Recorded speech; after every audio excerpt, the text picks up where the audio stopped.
down to me. Only angels would agree. Shine your light into the dark, fading in from far away, trying to find the words to say. You're everything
the street, people pass you by. You don't meet their eye, you don't care. And out in the night, you see a light. From the cafes, there's more singing than despair. Hold me tightly before the night swallows the sun. And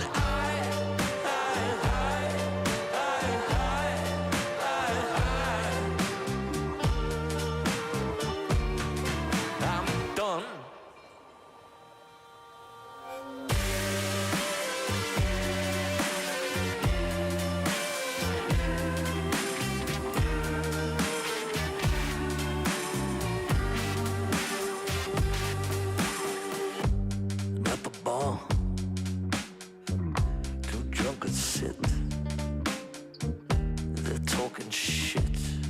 Been before. And the dancing girls, they twist and twirl. They sweat like beads of pearls, scattered before swine. Hold me tightly before the night swallows the sun.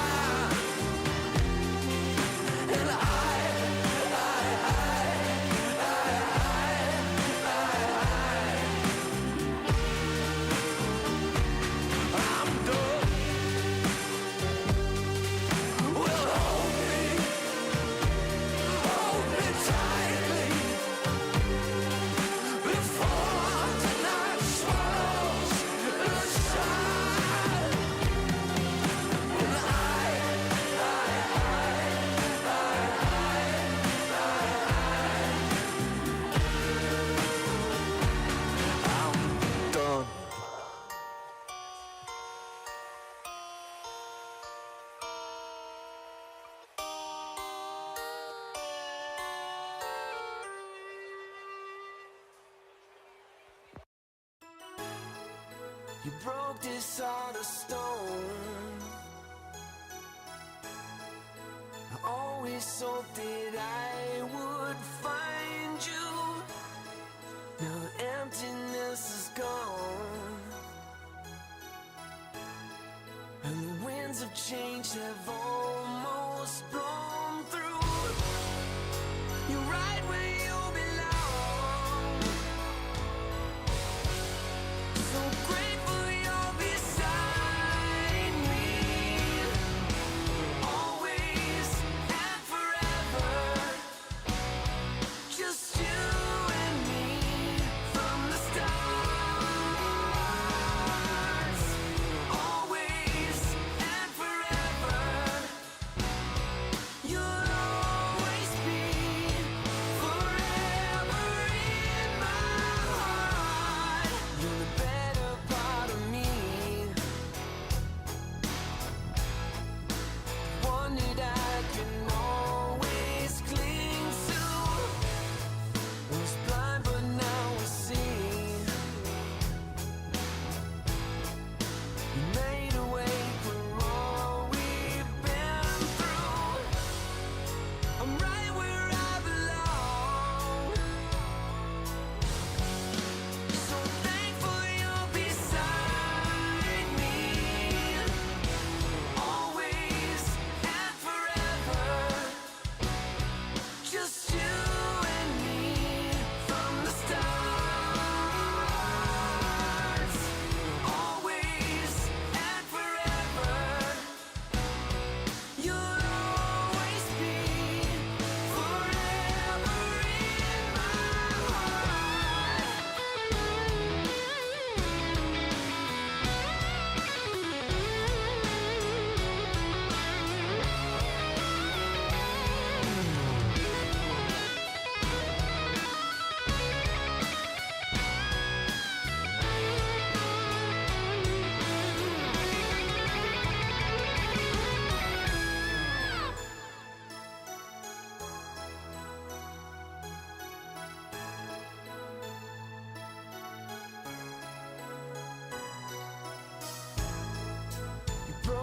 saw the stone, I always knew that I would find you. You're right where you belong. So grateful you're beside me, always and forever. Just you and me from the stars, always and forever. You'll always be forever in my heart.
Oh, I'm feeling good. I'm feeling, oh, I'm feeling good. Wake up with no alarm, brand new kind of charm, and fresh hot coffee in a big old mug. Can't wait to get my face in the morning sun, yeah. Make a list, check it out, doing only what I want. Cause there's nothing better than making waves. I'm front and center in my own parade, own parade, own parade. Oh, I'm feeling good. I'm feeling, oh, I'm feeling good. Solid gold, I'm shining into full. So come and take a look. I'm feeling good. I'm feeling.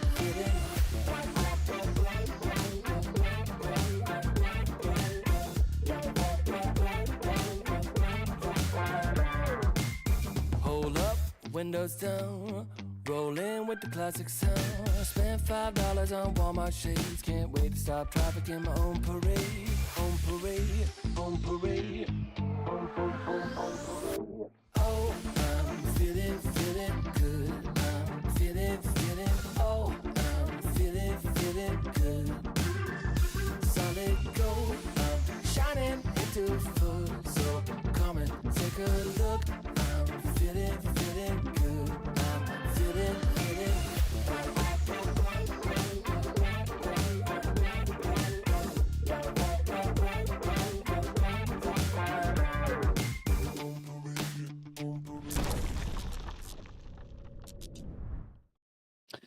Welcome back, ladies and gentlemen. We are ready for another day here in the South American Closed Qualifiers. My name is DK Truman, and I am once again joined by the wonderful Zippo. Looking forward towards a doozy of a match. This time we're going lower bracket elimination time. Looking forward to the matches, Zippo? Yeah, obviously. I mean, we saw Fantasy Gaming play that, yesterday against Heroic, and they managed to have a really balanced game. Like they were almost winning. They had a really close game, and in the early game, their supports were playing really, really good. I remember that Pat Ryder was doing wonders with just like a branch and brown boots, and they're going up against Waska. So that's one of the teams that we were expecting to, be let's stay on the upper bracket a little bit longer. And normally, on paper, just like with the heroic game, you would think, okay, fantasy gaming is just not going to cut it. But I do believe in the underdog, so I am excited to see if Team Waska, continues doing as we expect them to do, or we see the first upset, because I don't see any upsets in the first round of the upper bracket. I would say that I would think that Fusion beating Waska was an upset. And Hokori beating M80 is probably also an upset. I do believe that between Fusion and Waska, I mean, we saw that Fusion did take a game out of Heroic, and they do have like already they already finished cooking, right? Like they know how they want to play the game, they know how they want to win. So Heroic just understood that and played accordingly. Team Waska maybe didn't know how to counter it. So, and because of the players in Fusion, I understand Fusion is not like a big organization, but they do have big players. Like there's Leo Style there, there's Kotaro there.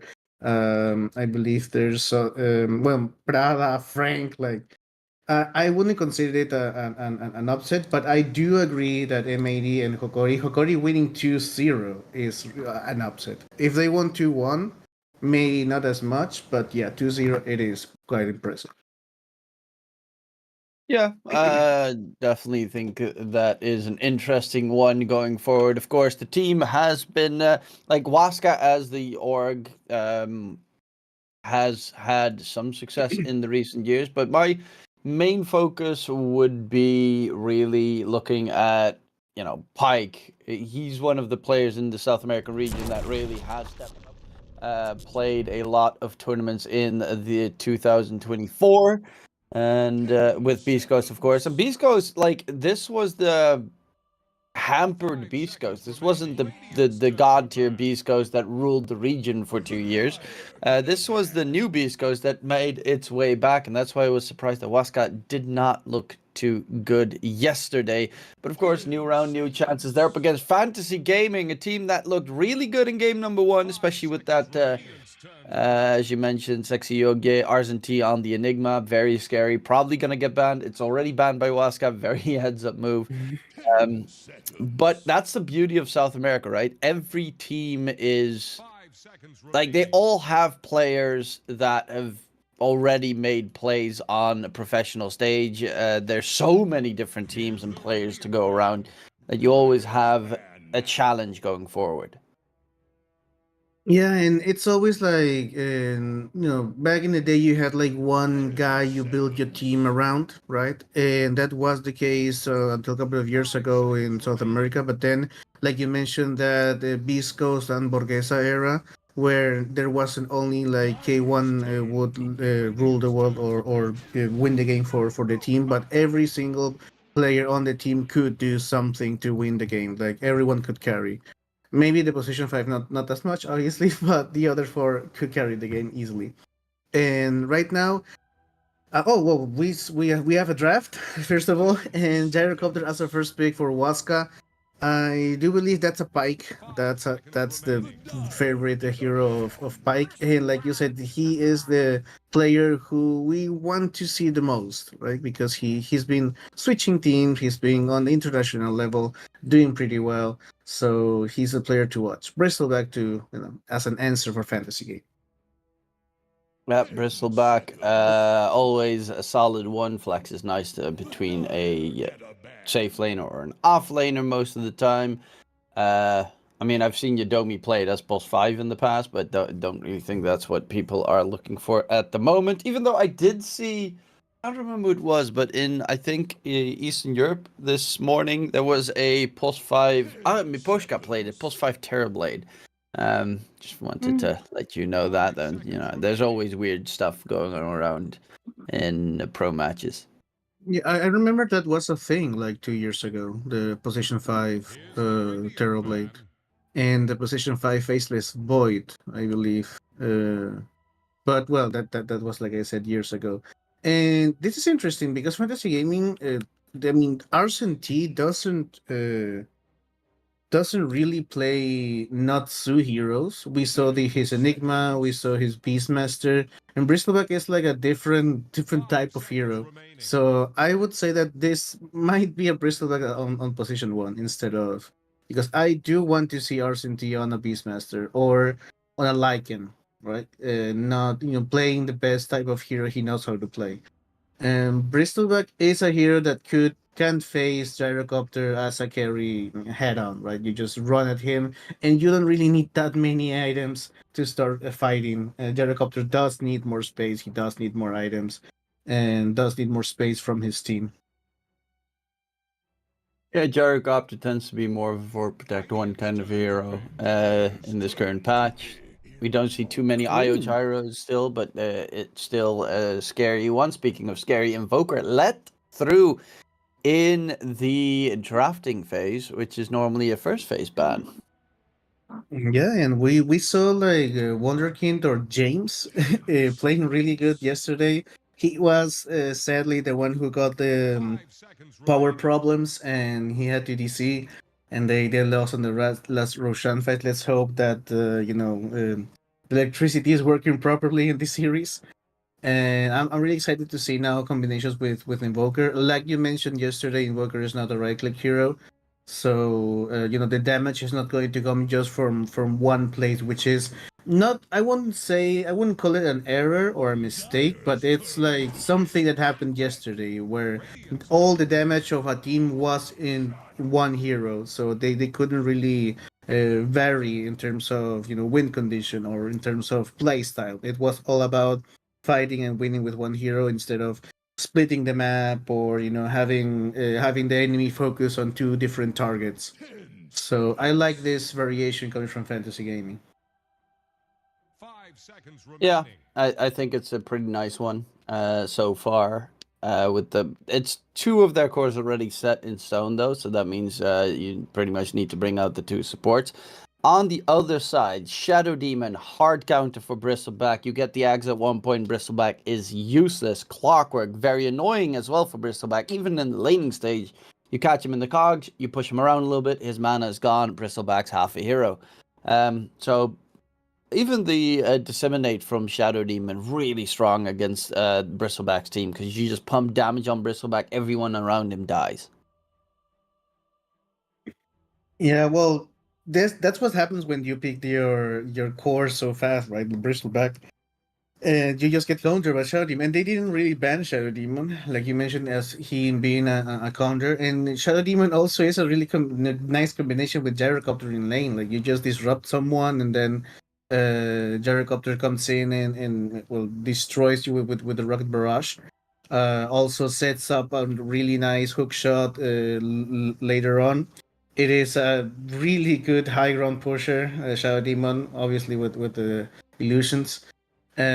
So yeah, I mean, Team Waska knows what they're doing because obviously Matthew is there, and even Matthew and Yadomi, both of them have been captains, both of them have drafted, both of them have obviously different ways to see in the draft, but they're two like big brains thinking of how to counter this. And we get the Dark Willow now for CXCA, I believe. I don't believe that's a sexy yogi hero, but Raider is still in the pool. 5 seconds remaining. Yeah, Batrider doesn't feel too wonderful against Shadow Demon because of the save. Yeah. In case you want to lasso someone, which I mean, Dark Willow in general is always good to have.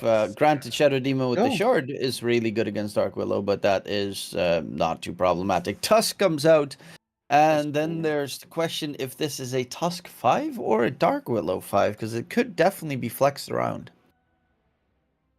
You're right. I would say it's a Dark Willow 5 is if a Bristleback is position 1. 5 seconds remaining. Because you really don't want two melee heroes with a Shadow Demon against. I don't know if they're safe lane, it would be Clockwork.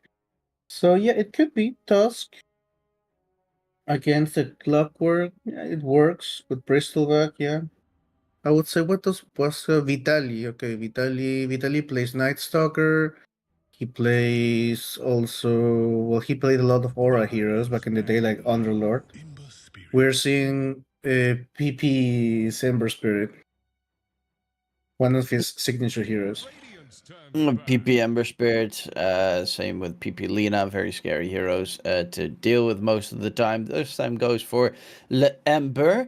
Knows his mid matchup, of course, so it's not too scary to play it. That means Waska need an offlaner, but the plus side is Fantasy have last pick, and they still have flex potential with that Bristleback.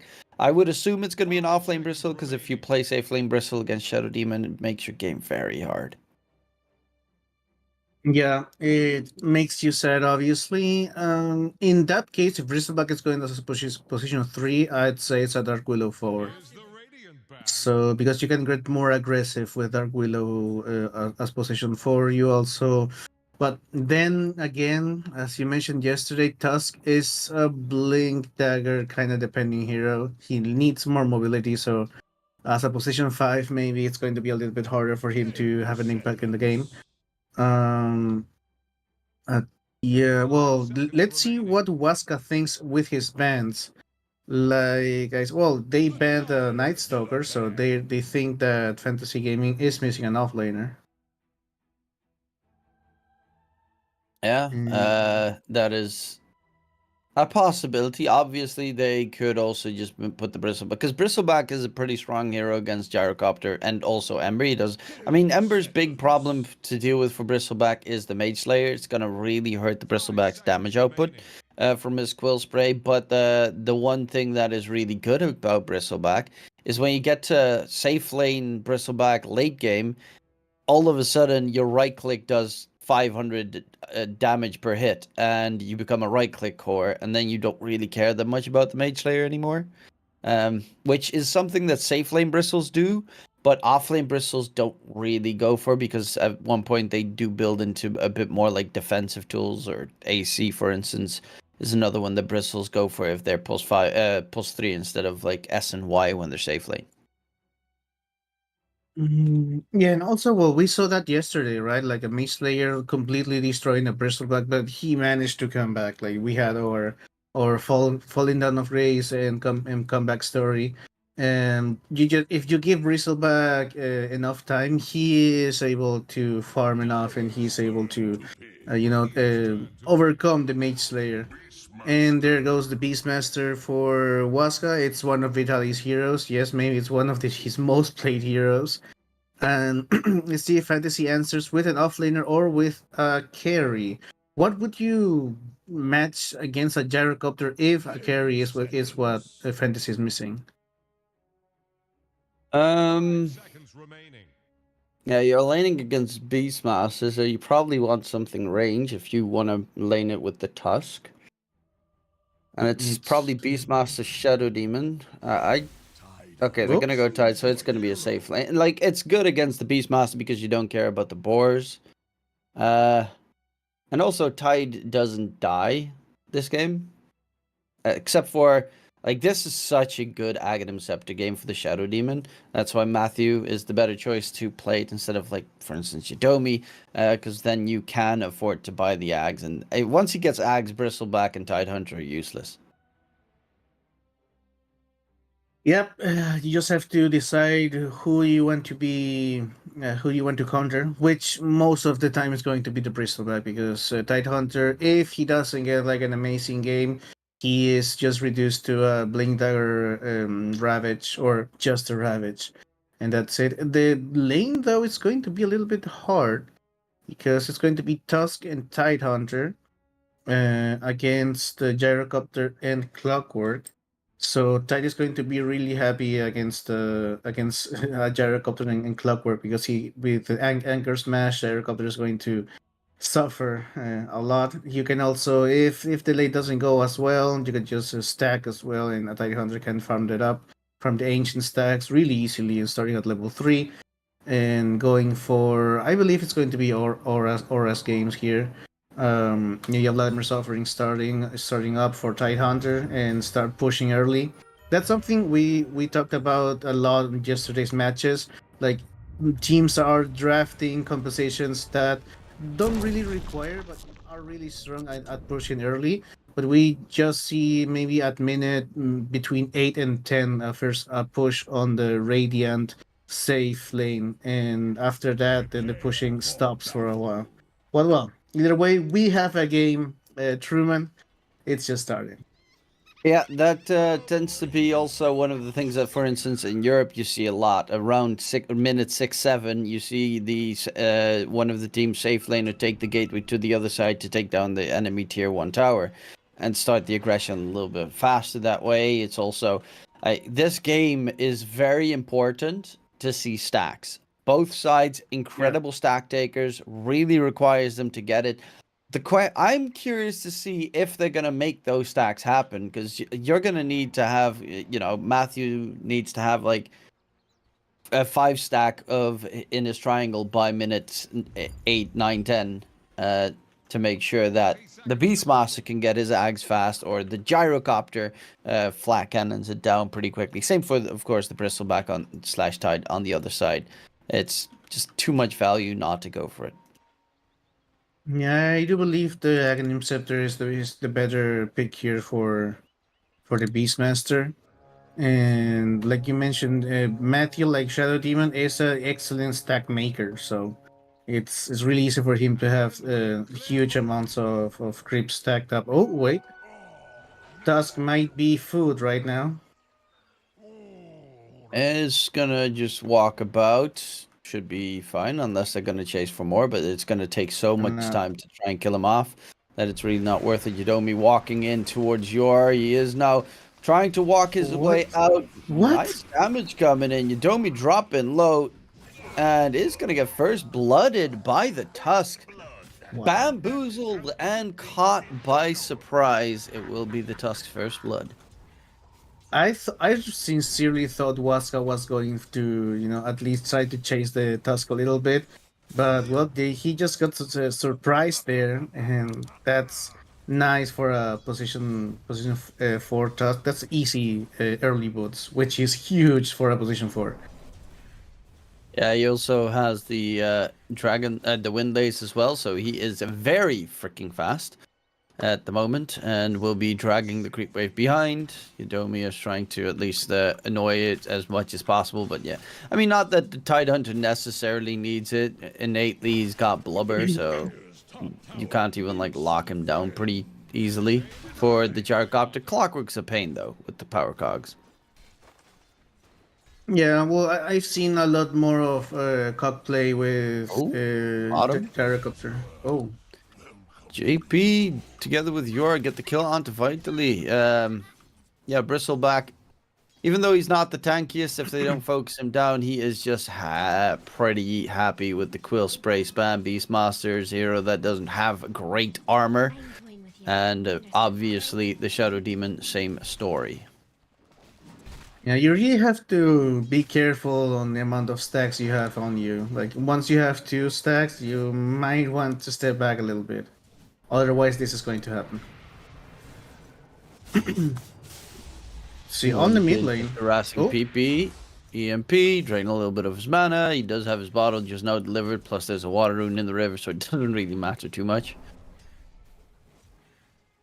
Okay, Peeves is not happy here. Even though he is... Yeah, he is not happy. He is way behind in last hits. Yeah, Quaswex Invoker just, you know, you can't really have Flame Guard leveled up here. You have to play with Searing Chains. Which is not easy against an range hero. It does also force you to pretty much go for the ganking build. Yeah, he's going for a Blightstone right now. I mean, the upgraded Blightstone is really freaking good.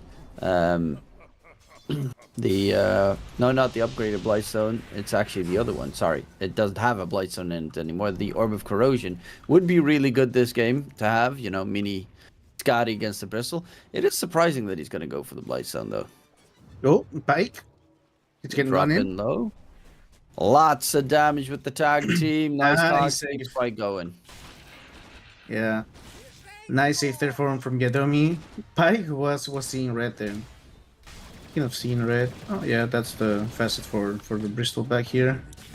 That, I believe that's the facet you get if you're playing safely in Bristleback. You see, it makes you a right click hero later on. I think for the most part, I've seen some people go for the other facet. I don't really think it's that great. Being able to just cool spray all over the place is too much value. Instead of viscous nasal goo, which is like nice, but it's pretty good armor reduction at least. Yeah, but that's not damage, and you know you really You want to want do damage. damage. Yeah, you want Yeah. damage with the Bristleback. Oh, Yadomi? Cogs keeps him going right now. But Yudomi's still going to get chased down. Is going to lose his life. In response, Exa wants to die too. The neutral's not going to work out. Is going to die to Pike. So 1-for-1 trade topside. But Wonder Kid is destroying PP in mid.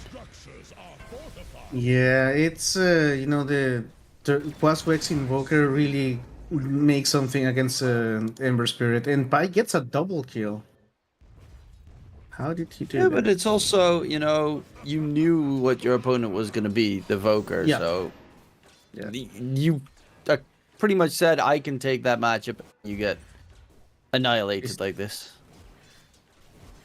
Yeah, there's like there's a big last hit difference here, and well, 11 denies, so the XP gain is also different. In this case, you know, Invoker doesn't really get a huge power spike at level 6, so it's just going to be a little bit more of the same.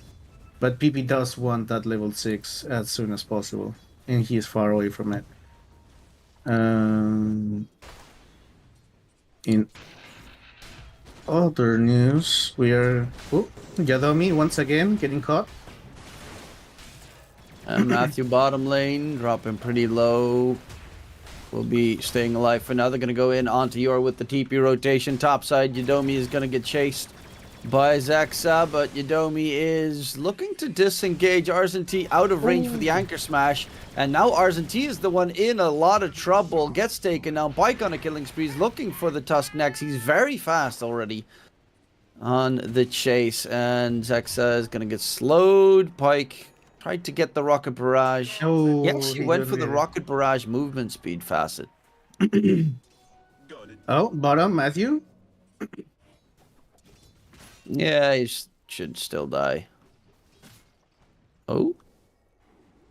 Will he die? He actually grabs the bounty and walks away. Wonder could cancel this chase. Think fortification can save them. Yeah, well, he wanted to get the haste rune. Don't get it.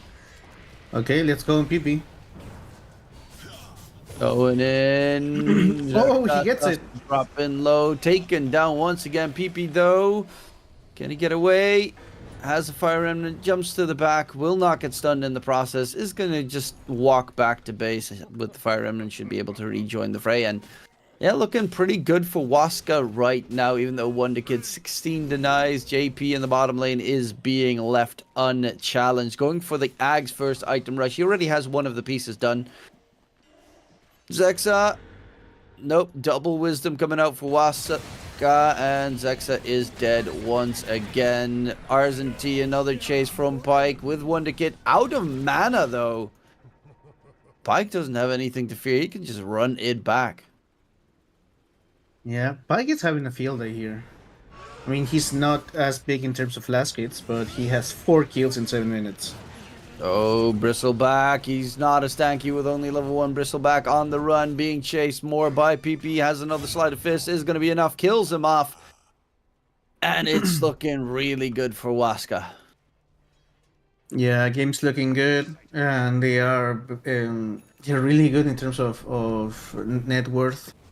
Where's the Beastmaster? Yeah, Beastmaster is going for the Aghanim Scepter build. He's not rushing it though. I mean, he got the power traits and magic ones first with a null talisman for good measure. Let's see if they go against PB once again. Wonder Kid doesn't have enough mana to chase. Let's see if they go against Yadomi. Nah, he's good. Pike is top net worth, going for the Chrysalis first item this time around. JP still going for that Ags. Vitally is also going Ags on the Beastmaster instead of the Helm of the Overlord build. Yeah, that hook shot on mid. Yeah, but it still catches Wonder Kid regardless. In comes the call down. Boom goes the dynamite. Pike on a mega kill streak. 5-0-0 on the safe lane. Gyrocopter wall on the back end. Matthew's going to lose his life. Dark Will of Yore wants to disengage, but PP getting his own killing spree going. This Ember now ahead of Wonder Kid. Even with that painful laning stage, he gets a lot more afterwards. Yeah, well, that's what we were talking about in the laning phase, right? He was not going to get anything big out of the lane, so he just went for the ganking build and started ganking, farming heroes, which is what he's doing now. Pike with an unstoppable streak before minute 10. That is great for him. And also, Pike is going for a fighting build. Oh no, he was going for the Chrysalis rush, but now he said, okay, let's go for the farming build. Let's make this game not longer, but let's secure it a little bit. And going for the Aghanim Scepter now. That's the second item. Yeah, with that early advantage, it's not too weird to go for that one. Looking at this game as well, the question for you is, do you want to take this late if you're Waska, or do you want to take this late if you're Fantasy? Well, I don't know if you really want to, but you don't mind taking it late. And if you're Fantasy, you don't really want to go late game. If you're Fantasy, and you don't mind going if you're Waska. Well, Pike is just being a final boss in 10 minutes. He's just pumping out damage, but there is JP coming through. Disruption save for a little bit longer. Pike is walking away, and Pike is out of there. Will survive, just barely. 20 HP. 5 kills secured in that fight towards mid, and there is just, I mean, it's still early days, but that feels like a game-losing fight already. Yeah, you're completely right here. Let's see if Invoker can even up the field a little bit. He is going for Jadomi, which is the easier kill here. Yeah, he's just going to get it. Let's see on the other side. Matthew. There are some stacks. And They might attempt to steal those stacks, but Pike is a little bit too wounded to go. He's almost done with Ags on this gyrocopter. I mean, that's scary. Yeah, especially considering he also has a Falcon Blade already, so would And be treads. his and tread. So he is very farmed. JP, however, is going to clean up the ancient, at least the jungle camps, so that he can deny any steals. He also wants that Aghanim Scepter, and he is kind of close to it as well. He has been rushing it. He has some of the... Well, we were talking about stacks. They really do need them. Aghanim Scepter also kind of close for Vitaly. It's an Aghanim Scepter game. Because Matthew is going to build... Well, he's wanted to build building one later on. Let's see. Wonderkind is here. Vitaly might be in trouble. They just... they didn't went scouting. Going for PP now. Just staying hidden in the trees. Towards mid, PP and Matthew. Smoke gets broken. Wonder Kid was invised up. So PP is visible, but Matthew is not just yet. Smoke gets broken once again. They don't throw out any detection from behind. Two-man tornado. EMP comes out. PP has no fire remnant down. He's in a lot of trouble. Can they kill him off? He's trying to slide a fist. Jump away with the fire remnant. They will lose Matthew. PP would be a great second target. Has another fire remnant if needed. And with the slide of fist, does a lot of damage in response. Jumps to the side. Wonder Kid gets the little cold snap on PP. One more fire remnant jumps to the back and gets the root going. Still alive on the back line. Zexa is going to get taken down. PP is still alive through all of this. Yadomi mana drain. Root onto Wonder Kid. Cancels the TP. Voker gets Roar. Gets rushed down. Loses his life. And PP is unstoppable on the Ember Spirit. He's very close to finishing up that Mage Slayer, which will drop the Bristles damage output off a cliff. Yeah, Wask is just better at fighting. Like, they know their heroes through and through. They know how much they can stay in the fight. Everything Fantasy is trying to accomplish or trying to propose here in the game just gets, read and countered. I mean, they haven't really lost that many heroes, and the important heroes are just not dying. PP and Pike. Pike has hats for days. Yeah, unfortunately, it's not a great hero where, it jiggles all about. Bristleback has a better one where it just keeps on flopping all over the place, but he only has the singular hat and is not as big as this gyrocopter going ham. 704 on Gyro, 608 on Ember. 0 deaths on the two of them. Combined, they have 13 kills on Waska. It looks really hard, this game, for Fantasy, especially because the Mage Slayer is already on an Ember Spirit, and Bristleback just finishes up his Aghanim Scepter, which, the damage dropped a lot once that Mage Slayer hit the game. And after that, I believe the only, quote-unquote damage you have is from Invoker, and Invoker is like a Quaswex, so the damage isn't really as big right now. He's going to try for Vitaly. He's not with anyone though, so 2 against 1 is not the best idea here. And Vitaly just got himself the Ags delivered, so it's also not an easy target to go for whatsoever. He gets the roar off, the drums are going to heal him up and keep him alive in a fight. Gateway takeage, your top side. Okay. Could go for a little sneaky beaky here. If they maybe make a play top. They have 4 heroes in the area. Only Tusk is not there. Matthew will walk it off. But the gateway used by Vitaly needs to find a roar target. Gets the roar off with the max drums of Slam trying to disengage. Hookshot in onto Wonder Kid on the backline. They quickly cut open one of the cogs. But Yadomi is still in a lot of trouble. PP is going to go for the backline of Wonder Kid. In comes Demonic Purge usage. PP very slowed down. Gets the jump back to the side. Will stay alive. They will lose Pike, though. That's a big kill secured. JP does need to be very careful. He's very low in HP. PP actually TPs to make sure he gets the sleight of fist catch. And Arzenti and JP, they kind of have to be careful not to stay here for too long. That was a big kill on the gyrocopter, and especially it's more important that JP got that kill. He got like a lot of money out of that last team fight. And yeah, the thing is that I didn't see Ember Spirit target the Bristleback, so he was able to do all the damage he needed to get that kill. Yeah, Ember jumped on the back line to try and go for the Voker, which it's not an easy hero to kill. He's got double Wraith Band, tons of armor, 1500 HP, and also he was right next to his team. So without the gyro pumping out damage, they would not have enough to kill him. You know, what does JP go for here? Okay, he's going for an Octarine? Oh no, a Bloodstone, what am I saying? Going in, PP gets the jump away. And yeah, Bloodstone obviously for the Bristle. Even though not every safe lane Bristle goes for Bloodstone, a lot of them... I mean, you're also playing against Shadow Demon, so, you know, Demonic Purge is a bish. But a lot of the Bristlebacks safe lanes go for like S and Y, BKB quickly. In this game, BKB is terrible because of Roar, Demonic Purge. Hell, even Hookshot pierces BKB.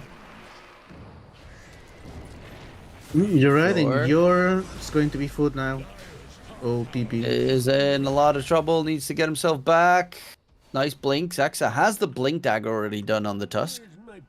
Dire's top tower is about to take the You know, that's big for him. Poor guy. Only a Blink Dagger and brown boots. He's a really fast boy. A really mobile boy, but top tower is gone. he's reduced to a Walrus Punch now. Yeah, until he gets Ags, and then he's going to be able to just split up the fight completely. Oh, what did you do? He just gave that to PP. You know, the higher kill streak the Ember has, the more money he gives, so it's all calculated. Yeah, tactical feeding. The next level. Remember with that, there was a patch a couple of years ago with like the comeback mechanic was so ridiculous that you were behind like 25k, you won one team fight and you were ahead with like 2k because they gave ungodly amounts of money at that stage. Like you got a kill, 2k went to you, and then you're like, what? Yeah, I remember it vividly because I normally you see like a 15k advantage or 10k advantage, and you're like, okay, this team is winning by a reasonable margin, and then like not even one team fight, like one gank, and that 10k was down to 5. Like what? Because I believe it was the more heroes participate in the kill, the more money you get. Like it was Yeah, and it was also based off the difference of total net worth between the teams or something. So it was like ridiculous comeback mechanics going in. Ooh, nice dodge there. No roar coming out just yet from Vitali, who does of course have that Aegis. Gets the roar off onto the Bristleback. They will still get the kill onto Yor. On the back end, Vitali dropping low. Age is going to get popped. Matthew dropping very low himself. Right clicks from one to kid are going to be enough. Ravage gets blown by RZTs out of mana. Hook shot in. Big catch from Yadomi. They're all stuck inside the cogs. And JP cannot disengage. This is a dieback from Yor as well. So it's a 4 for 1 trade? 1. Yep. 4 for So- 1. Pike surprises the everyone Aegis. with the BKB. Oh, and the Aegis, yeah, so 4 for 2. 1 still. Yeah, still 1. Yeah, still 1. Plus the buyback. Rip the money. Tormentor's also possible to be taken. Would be, yeah, they're going to just smoke towards the Tormentor. The Hawk gives away that they're smoked, though. No, that hog, dude. And the Hawk is actually dragging the creeps there. Are they going to be able to kill it off in time? They are very fast, and it is going to drop. Taken for Yadomi, who can now... You use it immediately for the jetpack flight out of there. One gets dropping very low, but they need to be a little bit careful because they're trying to chase. There's the Tusk. I don't really... Okay, with JP coming in, this might be a good fight for them. Zex is already dropping low. He's going to get taken down the roar onto the Bristleback. Control onto Wonder Kid. No. Gets hit by the cogs from long range by Yadomi. Top tier plays coming out. JP, his damage output's non-existent thanks to Wow. PP's Mage Slayer. They find 3 kills. They're looking for more. They just build different. Like, Waska knows how to fight. Yeah, they're What? just running them down at this stage. One by Another one, yeah. Yor just walks in to die. Yeah, this was like just like a sneaky Tormentor steal, and it ended up being like a 4 heroes for free. More kills to Pike. It was even a Cool. really bad Tormentor steal. Yeah, with tier 1 still standing, right? So. Oh, there's a. What does Pike have? Like, Pike is. Where's the other? Well, there's not much difference between hard carries in terms of net worth, surprisingly. 3k is still a pretty okay item. Like, this Bristleback has been trying to go for the Bloodstone for 7 minutes now. Yeah, well, 3.3k is almost a BKB. Yeah. So it's not too fantastic for them. JP also died 2 fights in a row. Needs the Bloodstone to at least be able to sustain himself, but that PP Mage Slayer is just doing so much work. Arzenti, he has the pipe build done. Is going Shivas, it seemed. Okay, he has the Blink deck, so now they at least have Blink Ravage plays. But there is just... He's ahead of Wonder Kid and Farm, which is surprising. But there's just no impact from Tide in any of these fights. Like, his Ravage is just a slight little tickle towards these Waska heroes. Especially because you can always dodge the Ravage with Sleight of Fist or just with a Remnant and going in and out and in again. Also, like a BKB and Gyrocopter. Like, so the Ravage isn't really that much of a factor here. And the thing is also that Invoker has been trying to gank a lot, but he's been failing at it a lot of times. Like, he's gotten 4 kills, but he's died 4 times as well. And he hasn't been farming a lot. Let's see his last hits. Yeah, he is the almost dead last from the course in terms of last hits. So he's just been looking for kills, not getting them, and then, well, just not having the best time here. Let's see, Wonderkin wants to go against Vitali, but that's not the best target either. He's tanky. Let's see if we can do it. Hook shot in from behind, catches them inside the cogs. Vitali is still alive, has the roar available. Will throw it out onto JP, tried to heal up. Cooldown comes through. JP Bristleback has the Bloodstone, tries to heal up against Pike, but it's nowhere near enough. He just bursts right through the defensive there. And an 18k lead for Waska. And yeah, I just don't, their heroes, I don't see them recovering this at all. Like, the Bristleback's the only one that has any farm, and he can't do anything. Yeah, right. When a Gyrocopter kills you almost with just Rocket Barrage, being a position 1 Bristleback, you know you're not having a good game. And Gyrocopter is close to that Satanic, so he's going to become even more difficult to kill. They tried to go against Vitali, who is a really tanky target, so I don't know why they decided to go on that. Either way, Jadomi read the situation perfectly and he initiated immediately, so they didn't have a chance to burst Vitali.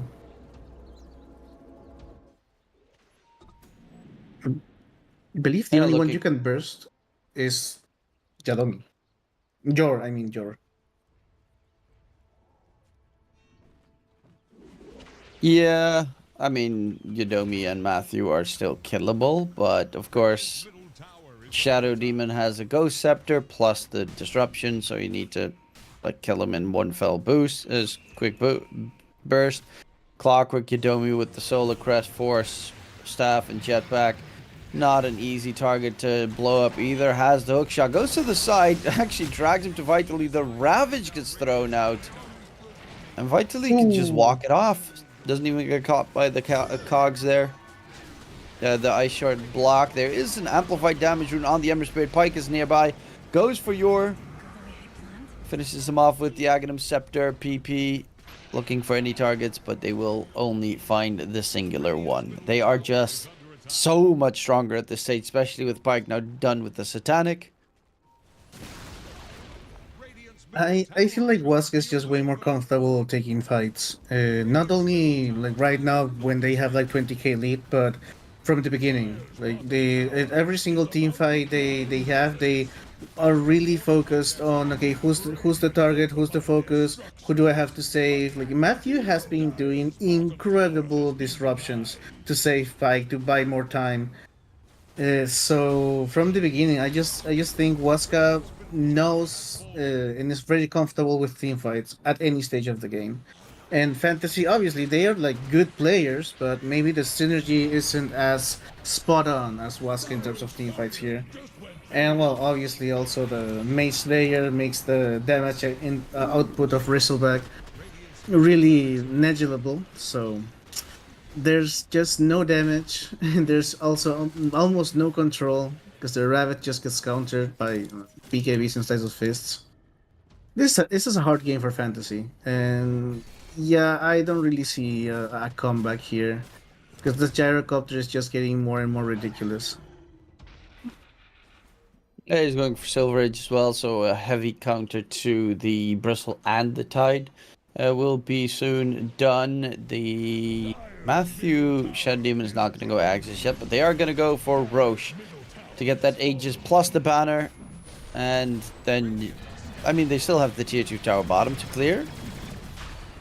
Yeah, they're way too slow in trying to stop this Roche stake.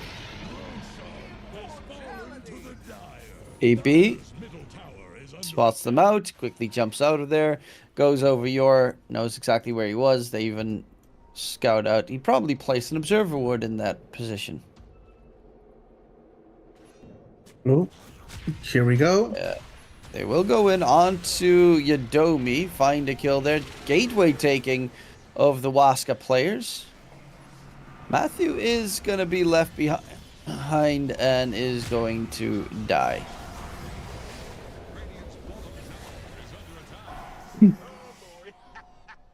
He was kind of tanky there. He just didn't die as fast as he should as a support. Either way, Pike is just chilling at the bottom lane, destroying this tier 2, making the map even smaller. They already have like a one Rex down in the middle lane, so creep management is going to become an issue here for Fantasy. What do you do if you're Fantasy now? Like, the Aegis is on Gyrocopter, who is the unkillable hero at this point. So you can't also wait it up, like you can't wait at the next 4 minutes because they're just going to keep farming and keep getting more scary and scarier. So just I think the Hail best Mary thing on they can do is wait for this Tusk to have his Ags done, and then hope that in a team fight you can disrupt it enough to split the enemy apart. Like you get a toss back on the Beastmaster and you kill him in one fell swoop. It's not easy. He's got 3k HP. Gyrocopter's got 3.3 plus the Aegis. I guess Ember is the best target to quickly kill, but with BKB and the Fire Remnants, he's not easy to burst down. Then you also have the disruption save from the Shadow Demon on the back end. And Yeah, he's still 350 gold away from the item. Yeah, he is getting there pretty fast, actually, on the Tusk. Oh wait. Oh, Pike? He still has the Satanic. Didn't use it though. There are no creeps to heal up on, which is a little bit dangerous. PP takes a lot of damage from the Bristleback's right clicks. Well, yeah, the Bristleback is just transitioning, I suppose. There is the kick, a Warrior's Kick available on Tusk. Goes in for the kick. There's the catch onto Pike, loses his first life. The roar thrown out onto JP. Zexa, Snowball, he knows he's in trouble. The Ravage gets thrown, but Pike has a BKB. And it's a bit of an oopsie daisy there. Trying to go for Yadomu, who's trying to disengage. They actually have no creeps near the base, so they cannot even get rid of the racks just yet. And jumping onto Pike, they're going to chase for more. There's no shard on the Tidehunter just yet. They're holding on strong. PP is going in deep. Gets a kill onto York. Needs to be careful with that BKB usage on cooldown. Rs and T, another one down. They have a buyback available on York if need be. And that's exactly what they will do. Try and bring him back to the table. JP dropping low. Bristle does pop his Bloodstone. Is going to heal up nicely and stay alive. But they're still going for these racks here. This Oh, Pike with a random flat cannon hit. Takes that. That's a dieback on your. Yeah, second dieback for him. Second dieback for him, and Wask is just confident enough to just go for the next tier 3 and just get the Megas and the game. Pike Satanic- standing next to the cogs as well. Make sure it's not going to be obnoxious. Jump in on the back line. Trying to kill off this Beastmaster is very tanky. We'll get the blink out of there after the disruption and stay alive once again. They don't have that war. They do have War's kick available in 2 seconds. And they're dropping very low here. I mean, Pike has the Shadow Blade, so he'll be able to walk it off. But if they could just get on top of them. They're still doing a lot of damage in these fights, but it's just not enough to finish the job. Yeah, Matthew has been just really good with the disruption, saving his teammates, and also like we mentioned, like PP is really hard to kill right now because of the because of the BKB, because of the remnants, obviously. Beastmaster is just like a beast. He's like 3k HP, has a lot of armor, so killing him is not an option.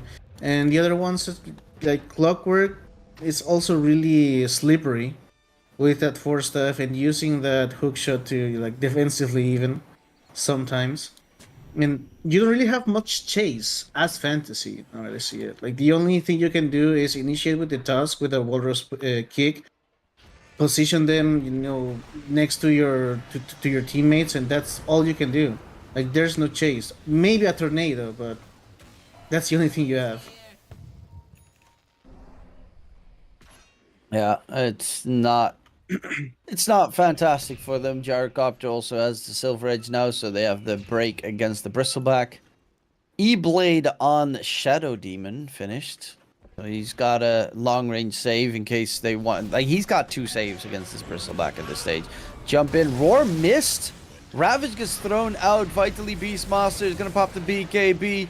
JP needs to actually have any control here. Vitally is going to get tossed right back. His BKB is about to end. The Bristleback's trying to find the Beastmaster.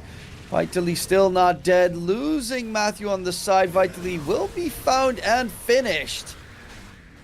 With Pike flat cannon damage pumping out like crazy. RZT loses life. Call down comes out to slow him down. Wonder Kid does get back towards the fountain in the nick of time. They're going to go for the last set of racks here. Yeah, Jump okay. in, JP, last Hail Mary. Ooh, a lot of healing coming out from the Bristleback, and with that BKB, very hard to really deal damage to. Gets broken, needs to back off for a little bit. Meatball onto Pike it goes, but there is PP disrupting the back line while JP is dragging the creeps away. And Wonder Kid to walk it off. They have tied back in 20 seconds. Not that the tide is really that impactful so far. But no Megas has been secured just yet. They're holding strong, and I do really like the fact that Fantasy, they're not like, oh yeah, we're really far behind, let's give up. Every single game they play till the very end. Yeah, that's really commendable from them. Even yesterday when they were really stomped on by Heroic, they waited until the Ancient dropped. And this game really doesn't look better than the last game we saw of them. It isn't that big of a stomp, but then you see Yadomi having more net worth than RCT and coming like creeping onto Wonderkind's position on the net worth table, and then you don't really see like much hope for this team. Watch out, RCT. Oh, catch coming in. Are you Domi? Won't be able to get the catch going. Pike takes a lot of damage, but still has a BKB plus Satanic to go forward. Call down in. They're keeping this fight going. Pike does need to be careful not that he immediately gets jumped. There's going to be the BKB plus Satanic heal. RT taken down. He didn't have his Ravage available. JP is going to be the third target. He's trying to heal up with the Bloodstone as much as he possibly can. Gets knocked back. does a lot of damage, keeps himself alive the entire time through, but there is the jump in from PP, who hasn't died yet this game. 16-0-19 on the Ember Spirit. I mean, Fantasy is doing everything they can. And that blink in from Tidehunter without having a Ravage was really, really funny to watch. Yeah, that Tide has just been a non-factor the entire game. Yeah. Even his Ravages that he's used, all of the enemies pop BKB beforehand. So it's like, it doesn't do anything at that stage. Like, if he had Shard, he might actually be pretty impactful, but he doesn't even have Shard. Or at least an Aghanim. Well, instead of going for the Shivas, maybe like an Aghanim Scepter to push, lanes around, like to reduce some Armor armor reduction. Yeah, armor reduction, which helps a lot for your Bristleback. Especially if Bristleback is also going for a Shivas himself. There's going to be 2 Shivas here. Yeah, probably get the ACO with the Shivas, especially because Bristleback really likes to have the extra right-click damage and attack speed. He's starting to hurt with his Warpath. Third Roche. This is Ag's Roche. Like, honestly, if Waska loses this fight, fancy her back in the game. But I mean, it's still 32k ahead. Oh, wait, Arsen? Arsen T gets the Ravage off. That's pretty much his job completed. Yeah. He casted everything that he needed to in the fight, and now he is going to die. Fear onto Pike, but Jarkop is going to get stun locked. Do they have the damage to kill him off? He's dropping solo. JP needs more disruption save. Comes in. You're going for Waska's little sneaky Matthew on the back end, but won't even be able to find him because Pike just pumps out too much damage. They were so very close in killing off this gyrocopter. Yeah, but then the Satanic was looking like it was not going to be enough, and then Matthew comes in once again with a disruption. So these guys really know how to prioritize their skills. Like, they know, okay, this disruption is to save Pike, this Primal Roar goes on this target.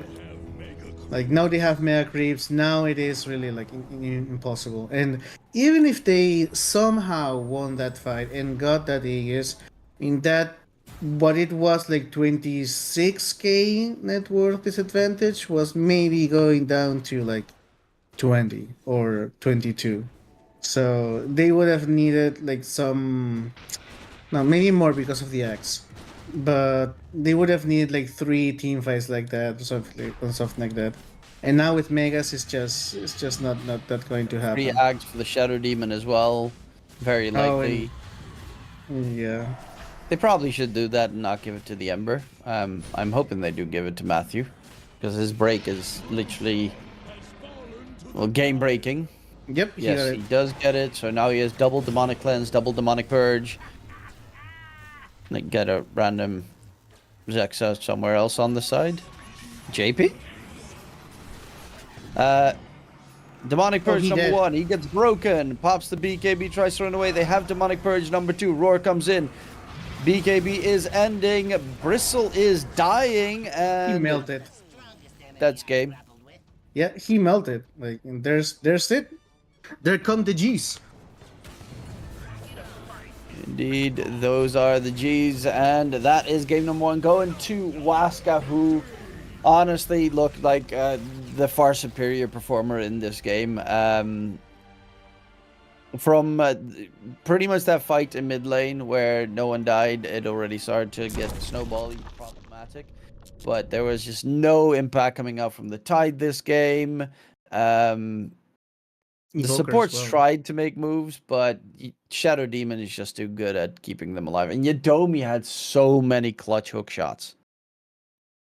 Yeah, like we've seen the Clockwork players being really good with the hooks. That were really good at counter initiating and like starting something. They also had a lot of BKB piercing abilities. So even if you had like a Lincoln Sphere, which would be a waste either way, like you couldn't have like a free fight, and you had a counter with the Mage Slayer onto the Bristleback.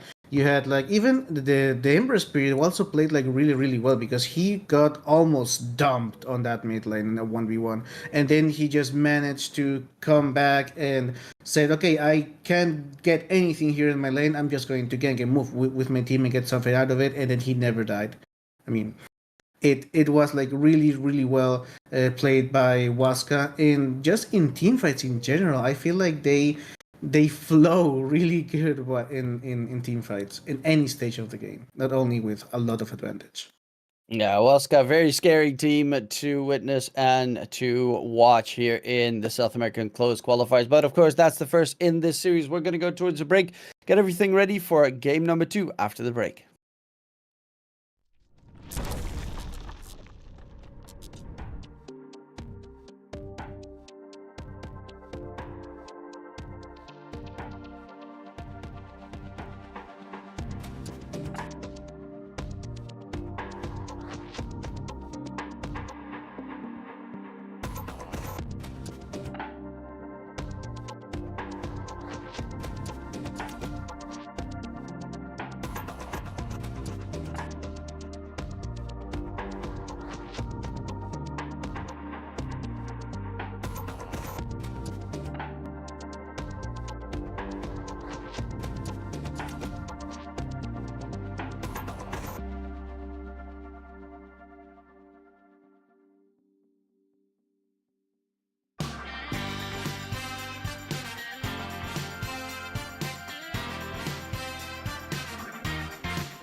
Just got the news that you're still in town, looking for a safe place to hide. Well, you better close your window and lock the door, 'cause I'm gonna get you tonight. And I know where you are, so look sharp, 'cause here I come, I'm close, so get ready and watch out. 'Cause here I come.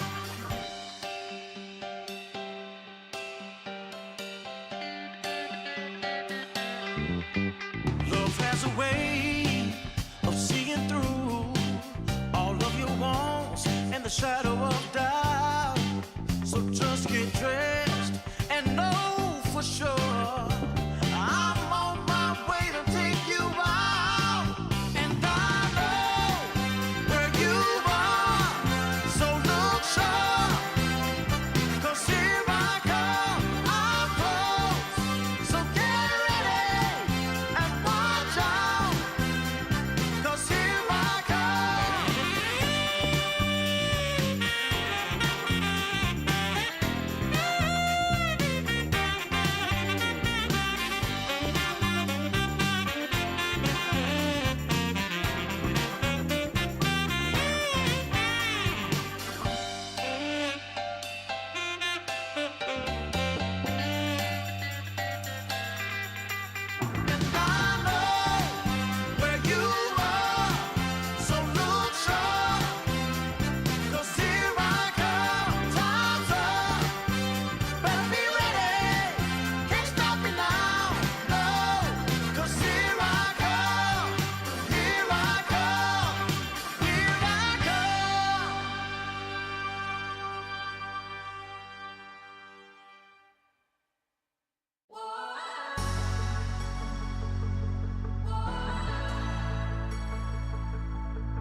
you had.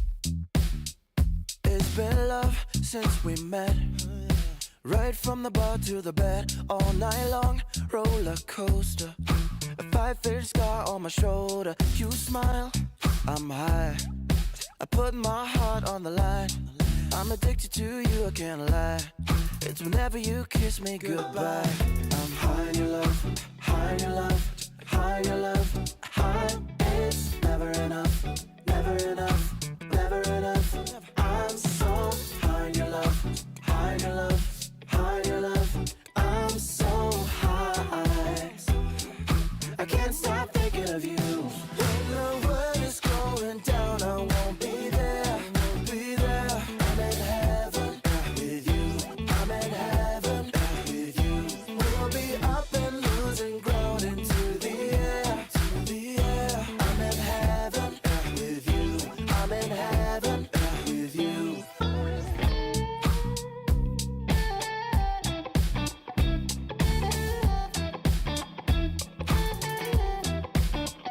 And we faced harder times when sweet words turned into lies. We got caught in our nest, yeah.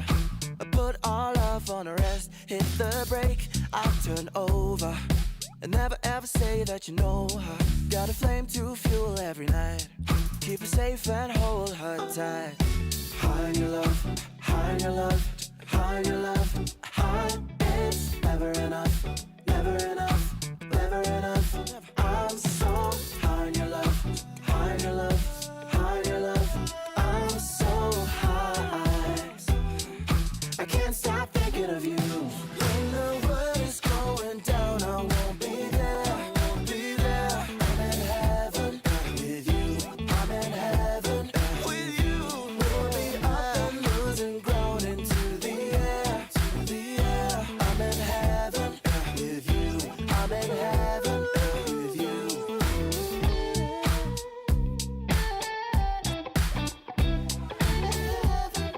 With you.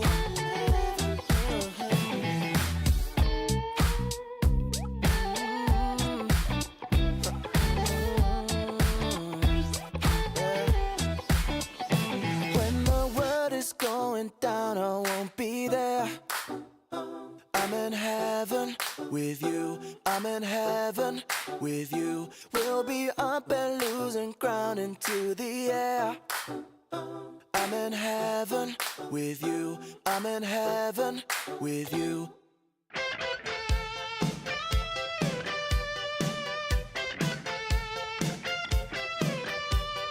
We found love out on our own. I took it for granted. I should have known.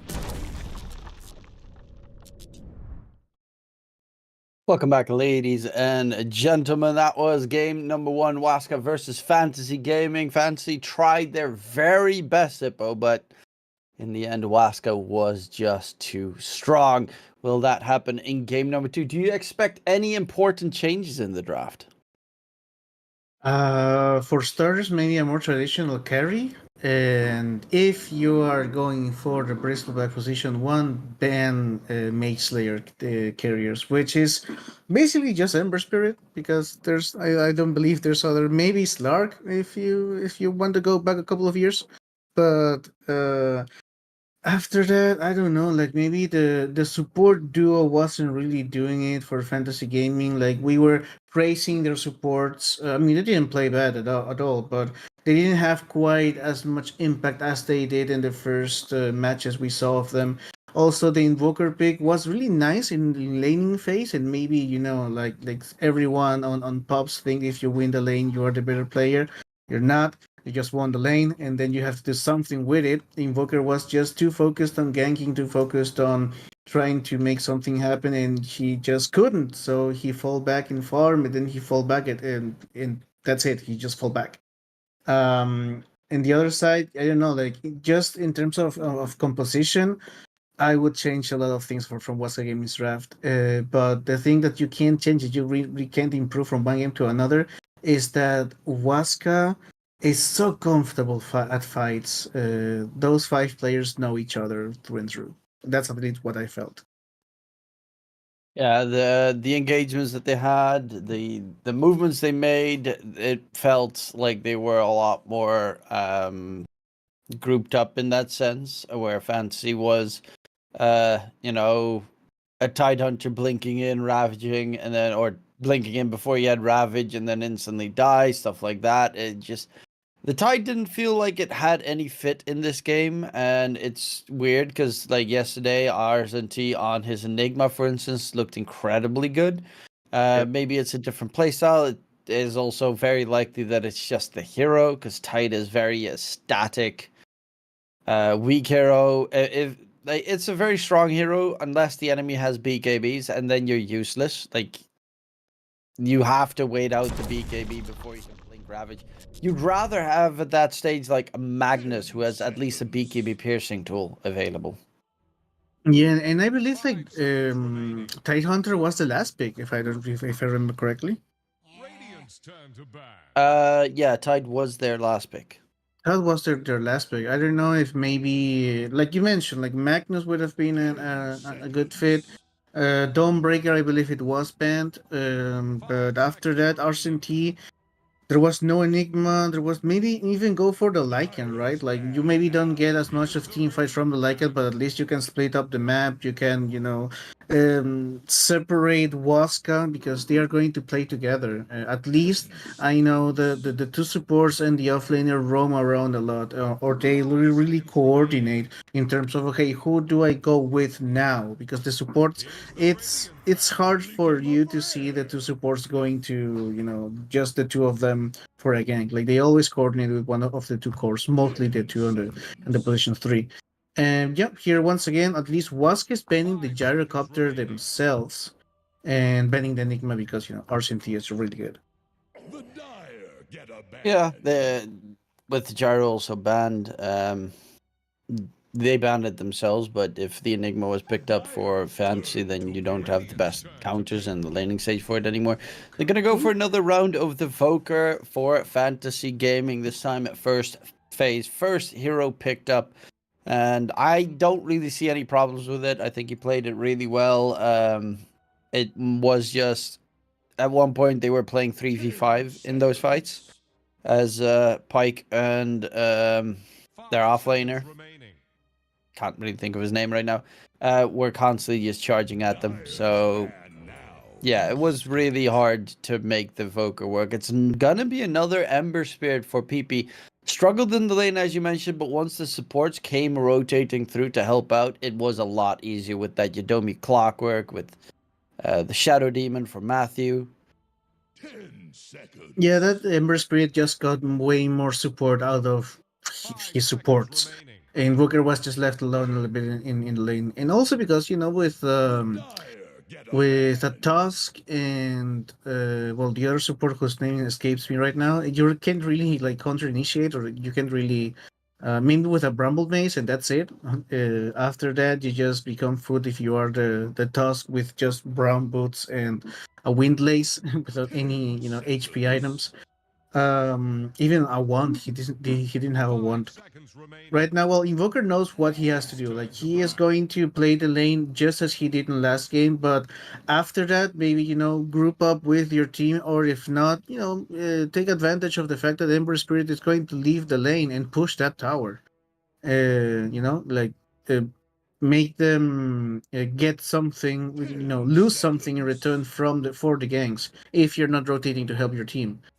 And now, well, we get the Shadow Demon ban from Fantasy Gaming because that was like a big hero for Waska last game. Matthew was on point, and we do see the Phoenix. I believe the last game is the first game we didn't see a Phoenix pick in this stream. Yeah, Phoenix, of course. Yesterday, every single game it got picked. It got played as +3, +4, +5. Actually, I don't know if it got played as +4, but definitely +3 and +5. Very solid if you go for big, tanky, bulky heroes, or the opponent has them, which in this patch, every core at one point has 3k HP, so it's always very good to have.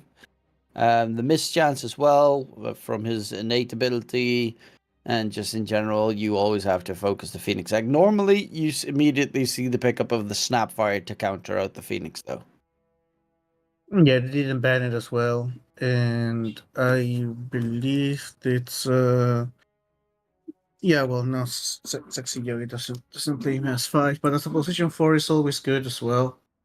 It's nice combination with the current position threes with a Beastmaster would be great. Okay, now we get okay. There's a Snapfire and an Ogre Magi for Sexy Yogi. They're not showing their course so fast as they did in the last game. Waska with the Phoenix. Phoenix is a Jitomi pick. He really likes that hero. Obviously, Matthew can play it as well, but you want to have Matthew on a playmaker, right? Or Matthew on a hero with a sole purpose, like last game, like that Shadow Demon. He was only going to ult that bristleback and save that gyrocopter, and that was his whole purpose. We see a Lycan now, and now the split push is real, and now the fantasy gaming is not going to be able to fight, like 5v5. Will always have to see if Lycan is pushing another lanes. And if you don't take care of or acknowledge the Lycan as a pick, you're just going to lose your whole map really, really fast. I remember you mentioned Mars as a proper, answer to the Lycan, and they might have to address this pick in the next chance they have. Oh, this is a Matthew pick. Yeah, that's going to be the playmaking hero that you were talking about. I was thinking personally, Clockwork would be a probable best choice, but doesn't lane that amazingly with the Lycan. But with the Phoenix, you want to have at least a hero in your team that can deny the enemy from killing off the egg. In this case, you want to shackle or hex the Snapfire, because Lycan doesn't really stop the enemy from doing that. Ember can only root them, and Phoenix obviously is in his egg at that stage anyway, so Shadow Shaman will be pretty impactful to make that happen. Also, a lot of big pushing power with Shadow Shaman and Lycan. Roche dies very quickly with both of the heroes as well. So they have all the objectives pretty much sorted. Maybe not all, because Tormentor's still a bit of a pain for those heroes. But for the most part, they have the objectives in the bag. Yeah, Waska wants to make this a quick game because Shadow Shaman. I mean, Shadow Shaman in late game is also really good, like with the Blink Dagger and shackles from a mile away. It's a really nice initiation hero, counter initiation hero. He is going like we mentioned as well. Like Matthew now has a purpose. Like I'm going to go with my team, push a little bit with my wards and such. But once that Phoenix X drops, I'm so laser focused on that Snapfire. Because otherwise the team fights are going to be easy for fantasy gaming, and we already know like Waska covers them each other up in terms of the weaknesses, really really good, and this is what we are looking even in the draft. And now fantasy gaming only has 15 seconds left to decide if they want to go for an offlaner pick. They don't have last pick, so Waska can surprise us right now with the pick of the carry. I don't believe it's going to be a Lycan carry or Ember Spirit carry, so... Oh, we see a Terrorblade. That also still doesn't give anything away, because of course offlane Terrorblade is a thing, but could always easily put it safe lane. It is okay, I would say. The problem is Shadow Shaman, of course, can be pretty nasty for a Terrorblade to deal with, but they don't have any lockdown more than Shadow Shaman on the side of Waska to deal and make sure he doesn't get the Sunder cost off. So in that regard, at least, it's a very good pick for the Terrorblade because their control is limited on Waska's side. I really don't see Arsene playing with a Terrorblade. I mean, it's not his type of hero. Tidehunter also isn't but all he has is the Beastmaster right now. So let's see if they pick a Beastmaster here for fantasy gaming, then we know it's a Terrorblade one. But I don't know. Like I'm not feeling the Terrorblade position 3 right now. And yeah, I believe Waska thinks this is a Terrorblade position 1 because they are banning offlaners. It's more likely that it's going to be a Terrorblade position 1, but you always have, like, if they pick something, let's say, Another bristle, for instance. Then you can still, at the very end, still choose which one goes off lane, which one goes safe lane. Something that flexes safe lane and off lane to make sure that you can always adjust to what Waska goes for that last pick. I wouldn't pick a bristle right here because of the same issues as last game. You know, the Mage Slayer of Ember Spirit. But Yeah, but I okay, was more Underlord. talking about a hero that you can flex between the two at least. Or go for the But, Mars and just say, we catch the Lycan, make him useless. Who else do we have here as an option for Arson T? Dyer's turn to Okay, goodbye Monkey King, and we get a Night Stalker. Okay, yeah, it's at early position 1. That's a really weird pick considering they're Phoenix.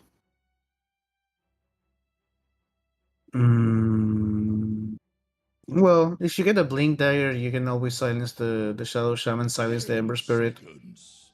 If Oh, you yeah, silence that- the Ember It's not a bad hero necessarily, because if this Lycan goes Helm of the Overlord, you can eat up his creep every single time. And it is good against Shadow Shaman and Ember Spirit, and also Phoenix if you get on Phoenix before he gets his egg off. It's just always weird to see Night Stalker being picked against the Phoenix when Phoenix is literally like the ultimate counter to the Night Stalker with the egg. But for the rest, it's a really good Night Stalker game. Yeah, well, I believe they think they have the Phoenix sorted out with Snapfire. So maybe that's what they feel more confident playing this. Also, Night Stalker gives you a faster pace on the game. Because Terrorblade can push towers tier 1. They can leave you without tier 1 towers easily at minute 7. Because he's just going to have 3 points on Metamorphosis, 2 points on Illusions, and then just destroy towers that way. If you can leave Lycan without a lane, that's obviously always pretty good. Night Stalker such the physical look of Night Stalker is weird, like the chest muscles going into the arms thing. It's really often like what he looks is like an pleasing. old dude. Yeah, he looks like an old dude. Yeah, it looks like extra skin. Like he was really fat, Yeah. and that's like my 600-pound life fat, and they like tried to stitch all the skin back, and it looks horrible right now. Wait, what? Bristleback. Bristleback carry. Okay, it could be pretty cool if you get the Aghanim Scepter on the Lycan. Yeah, you're completely right. Okay, we see here PB1 again. Yeah, this is okay. Well, at least now JP has a proper late game hero that doesn't get countered by one item. I do like the pick of the Bristleback because he's just going to be really, really tanky, and he's going to be able to deal with the Terrorblade or in some way on the late game because he just starts hitting like a truck with Seeing Red, especially. We're looking at Night Rain and Night Stalker, so we're going to start at night. Okay. Wait. Doesn't it mean you start at day? Night Rain, I believe it was just start at night. Let me look up. I think doesn't the game always start at night? And then it starts at day, and then when it hits the 0 timer, it goes to night. Wait, think. my Dota. Oh, we'll see it in a couple of seconds Yeah. anyway. Yeah. Because the other one is the where you don't get vision when you're in the silence thing. Yeah, look, it's daytime. Yeah, standing at night. Well, the facet says the game now starts at night instead of day. Yeah, Night is because longer than- technically the game starts at 0.00, but because it's still before that, it's daytime, and then it goes into nighttime for like the first Yeah. 5 minutes of the game, which is Yeah. very weird because right now for like grabbing the bounties and stuff, Night Stalker's Doesn't really terrible. help. Yeah, doesn't really help. 不听不听，非邪 He has the But it passive is as his first spell. He has his passive as his first spell. 100. Well, it does help you with farming. Yeah, but normally you get Void to just be able to last hit the Range creep. Yeah. range creep. Well, you have Scatter Blast for that. True. Well, I'm actually curious. I'm gonna just check out Night Stalkers on Dota 2 Pro Tracker. Night Stalker. Is it first? No. Nope. It's Void on. Okay, let's see. Pro players. Void. Okay, some of them do go for 100 in the night. For level 1. Uh, Interesting. maybe they just want to be able to last hit better with attack animation. And that's it. It's only a level 1, right? So you're going to get level 2 really fast, Let's and you give you can 22% movement speed buff at level 1. That's ridiculous. yeah. What do you get? What do we get here? And I'm assuming, okay, Vitally, he did go for the Alpha Wolves facet, so he's you can summon wolves to level 6 now. And the Kill plus side support. is what? Which Yeah, kills those supports. wolves. Yeah, those wolves you can just single-handedly kill any of these two supports, and they're also really stupidly tanky to kill because they get evasion and stuff. Doesn't say how much evasion they get. It just says they get evasion, bastard. Thank you, Gabe. And roots, so they can't even TP when the wolves start hitting them.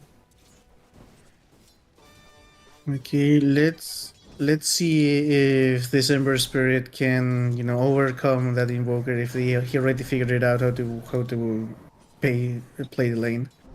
Because last game it really wasn't looking good for him.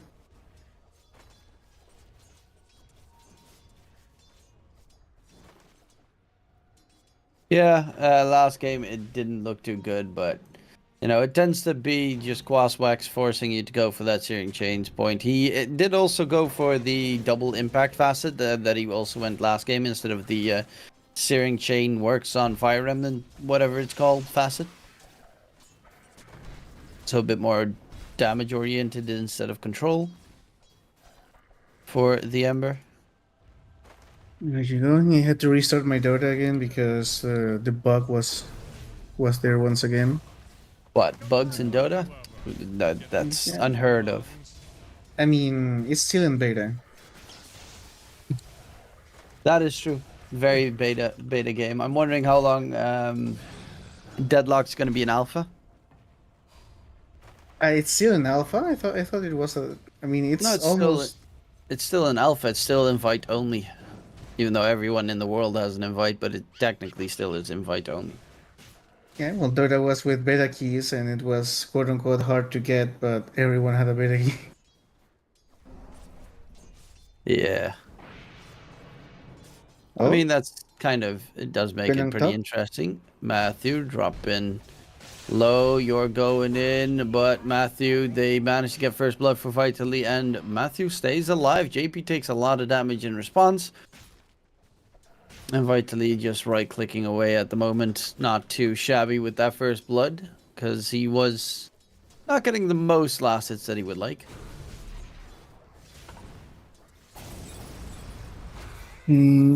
Oh, they're Matthew has foul play, and with that level 2 hex, he can immediately remove the ignite debuff on the Lycan, which is obnoxious. Yeah, foul play when if you use it and not only wait for your last HP point to appear, it is really ridiculous. It lets you dodge a lot of stuff. Oh, wait, you know me? No. Okay, and it'll be just fine. Yeah, the one downside, of course, is that Hex costs 130 mana, so it's really, like, you can't freely use it in the lane at all.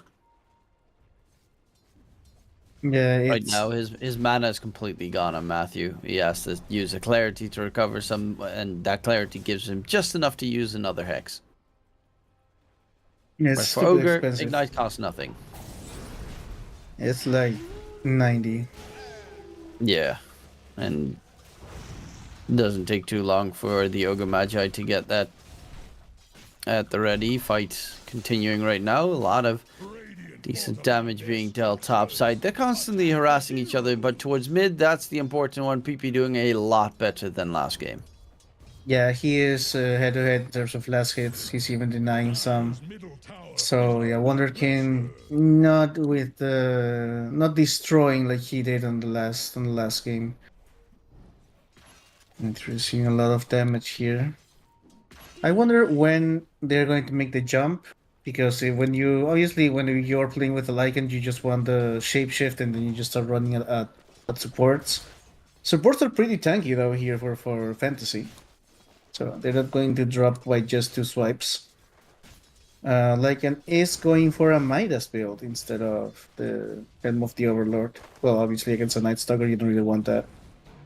Yadomi taking down bottom lane. Argentine gets the kill. Yeah, you definitely don't. The Midas is a surprise one. I would expect like you go Echo Saber, that sort of build, but no, I don't actually know. Why do you go Midas here? Why do you go my? I mean, it's negligible as the attack speed. It gives you more experience. Maybe he wants to get to the wolves level 4 as fast as possible. I don't know.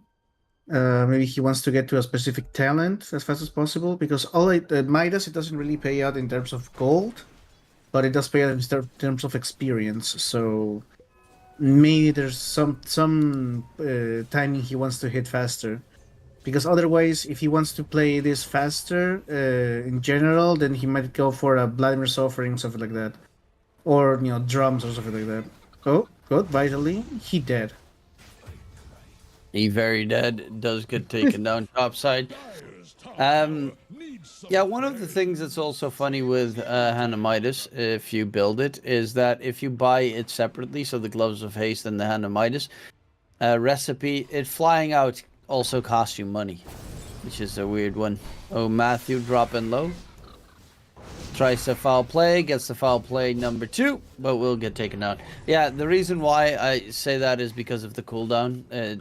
When the recipe flies out to you, it's not, the cooldown is not already set to go for the next round, which it's a weird, annoying mechanic where you want to buy the Animitis completely in one fell swoop, but also you need the attack speed, so you'd rather get that because it buffs your farming speed as well.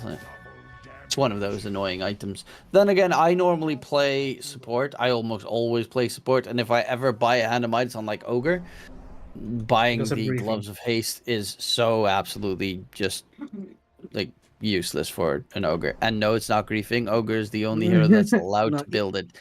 Dazzle used to be able to build it as well, but that's changed, unfortunately. I said it before you said Ogre. Like, I said, yeah, because I'm griefing before you said Ogre, because in any other support, I mean, it's not griefing if you got like 5 kills in 2 minutes, but still. It's still griefing because you could have a Glimmer Cape at Like that stage. Yeah, Glimmer Cape. Way better. Yeah. And then you have a Hanamitis, and then you're already pissing off your safe laner, for instance, that he sees you have a Hanamitis.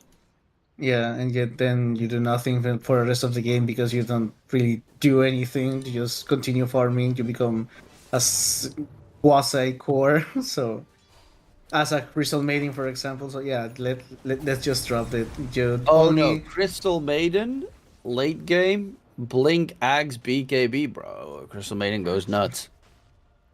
Absolutely nuts at that stage. You pop ulti and just walk around. Nothing they can do to you. Unless they have but stun, then you're useless. Yeah. I mean, still, at that point, it's already like minute 50 or 60, and the other heroes just burst you down. Oh yeah, it's not like if you get a really good start, those heroes can be amazing. Like Lich, for instance, you get a fast blink dagger, shard. You can solo anyone, but most of the time, especially because I play +5 support, you don't have the money. You just buy Glimmer and hope you can buy 4 staff within 20 minutes, and then you already feel rich. Oh, you really like suffering in Dota. Position 5, I can't. I play position 4. At least I get some some gold. I got to get make some plays. Nah, And I'm I too stupid to think what I need to do on the map. I just like stack ward, guard my carry, and then enjoy my relaxed time. Oh, there we go. bottom lane. Going in on the Counter time. Phoenix Hitomi. Taken down. There's going to be a TP from Matthew. You're in trouble. Pike is looking for some money here. Will find himself. You're in response. The Shadow Shaman in a little bit of trouble. Pike is eating. Scatter Blast. We'll get the Scatter Blast cast off, but Matthew is not going to drop, and Zexa is dropping very low. Oh, gets taken down in the fountain. 3-for-1 trade. Nightstalker ulti use. A painful fight. Nightstalker's actually going for a Spirit Vessel first item.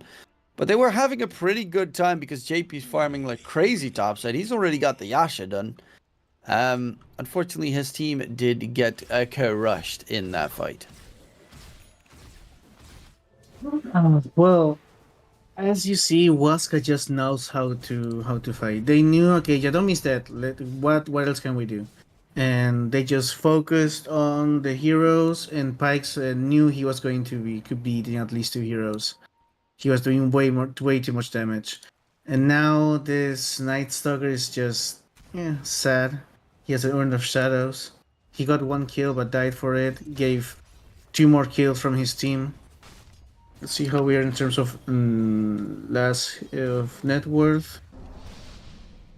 Yeah, Pike is not that far away, but still 800 gold in just 10 minutes is quite a bit. Jedom is dead. You are as well on the other side being chased down, but this Zexa, can he get out of there? Pike, he does hurt pretty heavily so far. Arzen with the silence, but Arzen is also another hero that just cannot man-fight a Bristleback at this stage, who is 2 pieces in towards his Aghanim Scepter. I'm curious if he's going to make any different builds, or if he's going to also go for the immediate Bloodstone Rush. I mean, that's the standard build, right? I mean, maybe you don't rush the Bloodstone, you go for a Sanguine Yasha if you want to fight earlier. But here, the Sanguine Yasha, I mean, only works against maybe the Ignite duration, and that's it. The debuff from Scatter Blast, and that's it. So, maybe, yeah, the Bloodstone is a better pick. Okay, Waska here just feeding out of these bounty runes. So many Matthew. bounties, hacks, shackles, Wonder Kid dropping low inside the wards. Is he going to get taken down? Yes, he is. There's the Lycan Shapeshift. Wonder Kid's not dead just yet. The kisses from Zexa on the side doing a lot of damage. Wonder Kid needs to be careful because the wolves are hurting, but will stay alive. 2 kills secured. Dive away by Yadomi. Not level 6 yet. Doesn't have the Phoenix X. 3 kills secured. Lycan is from behind. Sunder play by JP keeps his Foker alive. And out there, the team that manages to get 3 kills. Arzen still chasing in after Vitally, but they should not Knight be able is to get coming the down. kill there. It's actually chasing deep, but yeah, there's the cancel with the TP attempt by the Bristleback. Nonetheless, 3 kills secured. JP 401. Mantisal as good as done. Yeah, and this is something rare that Waska just overextended there a little bit. Still, the Matthew play was beautiful. They just lacked the damage. Invoker was maybe with 100 HP, maybe less. And then at last, the last part of the team fight where Vitali was running towards the Invoker, that Scatter Blast attack slow was crucial for Invoker to survive. And now we get 1 more kill, and now on PP. Yeah, this is big. PP Ember on the run. Okay. Let it Peace out. trying. Yeah, he should be able to get himself to safety. Night Stalker's Spirit Vessel is now done. Needs some charges, so a quick kill on PP would be great, but he is going to be able to walk his way through and out of there. Dire's bottom tower won't Yeah, well, still, the duration right now from Crippling Fear is not long enough in order to kill PP, but in 2-3 minutes, that's not going to be the case. That duration is going to be 6 seconds, which is a lifetime in teamfights on Dota. Oh, Yadomi doing a lot of stacks here, so Pike is going to get a Dragon Scepter quite shortly. Yep, and gotta get that bristle stacked up as much as possible. Ags is all 500 gold away from being secured. Lycan, not a great stack taker. Ember without Maelstrom, definitely not a great stack taker, so it's really going to be the bristleback that needs to farm like crazy. He also queued up that he wants to get the shard next. Top side. They are invised up looking for a catch, but they're already disengaging here, and they're going to farm the stacks together. Yadomi with the fire spirits. They go in onto your tornado, keeps him alive. Icarus dive by Yadomi, gets caught behind Nice this, micro. but it will be still your dying without much more of a punishment. Well, they might know that there are stacks there. They might want to contest it. Whereas Bristleback is just slowly but surely going towards those stacks. He already has Aghanim Scepter. And he's going for the shard as the next item. That hairball. Dire's top tower is under attack. See, Yeah. Vitality with the Midas ready, going for Aghanim Scepter. Yeah, JP definitely gonna need a Scotty at a pretty decent timing this game to deal with that bristleback. While PP chases in after Zexa, those wolves are scouting everything around and making it very hard to disengage if there's a hunting force right after you. Vitally after his Midas, going for the Echo Saber next, so it is gonna just be straightforward right-click Lycan. See, okay, Pike is starting the stacks, so this should be enough in order to get him over Pike, or at least match his net worth. Still, once again, Also going Midas on the Night Stalker as a second item. So they're expecting this game on both sides to go pretty long, I guess. Otherwise, you wouldn't be building up those Midases. yeah, especially as a second item. It does look a little bit scary if you're looking at a Terrorblade in late game. Okay, JP just wants to go for the Roche. JP going for a very early Roshan. Not even a great Roche lineup. I mean, if they have everyone combined with the Alacrity buff and minus armor from the Little Shredder, it's decent, but as you can see, it's taking a little bit. Yeah, it's not fast. This is with 4 heroes in the pit. But it will eventually get taken down regardless, and that will be the first age, which is also not an item that's really amazing on Terrorblade. So they're going to give it to Wonder Kid on the Voker instead, who is close to finishing up his Hurricane Pike. Meanwhile, Waska going for tier 1 push. Well, if you just leave those wards there, tower's going to melt quite fast. Oh, wait, here we have a Vitali. Knows what he's going to do. Maybe he's dying. Cookie Stun, Sunstrike in as well. Is not going to connect. The kisses come out. Vitally, can he disengage? The kisses. Last one hits the mark perfectly from Zexa. And there's going to be a hunt for the Shadow Shaman. Matthew gets a bit of support there from Pike. And Zexa needs to be careful. Yadomi, of course, has his Phoenix Egg available, but is surrounded by a bunch of enemies. The Hex makes sure no debuffs land on him. Wonderkid still has the Aegis at the ready, but there is no Terrorblade with Metamorphosis near or available. Phoenix Egg is going to go kablooey. And Wonderkid immediately trying to disengage. Arzenti still alive and kicking, flying about. Pike will find Yor on the back line. And Arzenti, it is daytime, not great for him, but they find Yadomi regardless. Pike's still chasing in from behind. He comes, takes down Zexa, looks for Arzenti. Tornado's only going to connect on to PP. And that means the Night Stalker is a third one for Pike. Money, money, money, as he is going for the SNY build instead of the Bloodstone, by the way. Yeah, he wants to fight early, and I really love how Matthew's playing the Shadow Shaman. I mean, he's using that facet to this full potential, helping his allies, helping himself as well, in order to make the team fights, more chaotic, make the team fights harder for the enemy team.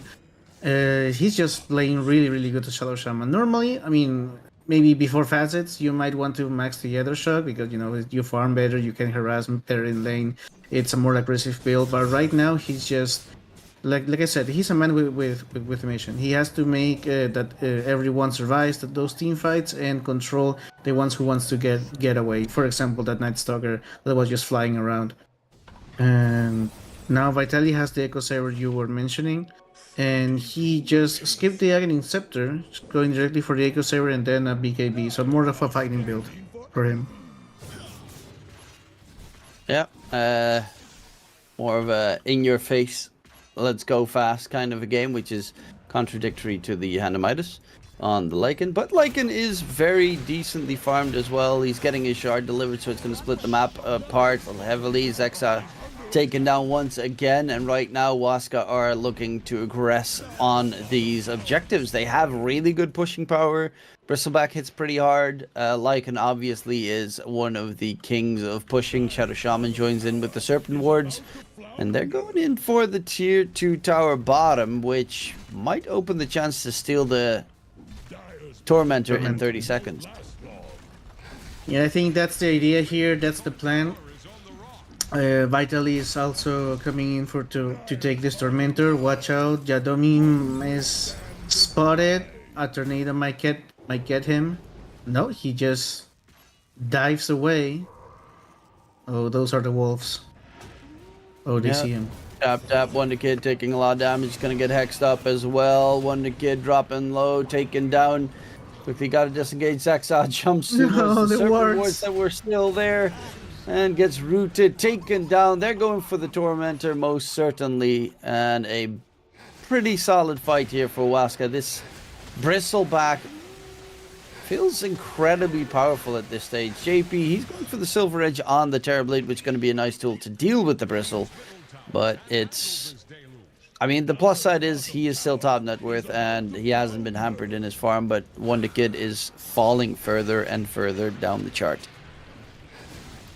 And now Pike can just run down to Arzenti, who has an amplified damage rune, but they just don't care. Pike just wants to collect every single hat in the game. And this is a fun one to watch. Yeah, Pike feels incredibly strong right now. Of course, first Roshanga taken by the Fantasy, but I mean second could be going to Waska. And they don't even really need it because the high ground defense of Fantasy is very weak. Yeah. We have like a Scatter Blast, some Tornadoes, some Meatballs, and that's it. Radiant's top tower is under attack. You can't even spam those. Double Wisdom Rune? Yeah, double Wisdom Rune for Waska. Now that we were talking maybe at the beginning of the broadcast about upsets and stuff like that, and now that I see Waska playing like they're playing right now with such synergy, with such purpose, with just, actually really thinking and double thinking about their builds and how they want to play the game, Hokori is looking really big. Like, they want 2-0 against this team. I really want to see Hokori play more. Yeah, they were a pretty impressive bunch last night. Unfortunately, we didn't get to see that game. But there's going to be a chase, and Yadomi gets the Phoenix Egg off in time. Nice 4-staff usage there to get him out of range. But no kills get secured on either side just yet. PP in the meantime, he's got the Maelstrom done. Mage Slayer is going for the Aghanim Shard next. Actually, he's going BKB first before he goes for the Aghanim Shard because he just got the Ogre Axe to be delivered. But they're looking very strong here, and they're gonna need to find a way to stop this soon. JP so close to finishing up the Silver Edge, but they're actually taking a fight before he has it. 350 gold away, and they're smoke ganking to try and get the catch. Yeah, but who do you find here? Like, if you find Yadomi, this isn't really worth it. You want to find someone like PP, and you don't really have a way to keep him down. Only if you jump with a nice Stalker as they're doing right now with Matthew. Yeah, they know there's no Phoenix Egg, so Nightstalk can go to the grave as he gets immediately deleted. Yours going to be chased down by Pyke. This Bristleback is unbothered whatsoever, looking for Zexa. Snapfire is the third one down, and it's the two main cores of Fantasy that have to lick their wounds and run away. Yeah, Terrorblade just, he didn't have an opening here. He didn't even pop the Metamorphosis, so at least they have that in order to defend. But like you mentioned, Bristleback just doesn't care. I mean, everything you throw at him, he just doesn't care. Just continues to push forward. And he also melts tower at this point. Yep, Yeah, and if they manage to get that Roshan, then it feels like they can just walk up the high ground and finish the game. you're right. In Roshan, may respawn in 10 seconds. Let's see if they get it. It's going to be a Dire Roche. No, well, if it respawns right now. If not, it's going to be a Radiant Roche. And it is a minute and a half, so it's going to be a Radiant Roshan. Oh, JP on the run, gets hit by the dust. Terrorblade, caught. Just Shackles holds him in place. Can they burst him down before he gets the Thundercast off? He tries to find a target there, but is dead. And that's a big kill. JP 4 kill streak going to fight Tali, who killed him with his wolves from miles away, by the way. Yeah, that Lycan with those level 6 wolves, he can just, One he to can just click on a hero and that hero might die. Okay, they don't have anything to stop this. Still, there's That's a saving blink there. grace. Yeah. There's a blink tower on the Shadow Shaman, but he didn't have any mana. There's 12k goal lead in 25 minutes. So this is once again a solid performance out of Huasca. They just make it look easy. I mean, we saw this team Fantasy go up against Heroic and actually put out a fight. And Huasca makes it look like this is easy in 2 games in a row. Maybe this game was a little bit more, even than the last one. But still, Huasca's playing really, really good. Yeah, they get the good control. Pyke has the BKB now. This time, there is nothing on the opposing side that pierces BKB. So once he's got the BKB going, he is pretty much immortal at that stage.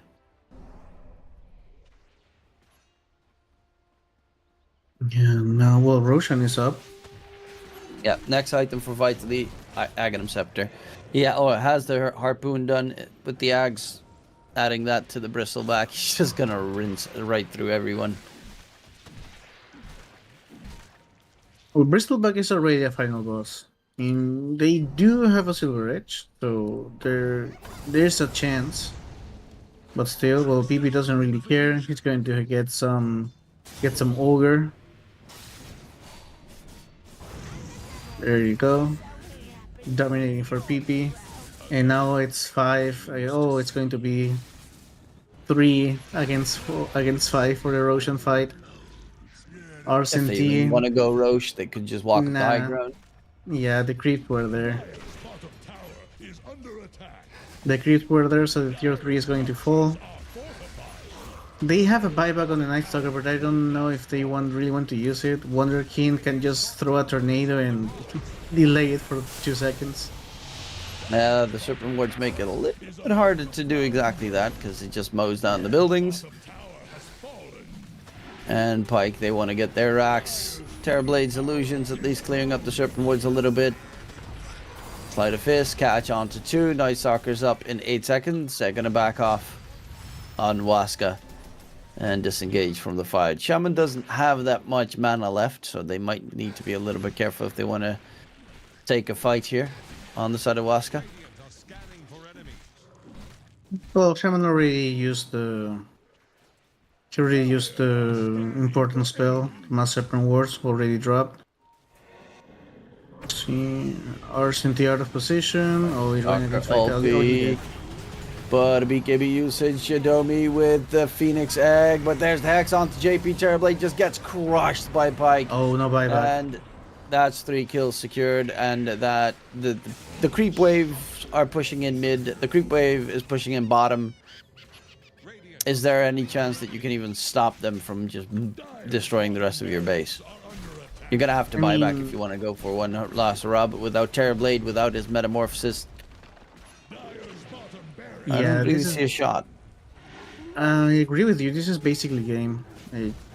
They caught Pyke out of position. He tried to burst down Yadomi, but Yadomi used the egg just in time. Then he tried to focus down on Pyke, but Pyke said, "Hey, I'm the one who hits hard here." And let's see if Pyke goes for the fountain dive. I mean, it's always By the way, fun to see a Bristol dive. they were just BMing Matthew there, because Matthew dropped his Aether lens and it got picked up by Pyke, and then he walked forward to drop it in front of the enemy team so they could like pick it up or destroy it. And Matthew was immediately like, "No, my Aether lens." So they even They're having a little fun. bit of fun. Yeah, they're having fun. They're having fun. I mean, they already know they won. Okay. Last team fight, I suppose. Well, Invoker doesn't care. Okay, he just TP'd.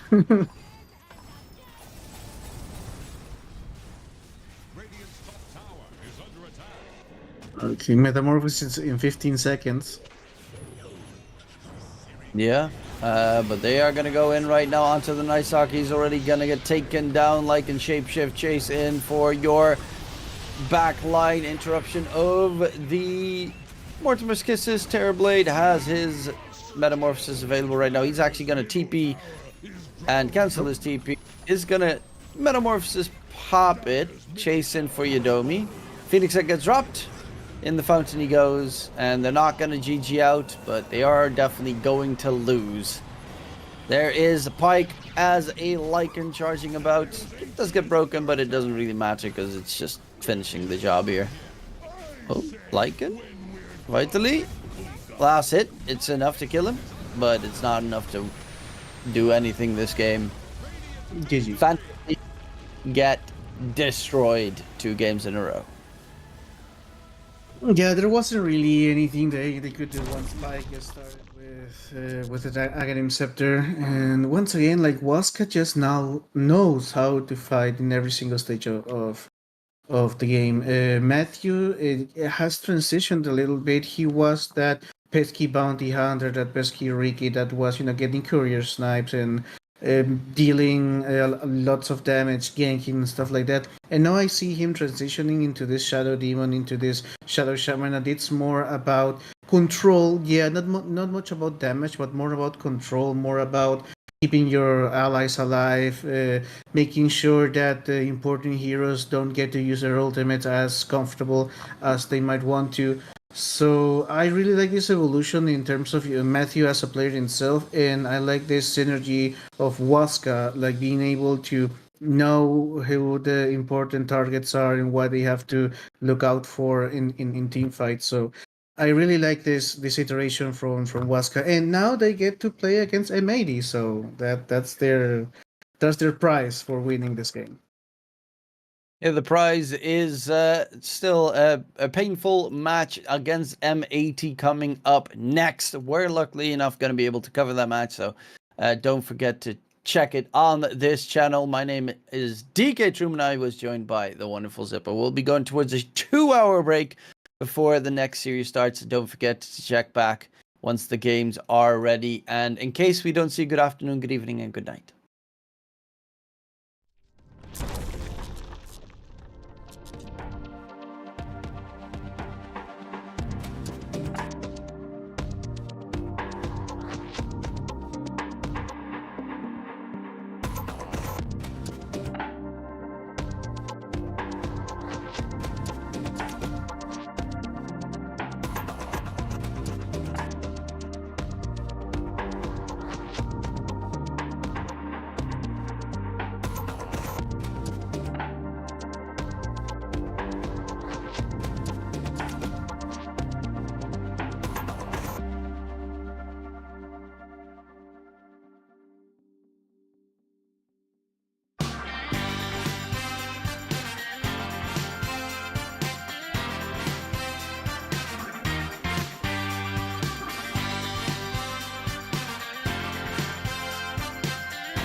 shadow of doubt.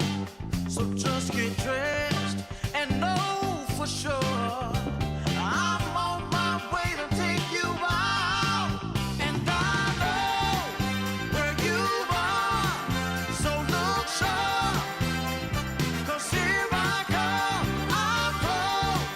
So get ready and watch out, 'cause here I come.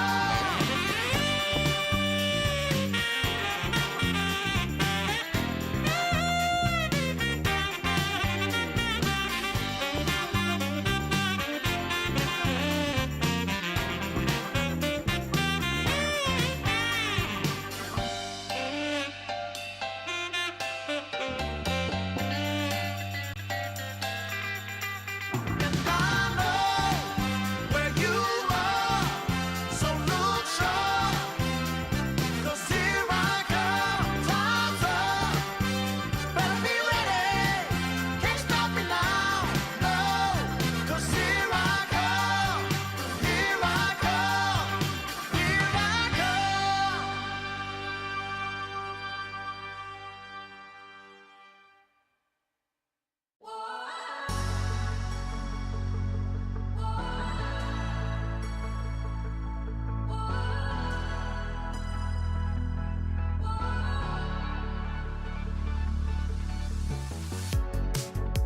The city lights a neon aglow.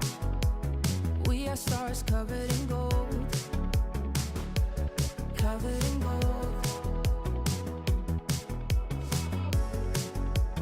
Walking on a highway of dreams. We will shine, only believe. Only believe. And the feeling's right to set the tone. Wanna light the spark and let it go. Late after midnight, light it up in the moonlight. Ain't no stopping us now. We just wanna be the fire. We just wanna be the fire. Burning desire. We go higher and higher, and we never come down. We just wanna be the fire. We just wanna be the fire. Taking down liquor and juice. Come alive, nothing to lose. Starting something, but comes rushing, rushing. And the feeling's right to set the tone. Wanna light the spark and let it go. Yeah, just let it go. Gotta let it out. Wanna shake it out. Gotta let it out. Wanna shake it out. Yeah. Late after midnight, light it up in the moonlight. Ain't no stopping us now, no stopping. We just wanna be the fire. We just wanna be the fire. Whoa, burning desire. We go higher and higher, and we never come down. Ooh, we just wanna be the fire. We just wanna be the fire.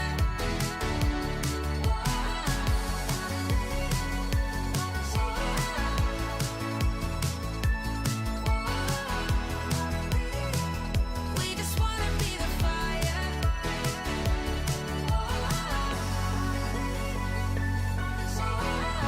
Wanna be the fire. We just wanna be the fire. We just wanna be the fire.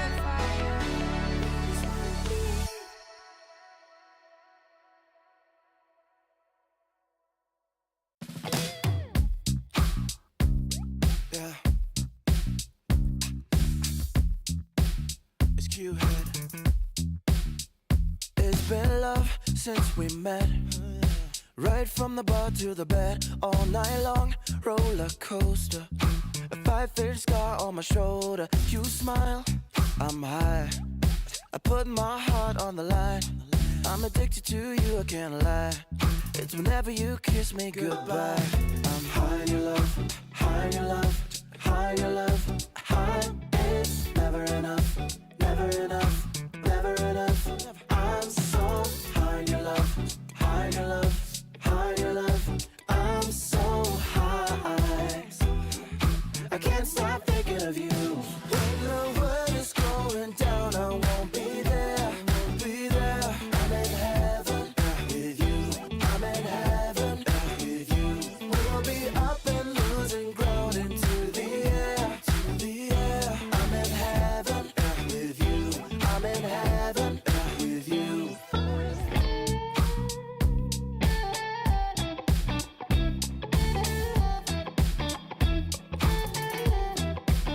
And we faced harder times when sweet words turned into lies. We got caught in our nest, yeah. I put our love on a rest, hit the brake, I turn over. And never ever say that you know her. Got a flame to fuel every night. Keep her safe and hold her tight. High in your love, high in your love, high in your love, high. It's never enough, never enough, never enough.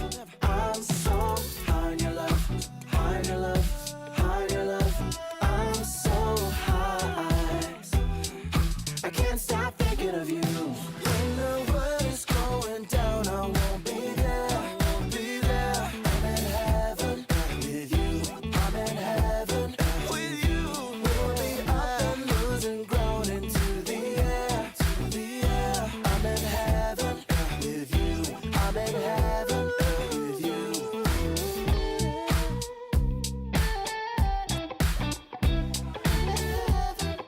With you.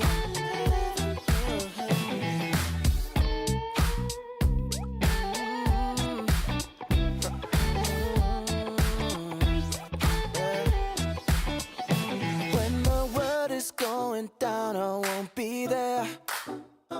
I'm in heaven with you, I'm in heaven with you. We'll be up and losing ground into the air. I'm in heaven with you, I'm in heaven with you.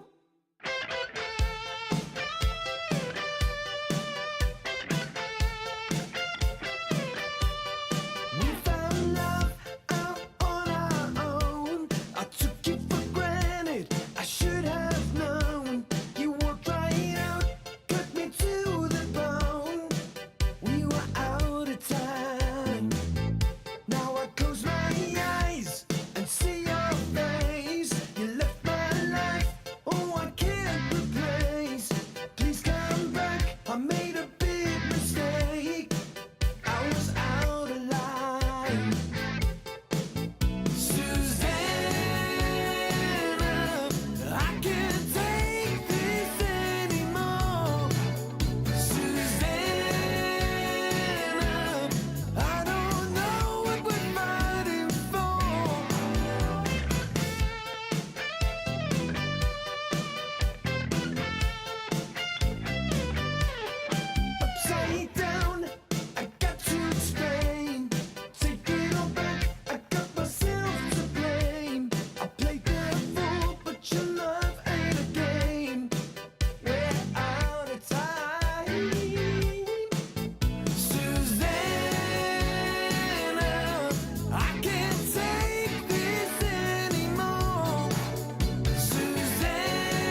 Shot, new kid on the block.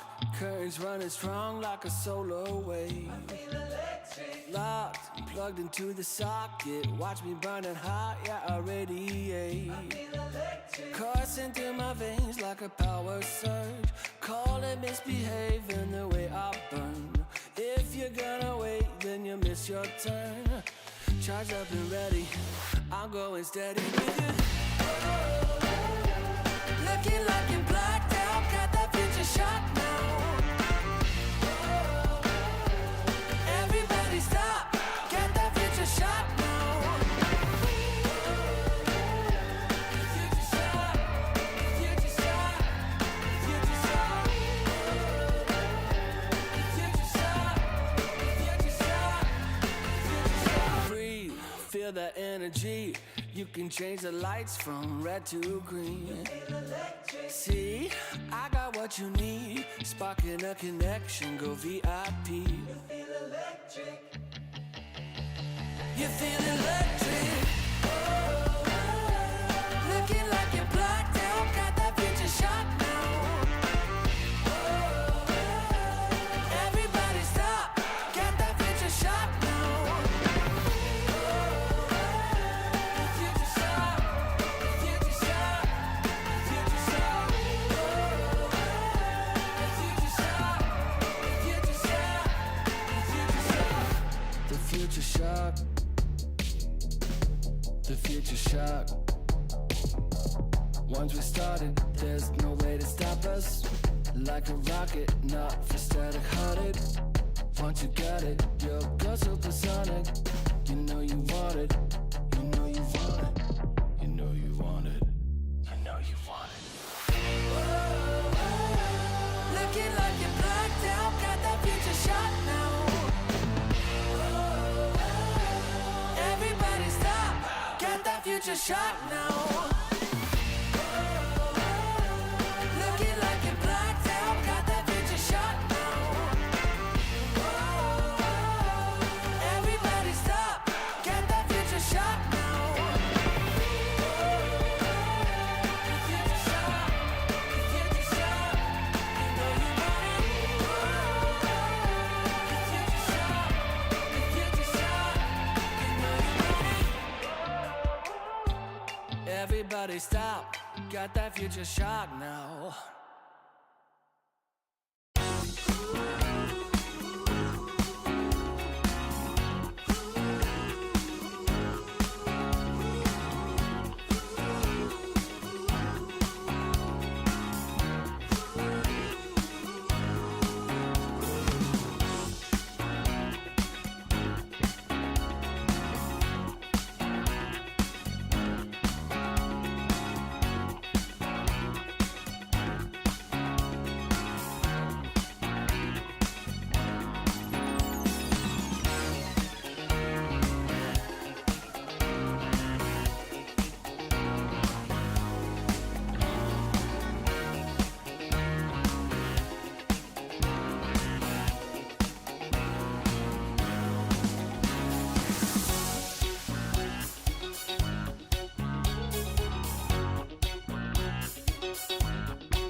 jeans, put pedal to the metal, flashback to the beat. Step into my time machine.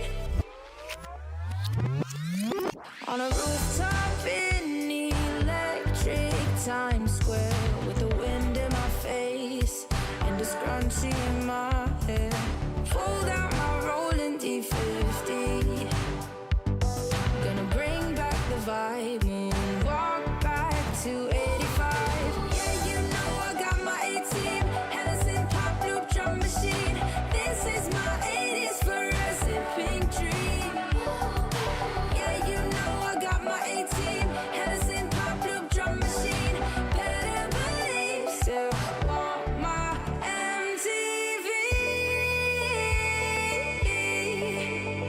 Better believe.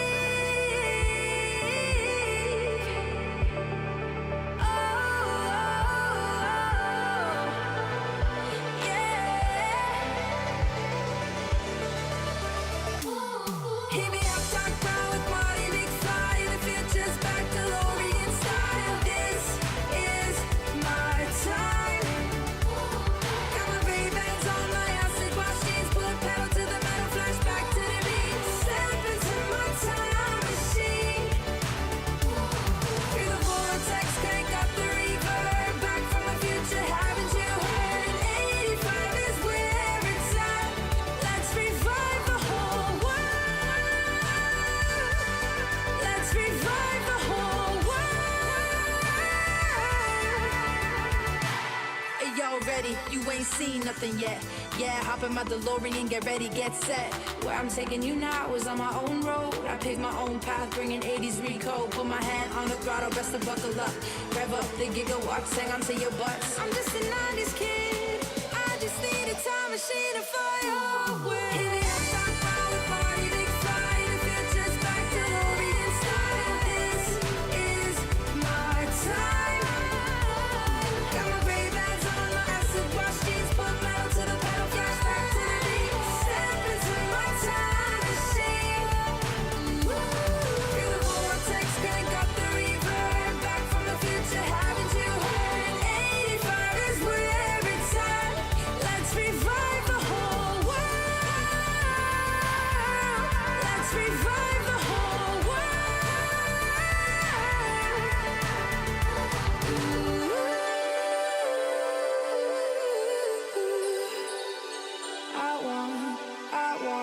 Still want my MTV.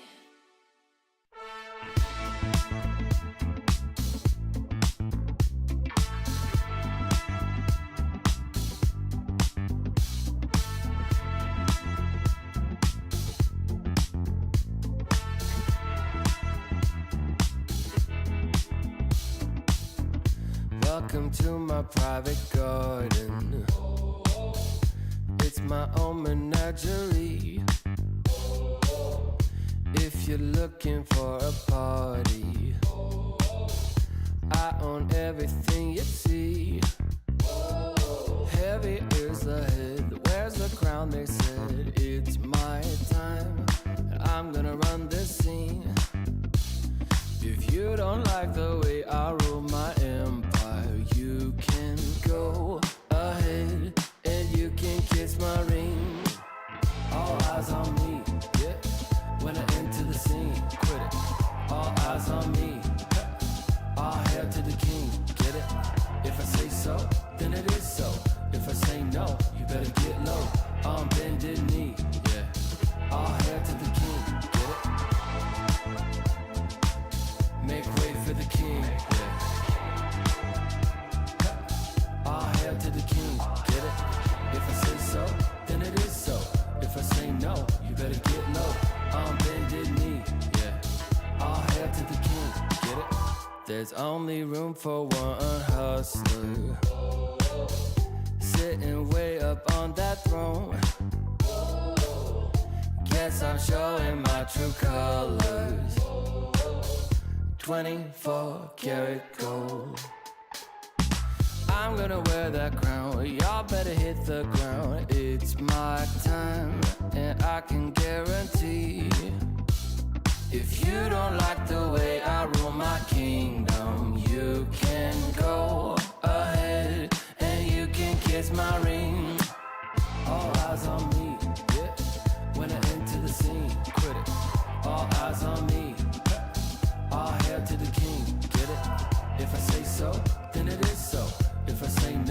better get low. On bended knee, yeah. All hail to the king, get it? Make way for the king, yeah. All hail to the king, get it? If I say so, then it is so. If I say no, you better get low. On bended knee, yeah. All hail to the king, get it?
When the world seems big and I am feeling low, I think of all the good things in my life and dream of all the places we will go. No matter where we end up, we're gonna have a good time. When I promise forever, so together we're gonna shake off the doubts and have a good time. We'll have a good time. We'll have a good time. We won't take it all for granted. We're gonna live in the moment and have a good time. It's all we ever wanted. So why don't we just live it up, live it up.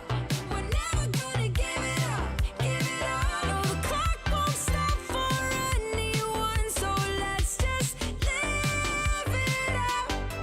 When the world seems big and I am feeling low, I'll think of all the good things in my life and dream of all the places we will go. No matter where we end up, we're gonna have a good time.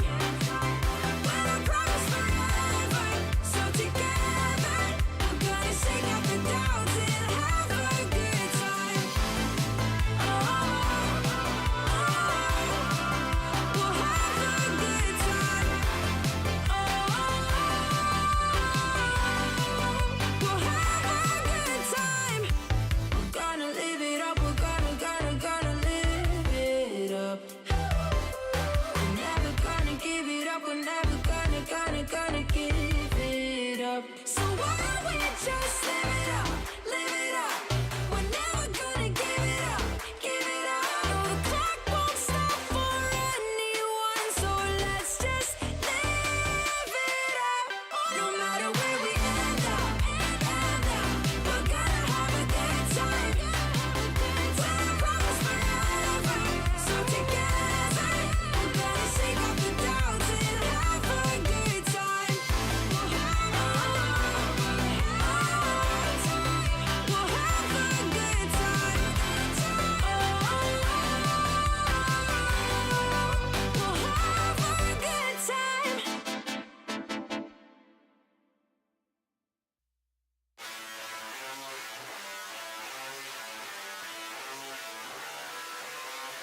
too tired.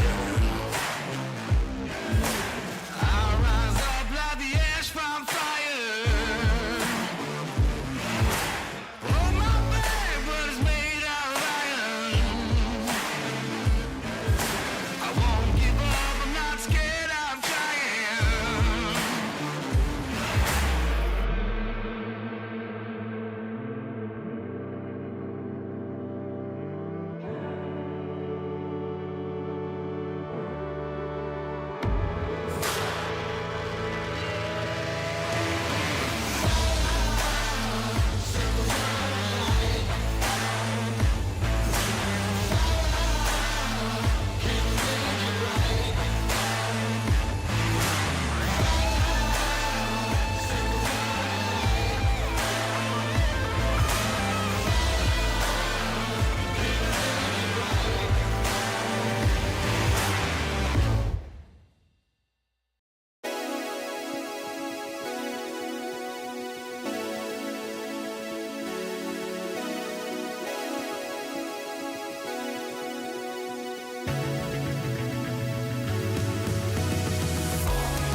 I'm running out of breath with 100 miles.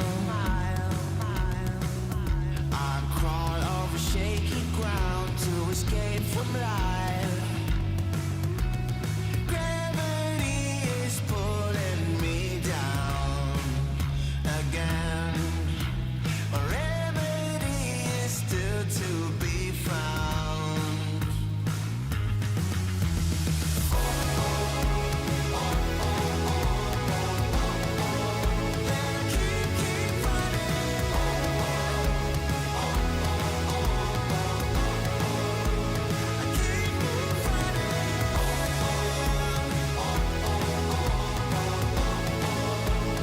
Keep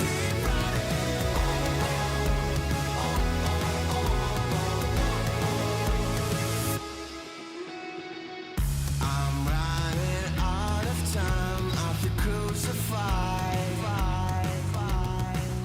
I'm right at borderline to the hell inside. Gravity is pulling me down again. A remedy is still to be found.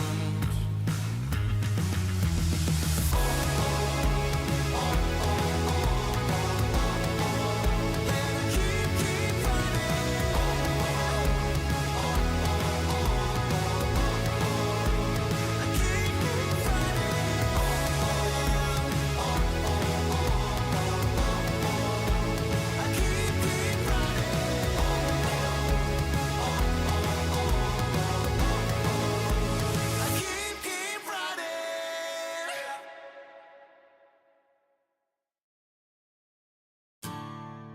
Send you down to me. Only angels would agree. Shine your light into the dark, fading in from far away. Trying to find the words to say. You're everything I ever dreamed. All the hope and all the good that I believe in. You're everything I'll ever need. All the things I wanna be. I could never ask for more. You're everything I'll ever need. In my heart you'll always be. Now I know you're all I'll ever need.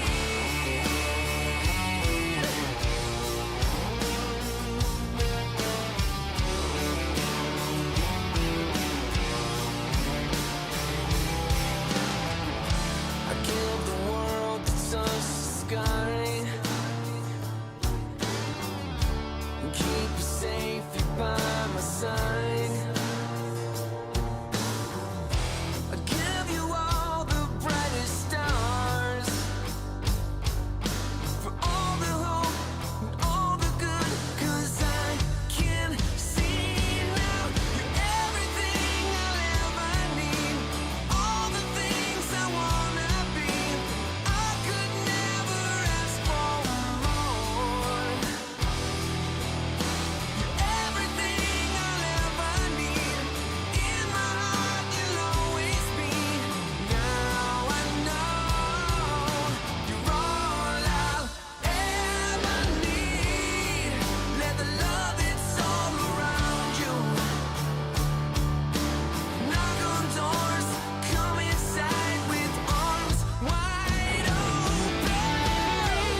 what you feel inside.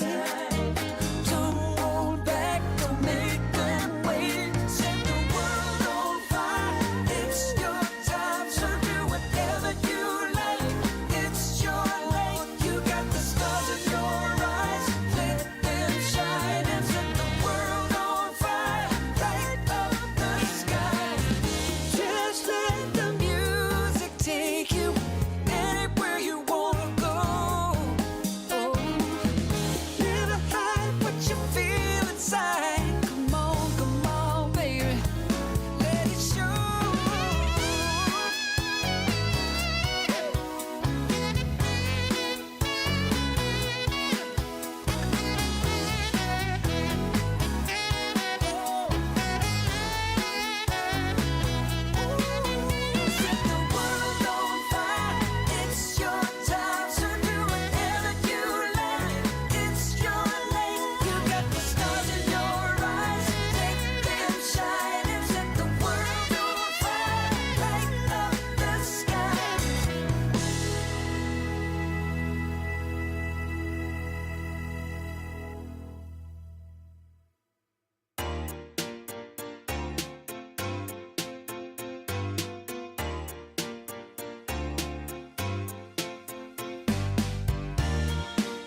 your eye, you don't care.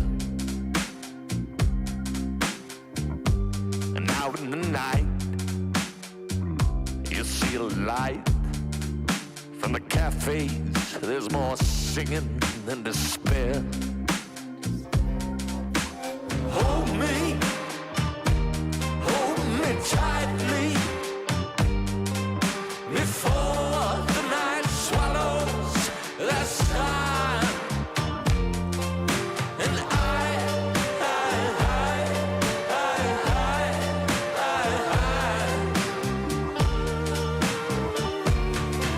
I'm done.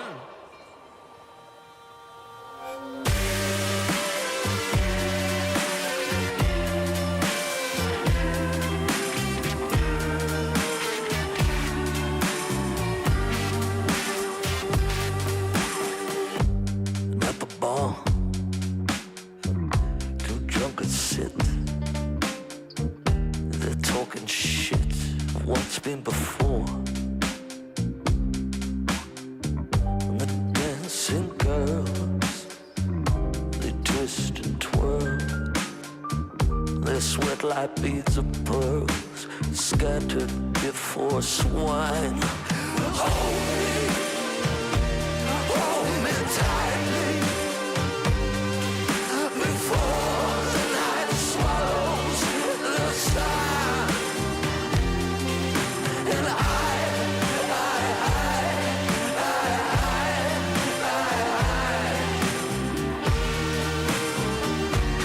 I'm done. Well,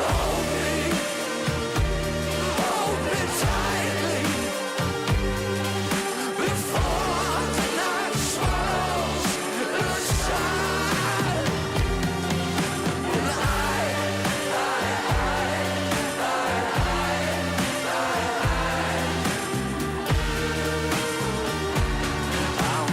done.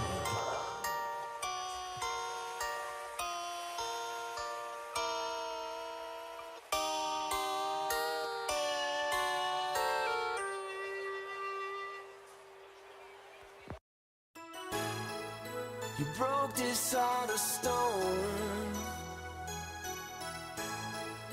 I always hoped that I would find you.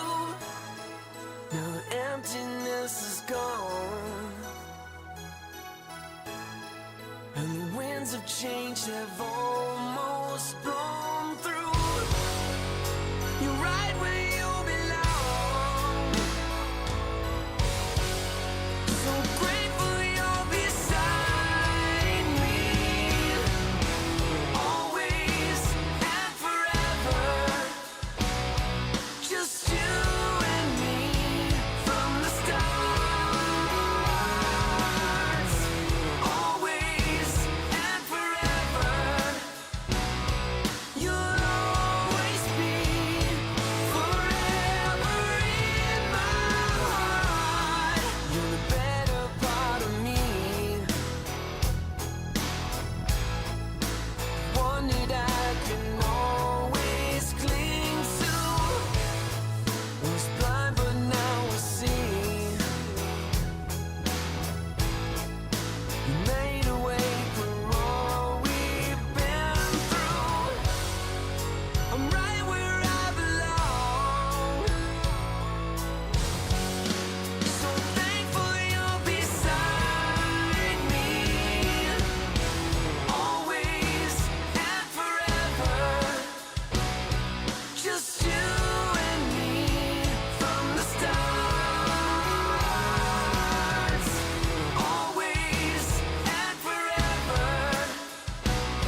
always knew that I would find you. You're right where you belong. So grateful you're beside me, always and forever. Just you and me from the stars, always and forever.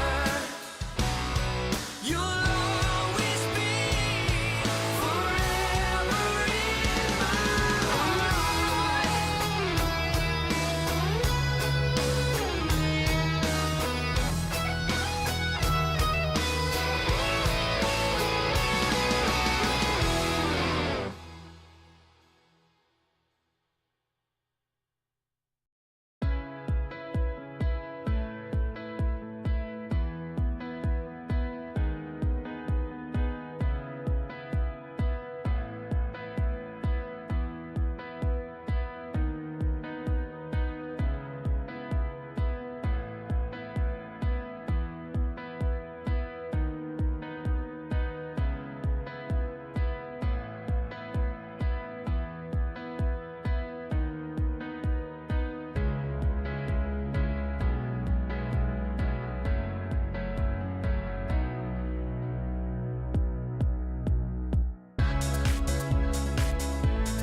Oh, I'm feeling, feeling good. I'm feeling, feeling, oh, I'm feeling, feeling good. Oh, wake up with no alarm. Brand new kind of charm. And fresh hot coffee in a big old mug. Can't wait to get my face in the morning sun. Yeah. Make a list, check it out. Doing only what I want. There's nothing better than making waves. I'm front and center in my own parade. On parade, on parade. Oh, I'm feeling good. I'm feeling, oh, I'm feeling good. Solid gold, I'm shining into foot. So come and take a look.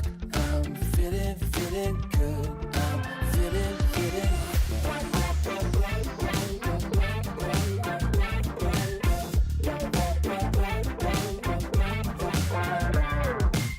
Hold up, windows down, rolling with the classic sound.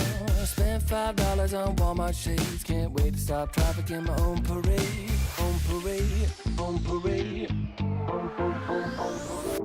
Oh, I'm feeling good. I'm feeling, oh, I'm feeling good.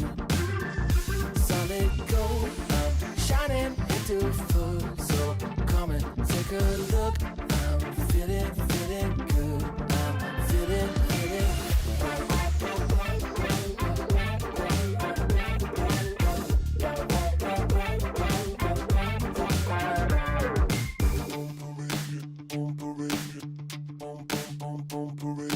On parade, on parade, on parade, on parade, on parade, on parade, on parade, on parade. Oh, I'm feeling good. I'm feeling, oh, I'm feeling good. Oh, I'm feeling good. I'm feeling, oh, I'm feeling good.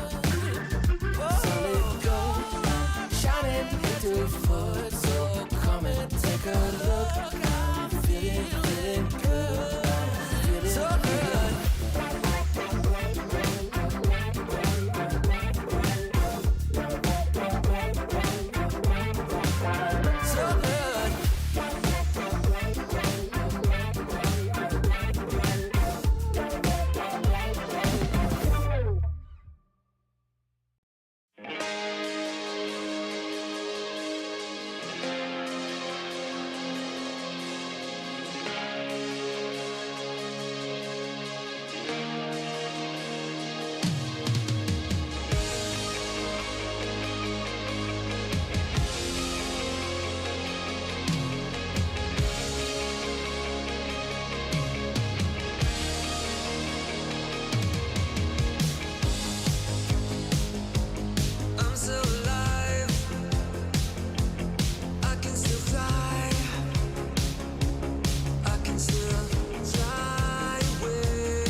The morning light, it hits my eye. Last night we partied like it's 99. You took my hand, we danced all night. That's all I remember, we can blame nobody. Look where we are, so beautiful. This world is ours for the taking now. Not holding back, not giving in. Stay a little longer in the moment now. No regrets now. I'm not feeling sorry for anything I've done. We light it up just to watch them burn it down. And we don't need them anyway. Just take the chance, make dreams come true. Will I ever see your pretty face again? Rendezvous is all I'm hoping for. Maybe we can meet up on a boulevard. Let's get away, yeah. Let's get away, yeah. Let's get away, yeah. Let's get away, yeah. As if we got one life to live, maybe we should just let go. Don't worry about tomorrow, start counting your Insta follows. Cause the sun comes up again, new days they begin. So hold on to me, cause I wanna go with you. No regrets now. I'm not feeling sorry for anything I've done. We light it up just to watch them burn it down. And we don't need them anyway.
attraction. Come on up and just pay the fare. Come on down, let's pay the fare.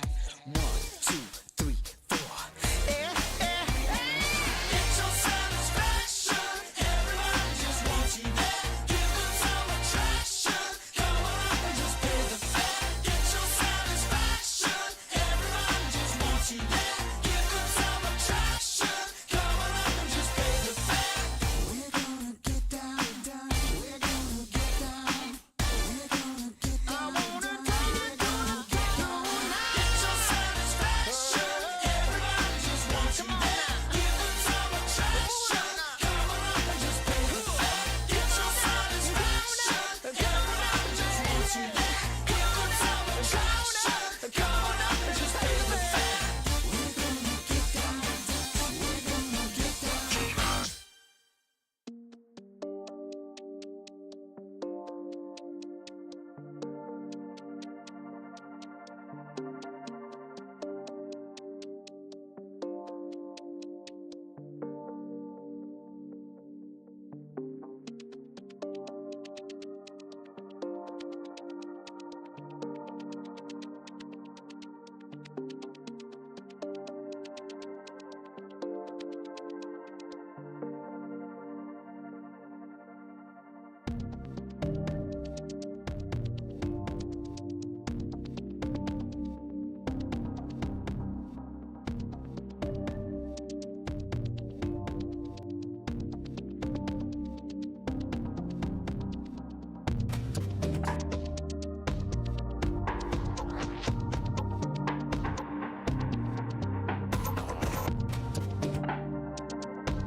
Just got the news that you're still in town, looking for a safe place to hide. Well, you better close your window and lock the door, 'cause I'm gonna get you tonight.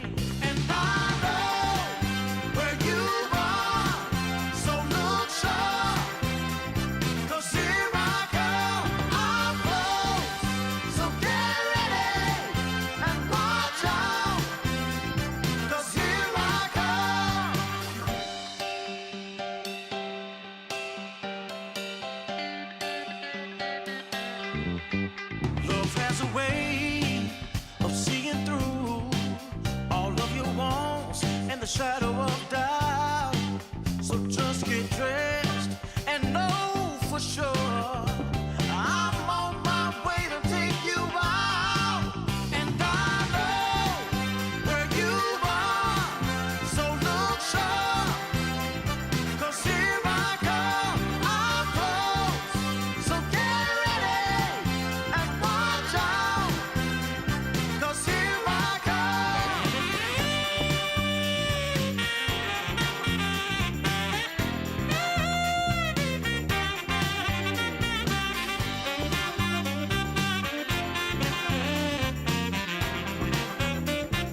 our stars covered in gold.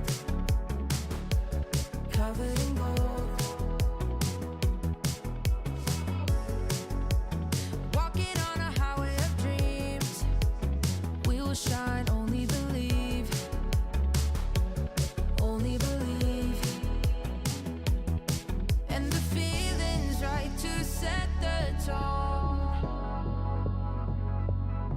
Wanna light the spark and let it go. Late after midnight, light it up in the moonlight. Ain't no stopping us now. We just wanna be the fire. We just wanna be the fire. Burning desire. We go higher and higher, and we never come down. We just wanna be the fire. We just wanna be the fire. Taking down liquor and juice. Come alive, nothing to lose. Starting something, blood comes rushing, rushing. And the feeling's right to set the tone. Oh, wanna light the spark and let it go. Yeah, just let it go. Wanna let it out, wanna shake it out. Gotta let it out, wanna shake it out. Yeah, late after midnight, light it up in the moonlight. Ain't no stopping us now, no stopping. We just wanna be the fire. We just wanna be the fire. Whoa, burning desire. We go higher and higher, and we never come down. Ooh, we just wanna be the fire. We just wanna be the fire.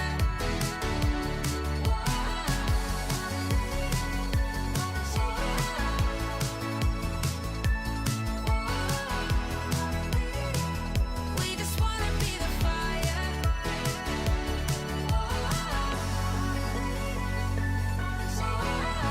Wanna be the fire.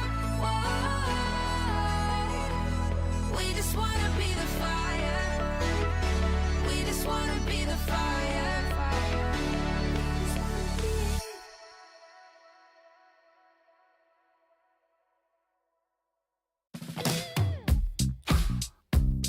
Yeah.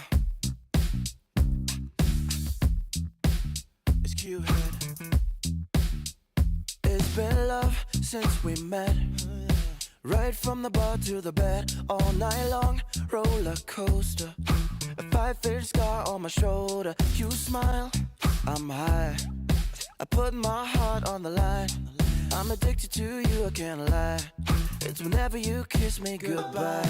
I'm high in your love, high in your love, high in your love, high. It's never enough, never enough, never enough. I'm so high in your love, high in your love, high in your love. I'm so high, I can't stop thinking of you. When the world is going down, I won't be there, won't be there. I'm in heaven with you, I'm in heaven with you. We'll be up and losing ground into the air, to the air. I'm in heaven with you, I'm in heaven with you.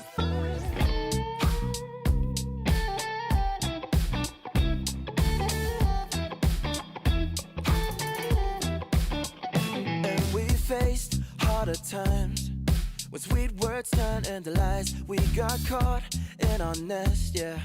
I put our love on a rest. Hit the brake, I turn over. And never ever say that you know her. Got a flame to fuel every night. Keep her safe and hold her tight. High in your love, high in your love, high in your love, high. It's never enough, never enough, never enough. I'm so high in your love, high in your love, high in your love. I'm so high, I can't stop thinking of you. When the world is going down, I won't be there,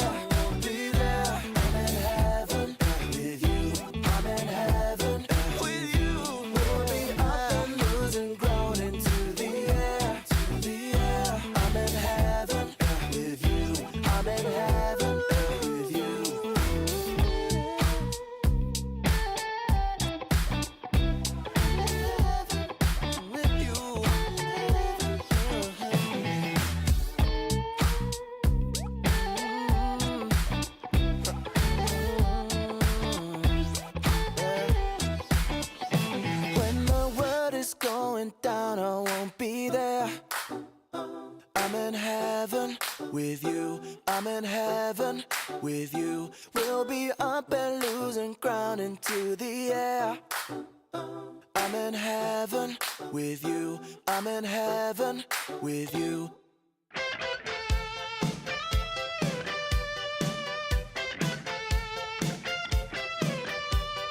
We found love out on our own. I took you for granted. I should have known.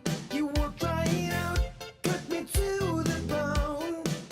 We were out of time. Now I close my eyes and see your face. You left my life, oh I can't replace. Please come back, I made a big mistake. I was out of line. Susanna, I can't take this anymore. Susanna, I don't know what we're fighting for.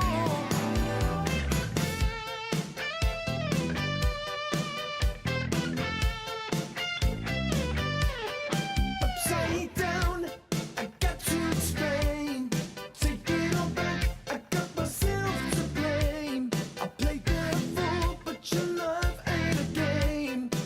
We're out of time. Susanna, I can't take this anymore. Susanna, oh, you made me lose control. Susanna, oh, you got me on my knees. Susanna, won't you please come back to me? We gotta give it one more try. We gotta give it one more try. We gotta give it one more try. Come back to me.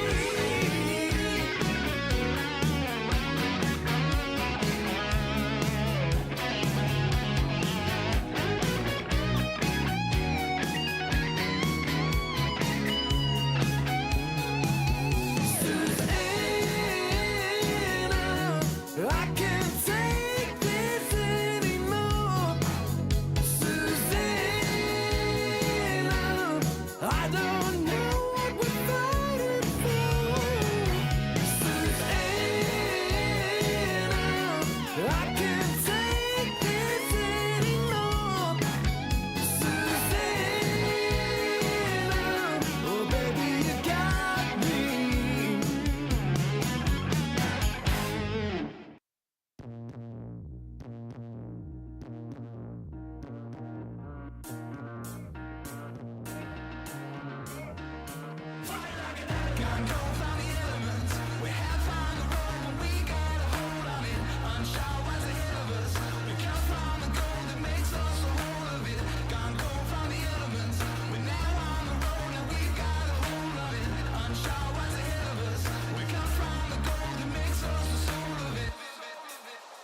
Fight like an animal, spinning like a hurricane, shooting like a fireball, heavy like an airplane, crashing like a thunder, rolling like a steam train, fly like a cannonball, burning like a heat wave.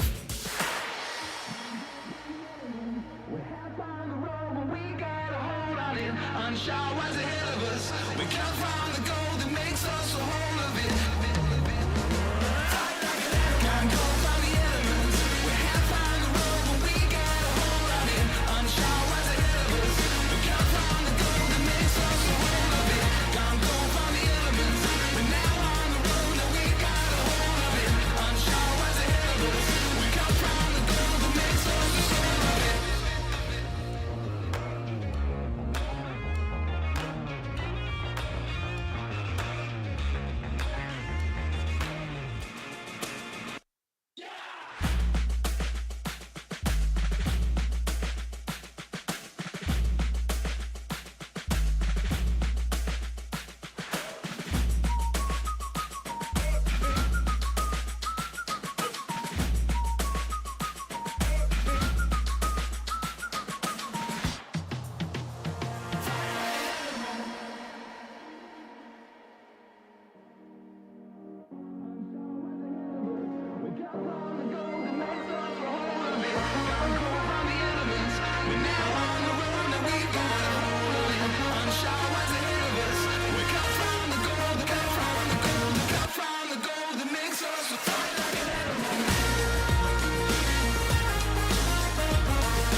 shot, new kid on the block.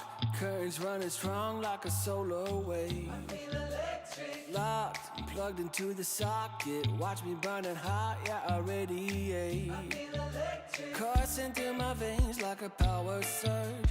Call it misbehaving the way I burn. If you're gonna wait, then you miss your turn. Charge up and ready, I'm going steady with you. Looking like you're blacked out, got that future shot now. Everybody stop, got that future shot now. Future shot, future shot, future shot. Future shot, future shot, future shot. Breathe, feel that energy. You can change the lights from red to green. See, I got what you need. Sparking a connection, go VIP. You feel electric. You feel electric. Looking like you're blacked out, got that future shot now. Everybody stop, got that future shot now. Future shot, future shot, future shot. Future shot, future shot, future shot. The future shock. The future shock. Once we started, there's no way to stop us. Like a rocket, not for static hearted. Once you got it, you'll go supersonic. You know you want it. You know you want it. You know you want it. You know you want it. Looking like you're blacked out, got that future shot now. Everybody stop, got that future shot now.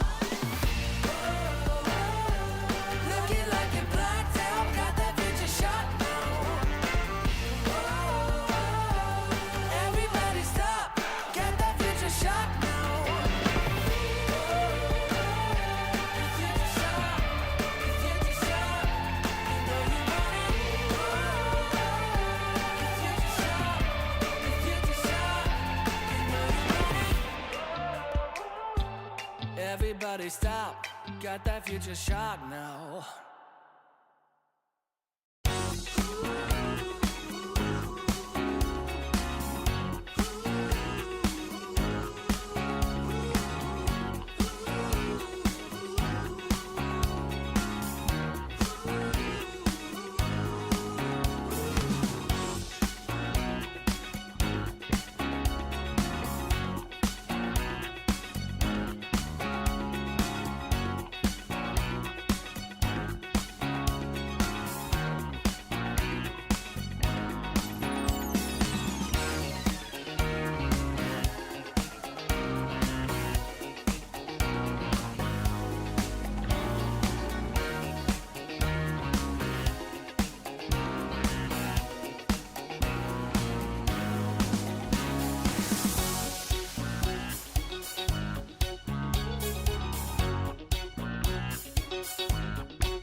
On a rooftop in electric Times Square, with the wind in my face and a scrunchie in my hair. Fold out my rolling D50. Gonna bring back the vibe, moonwalk back to 85. Yeah, you know I got my A-team, Hennessy pop loop drum machine. This is my 80s fluorescent pink dream.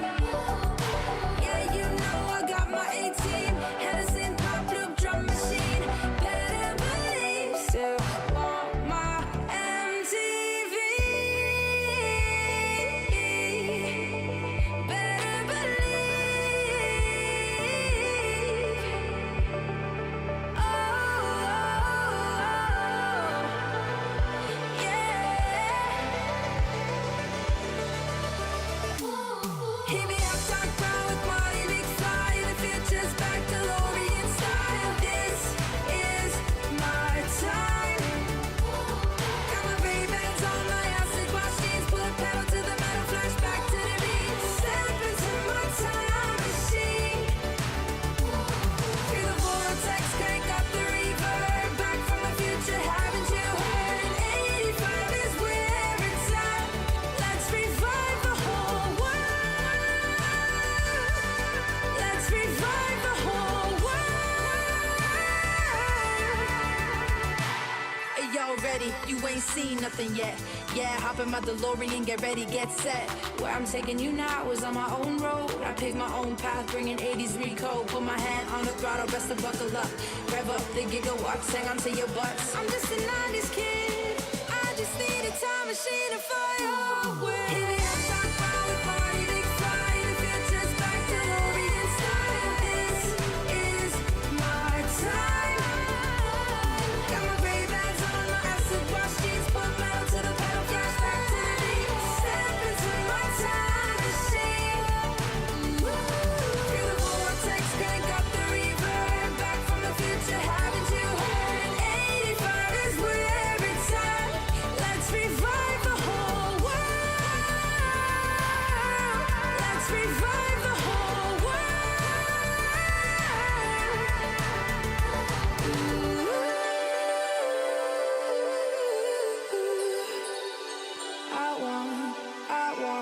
Still want my MTV.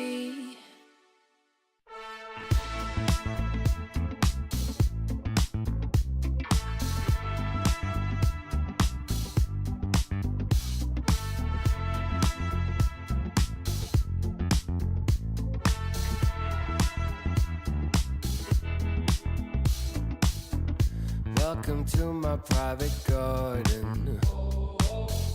It's my own menagerie. If you're looking for a party, I own everything you see. Heavy is the head, where's the crown? They said it's my time, and I'm gonna run this scene. If you don't like the way I rule my empire, you can go ahead and you can kiss my ring. All eyes on me, yeah. When I enter the scene, quit it. All eyes on me. All hail to the king, get it? If I say so, then it is so. If I say no, you better get low. On bended knee, yeah. All hail to the king, get it?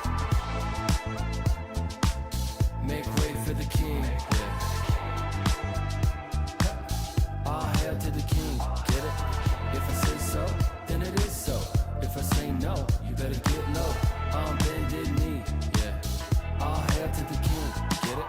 There's only room for one hustler, sitting way up on that throne.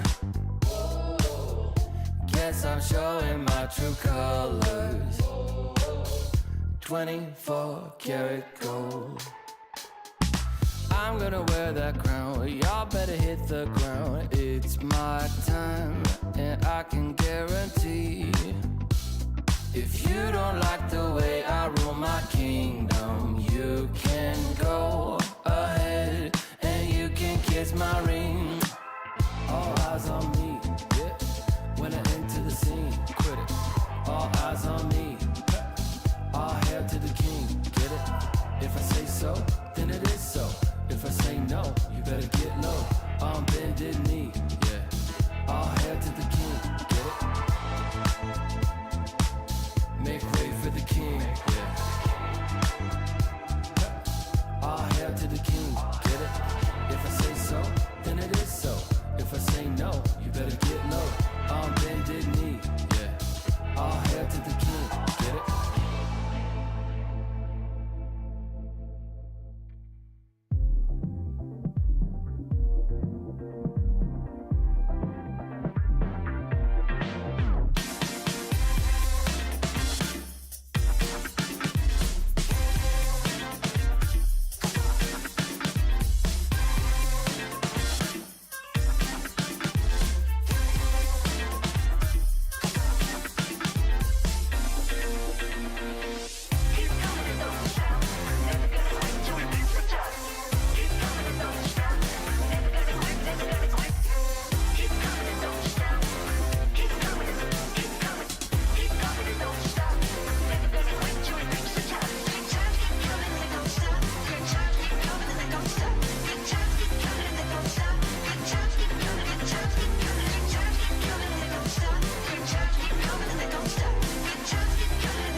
When the world seems big and I am feeling low, I think of all the good things in my life and dream of all the places we will go. No matter where we end up, we're gonna have a good time. When I promise forever, so together we're gonna shake off the doubts and have a good time. We'll have a good time.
Welcome back, ladies and gentlemen. We are on for another round of eliminations here in the South American Close Qualifiers for DreamLeague 25. My name is DK Truman. I am joined by Zippo, and we had one amazing series of Waska previously, but now they're facing up against a team that should be a higher caliber, though. Yeah, M80 is one of the favorites, one of the only ones that got invited. Like him, they and Heroic were the only ones invited. And now they have to face against this team Waska that was looking really strong in the first two games. Like it was really beautiful to watch the synergy they have and how good they fight. We are opening the draft right now, and something I wanted to mention about M80 is that they haven't played the same carry twice so far in the qualifier. They have even picked like different picks. Like we've seen a Viper, a Pupna, Slark, then Marcy. And so I don't know if they have like a huge hero pool, maybe, or they just are finding themselves in terms of what do they want to play. But anyway, draft already started, and let's see when we are up for a really entertaining match. Truman. Yeah, I'm definitely expecting a very entertaining match. We have the Bristleback first pick for Waska. It worked wonders for them in the previous series. Game 2, of course, Game 1, their opponents had it. And it also did wonders for them because that Bristle was useless. But yeah, it definitely looked like a very scary one. Take it again. I mean, when in doubt, right? Yeah, I mean, if it worked on the other games, why don't pick it again? Even if you can also like flex it a little bit, like you can give it to your offlaner as if you got the first pick Bristleback. And now M80, I mean, we've seen that the only answer we've seen to the Bristleback is an Ember Spirit with a Mage Slayer. Ember Spirit's still in the pool, so let's see if they pick it up or if they just start up the draft with a support, something like that. Oh, Earth Spirit. That's not the spirit I was looking for, but nevertheless, the only one who could break the curse of the Earth Spirit mate was FCR. Yeah. No. No, not FCR. No. Analog. The other analog. Yeah, I confuse the Brazilian players. Analog. I mean, there's a big difference between the two. Yeah, I remember the Brazilian flag in it. Yeah, whatever. And then it was Lelis, of course. Yeah, or always Cini, Lelis. he got this. Yeah. But M80, of course, they are not an easy team to beat either, though, you know, one of the big names in that team is going to always be K1, but I think one of the best improving players in the entire region is Lumpy on that mid lane. I think he has been stepping up so massively over the last year in Beast Coast that, you know, he's a dangerous player. He was always pretty decent in his time in Infinity, but yeah, he wasn't at the level of when the ending of Beast Coast, pretty much. That's where he really started popping off, playing up against the best mid laners in the world. Yeah, and I like that he is part of this new era of South American players where you were looking mostly at just 10 players to represent the whole region. The other teams were really not up to par, at least in the DPC season when there was the first division. It was always Beast Coast and Thunder and one other whose name escapes me right now, but it was only 10 players. But after that, after the dissolution of that big Beast Coast roster, then a couple of players started popping in, and some names like Parker, like Lumpy, started sounding, and Lumiere as well in Hokori, started giving a new era of this. So this is like the third generation of players for South America, which it's always fun to watch the new blood.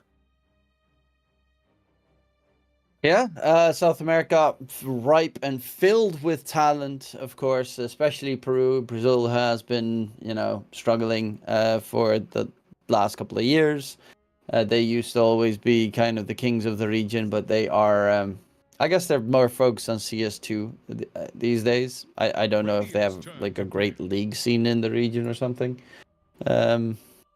But yeah, Maybe Peru Valorant. is Valorant. Ew. Yeah. Peru Yeah. is the king of the region currently, and of course for you that must be great.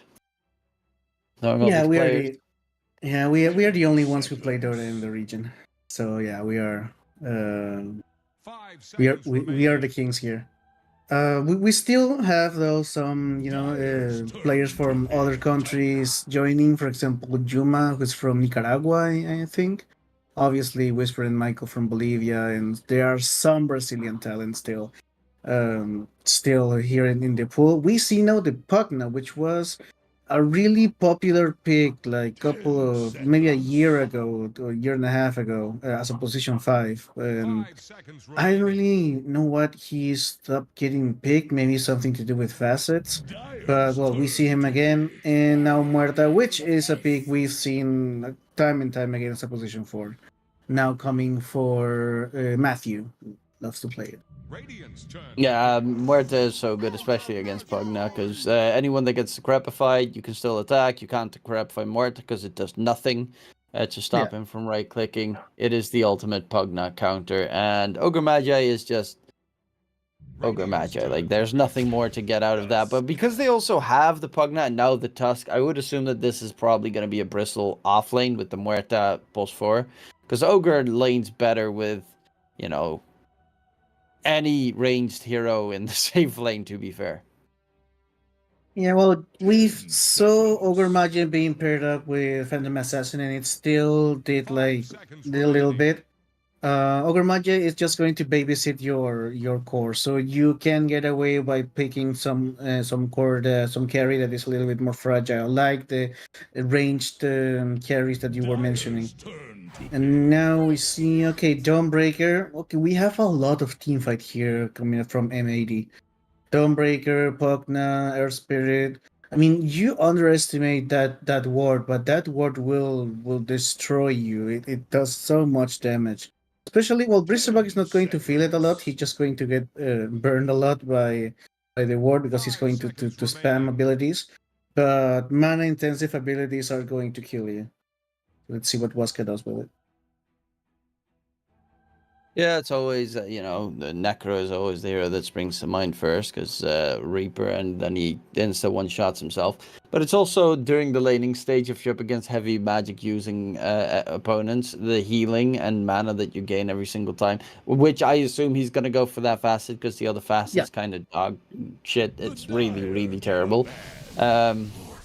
It's like 1% more spell amp or something for every tower that Or dies. our tower. Yeah, that's just stupid. Yeah, it doesn't really work even if you're playing Pugna mid or Pugna core. So yeah. 10 seconds. Well, maybe we see that changing in the next patch, which should come after 5 these seconds remaining. qualifiers. At least that's what I hope.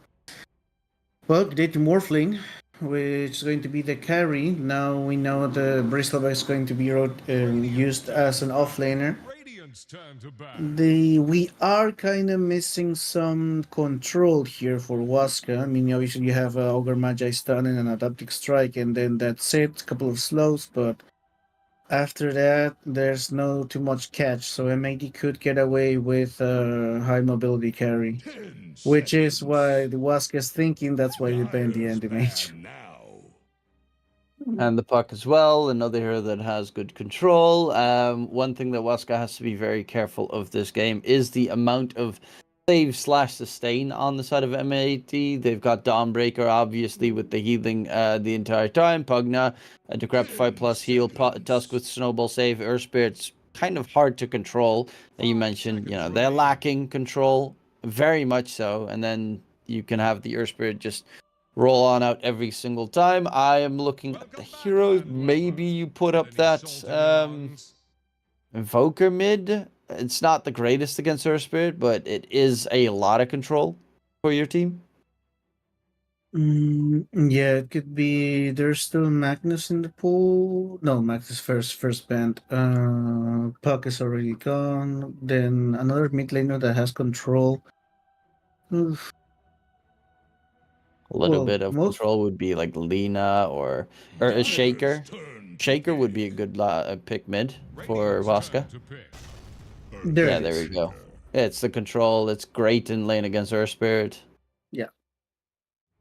He is going to hurt a lot with Pugna's Ward, though, if he's not careful. And there's the high mobility carry we were talking about with the Slark.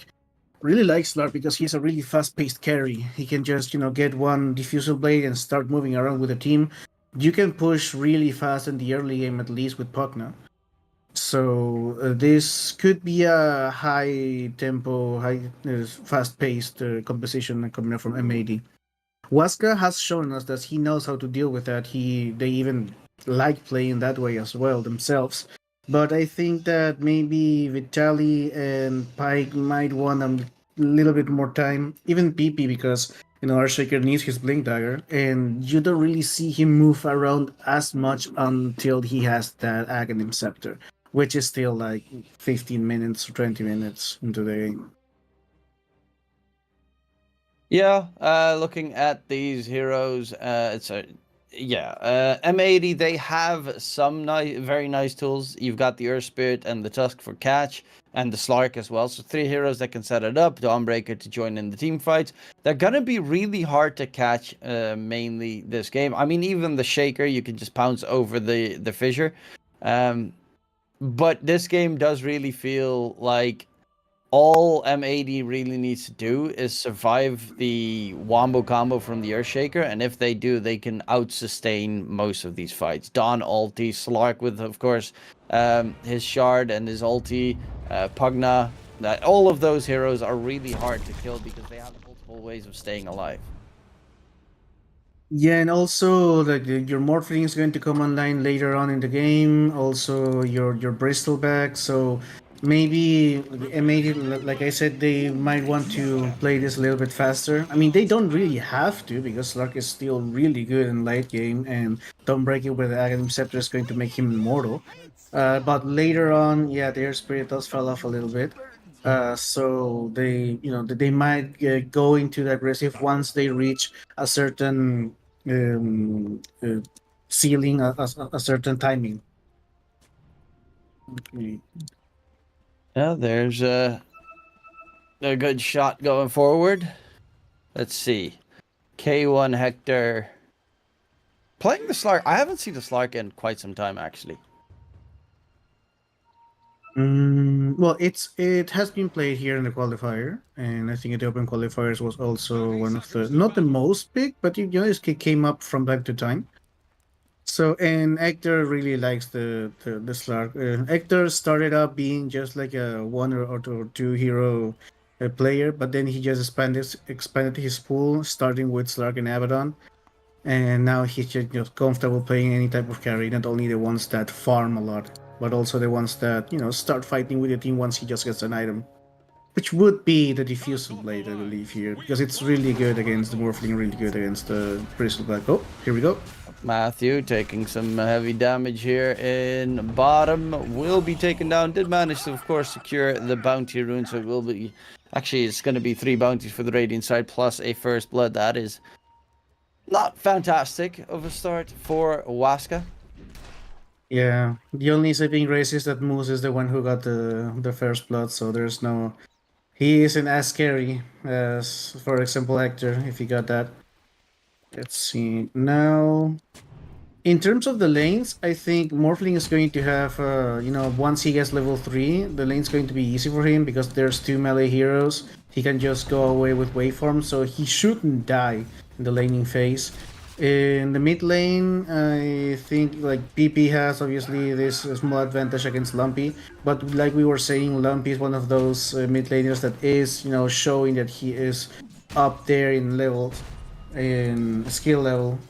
So maybe this is just like an even matchup. And looking in the bottom lane, then we have Vitally, like Muerta and Bristleback. I do see this being really, really aggressive. So Moose has to be really careful here, because Slark just bounces away, but Moose is going to die if he gets caught. Even the Slark needs to be a little bit careful, because the dead shot can really hamper his disengage if you time it correctly. And yeah, Cold Spray's just really solid to harass. Plus side, of course, is you have nice magic wands on the M80 safe lane duo, and they're just gonna constantly be able to get those refills, so they always have max magic wands, essentially. Yeah, they always have like a saving grace.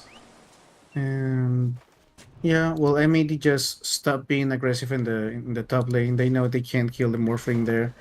And I think the only lane we might see some kills is in the bottom lane. That's why our server is staying there for a bit longer. Yeah, they're playing a little bit of scary gaming. Matthew pretty low, pops the healing salve, should be able to rejoin the fight. Or the lane at the very least. Top lane, Yodomi is now level 2, so essentially level 3 on Ogre Magi, which is always kind of neat. Oh, and Oh, Yodomi needs to make sure El Misho doesn't get the counter ward going. Yes, okay. He will at least clear it up.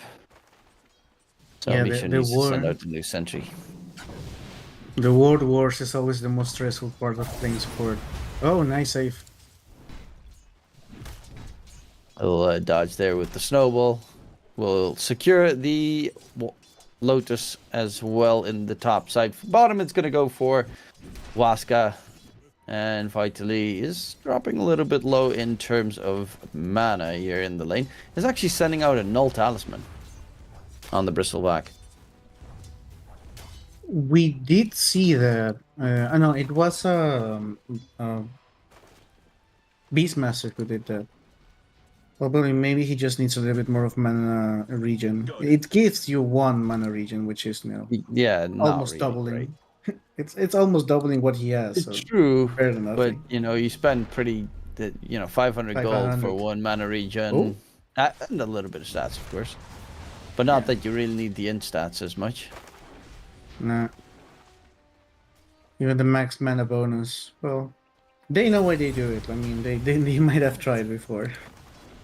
Moves No, going- without a doubt. Oh, we're going to Oh. Spike.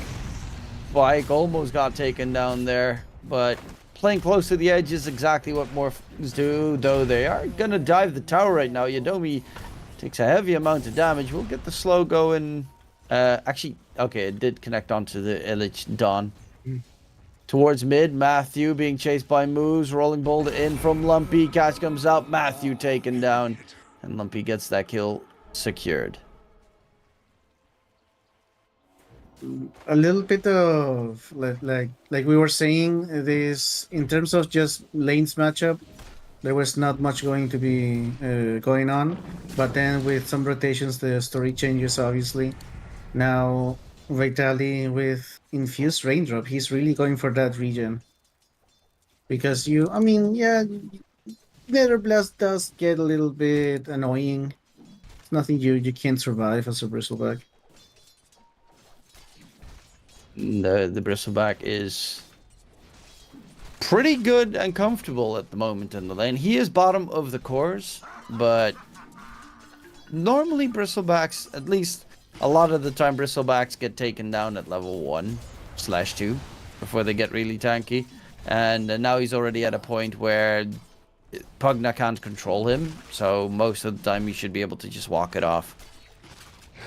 Yeah, it's about timings. If you're playing as a support against heroes like Timbersaw or Bristleback, they need their levels on their passive abilities in order to be, scary. So just hit them at the beginning. They are, not squishy, but they're way easier to kill. And there's some rune control happening here for M80. They are really securing Lumpy to have at least a decent game. He is actually ahead in net worth with against PP. And the rune was bottom and PP gets it.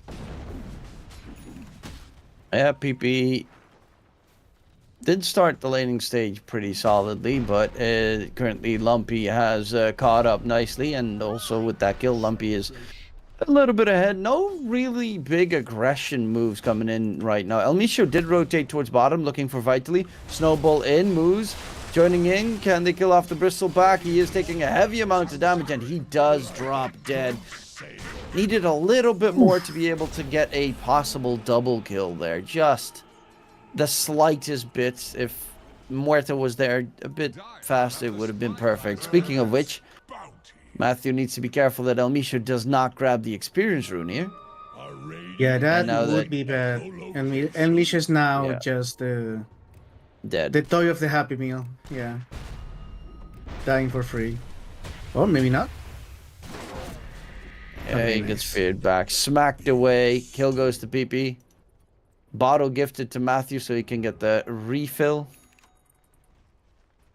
And it's a 1-for-1 experience rune trade. Domi, you God! Ring around the rose. He will get spotted though. Walking the opposite direction is looking like he's also going to die momentarily. He's trying to keep them occupied. There's also an ancient camp here that he can try to suicide with. Gets the He courier gets a strike. courier. Oh yeah, Domi gets way too much for his troubles. This Illich is has no just mana. Lumpy Space created. chasing deep, and yeah, that's a lot of space and time wasted.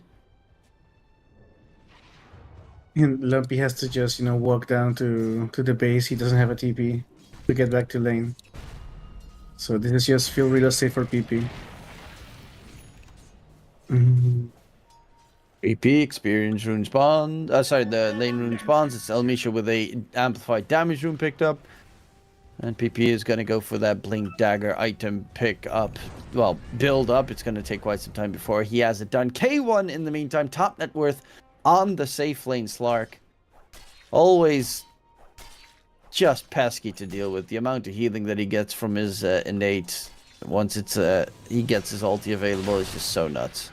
Can always sustain himself in lane. He's going to Fusel Blade, so he is looking to go for that fight build with the Mage Slayer. Very important to have this game. Yeah, I really like that. I mean, we were saying that Ember Spirit was maybe one of the heroes that is good with Mage Slayer, but Slark is one of them too. And I really like it. It works really well against the Bristleback. Obviously not as much against the Morphling, but still, if you burn their mana, they're still going down easily.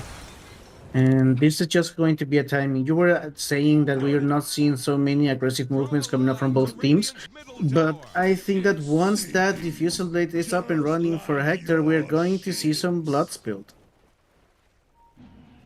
Yeah, that seems to very likely be the case. Currently, Elmisho might be more blood spilled going on vitally.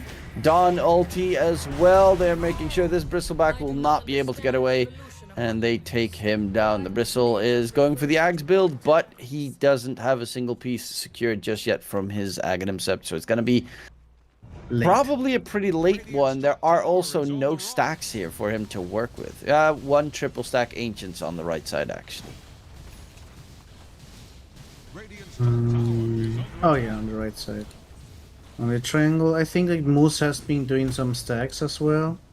For maybe Slark, because I don't see any. Whoa, Vitally dying once again. This Bristleback. Oh, but Elmisho the is going to get Bristleback. taken down. Vitally does eventually die. I'm having super lag spikes in the meantime, but it is still a 1-for-1 trade. Tower is under attack. Lumpy here just running away from PP. Okay. Yeah, he needs to be a little bit careful of the echo. Silence. Ooh, Lumpy. Dancing with danger, because if PP gets a big echo with all those creeps there, you would have been blown to smithereens. Yeah, but that's the way mid laners play. On the edge of dying. Okay, Diffusal Blade ready for Slark. Maybe now he just gets the stacks that Moose has been doing, and after that we see some, rotations of movement. What else do we need? Like maybe the Blade Mail on the Earth Spirit. Air Spirit has been a little bit static. Maybe So Dawn now ulti needs to be back up. It's still up. Yeah. It's up in 20 seconds, and that's kind of a big one to have. The plunge. Yeah, they are doing something more aggressive though. They are going for a tier 1 tower, and the Waska just abandoned that. Under attack. They know Pike is there. They have aggressive vision going on for them. Peepee's there. Watch out, this might be it. Yeah, Peepee's dead. Yeah, PP. Big kill. Lumpy gets that one once again. Lumpy 3-0-2 on the Earth Spirit. They're going to go for Yodomi towards mid. Push back by Lumpy. Hold him underneath the tower. Get the kill. Turn it towards the tower kill as well. And get all the objectives required. Waska still... I mean, they're waiting for the Blink Dagger on the Shaker. Without that, there is just no play for them. Dire's middle tower is under pressure. Yeah, and the item timing on Waska is just really late for everyone. Like, we only have one piece of the Aghanim Scepter for the Bristol bag. The Blink Dagger is kind of close, but still feels far away for the Earthshaker. And after that, like, Morphling is just going to continue farming until he has that Manta. And even then, he doesn't really want to go into fights right now. Oh, here we Down go. ulti, going for PP. He does have that Echo Slam. Gets the one-man hit onto Elmisho. They take him down pretty quickly. Lich is now on the run, being chased by the Pike Morphling, who is out of mana, but Matthew will get the secondary kill. So they do find 2 kills with a little bit of an over-aggression there from M80. They're not invincible. Yeah, and I think Slark wasn't there. So maybe next time if they work as 5, they will be able to get the tower. Or, well, at least a kill faster. Because there's still not timing to get into the tier 2s right now. Let's see, maybe just making the map smaller for enemy team is obviously very important, especially if you have carry on the other side like Morphling who needs the space or who wants the space. So now M80 just making the map smaller, taking care of the tier 1s. And now they are reaching their timings, so the aggression is just coming up, and this is what we were talking about. They are really deep into enemy territory, especially Lumpy here. Yeah, they're looking for a big catch. They know there's no Echo, but there is a Blink still for the Shaker with max level Enchant Totem. Got to be careful. They're going to go for Vitally. TP's coming through. Matthew holding Lumpy back. We'll get the roll going. Yodomi with the chase. In the trees, Lumpy being healed up. He's going to disengage. Elmisho actually spots out PP, which he wants to go for. And K1 doesn't really know exactly what he wants to go for, as he is lurking for a catch. Morphling's not even going to join the fight, and Don doesn't have his ulti for another 15 seconds. Actually, Pike did TP to try and help out his team if that fight would continue, but yeah, nothing gained for either side. Maybe a little bit more for M80 because they do still have the... like, Morphling did TP in, and Illich is still farming top. Yeah, a little bit of resources wasted by Waska. And I really like this about... Oh, whoa. Okay, Yodomi is just a freebie there. Hector could also... No, there's no one here to stop him. I was saying, this is something I really like about Dota, about the region itself. Like, we were looking at Waska playing really, really well last game against a team that was, not an easy team to beat. They were looking really smooth, and now M80 is, making this look kind of easy because everything on Waska is late. They do have the Blink Dagger now on Earthshaker. The next item is not going to be the Aghanim Scepter. He knows he needs that BKB as fast as possible. Yeah, Bristleback is also still not done with his axe. 15 minutes in, but still 1,000 gold away from securing his big item that he needs to pretty much start playing the game. And PP is going to be heading towards top, looking for a big fight. Can he find something? Elmisho is here. Elmisho is the target. Gets dunked on pretty quickly, blown to smithereens by PP. Regen Rune will continue on, keep him alive and well. Okay, this is a little bit risky for M80. Obviously, they are playing more aggressive now. They do have their items. They do feel like they have a little bit of an advantage. But Waska is not. They know how to fight really, really good. So I think. Even though M80 is on an advantage here and can play aggressive, they can't just overcommit or be alone in the enemy territory. We just saw like a couple of times the supports dying, like Elmisho right now. So maybe group up and try to get a tier 2, or maybe just wait, go for the first rush and start playing aggressive with safety net. But this is not a terrible rush lineup for an AD. Yeah. It's They do have okay, I guess. I mean, Your tag team Nah. is the only thing. Yeah. Oh, yeah, it's pretty much the only thing. They're gonna go on Vitali. TP is even gonna get cancelled. oh, Mage Slayer. Yeah, it's just no damage coming out from him. Mage Slayer done, Diffusal Blade done. He's close to his Ags as well on K1. You know, he's just really good. Like, K1's always been really good. Doesn't play as many of those big strength cores that he used to. Well, you know, the Baron safe lane and the Wraith King. Wraith King safe lane all the time, CK, but now he's turned his attention more towards the Agi carries. Yeah, just to switch it up a little bit. He is only 800 gold away from that Aghanim Scepter, and then he's just going to be really slippery and really hard to catch.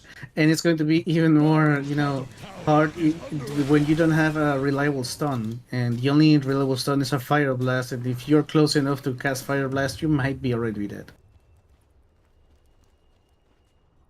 Yeah. You know, they're slowly just getting starved on the map as well. Yeah.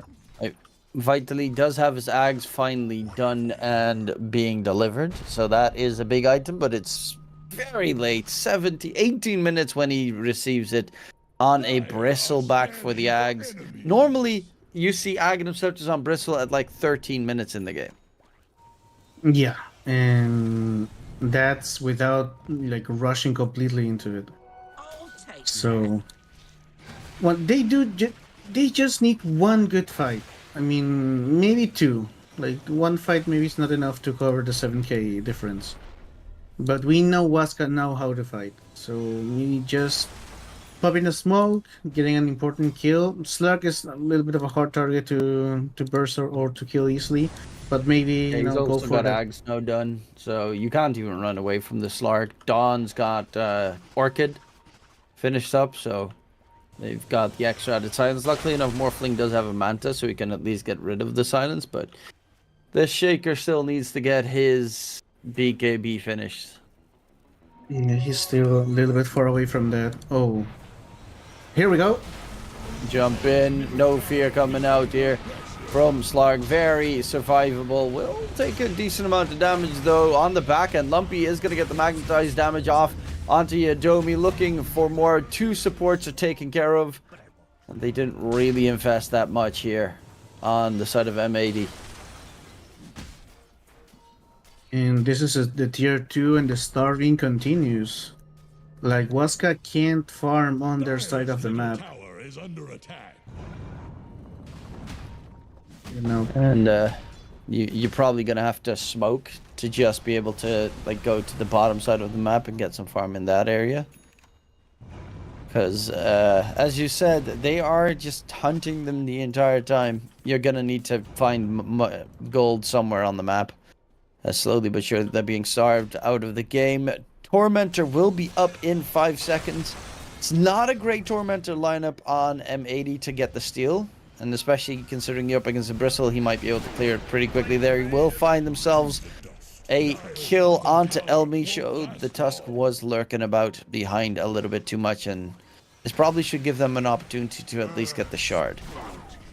Yeah, the shard is really big on Waska. Like Ogre Magi or Earthshaker could be good. Then, well, the Bristleback, I guess. Yeah, Bristleback is also huge. And yeah, every single shard here is good. Unfortunately, it's probably going to go to, indeed, Matthew. Like, it's either Yeah. Yadomi or Matthew gets it, and Matthew, it's a good shard, it's just not good for, like, your team. +4. Yeah. Well, that's unfortunate, but at least it didn't get it stolen. It's still a little bit of gold for your team. Yeah. Okay, Phylactery ready. Watch out. Vitali. Vitally, mana being drained, K1 going in onto the pesky little Bristleback. Does juke his way through. Not going to throw out the second punch to try and get the catch. They will lose El Micho here. So the ones that actually get the kill are Wask in the process, and Pike is going to go for that Kanda build blows up a hero like a Pugna in just a singular adaptive strike. Yeah, and this is it. What we were talking about like just minutes ago, it's kind of happening. Like M80 is overstaying their welcome on the enemy sides of the map. They are diving a lot, and Waska knows how to fight. So I mean, obviously they don't punish them as hard by killing Slark or Lumpy, but they do get at least a Misho here and there. Selfish. Yeah. And now they are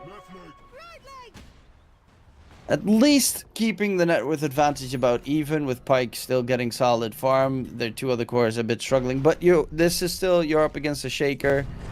One bad fight, he gets the big slam, makes it really rough to continue the engagement. And Don is okay. Illich is closing in on his BKB. He's not going to go for any Aghanim Scepter shenanigans.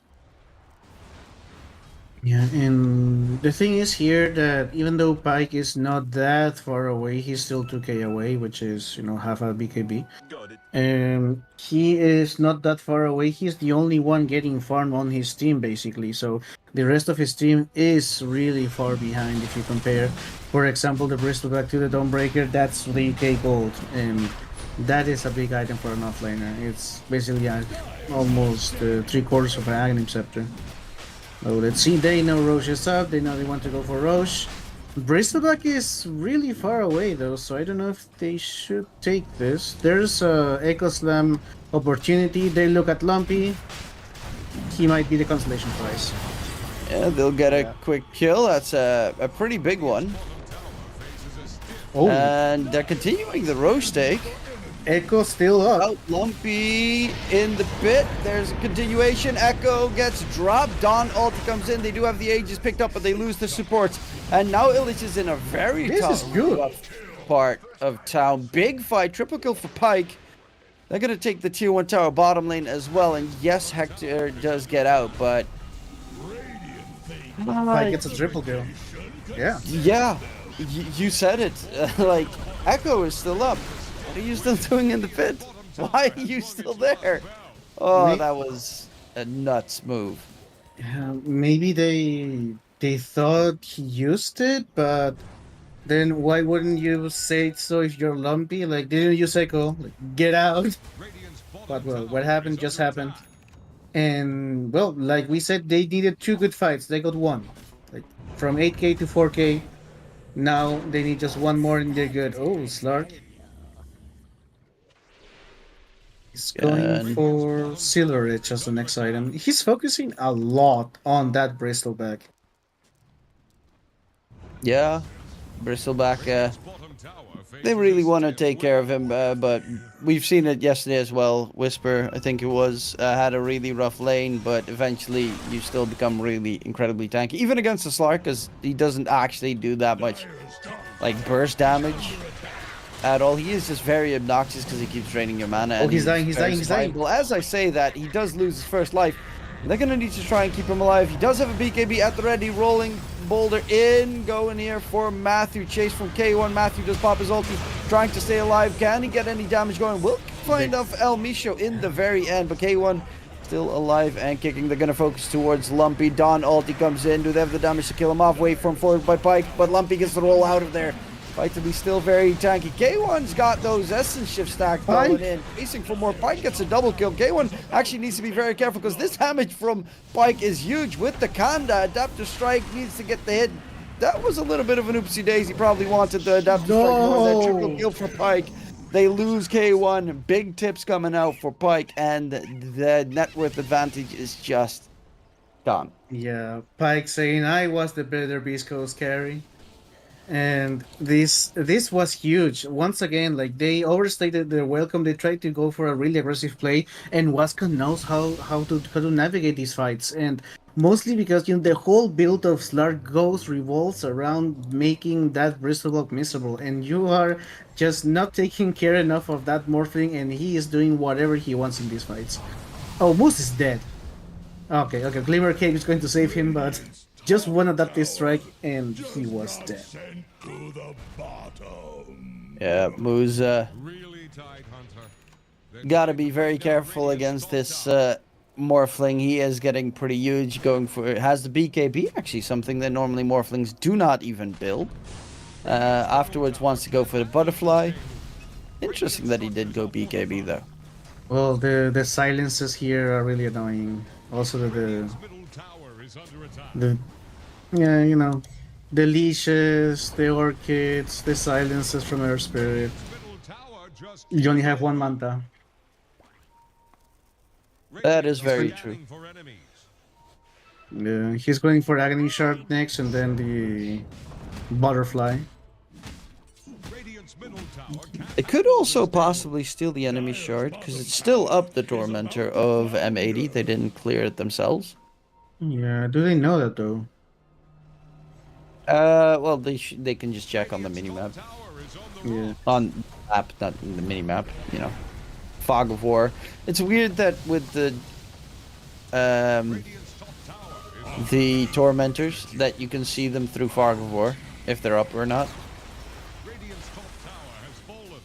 That's still Can one of you? the strengths. Yeah, you can, like, you can see if it has been taken or not by just checking it in fog. Yeah, okay. I don't know Hmm. why, but it's a feature, I guess. Yeah, it shouldn't be possible. I mean, you can always check also the log and see if they got it right. For So enemies. Yeah, but if it's Yeah. like they killed it at 22 minutes and it's 23 minutes, and you're like, is it sorry, 33? And it's like, did they has it respawned? You can just check on the fog and you see like it's open in the area. Oh, Barracks is gonna go in onto Yadomi. They do manage to take him down. Misha Lumpy is might be nowhere with us, to right? be seen, so they do have to be a little bit careful here if they want to continue. Speaking of which, Bike will quickly get a kill onto El Misho in Yeah, response. One support for one support. Lumpy was on the other side of the map. Okay, there's a pulse coming out here. Disconnected. Oh no. The power going off The again. power What- of South American issues that happen. Well, luckily enough, not every game, but it happens quite a lot. Yeah. Oh, maybe he's just lagging and he just wants to, restart his Dota. Hopefully so. Or a cat just, stood on his keyboard or something. There's other stuff that tends to happen. I remember I was casting a game of CS2 back in 2019 or something. And there was a game, and we had to pause the game because the guy had to get a new monitor after he got killed. He smashed his monitor. So it was Yeah, literally technical pause, need to get new monitor. Bro. Yeah, that sounds like a Counter-Strike issue. That was actually nuts, but there's weird stuff like that all the time. Well, I remember once in it was not tier 1 tournament. It was like was one of those tier 2 tournaments back in 2013.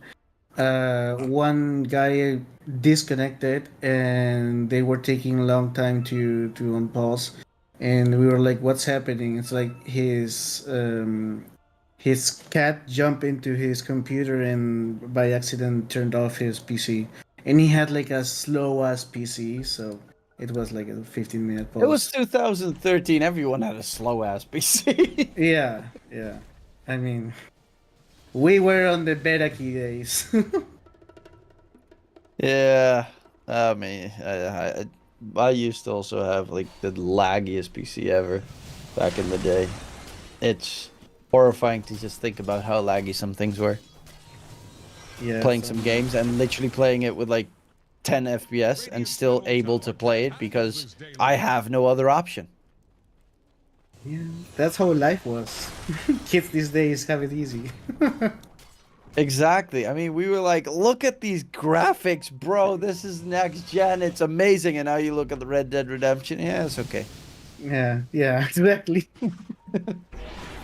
Like N64. Oh, these are so lifelike. Mario looks so real. Yeah, look at the stash. It moves. Radiant's bottom tower Oh. is under attack. We just unveiled our ages, but it doesn't matter. We have good Dota, and that's all we need. Bottom tower has Yes, we have the game from 2012 and we stuck with it. Well, that's we are not afraid of commitment, ladies. Dire's Or I think we're afraid of letting go, which is another scarier part of the... You can flip it around like that. Yeah, you can flip it around. Or more, yeah. You can't get rid of us. That's the scary part. Push comes in, though. They do not have an Aegis, but they don't really need it. Even though it's still a 4K lead here for M80, the high ground push was already being set in by Waska. Yeah, I mean, they might have 4K lead, but Pike is the only one who matters. Oh, speaking of, K1 going in for Pike, trying to drain his mana a little bit, annoy him. He swapped to strength. yeah. But they need to be careful of Big Fat Echo. Actually, Lumpy finds out PP in the backline, trying to keep him occupied to make sure he doesn't get the Blink Echo Slamma-Jammas of Doom. They will find the kill onto El Misho, though, and they need to back off on M80. That's good. A little bit of a risky play coming here from Hector. Just going alone against the Morphling. He was not going to be able to kill him. He doesn't have the Aghanim shard, but Hector doesn't have a way to silence him or stun him, so it was just not going to happen. Where's the next Roche? Might respawn in 5 seconds, so let's see. Well, it's going to be either way and Banner Roche. Yeah, it's gonna be a Radiant respawn, minute and a half. Let's see, Vitally, yeah, he has a gem now, so they just picked up the Slark Shadowblade. He has a gem just instantly to counter it. And he's not gonna die. He's really tanky. They have very lacking damage. Oh, he on did. M80. Oof. Lumpy, Echo Slam, going in, blows him up. Lumpy is dead before the response comes out. Illich does jump in through with his ulti. They lose El Misho. Illich going for the TP out, almost loses his life in the meantime. Chase after, K1 won't get feared. And it will be a double kill for Waska, who have just full control of the game at this stage.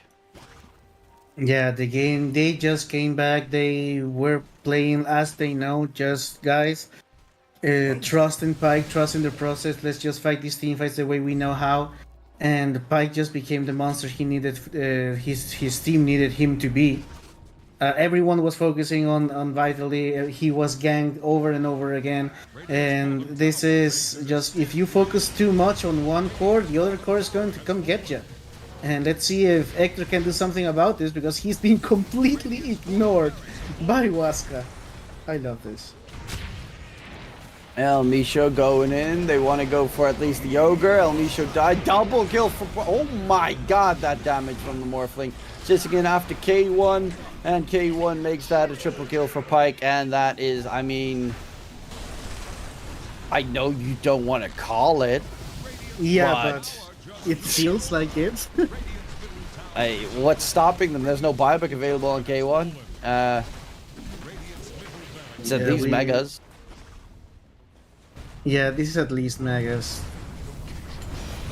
Oh, Lumpy. Okay. Last hurrah.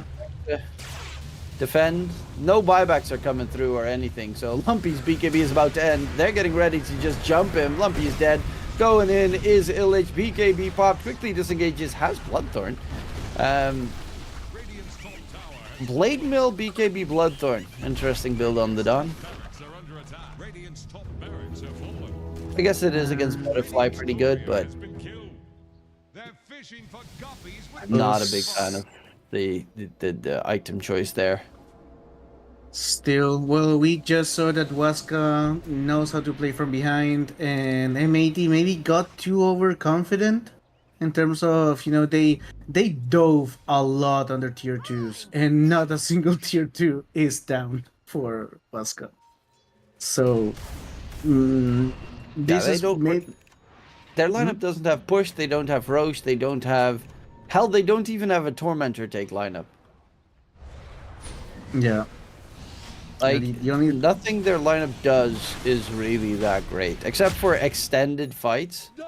but they can't extend the fights at all. Oh, they're in the Roche pit. They actually got the Roche kill previously, so the roar comes out, and there is a PP right next to them. He's gonna jump, fissure, jump in. Echo Slamma Jamma blows up El Micho. Roche is still not dead just yet. Jumps to the side, spots out Mood. Double kill secured.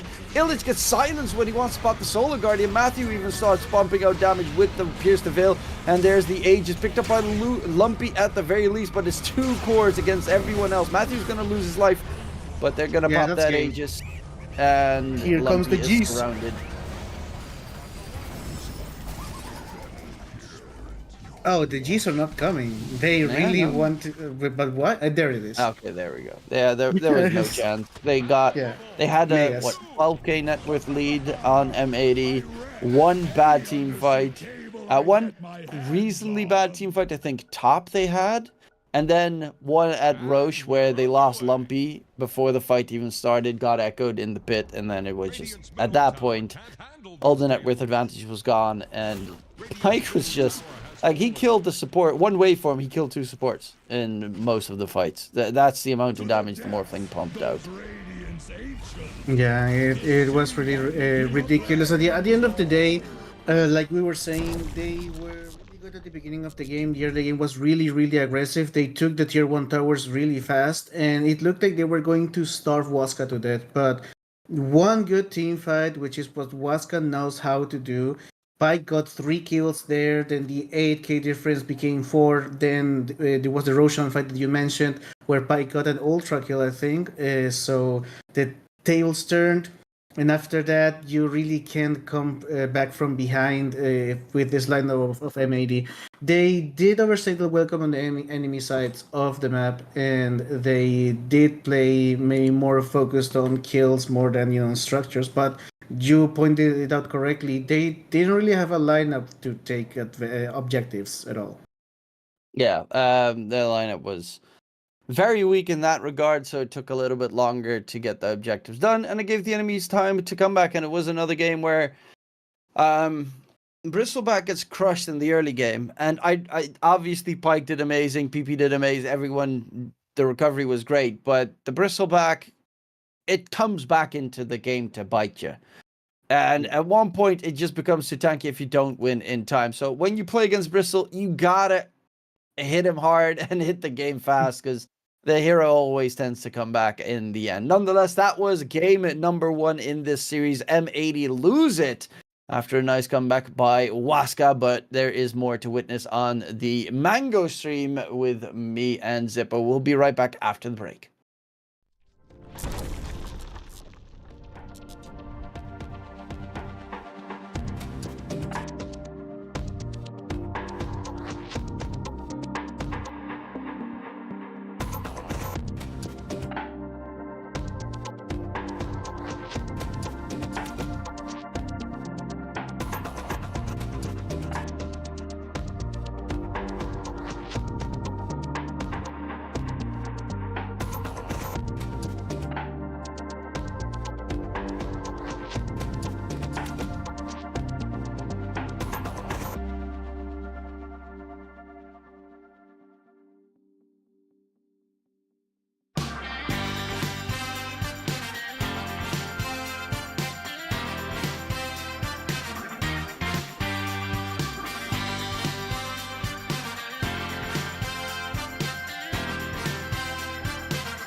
Just got the news that you're still in town, looking for a safe place to hide. Well, you better close your window and lock the door, 'cause I'm gonna get you tonight.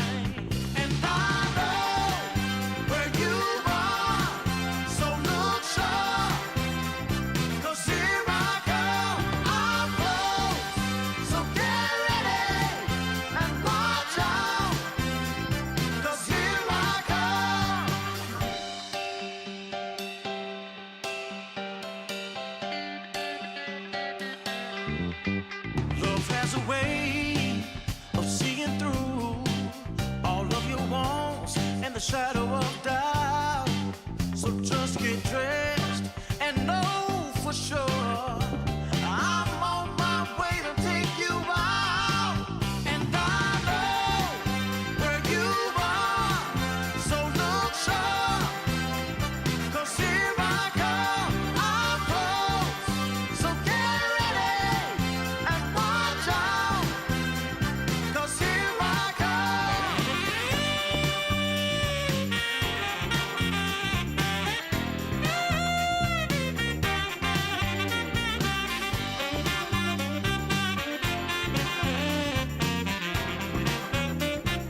cars covered in gold, covered in gold. Walking on a highway of dreams, we will shine, only believe, only believe. And the feeling's right to set the tone. Wanna light the spark and let it go. Late after midnight, light it up in the moonlight. Ain't no stopping us now. We just wanna be the fire. We just wanna be the fire. Burning desire. We go higher and higher, and we never come down. We just wanna be the fire. We just wanna be the fire. Taking down liquor and juice. Come alive, nothing to lose. Starting something, but comes rushing, rushing. And the feeling's right to set the tone. Wanna light the spark and let it go. Yeah, just let it go. Wanna let it out, wanna shake it out. Gotta let it out, wanna shake it out. Yeah. Late after midnight, light it up in the moonlight. Ain't no stopping us now, no stopping. We just wanna be the fire. We just wanna be the fire. Whoa, burning desire. We go higher and higher, and we never come down. Ooh, we just wanna be the fire. We just wanna be the fire.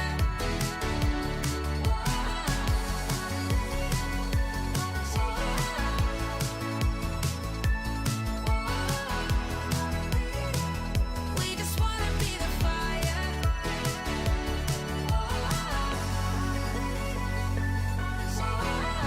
Wanna be the fire. We just wanna be the fire. We just wanna be the fire.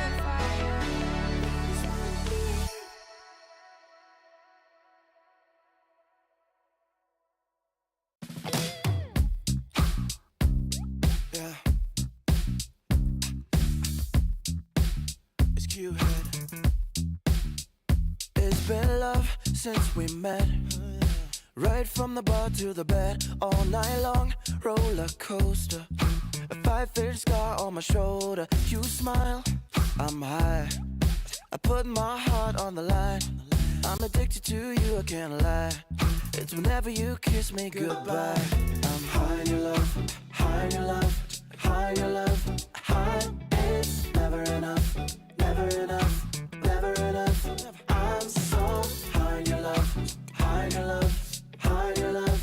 I'm so high, I can't stop thinking of you. When the world is going down, I won't be there, won't be there. I'm in heaven with you, I'm in heaven with you. We'll be up and losing ground into the air, to the air. I'm in heaven with you, I'm in heaven with you.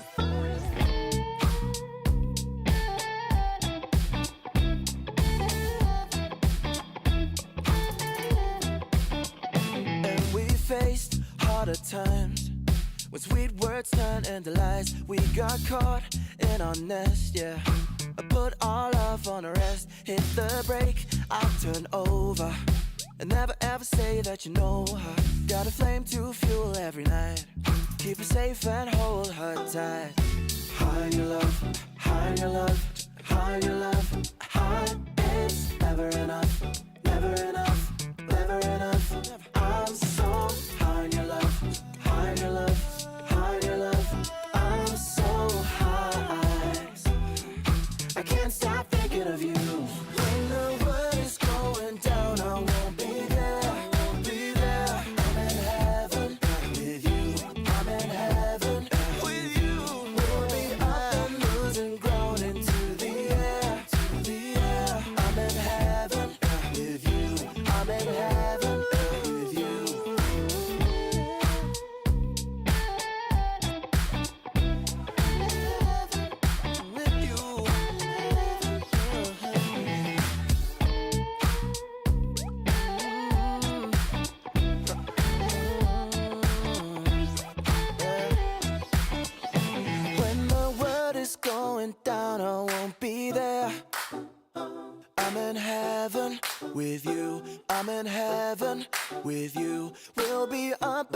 losing ground into the air. I'm in heaven with you. I'm in heaven with you.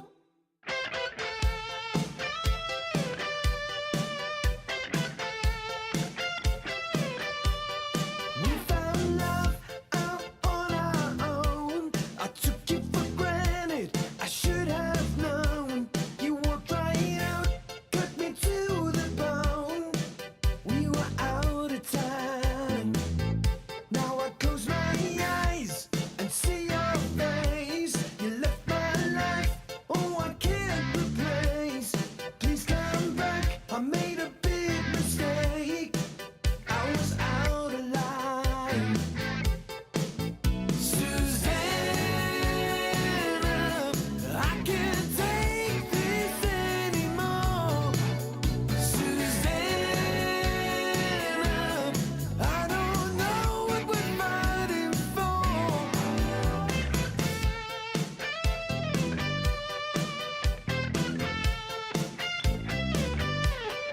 Upside down, I got to explain. Take it all back, I got myself to blame. I played the fool, but your love ain't a game.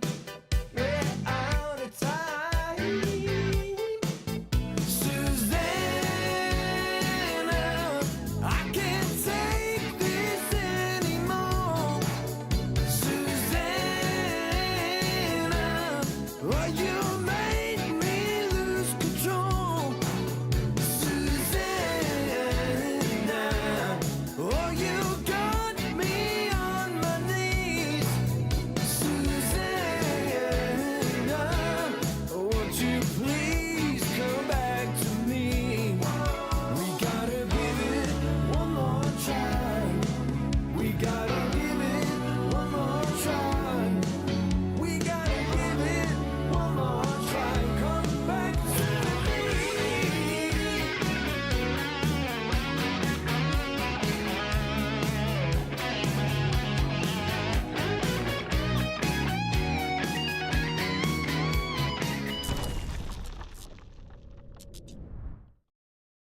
Welcome back, ladies and gentlemen. We are getting ourselves ready for the next match in this series. Waska versus M80 Game 1.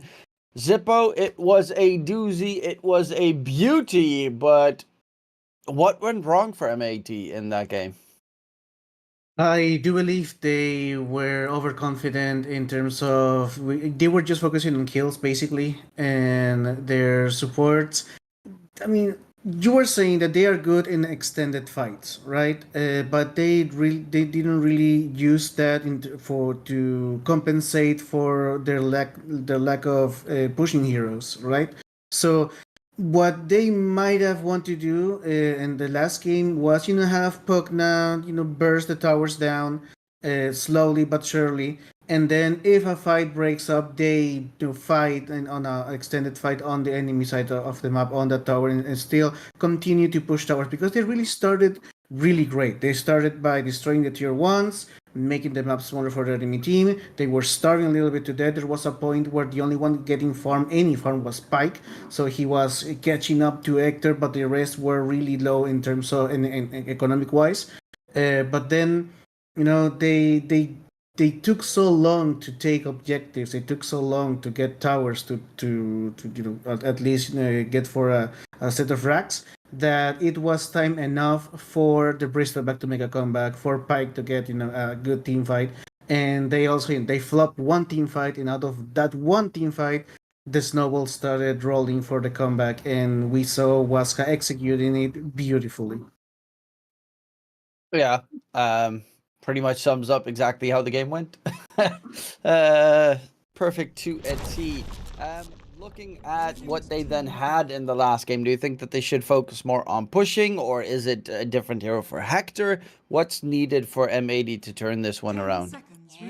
I do believe that the task pick didn't do anything. I mean, he did end up 0, 14, and 5, something like that. So maybe let's have more duplicity with the supports. We know Moose and El Nisho both are really good position 4 players. They know how to roam, they know how to be active in the game. If they want to make a fast-paced game with a slug or with something like that, then maybe pick at least one pushing hero, or if you have one like they had last game as Pugna, use it. Like continue. Don't stop the aggression once the tier ones are down, which is what they did. I really liked like Hector's performance. Like he didn't play bad at all. So he just the hero just couldn't do anything once Waska was coming back. Yeah, it did feel like they were maybe waiting too long to capitalize on the side of M80, but the lack of pushing heroes, of course, did them dirty there. Let's see, any surprise bans? Okay, the bristle gets removed, and morphling, I mean, that one is really not surprising whatsoever. We saw Pike just one waveform, 2 supports dead. That was disgusting. This is interesting because M80 did ask for first pick, so they want to play this invoker one way or another. Okay, and there we have the Earth Spirit coming up for Waska. So, yeah, this is going to be this time a PP Earth Spirit instead of the lumpy Earth Spirit. But, yeah, it's a good hero against Voker. Most of the time, it lanes pretty solidly. It doesn't really get killed by Voker unless a rotation is made. But also, the threat of being able to gank the side lanes is always a big win. And you build in, like, the Blade Mill S and Y, stuff like that, where at one point Voker doesn't even touch you.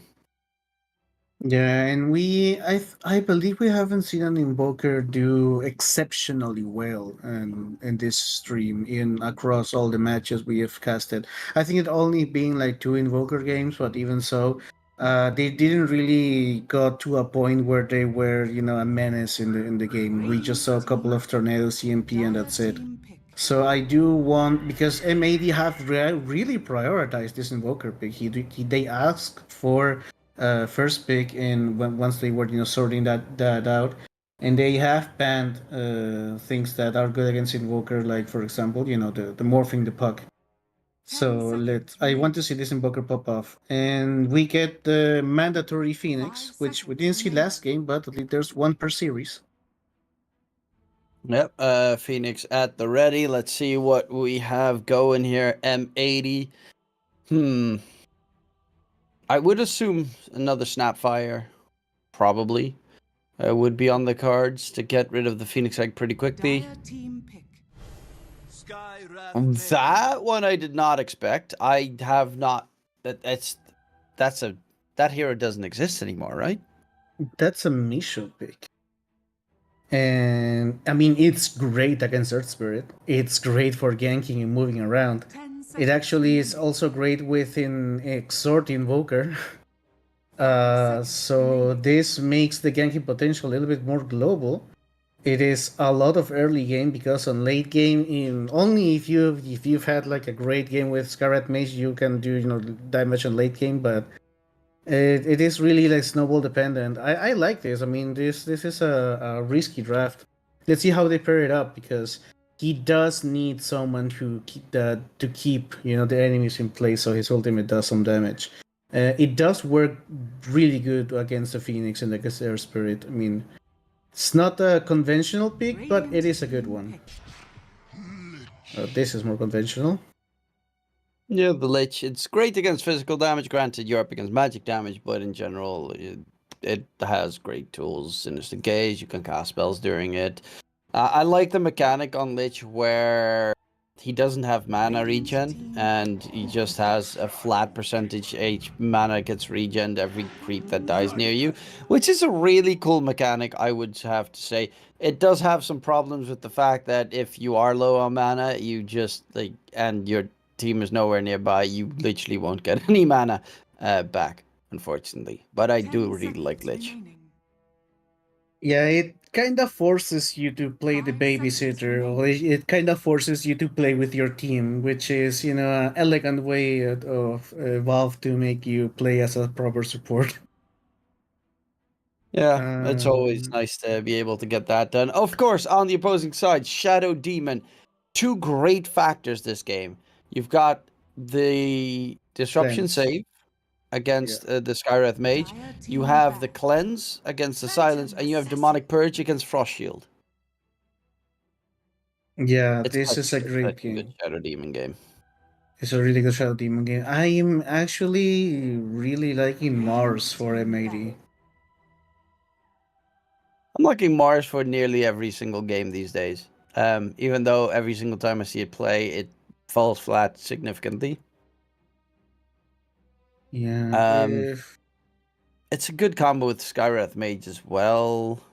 I really do like the Mars pick if they go for it. It counts like an obviously really hard. 5 seconds I mean, remaining. it is great with Lich, with Scarlet Mage, with Invoker. It counters the Lycan. It deals with their spirit as well. It does help a lot with the Supernova, I believe.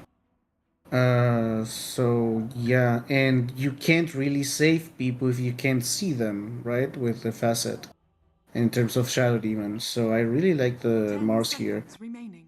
They know, like Waska know, an offlaner is missing, so 5 goodbye to the seconds Beastmaster, goodbye to maybe Night Stalker would also be great against Phoenix and Shadow Demon and their spirit with a Blink Dagger and Silence. They, yeah, but Night Stalker would be too much aggression in my opinion. Maybe they need someone to get some, supporting items, support-ish items, because Invoker and Phantom Assassin, they are going to be the damage dealers, especially since Invoker now is played as a right-click hero. You can always go back to the old type of Invoker, right? But it, Yeah, it's always Dire team a back. potential choice that you can go for. One thing that I also like here is Shadow Demon, probably position 4, because Yodomi plays the Phoenix more often. And if that is the case, then you have the Shadow Demon that could, like last game, potentially go for the Aghanim Scepter. You get Ags onto 10 PA, you break seconds his remaining. evasion, you break his crit. yeah, I do believe 5 it's going to be seconds a Shadow Demon position for. Which well, it's a Matthew Shadow Demon. Yeah, he did play it on the last game. Yep. So the last ban for M80, they are missing a carry here. Good carry against Phantom Assassin. Morphling is not in the game anymore. Gyrocopter is not in the game anymore. They do. It's a pick for Pike. Dire team Okay, I was about to say Slug, but I wasn't really sure against a Phantom Assassin. Let's see, what do they pick as an offlaner? I mean, Overlord, Underlord isn't as bad. It's good against Lycan, helps you push a lot. It does, reduce 10 seconds the remaining. damage. It gives you a lot of mobility. So to take 5 objectives, seconds remaining. it does build into auras and stuff like that. And I believe it is an Illich pick. Yeah. Yeah, it did get banned last game as well, so it's obviously on their minds. Radiant team pick. There might be secure, but they're going to go Centaur, Lycan Okay. Shapeshift versus... Demonic Purge Okay, I see doesn't it. work against you either, because you can just run away, even when you're purged. Yeah. I It's the ultimate counter to Phoenix as well. Like, Phoenix 10 drops the seconds Phoenix Egg, remaining. Centaur Stampede, you just run away. 5 seconds Mm, remaining. They have the damage, I so that's not a requirement. I mean, I also understand because you just blink, stomp, and Scarlet Mage has a combo there. Invoker can also Sunstrike there, so you are going to be looking into more aggression early game, playing a lot with your. I mean, it's the blink dagger has to come as fast as possible for this centaur, so Scarlet Mage can be a factor because you don't really have any other reliable stun. I mean, only the third ability of Lich, which isn't a stun, and it lasts for like a second and a half in first level. Okay, what was Kapikira's? What Ursa? Where's the Ursa? Yeah. Ursa's available. Laning wise would not be too bad. There is... Okay, no. Monkey got Le Band. Some people go for Weavers these days again. Faceless Void I've seen crop up a little bit.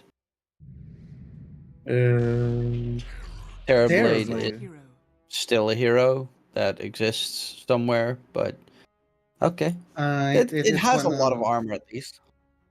it is one of Pike's comfort heroes. So I understand why they picked it. Also, well, in late game, Hector. Oh, wow, yeah, this is a K1 Phantom Assassin. This is scary. Now Hector can go 1 against 9. Well, if he gets the space, obviously, which is I believe MAD is going to play really aggressive, but they are going to have their trump card on an actual reliable carry and bring in space to Hector. And Hector has shown us time and time again that if you give him like 15 minutes of space, he is going to win the game, most likely.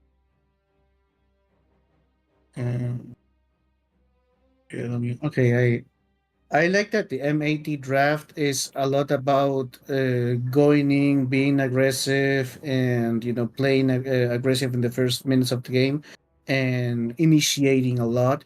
And Waska's team is a lot about counter initiating, about responding, about saving, and you have the healing, you have the disruption, and about also punishing bad team fights. If they are smoked and trying to get a tier 1, you have a Lycan that can get a trade for tower without using so many resources. So I do like the different styles of drafting here, and I do believe Waska has a lot of answers for what MAD is putting on the table. I was actually thinking, have you completed the entire Crown of Nests, or what is it called? Nest of Nest of Thorns? Nah, I haven't.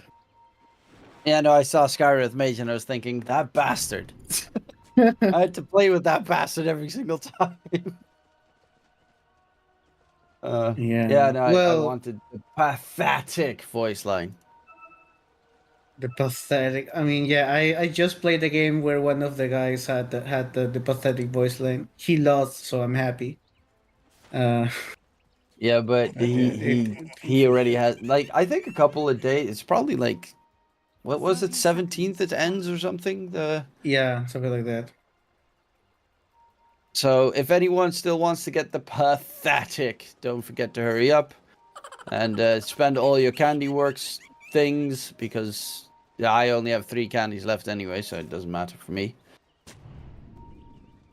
I did get my what are they called? Arcanas already. I got, I think, SF The twice. battle begins. Stupid game. Well, I didn't get an Arcana yet. I need more rerolls. Didn't get an Arcana yet? Oof. Nope. Yeah, I know. I have a lot of candy. Well. Okay. So you're asking, all the kids to come collect some candy? Give you some skin? I should shut up. Wait, what? Give you some what? That was poorly phrased. Oh, this is some Yeah. aggressive wording coming from MAD. They do want to, spill blood early. Yeah, it's Yeah, a dangerous lineup, the Centaur plus Skywrath Mage.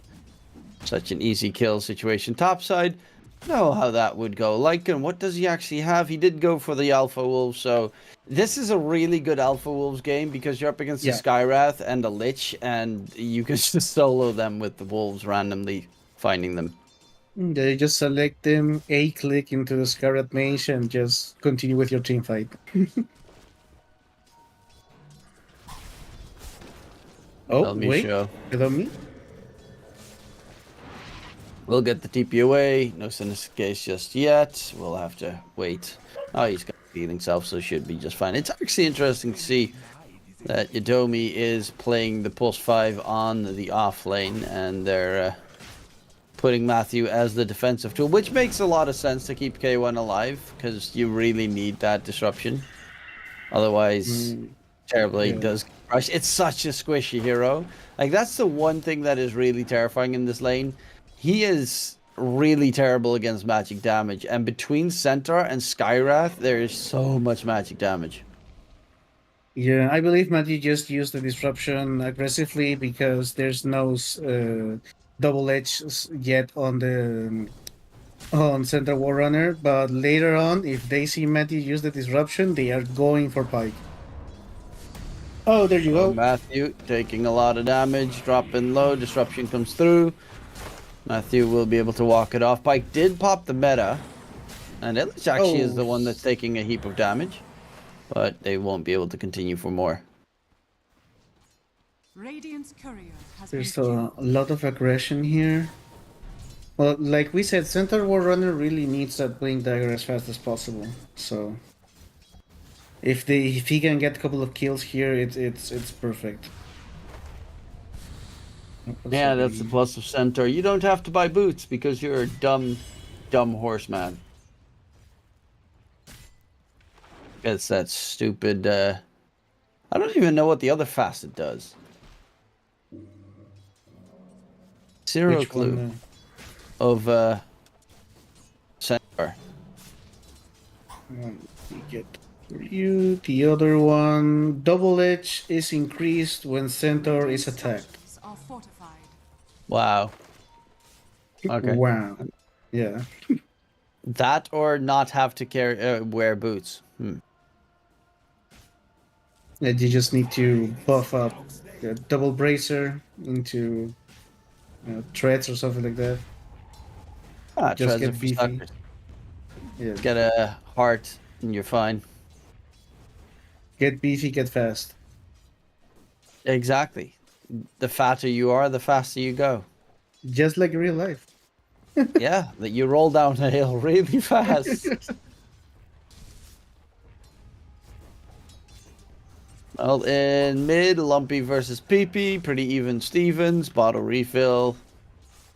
PP should be just fine, topside. And no real surprises here. No kills even happening. That might be the only big surprise, especially considering that bottom lane is a little bit scary.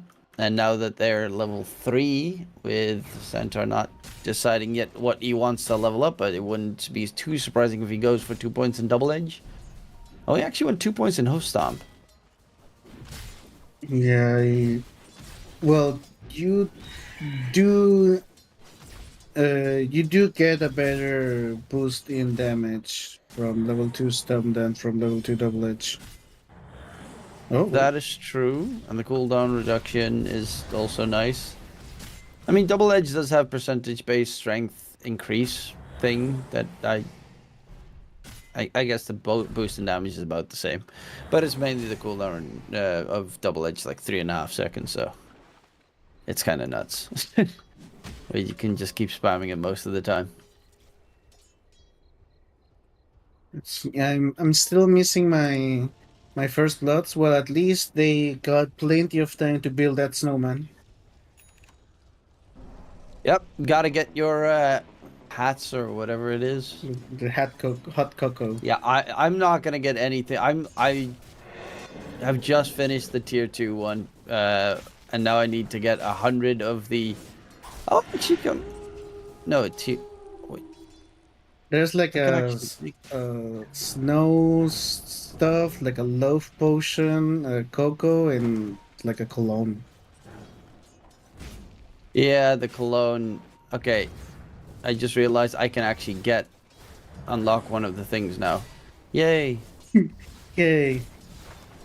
That's exactly care what so much about this. what should be looking at. Yeah. Don't It is look the at. most important. Yeah. There's nothing happening right now. Okay, Moose is almost dead. And Hector's so almost is dead. Hector going for the TP out. Actually TPing in the Voker top. Lumpy invised up. Looking for a fight. They sending Skywrath Mage top as well. So heavy commitment here. Yadomi doesn't have a TP. They will find the kill onto the Phoenix. That should be first blood. As I say that, it's taking a lot longer than I would have expected. But It's just he does painful. Yeah. At least Lumpy gets it. Yeah. Otherwise, it wouldn't have been worthwhile the rotation, because now PP has, a couple of waves for himself for free. Dire are scared. And Centaur Warrunner is going to get the Dire's experience middle rune, tower is under attack. which I would, not be happy with if I was the position 4. Especially being, Scarlet Mage who wants to get that Mystic Flare as fast as possible. But what can you do? Like, Stampede gets priority. No, you start screaming in your microphone at him because that's unacceptable behavior right there. It's a big no-no factor. Bad, Illich. Bad. That's a deal breaker. Yeah, exactly. At that case, you should just probably get a Winter Wyvern in your team because then it spreads to everyone getting at least experience. All the others get 20% of the experience in your team, so that's a really good innate ability. If you manage to scoop 2 of them, there's a chase on towards Domi. Once again, last time it took them forever to kill him. This time, will they get it done? Disruption save comes in. PP is looking for a target. The better one would be Lumpy. Speaking of which, even Vitally is coming charging forward. Lumpy has no TP. Will kill off Yadomi, but will have to pay the Piper right there. Big kill on to Lumpy secured. Dire's middle tower is under attack. Worth it for Waska. And we see that infused raindrop just, bought enough time for the rest of the team to come here and get a kill on Lumpy. And once again, I'm seeing invokers focusing too much on ganks and then, sometimes getting like a support kill and sometimes, dying for a support kill, which I don't know if it's what you want your mid laner to be doing. And now you've given like a couple of minutes of free farm to PP, who is going to punish you for that. Lumpy got spotted by the sentry ward as well. Center Stampede has to be used to get Lumpy out of there. Moose is going to be the target now for Vitally, and he will chunk him down pretty quickly. Even Pike with the rotation here, looking to possibly go for the tier 1 tower in the top lane as they're pushing objective. And Waska, all 3 of their cores top of the net worth chart, even though it's all neck on neck between them. I can feel K1's frustration here. Because everything is happening on his side of the map, so he can really farm. Oh, he can get a kill though. Jadom is just a favorite target. Yeah, while in the meantime there's a fight skewing on the other side. Yadomi will get taken out. K1 Hector is very low, but a double kill for the Dire side. Pike with the Metamorphosis cannot get the right clicks in, and 2 kills for M80. Get them in a pretty nice position to get some recovery going. Dire's top tower has fallen. Radiant's bottom Yeah, tower well, is under Hector, attack. even if you reduce his space to 0, he is going to find farm somehow. Oh, the wolves! Tornado needs to be used. Elmisha's so low, he's being chased in the trees! They're only level 4 wolves though, so they're not really that scary. They don't have the cripple or whatever it's called. Now, those were even still the level 3 wolves, so they didn't have cripple, and then afterwards they get... I don't even know what it's called. Like, The root thingy. Annoying stuff. annoying Hamstring. stuff. Yeah. Yeah, hamstring is what it's called. Let's see. Well, And level 6 wolves have high tail, an active ability that gives wolf phase, movement speed, evasion, move speed, and attack speed. Under attack. Dumbass. base movement. Oh, there's. Oh, good thing I haven't found any of those wolves. Dire's structures Oh, Misha just getting clapped by those wolves. So annoying. Those are still the weaker ones. That's the Dire's worst middle part of it. tower is under The attack. Once worst they is get yet to come. hamstring, it's horrible because they just keep on rooting you the entire time. Let's see, well, Pippy this- is top net worth on that Earth Spirit, and you know, even last game, Lumpy played a really good Earth Spirit and then fell off heavily because they didn't have the damage behind it. This time, Waska, they do have 2 cores that are the damage dealers, and then they have PP on that mid Earth Spirit, so he's not too impactful or required to get the damage going. Centaur. Okay, Centaur Stampede. Okay. Finally went for the Hanamitis. So another Lycan with Hanamitis. I guess it really is trying to get the summon wolves to max level as fast as possible. Well, he isn't that far away, right? But you also want to have the feral impulse on a couple of levels. So, and what else could it be? Like, I would really need to ask the Lycan picker because I don't really touch that. I Okay, don't here touch we go. anything that Hector. micros. Oh, big kill if they can secure it, and they can. K1 Hector dead. No Battle Fury done just yet. It's going to get delayed. It would have been a really good timing, but now it will be delayed a little bit longer. Hurting his chances. PP rolling in towards Lumpy. There's a dust. He's going to get pushed right back in towards Radiant's hands. Is going to try to go for the TP attempt, but you're up against a Earth Spirit. His Rolling Boulder has a 4-second cooldown. And Lumpy dropping low. Chain Frost gets thrown out on the side onto Pyke, who is getting hit by the Mystic Flare. Needs to find the Sunder target. He doesn't actually have Sunder leveled even. It's not required. Elmisha's going to get chased down. Demonic Purge slows down the Skywrath Mage. Pyke joining in the fun. PP's diving deep. They get another one for Waska. And this is starting to look painful for M80. Because they're not able to stop them in the slightest. Yeah, and Invoker has been working for the enemy basically. I mean, he has died 3 times. He has given at least 3 or 5 minutes of free farm to PP.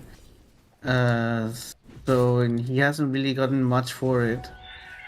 This is difficult right now for M80, especially because, well, the Center War Runner did do good in lane. That's why he is from like he is. He's almost like first in his team in net worth, but he is still missing that blink there, and that's something they really need to start doing, like making things happen.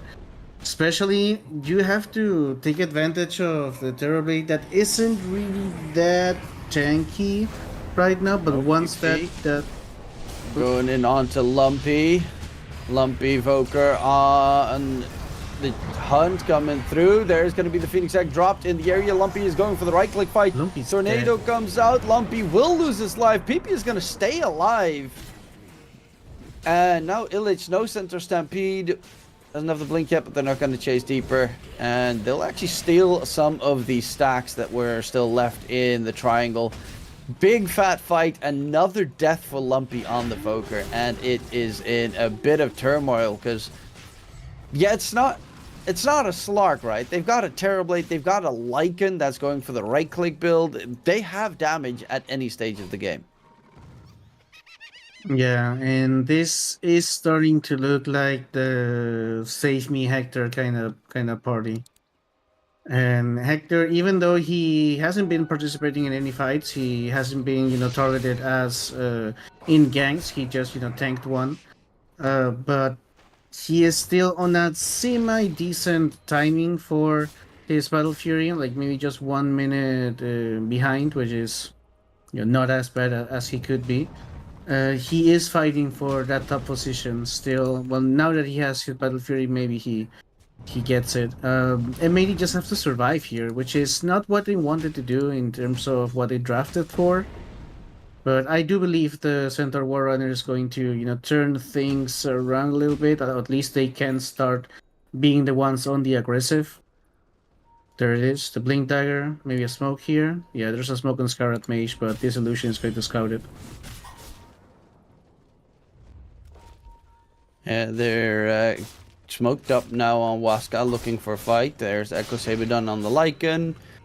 PP, he still needs a bit for his BKB, but they're looking for an engagement. Elmisha's so poor on the Skywrath Mage. Uh-oh, Hector's dead. And they kill him off before he can even respond. Stomp in onto Matthew with the Mystic Flare as well. Sunray's not going to be enough to keep him alive. Dive comes in. Adobe needs to be a little bit careful, but they're going to chase in after El Misho. The Skywrath Mage going for the TP attempt. Won't be able to get away because hamstring, baby. The Lycan Wolves will root you in place. No way, no chance to disengage from that. And that was while Pyke was getting some nice, easy free farm in the meantime. Not even needed by his team at all. Yeah, he is just living his best life. When he gets to fight, he gets some kills. When he doesn't, he gets just free farm because no one is ganking him. And right now he can just pop the meta and get a tier 2 at 16 minutes. Normally you see this push coming out at 19 minutes in order to be able to get the Tormentor, but they are just so far ahead. Well, tier 2 tower gone.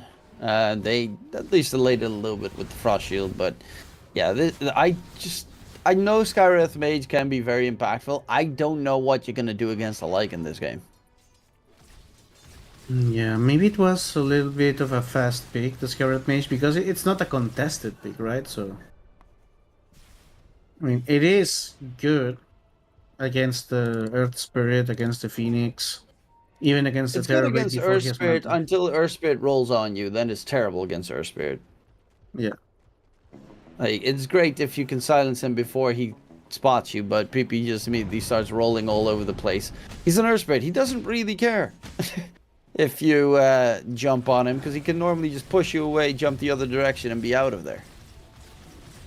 Well, if you do silence him, though, he can't do anything. So if he doesn't roll on you, then you're good. Even so, like PP has a free lane, and now it's going for the second Yasha build. Him going for the Yasha first. And I like that Waska know that they have an advantage. They know they can go aggressive, but they wait for, the cooldowns on the ultimates, they wait for the cooldown on the metamorphosis.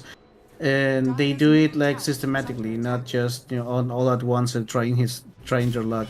Radiant are scanning. Dire's Just And totally- another tower to be pushed. Dire's middle tower. They have a lot of pushing power between them. They've got Lycan, of course, and a Terrorblade, very strong building hitters. Also good row stakers on their side. Reasonable Tormentor clear heroes. Dire's middle tower has fallen. Okay, the map is just becoming smaller and smaller for M80. Hector is going to find the farm somehow because he's Hector. But right now he's the only saving grace for his team, and I believe he has been pinged. So yeah, he has been spotted. Maybe he gets ganked in the future. Okay, they are just making the signals and drawing on the map. Okay, we have to gank here. If you kill Hector 2 more times, he doesn't have a game, and then you just win the game. Jump in, big catch onto Lycan. The heal of Yodomi is going to be enough to keep him alive. Illich is just dying here from the burn. Will be able to just stay alive barely. Oh no, he gets caught out. Vitally finishes him off with the wolves of all things, of course, and it will be regardless still a 1-for-1 trade. But at the very least, they do slow down the chase of Waska in clearing out this map. Yeah, and they do buy a little bit more time for Hector. Which is what you want right now. Hector is going for the Manta build. Yeah, let's see. Lumpy. Lumpy is just dead last from the course in terms of net Radiant's top worth. tower is under attack. Oh, another pause. Hopefully no issues coming in. Misha's going Rod of Atos. You know what's the worst part about going Rod of Atos? You see a Lycan, you Rod of Atos him, and then the two wolves start badgering you. That's the worst part about it. Yeah, you mean the only one that you could Atos is like maybe the Earth Spirit or the Shadow Demon, because well, you already have a Manta on Terrorblade. Earth Spirit doesn't really care if you go to him, because he's just going to roll to you anyway.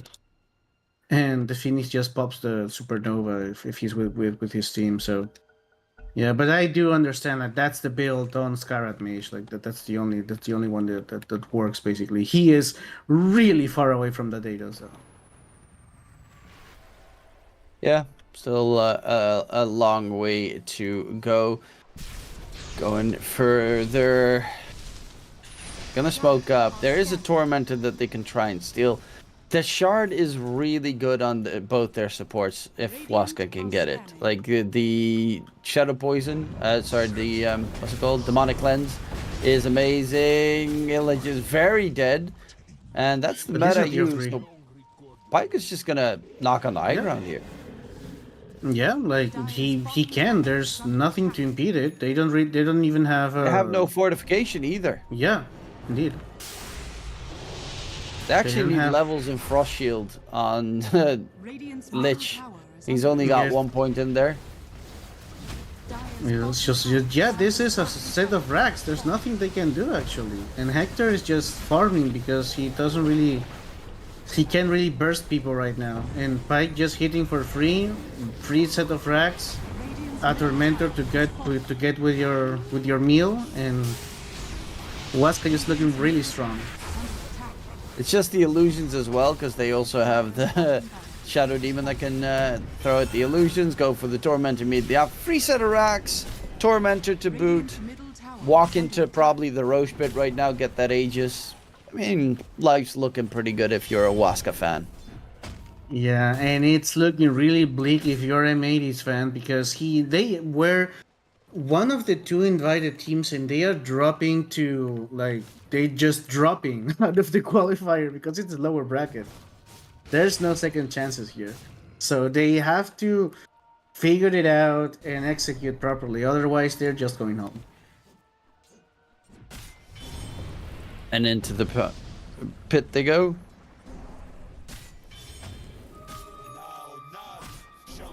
And yeah, there's nothing that can really stop them at the moment.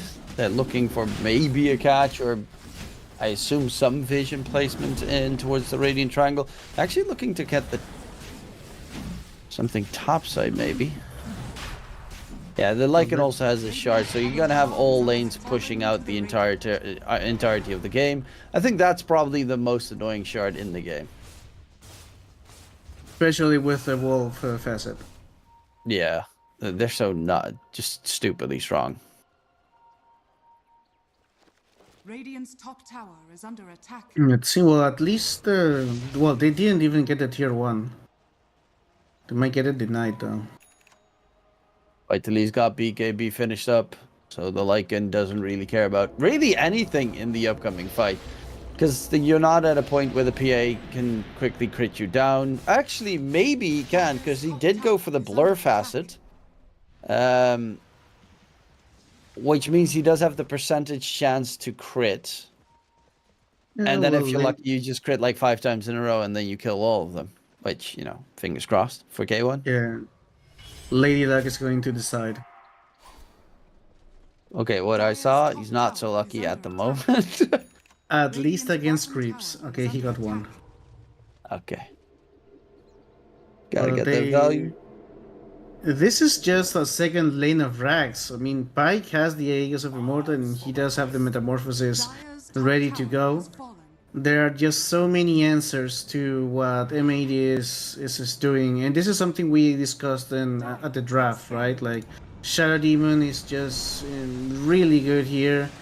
And the last pick of Terrorblade was just the cherry on the cherry on top. He can just destroy this tower quite easily. Hector has to Also come not back an here. easy target to kill. He's got 27 armor. And that's 62% physical damage reduction, 2.5k HP. As a Mantis style Hurricane Pike and the Aegis on Pike. Dire's top tower has fallen. Hector has to come here to fight, 100%. Let's see what he can do. Let's And get a nice quick crit. And has a BKB available as well.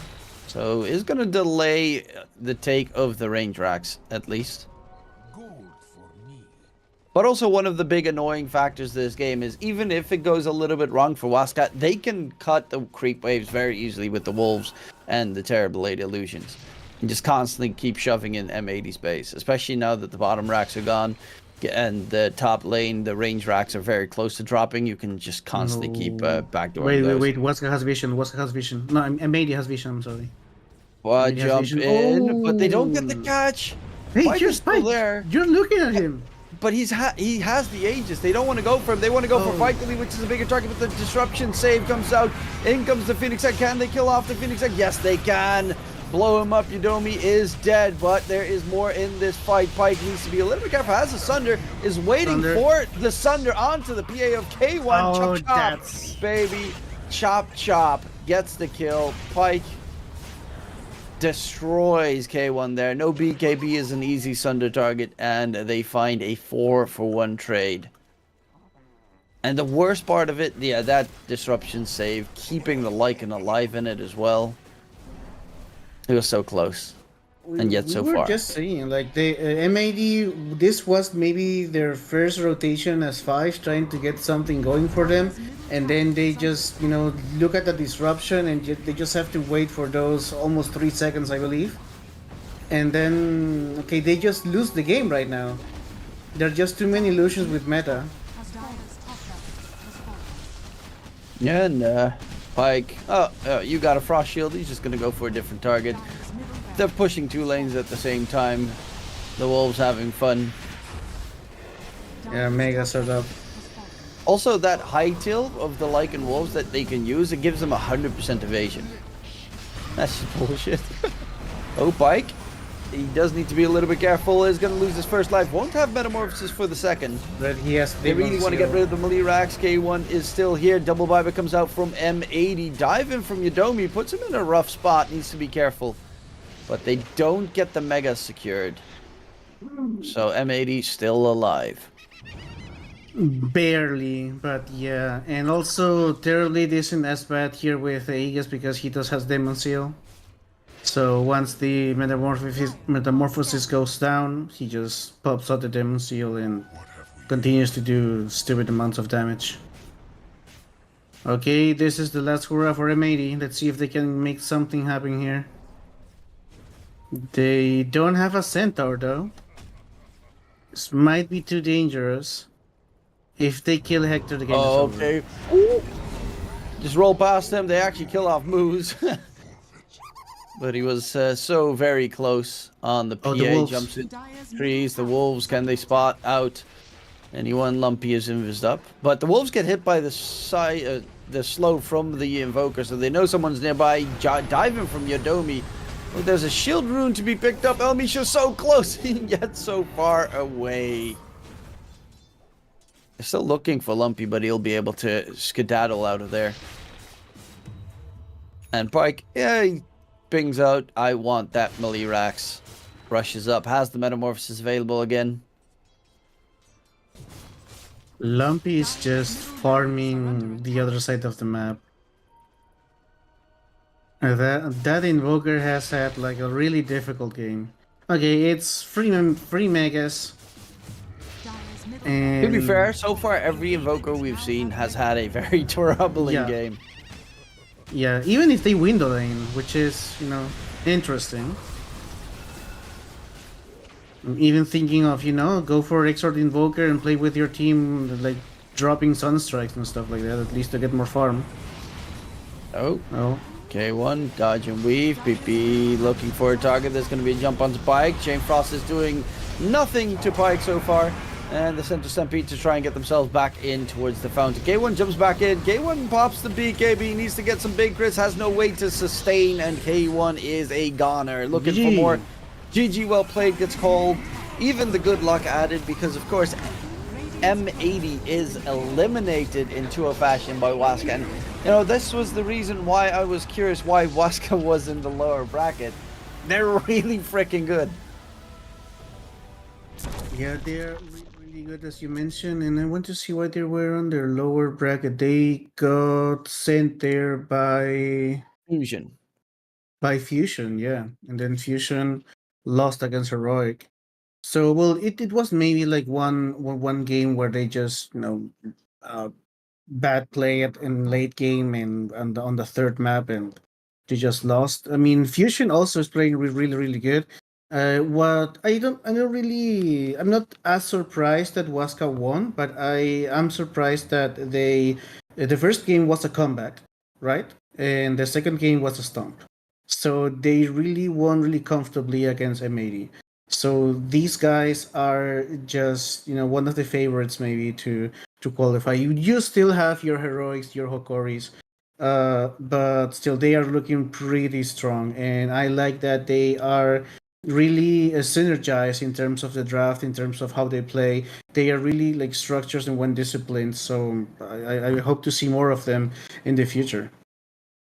You know what's actually really funny?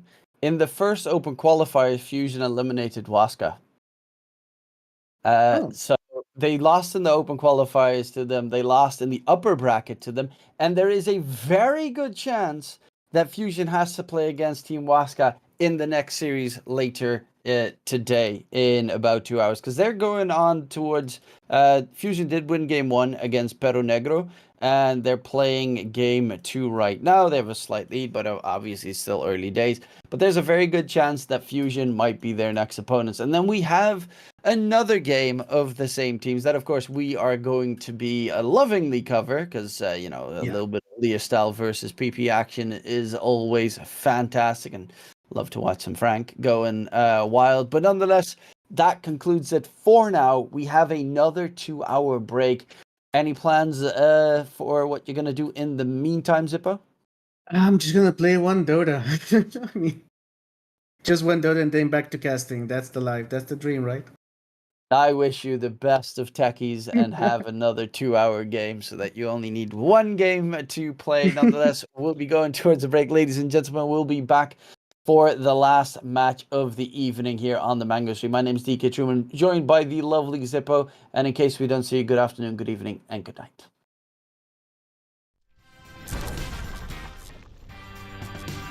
Just got the news that you're still in town, looking for a safe place to hide. Well, you better close your window and lock the door, 'cause I'm gonna get you tonight. And I know where you are, so look sharp, 'cause here I come, I'm close, so get ready and watch out, 'cause here I come.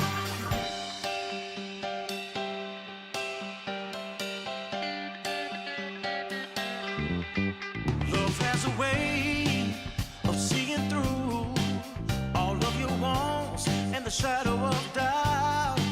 So just get dressed and know for sure I'm on my way to take you out.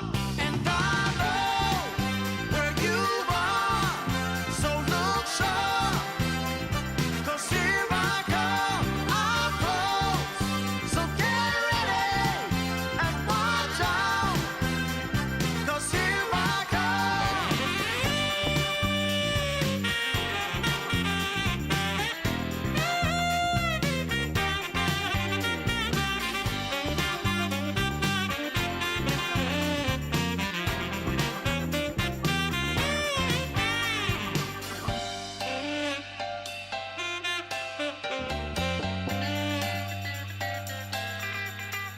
And I know where you are, so look sharp, 'cause here I come, time's up, better be ready, can't stop me now, no, 'cause here I come, here I come, here I come.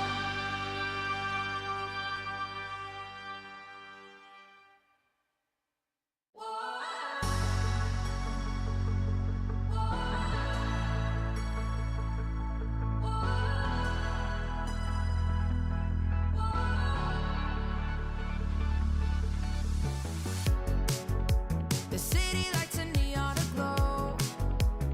We are stars covered in gold. Covered in gold.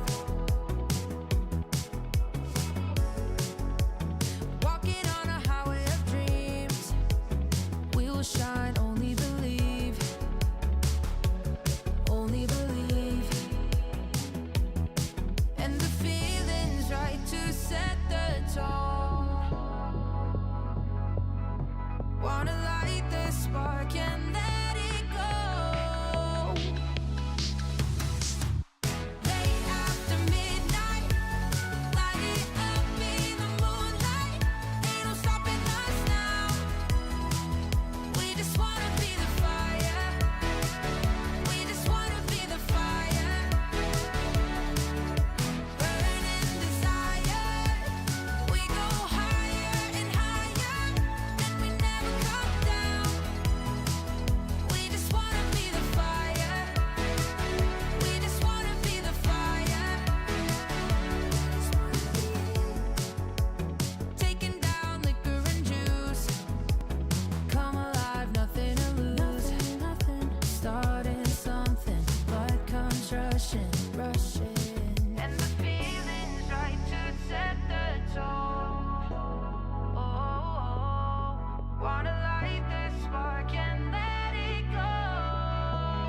been love since we met.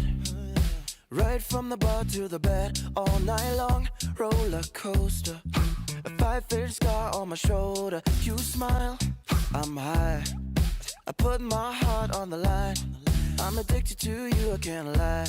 It's whenever you kiss me goodbye. I'm high in your love, high in your love, high in your love, high. It's never enough, never enough, never enough. I'm so high in your love, high in your love, high in your love. I'm so high, I can't stop thinking of you. When the world is going down, I won't be there, won't be there. I'm in heaven with you, I'm in heaven with you. We'll be up and losing ground into the air, to the air. I'm in heaven with you, I'm in heaven with you.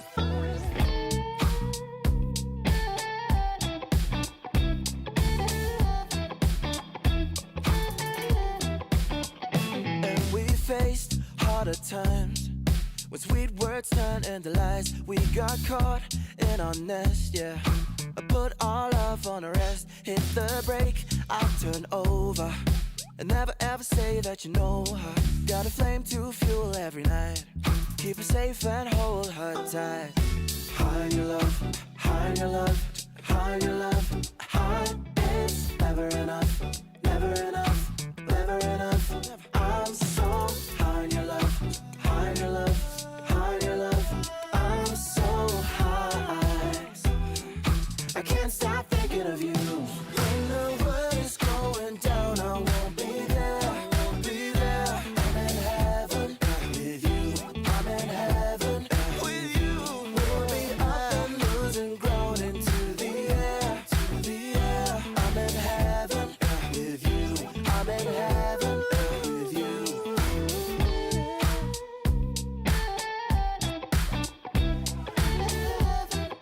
With you.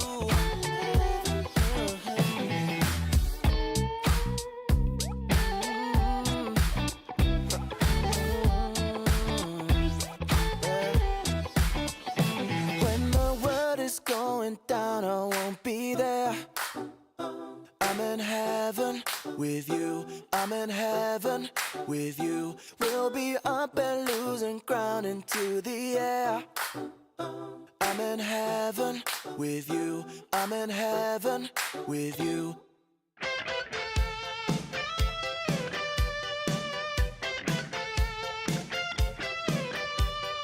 We found love out on our own. I took you for granted, I should have known.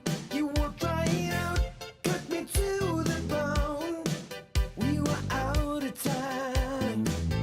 Now I close my eyes and see your face. You left my life, oh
hurricane, shooting like a fireball, heavy like an airplane, crashing like a thunder, rolling like a steam train, fly like a cannonball, burning like a heat wave.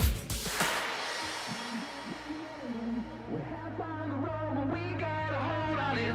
Unsure what's ahead of us. We come from the gold that makes us a whole of it.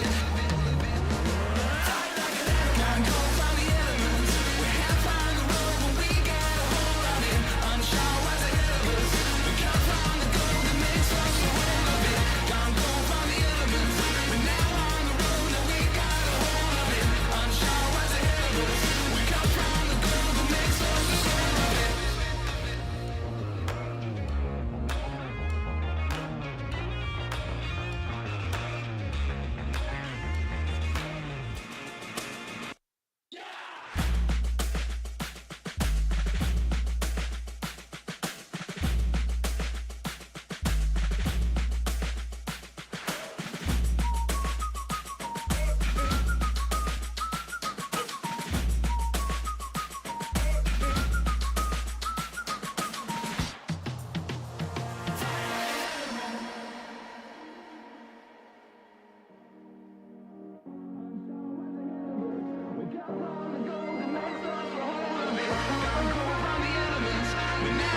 us a whole of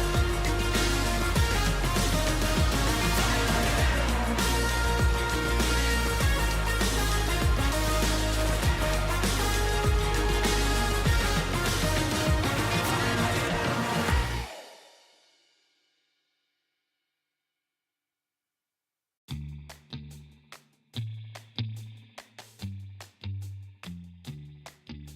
Shot, new kid on the block. Currents running strong like a solar wave. Locked, plugged into the socket. Watch me burning hot, yeah, I radiate. Coursing through my veins like a power surge. Call it misbehaving the way I burn. If you're gonna wait, then you miss your turn.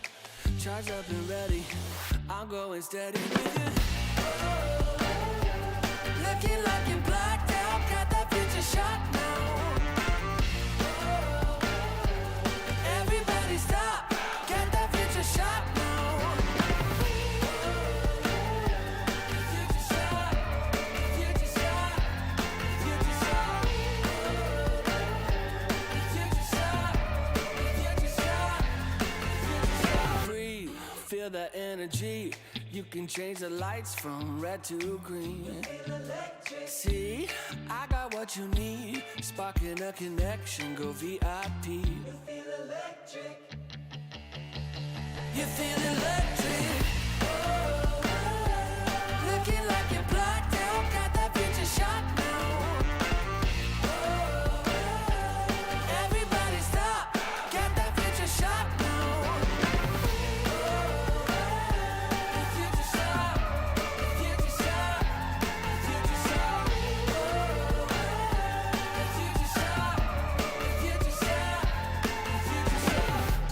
Future shock, the future shock. Once we started, there's no way to stop us. Like a rocket, not for static hearted. Once you got it, you'll go supersonic. You know you want it, you know you want it, you know you want it, you know you want it. Looking like you're blacked out, got that future shot now.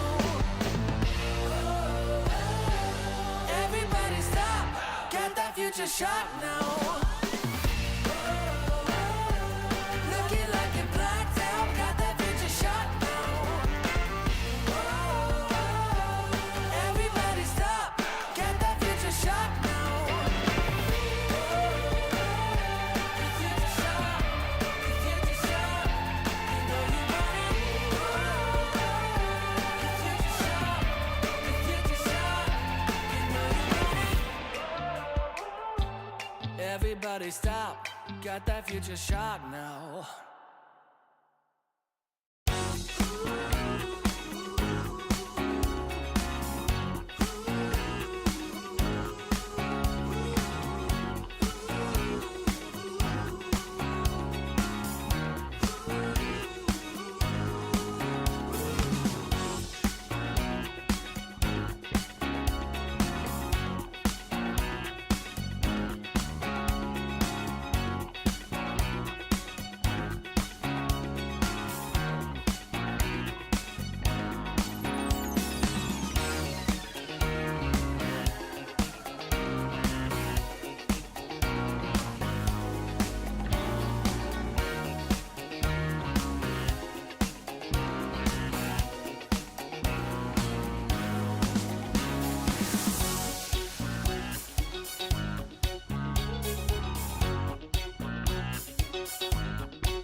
Hit me up, dark brown with body mix fly. The future's back, DeLorean style. This is my time. Got my Ray-Bans on, my acid wash jeans, pull pedal to the metal, flashback to the beat. Step into my time machine. On a rooftop in electric Times Square, with the wind in my face and a scrunchie in my hair. Fold out my rolling D50. Gonna bring back the vibe, moonwalk back to 85. Yeah, you know I got my A-team, Hennessy pop loop drum machine. This is my 80s fluorescent pink dream. Yeah, you know I got my A-team, Hennessy pop loop drum machine. Better believe, still want my MTV. Better believe. Oh, yeah. Hit me up, dark brown with body mix fly. The future's back, DeLorean style. This is my time. Got my Ray-Bans on, my acid wash jeans, pull pedal to the metal, flashback to the beat. Step into my time machine. Through the vortex, crank up the reverb. Back from the future, haven't you heard? 85 is where it's at. Let's revive the whole world. Let's revive the whole world. Hey, y'all ready? You ain't seen nothing yet. Yeah, hop in my DeLorean, get ready, get set. Where I'm taking you now is on my own road. I pick my own path, bringing 80s recode. Put my hand on the throttle, best to buckle up. Rev up the gigawatts, hang on to your butts. I'm just a 90s kid. I just need a time machine to fly away. Hit me up, dark brown with body mix fly. The future's back, DeLorean style. This is my time. Got my Ray-Bans on, my acid wash jeans, pull metal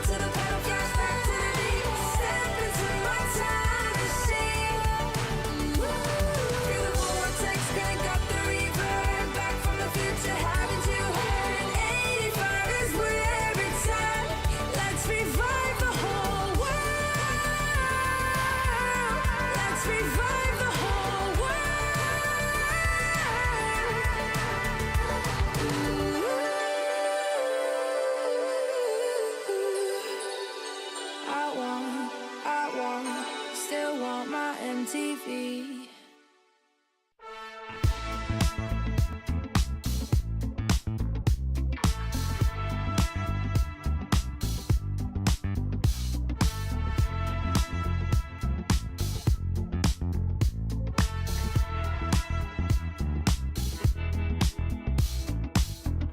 Welcome to my private garden.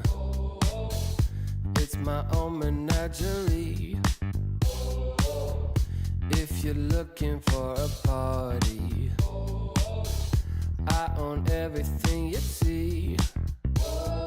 Heavy is the head that wears the crown. They said it's my time, and I'm gonna run this scene.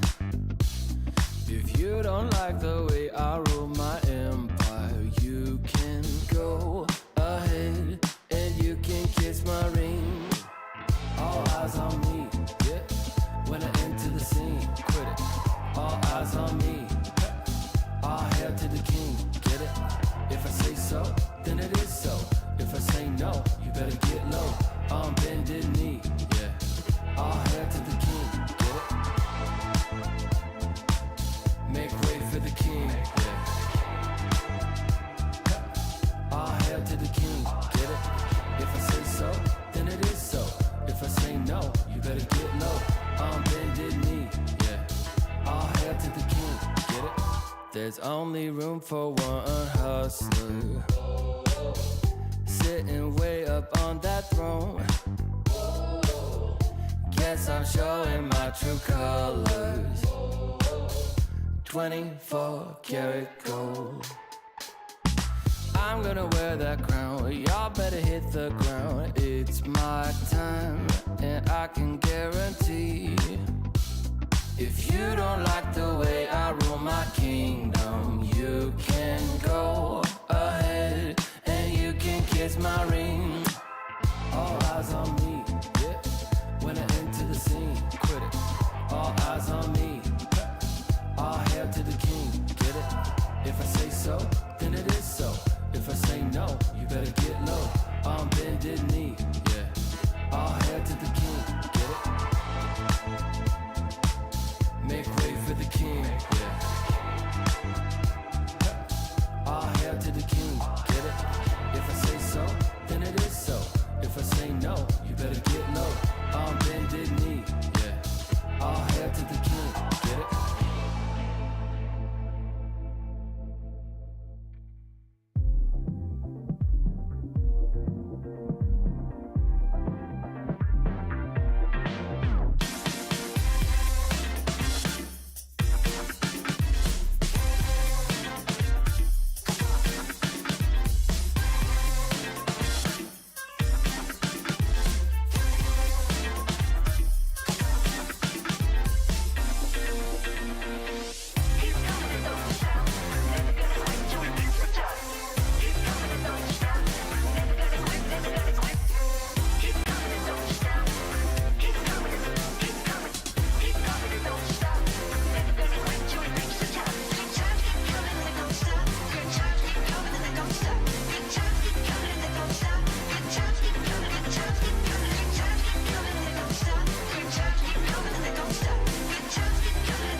Think of all the good things in my life and dream of all the places we will go.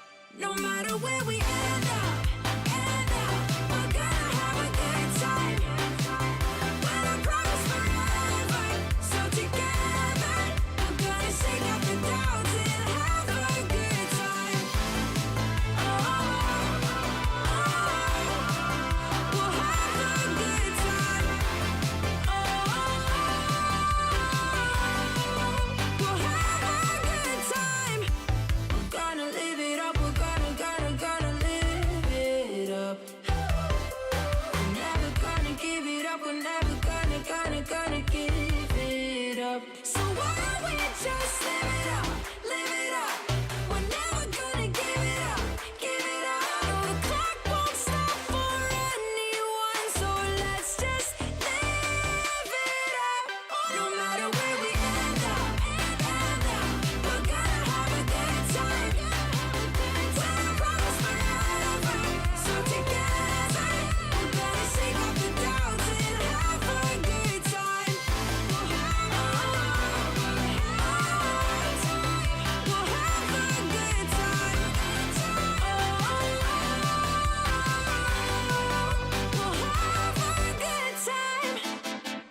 wanna send you down to me.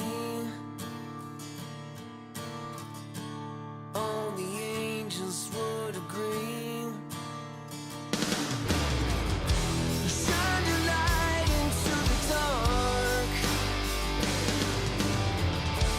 fading in from far away, trying to find the words to say. You're everything I ever dreamed. All the hope and all the good that I believe in. You're everything I'll ever need. All the things I wanna be. I could never ask for more. You're everything I'll ever need. In my heart you'll always be. Now I know you're all I'll ever need.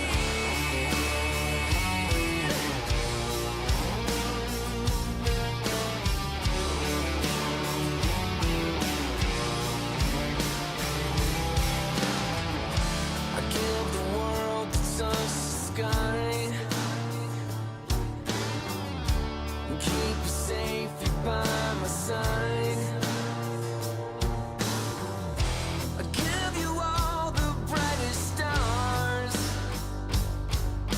for all the hope and all the good, 'cause I can see now you're everything I'll ever need. All the things I wanna be. I could never ask for more. You're everything I'll ever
spotlight.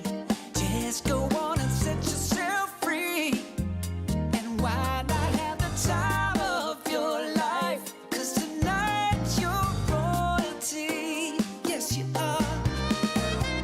Wonder if you ever realize it's yours for you to take. Just let it show what you feel inside. Don't hold back, don't make them wait.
the street, people pass you by.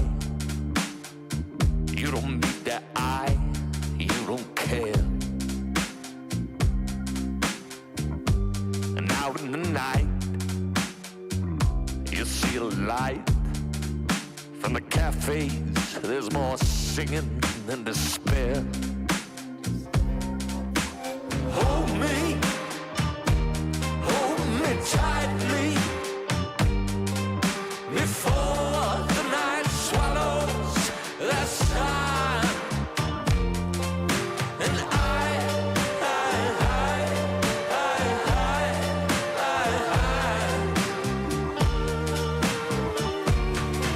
I'm done.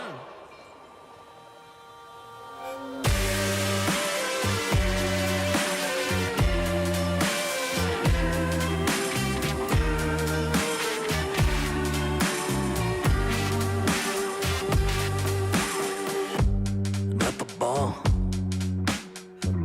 too drunk to sit. They're talking shit of what's been before. And the dancing girls, they twist and twirl. They sweat like beads of pearls, scattered before swine.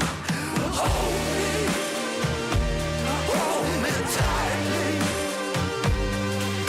before the night swallows the sun. And I'm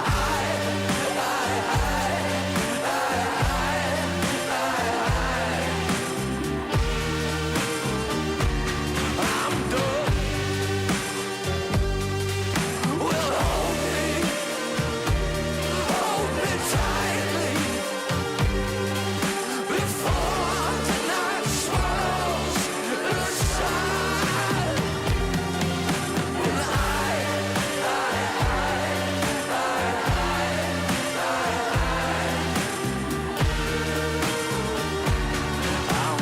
done.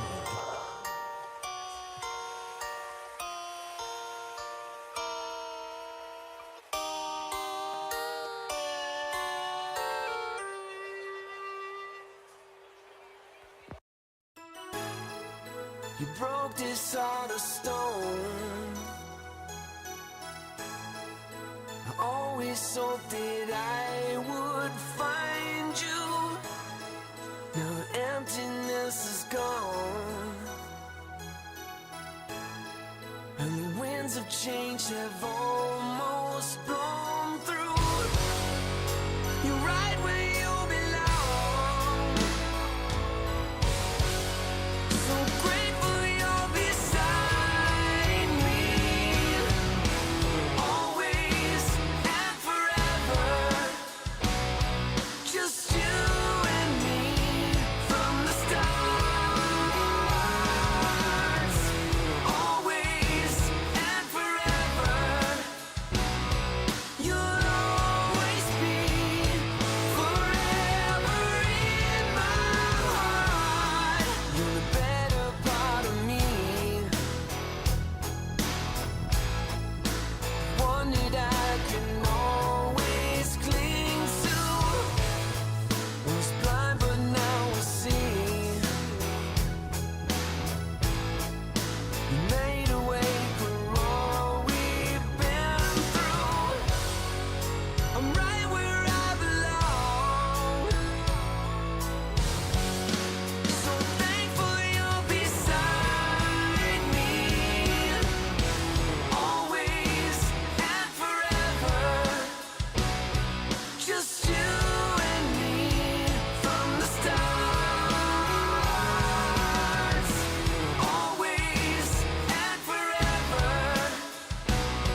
saw the stone.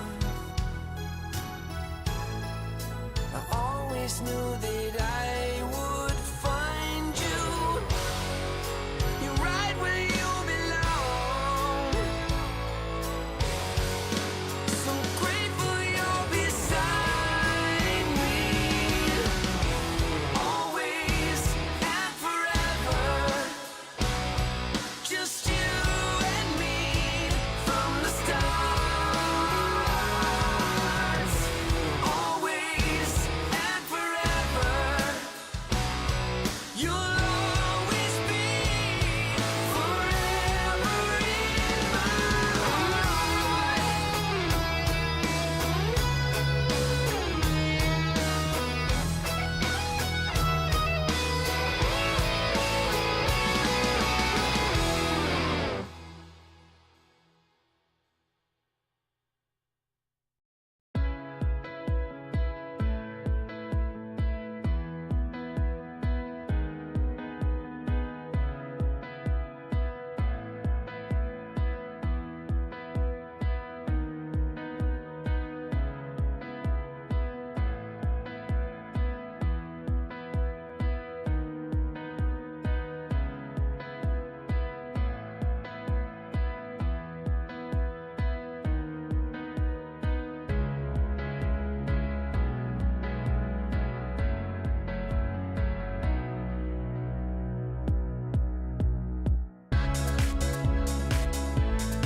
feeling good.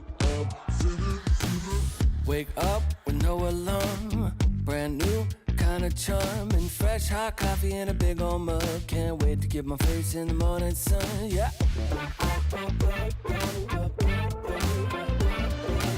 make a list, check it out, doing only what I want. Cause there's nothing better than making waves. I'm front and center in my own parade, own parade, own parade.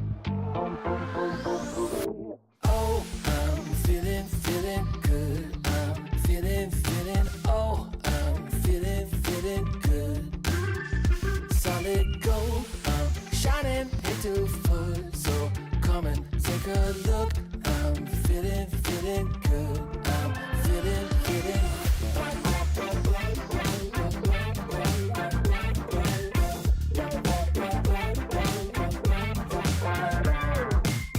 Hold up, windows down, rolling with the classic sound.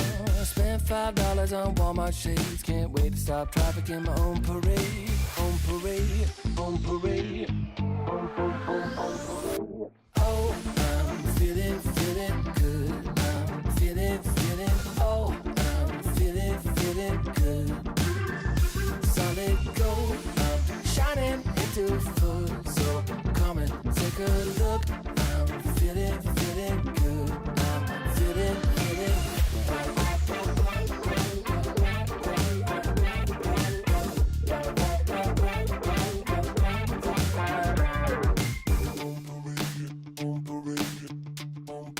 On parade, on parade, on parade, on parade, on parade, on parade, on parade, on parade.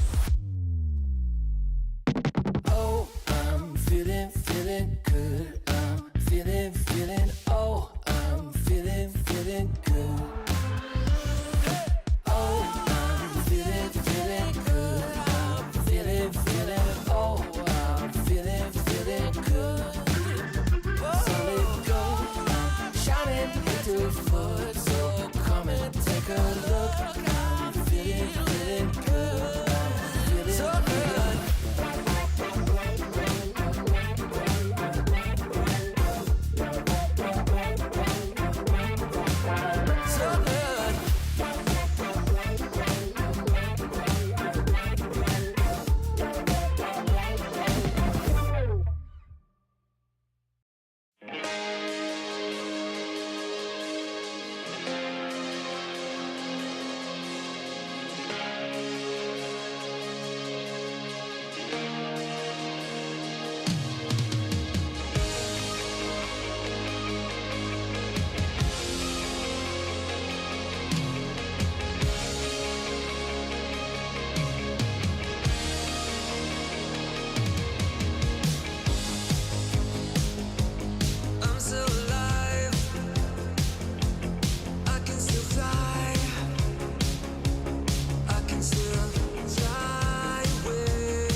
The morning light, it hits my eyes.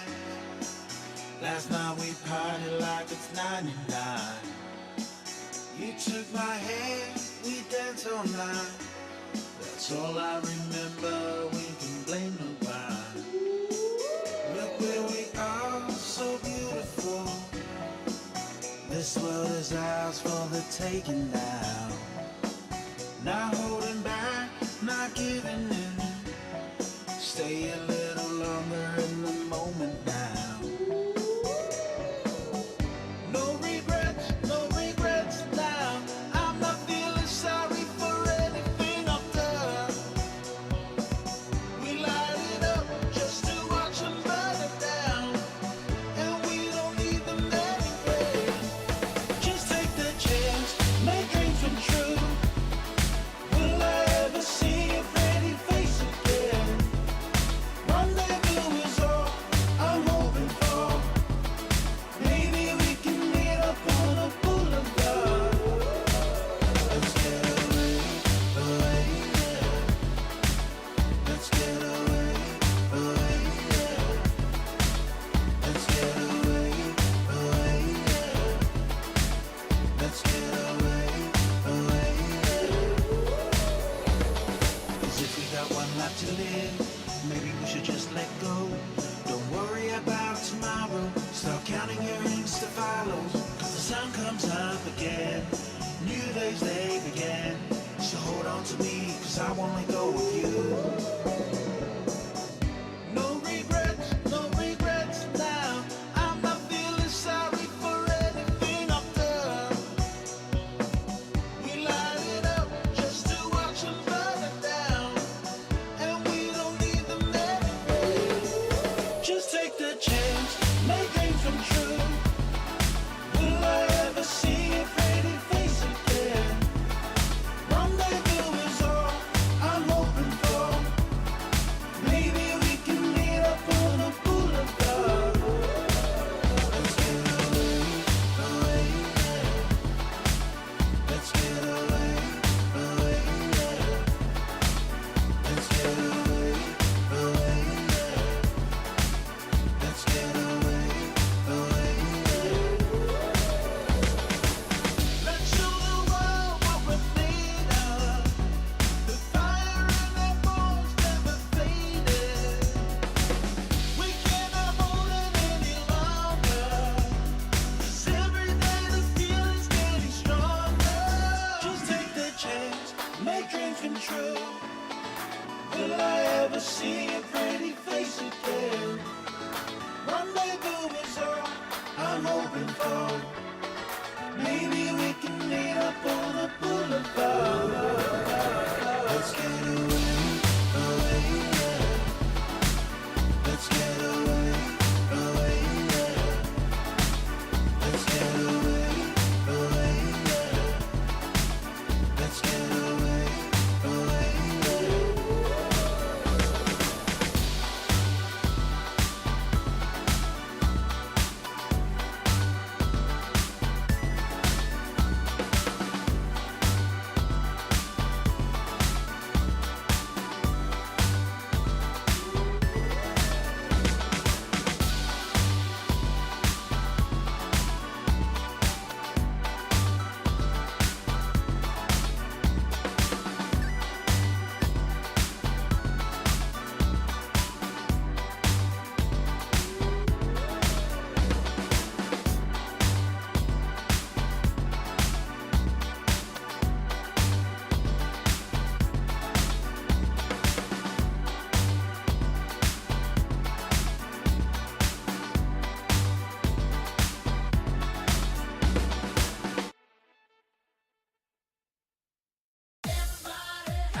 we really know it. I got to really hold it. Whoa.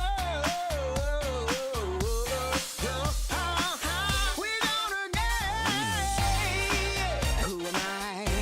This dude can't fly. Who am I? And who cares why? Keep it going up now. And do what you do. That's right. Keeping it up, wanna do some more. We're going up now. Just keep it on the floor. That's right. Gotta be up till you take no more. It's your satisfaction. Everybody just wants you there. Give them some attraction. Come on up and just pay the fare. We're gonna get down. We're gonna get down. Get your satisfaction. Everybody just wants you there. Give them some attraction. Come on up and just pay the fare. Get your satisfaction. Everybody just wants you there. Give them some attraction. Come on up and just pay the fare. We're gonna get down. We're gonna get down. We're moving up now. So keep it on the floor. That's right. Gotta be up till you take no more. Light up and shine the crowd. We'll burn the house right down, yeah. No thing you're not allowed. The party just begun, yeah. Keep it moving up now.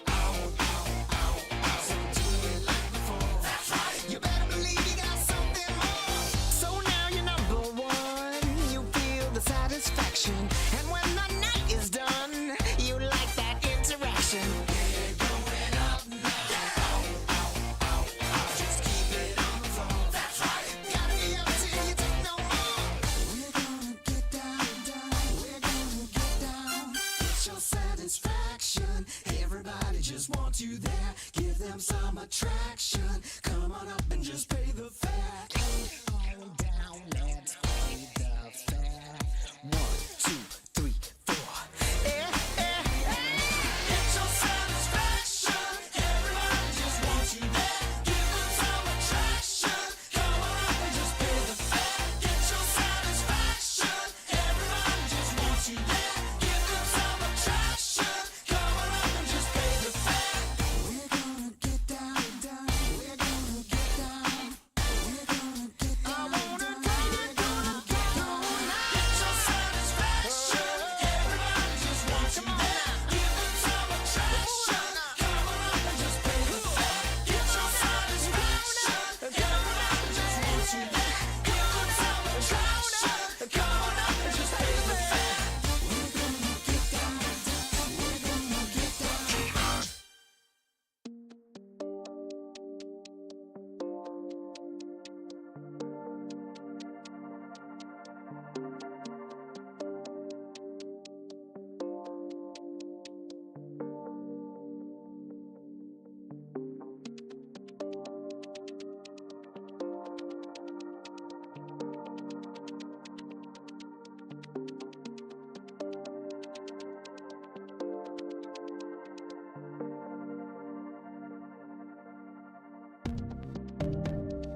shadow of doubt. So just get dressed and know for sure I'm on my way to take you out. And I know where you are, so look sharp, 'cause here I come, I'm close. So get ready and watch out, 'cause here I come.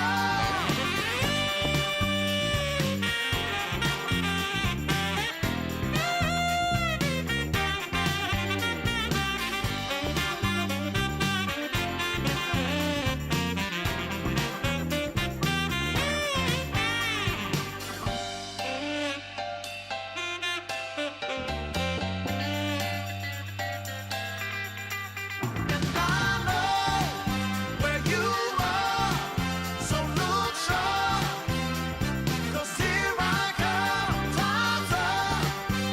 Better be ready, can't stop me now, no, 'cause here I come, here I come, here I come.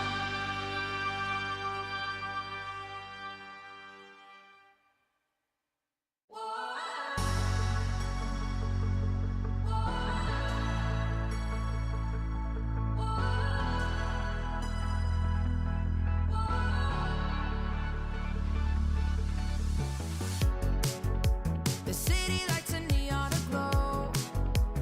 We are stars covered in gold. Covered in gold. Walking on a highway of dreams. We will shine, only believe. Only believe. And the feeling's right to set the tone. Wanna light the spark and let it go. Late after midnight, light it up in the moonlight. Ain't no stopping us now. We just wanna be the fire. We just wanna be the fire. Burning desire. We go higher and higher, and we never come down. We just wanna be the fire. We just wanna be the fire. Taking down liquor and juice. Come alive, nothing to lose. Starting something, blood comes rushing, rushing. And the feeling's right to set the tone. Wanna light the spark and let it go. Yeah, just let it go. Gotta let it out. Wanna shake it out. Gotta let it out. Wanna shake it out. Yeah. Late after midnight, light it up in the moonlight. Ain't no stopping us now, no stopping. We just wanna be the fire. We just wanna be the fire. Whoa, burning desire. We go higher and higher, and we never come down. Ooh, we just wanna be the fire. We just wanna be the fire.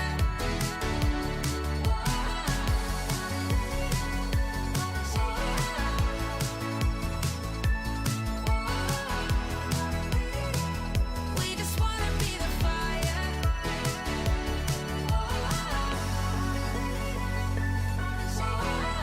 Wanna be the fire. We just wanna be the fire. We just wanna be the fire.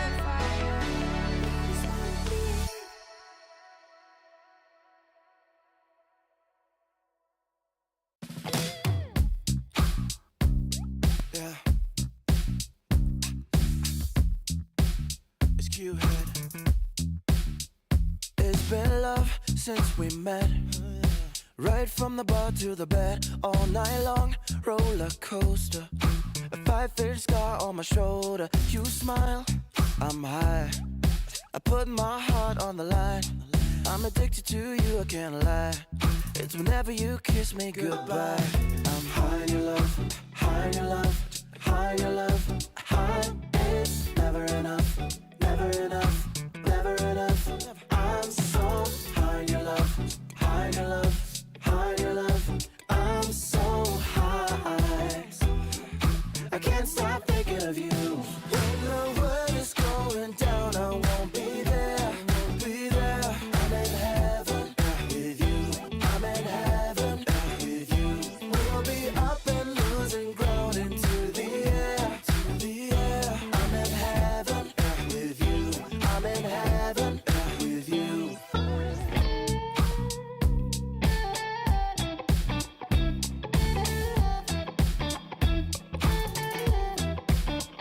And we faced harder times when sweet words turned into lies. We got caught in our nest, yeah. I put our love on a rest, hit the brake, I turn over. And never ever say that you know her. Got a flame to fuel every night. Keep her safe and hold her tight. High in your love, high in your love, high in your love, high. It's never enough, never enough, never enough. I'm so high in your love, high in your love, high in your love. I'm so high, I can't stop thinking of you. When the world is going down, I won't be there, I won't be there. I'm in heaven with you, I'm in heaven with you. We'll be up and losing ground into the air, to the air. I'm in heaven with you, I'm in heaven with you.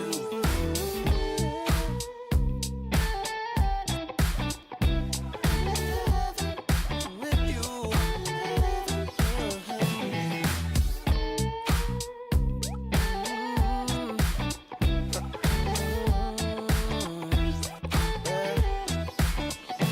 When the world is going down, I won't be there. I'm in heaven with you, I'm in heaven with you. We'll be up and losing ground into the air.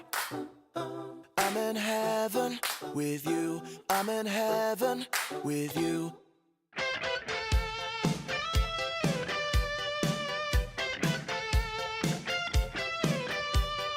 We found love out on our own. I took you for granted, I should have known. You walked right out, cut me to the bone. We were out of time. Now I close my eyes and see your face. You left my life, oh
shot, new kid on the block.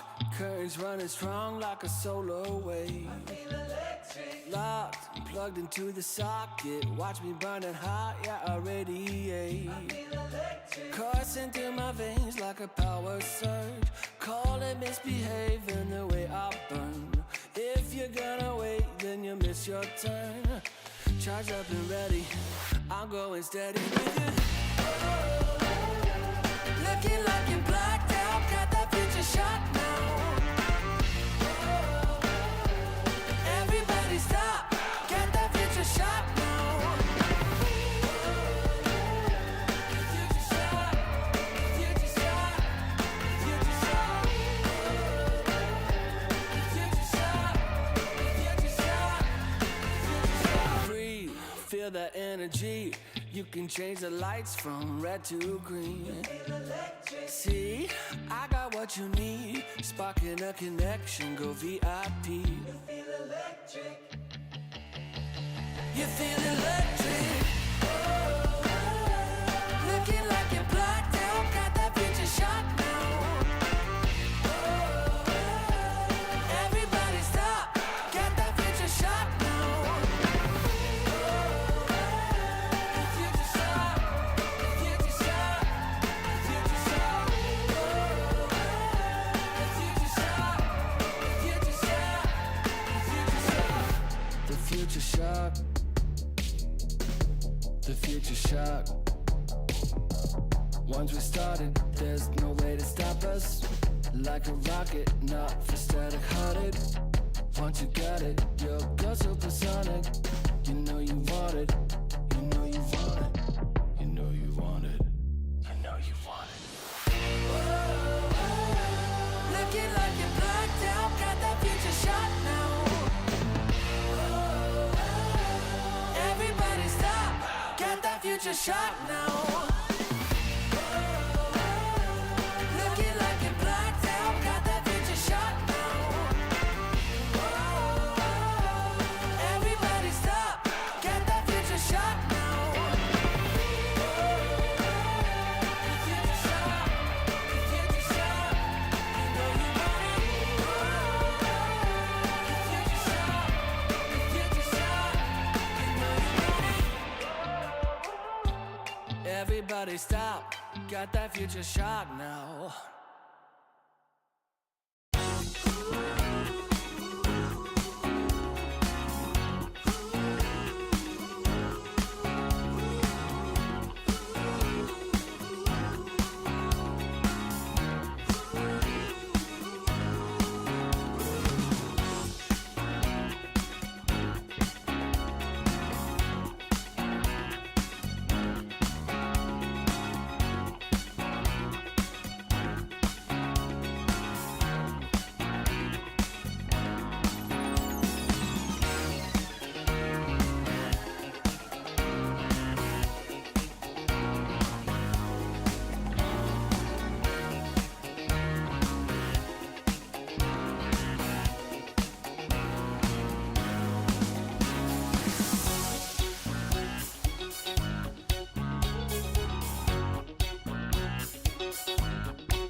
Hit me up, dark brown with body McFly. The future's back, DeLorean style. This is my time. Got my Ray-Bans on, my acid wash jeans. Pull pedal to the metal, flashback to the beat. Step into my time machine. On a rooftop in electric Times Square, with the wind in my face and a scrunchie in my hair. Fold out my rolling D50. Gonna bring back the vibe, moonwalk back to 85. Yeah, you know I got my A-team, Hennessy pop loop drum machine. This is my 80s fluorescent pink dream. Yeah, you know I got my A-team, Hennessy pop loop drum machine. Better believe, still want my MTV. Better believe. Oh, yeah. Hit me up, dark brown with body McFly. The future's back, DeLorean style. This is my time. Got my Ray-Bans on, my acid wash jeans. Pull pedal to the metal, flashback to the beat. Step into my time machine. Through the vortex, crank up the reverb. Back from the future, haven't you heard? 85 is where it's at. Let's revive the whole world. Let's revive the whole world. Hey, y'all ready? You ain't seen nothing yet. Yeah, hop in my DeLorean, get ready, get set. Where I'm taking you now is on my own road. I pick my own path, bringing 80s recode. Put my hand on the throttle, best to buckle up. Rev up the gigawatts, hang on to your butts. I'm just a 90s kid. I just need a time machine to fly away. Hit me up, dark brown with body McFly. The future's back, DeLorean style. This is my time. Got my Ray-Bans on, my acid wash jeans. Pull metal to the pedal, flashback to the beat. Step into my time machine. Through the vortex, crank up the reverb. Back from the future, haven't you heard? 85 is where it's at. Let's revive the whole world. Let's revive the whole world.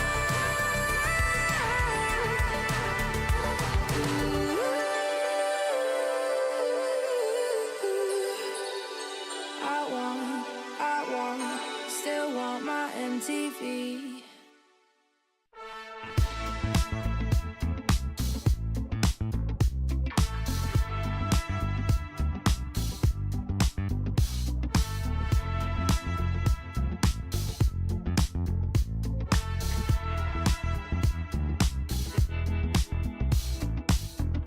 Welcome to my private garden. It's my own menagerie. If you're looking for a party, I own everything you see. Heavy is the head, where's the crown? They said it's my time, and I'm gonna run this scene. If you don't like the way I rule my empire, you can go ahead and you can kiss my ring. All eyes on me, yeah. When I enter the scene, quit it. All eyes on me. All hail to the king, get it? If I say so, then it is so. If I say no, you better get low. On bended knee, yeah. All hail to the king, get it? Make way for the king, yeah. All hail to the king, get it? If I say so, then it is so. If I say no, you better get low. On bended knee, yeah. All hail to the king, get it? There's only room for one hustler, sitting way up on that throne. Guess I'm showing my true colors. 24 karat gold. I'm gonna wear that crown. Y'all better hit the ground. It's my time, and I can guarantee. If you don't like the way I rule my kingdom, you can go ahead and you can kiss my ring. All eyes on me, yeah. When I enter the scene, quit it. All eyes on me. All hail to the king, get it? If I say so, then it is so. If I say no, you better get low. On bended knee, yeah. All hail to the king, get it? Make way for the king, yeah. All hail to the king, get it? If I say so, then it is so. If I say no, you better get low. On bended knee, yeah. All hail to the king, get it?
too tired.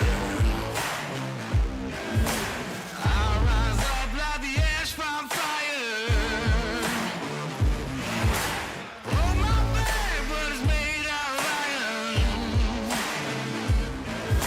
I won't give up, I'm not scared, I'm trying.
I'm running out of breath with 100 miles.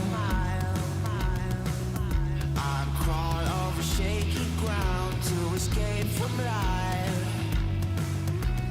Gravity is pulling me down again. A remedy is still to be found.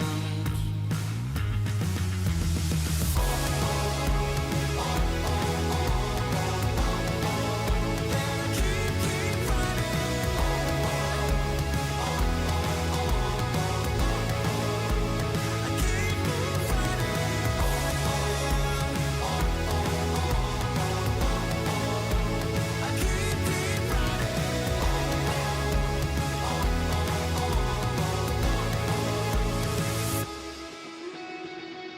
I'm running out of time, I feel crucified. I'm right at borderline to the hell inside. Gravity is pulling me down again. A remedy is still to be found.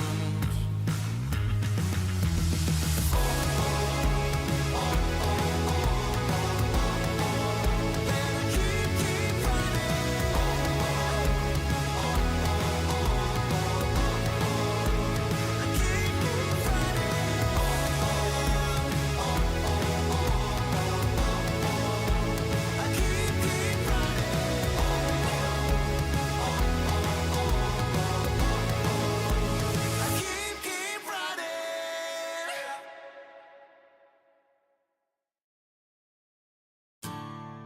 and send you down to me.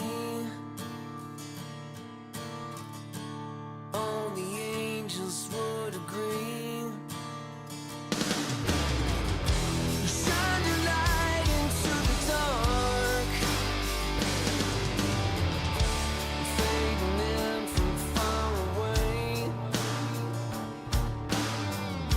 Trying to find the words to say. You're everything I ever dreamed.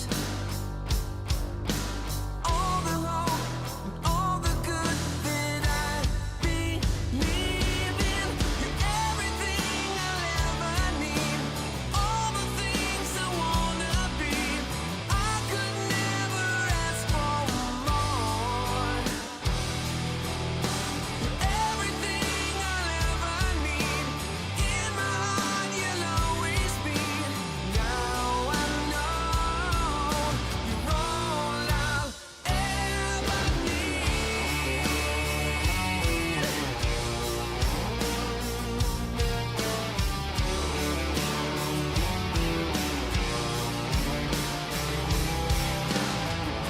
I give the world to touch the sky.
you did to me.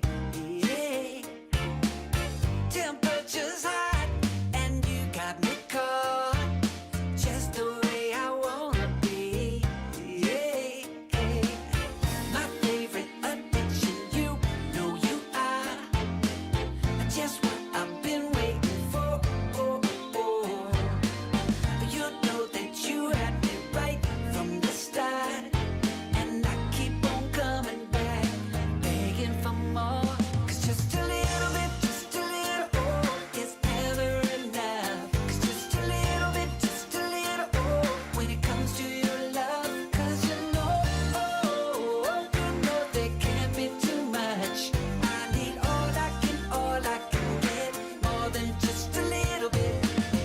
You got that touch I've been dreaming of, so don't be holding back on me. No, hooked on your love, got me so messed up. 'Cause you're the everything I need. Oh, yeah. My favorite addiction, you know you are. Just what I've been waiting for. You know that you had me right from the start, and I keep on coming back, begging for more. 'Cause just a little bit is never enough. 'Cause just a little bit when it comes to your love. 'Cause you know there can't be too much. I need all I can get, more than just a little bit.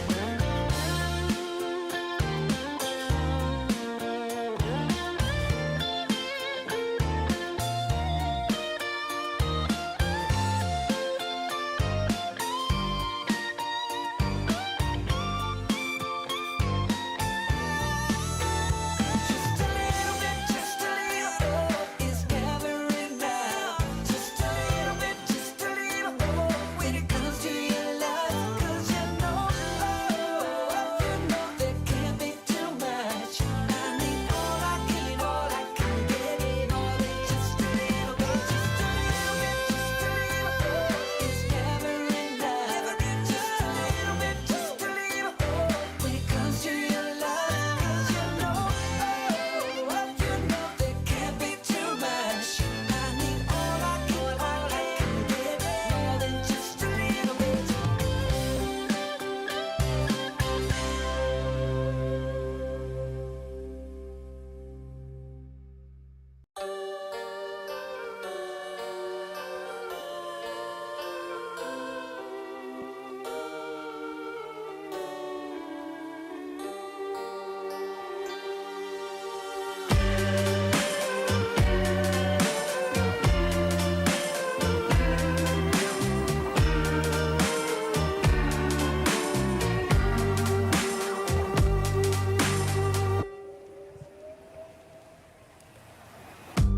Out on the street, people pass you by.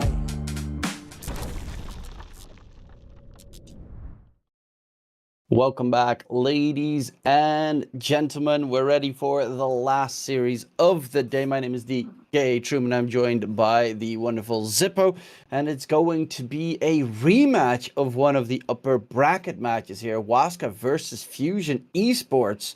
Are you expecting the same result, or has Waska impressed you so far?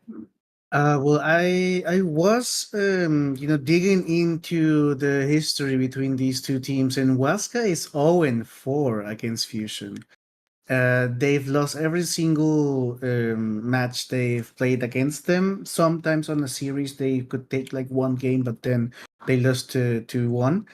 And Fusion was actually the one who dropped Waska from the first open qualifier. So Fusion, for some reason, does have Waska's number, and so I mean, I have friends in both teams, and I mean, whoever wins, I'm going to be happy. But I do believe Fusion has like some different type of advantage here, at least historically. Waska has to overcome themselves if they want to continue, or I mean, if they're going to win this series. Yeah, of course, not gonna be easy going forward. There's a different stream going on right now. Hokori versus Heroic upper bracket finals is busy, but we're gonna be doing the Fusion versus Team Waska, Leostal versus PP, Kotaro versus Pike, Vitali versus Frank, and honestly, the support duos I think are very close. Into they, I think there's a difference between some of the players on both these teams. But I think the support duos, Michael and Prada versus Matthew and Yodomi, is so very close. Yeah, I would give actually the edge a little bit more to Fusion because Michael is more of a playmaker kind of position for, and Matthew, we've seen he has transitioned from his Bounty Hunter, from his Riki, from his Nyx Assassins to a Shadow Demon to a Shadow Shaman that actually maxes Hex in order to be supportive, in order to save their cores. So I would say Fusion is the more aggressive, has the more aggressive support duo. And in terms of Jadomi and Prada, both are just babysitters, right? And Jadomi and Prada, they do share, like, they have an overlap in terms of hero pool. So the draft is going to be really interesting. The thing is that Fusion has, I mean, they have only shown us one way of playing the game, which is 4 Protect 1. And I mean, Waska looks like they don't really know how to uh, go against that. I mean, I don't know. What do you think? We saw them play really good in one game, and then the other not as much. Yeah, that is a good one. Waska, I mean, they have been like they are 4-0 today, so it's not shabby at all. The game Yeah. one against Fancy, did they had I think that one was the where they had a little bit of the comeback going in. No, I think they won that series straight up on both. Yeah, no, never mind. They just Yep. destroyed that series. M80, Idara, they had game one where they Yeah, came first one. back Mhm. against the Slark. But game two, they completely destroyed them very quick fashion. M80 is also a very good team. I mean, they got directly invited here for a reason. I mean, it's just a very solid staple Radiant lineup with team K1, Lumpy, Lich, Misha, and Moose. Of course, they have now been eliminated. Fusion. They had, yeah, they 10 lost to seconds Heroic, remaining. which is not bad at all. They did beat 5 Perro Negro. seconds remaining. Let's see those Red games. team ban. 39 minutes, 33 minutes, so both pretty reasonably convincingly.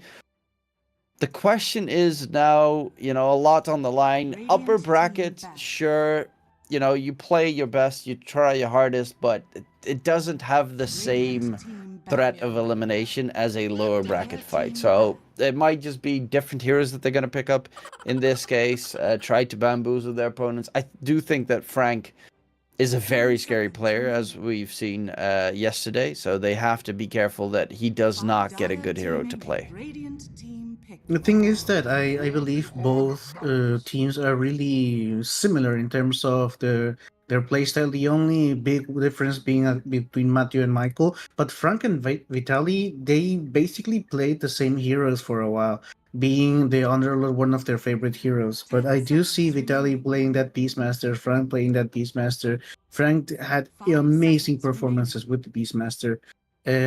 We see the Night Stalker as a possibility. We see like Vitali and Frank also are huge Tidehunter enjoyers and Mars enjoyers. So there's a lot of overlap in terms of hero pool here for both teams. The only one that maybe the only position that maybe is not as similar is the position one, because Dire team Pike ban. Radiant knows how to team play ban. with his team earlier, and Kotaro really loves to be like farming simulator 15 minutes and then just re-joining his team. Yeah, that's definitely what I do expect to happen 10 here. seconds remaining. I think. I mean, I don't know how Leostal. I've 5 seen him a couple of seconds remaining. times, and I think he's looking really good.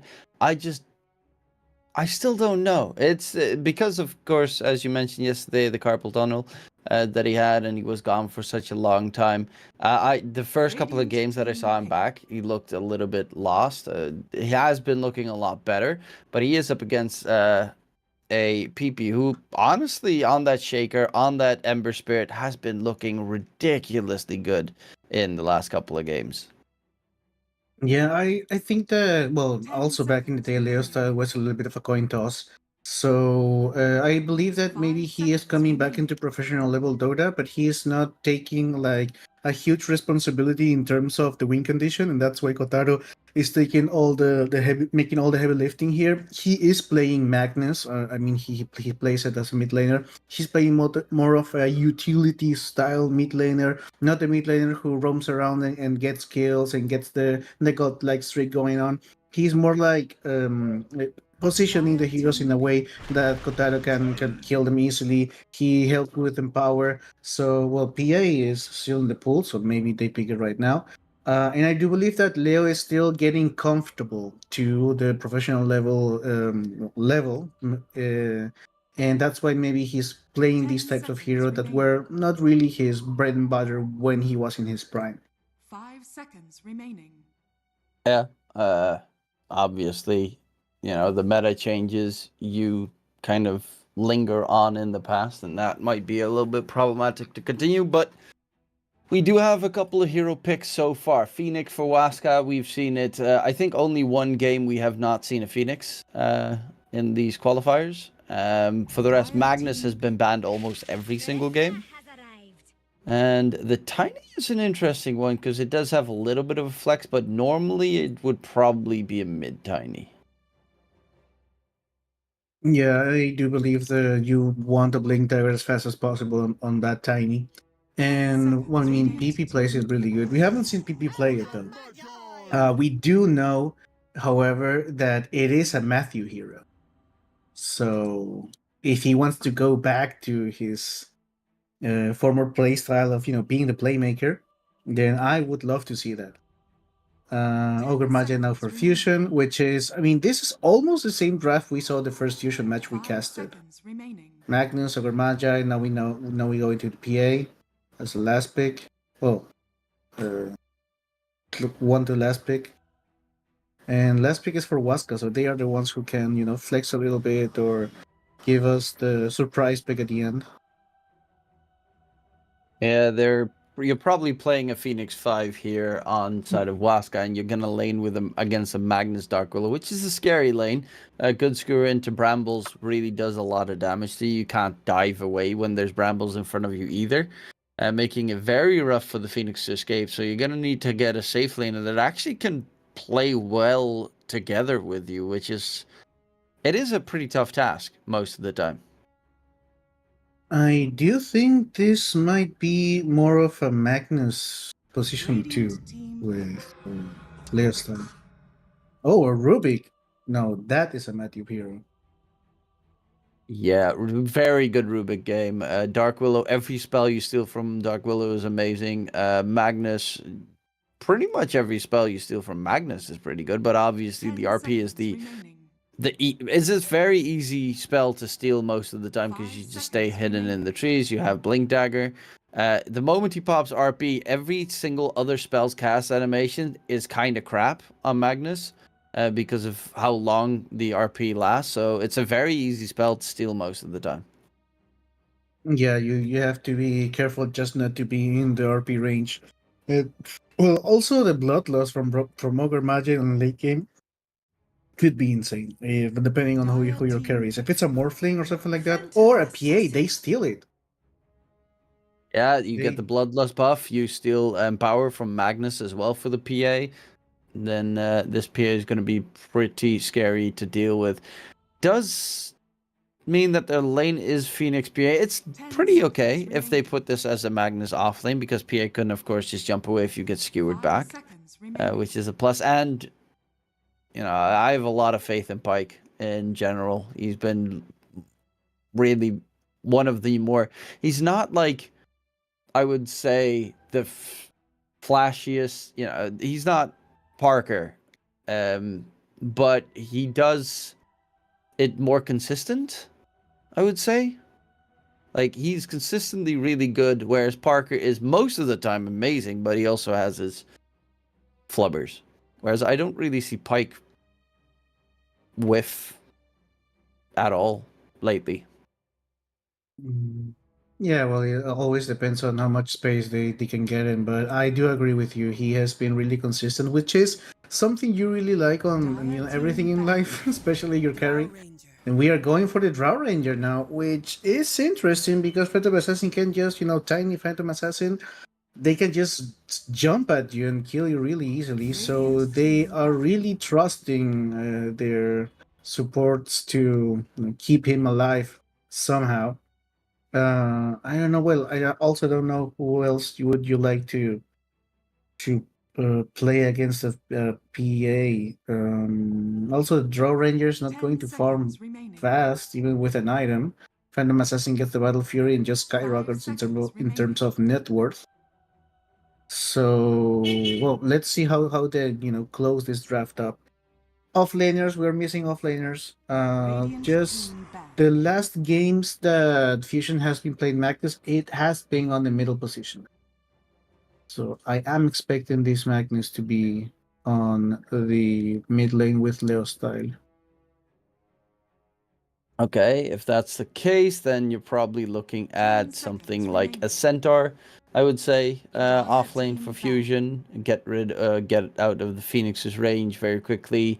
Strong in lane against the PA plus Phoenix. Something along those lines. You have the damage with the Drow. You kind of need ways to keep the Drow alive. Centaur is a really good one with the Stampede. And later, I know this is something that no one really ever gets, but Hitch a Ride, so good on Drow Ranger.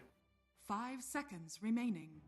Understand. I mean, I'm looking at what do they pair up with the Magnus. They picked up Visage or Visage in the last game against the first game against Perro Negro with the Magnus as the position 2. That is a rundown hero, pretty strong. But the Visage Dark Willow, is that going to be a strong enough lane? I mean, it is a lot of burst damage if you get someone in the Bramble Maze. And if not, if there's someone that, to be honest, I think an axe wouldn't be the worst here. Good old classic axe. Good old classic axe against Phantom Assassin, just the blade mail, blink dagger, and then just running at people, being a nuisance while Draw Ranger, arrows people to death for free. But they don't Yeah, pick it. They, yeah. It's a bit unfortunate that Legion Commander is just a dead hero. Dire team pick. Yeah, as well. Radiant team pick. Like him back. Brewmaster. Brewmaster. Okay. This is the first Brewmaster in the qualifier for them, and both qualifiers. And actually, the first Brewmaster in a while. Let me check. 10 seconds remaining. It doesn't have any struggles in the laning stage against the PA Phoenix. And Dark Willow is a hero that can activate the brew. Not the easiest to activate the brew though. The burn debuff, but it's a pretty strong lane regardless. Brewmaster can really get into your face. A Radiance builder most of the time, so then you have to add in the evasion as well. Rubik has like nothing to steal from him unless you get the ulti, which is really hard to pull off. Yeah, But I love this Night Stalker pick. It's so strong. Yeah. I was just about to say that. I love this. Kotaro doesn't have anywhere to run with Vitali. Just blink dagger in, and Draw Ranger is going to die easily. We have Night Rain, so for the bounty runes, there's going to be day, but then we are on a strong laning phase for Vitali. Yeah, and the level 1, of course, Ogre doesn't really do anything. You have Rubik with you, which is not the greatest hero, laning stage-wise. But yeah, you should be able to sustain through. And then later in the game, Silence against Brewmaster forces him to get a BKB. Obviously, Dark Willow, Ogre match are going to be forced to get 4 staffs this game. And Leostal, yeah, I mean, he's going to get a BKB, same with Kotaro. But you are a hero that can get on top of the Drow range and make sure that the ulti doesn't work on the Drow. You also get good vision, you have good hunting. I love this last pick, Night Stalker, even though they have a Phoenix on their side, so you're going to have the anti-synergy a little bit. I'm liking Waska's draft here. I think, I mean, obviously, Drow Ranger can be still very scary. You get Silver Edge, and then you break the PA and blow him up. But I think both sides have ample damage, so that should not be an issue this game. I do agree with you. I like Waska's lineup a little bit better. They just have like the last game we saw against M80. They just have the answers to the enemy's team draft. Like you have 3 heroes that can just jump into that Draw Ranger and kill him not instantly. Well, the PA can do it instantly, but at least hinder her, and so she's not going to be able to hit for free. There's a lot of weight on that Brewmaster and Magnus shoulder, so that Draw Ranger can hit for free. But it's going to be really hard. And I mean, on a personal note, I do love seeing Matthew with his signature Rubik once again. Like, I do hope this is like the like Matthew Rubik playing aggressive, stealing stuff, doing tricky plays, and not the newer Matthew that is a little bit more defensive, like Maxim Telekinesis or something. Yeah, it's always sad when you see Rubik and then they're forced to go for like Solar Crest and Glimmer, and you're like, but Aether Lens and Blink though. Yeah.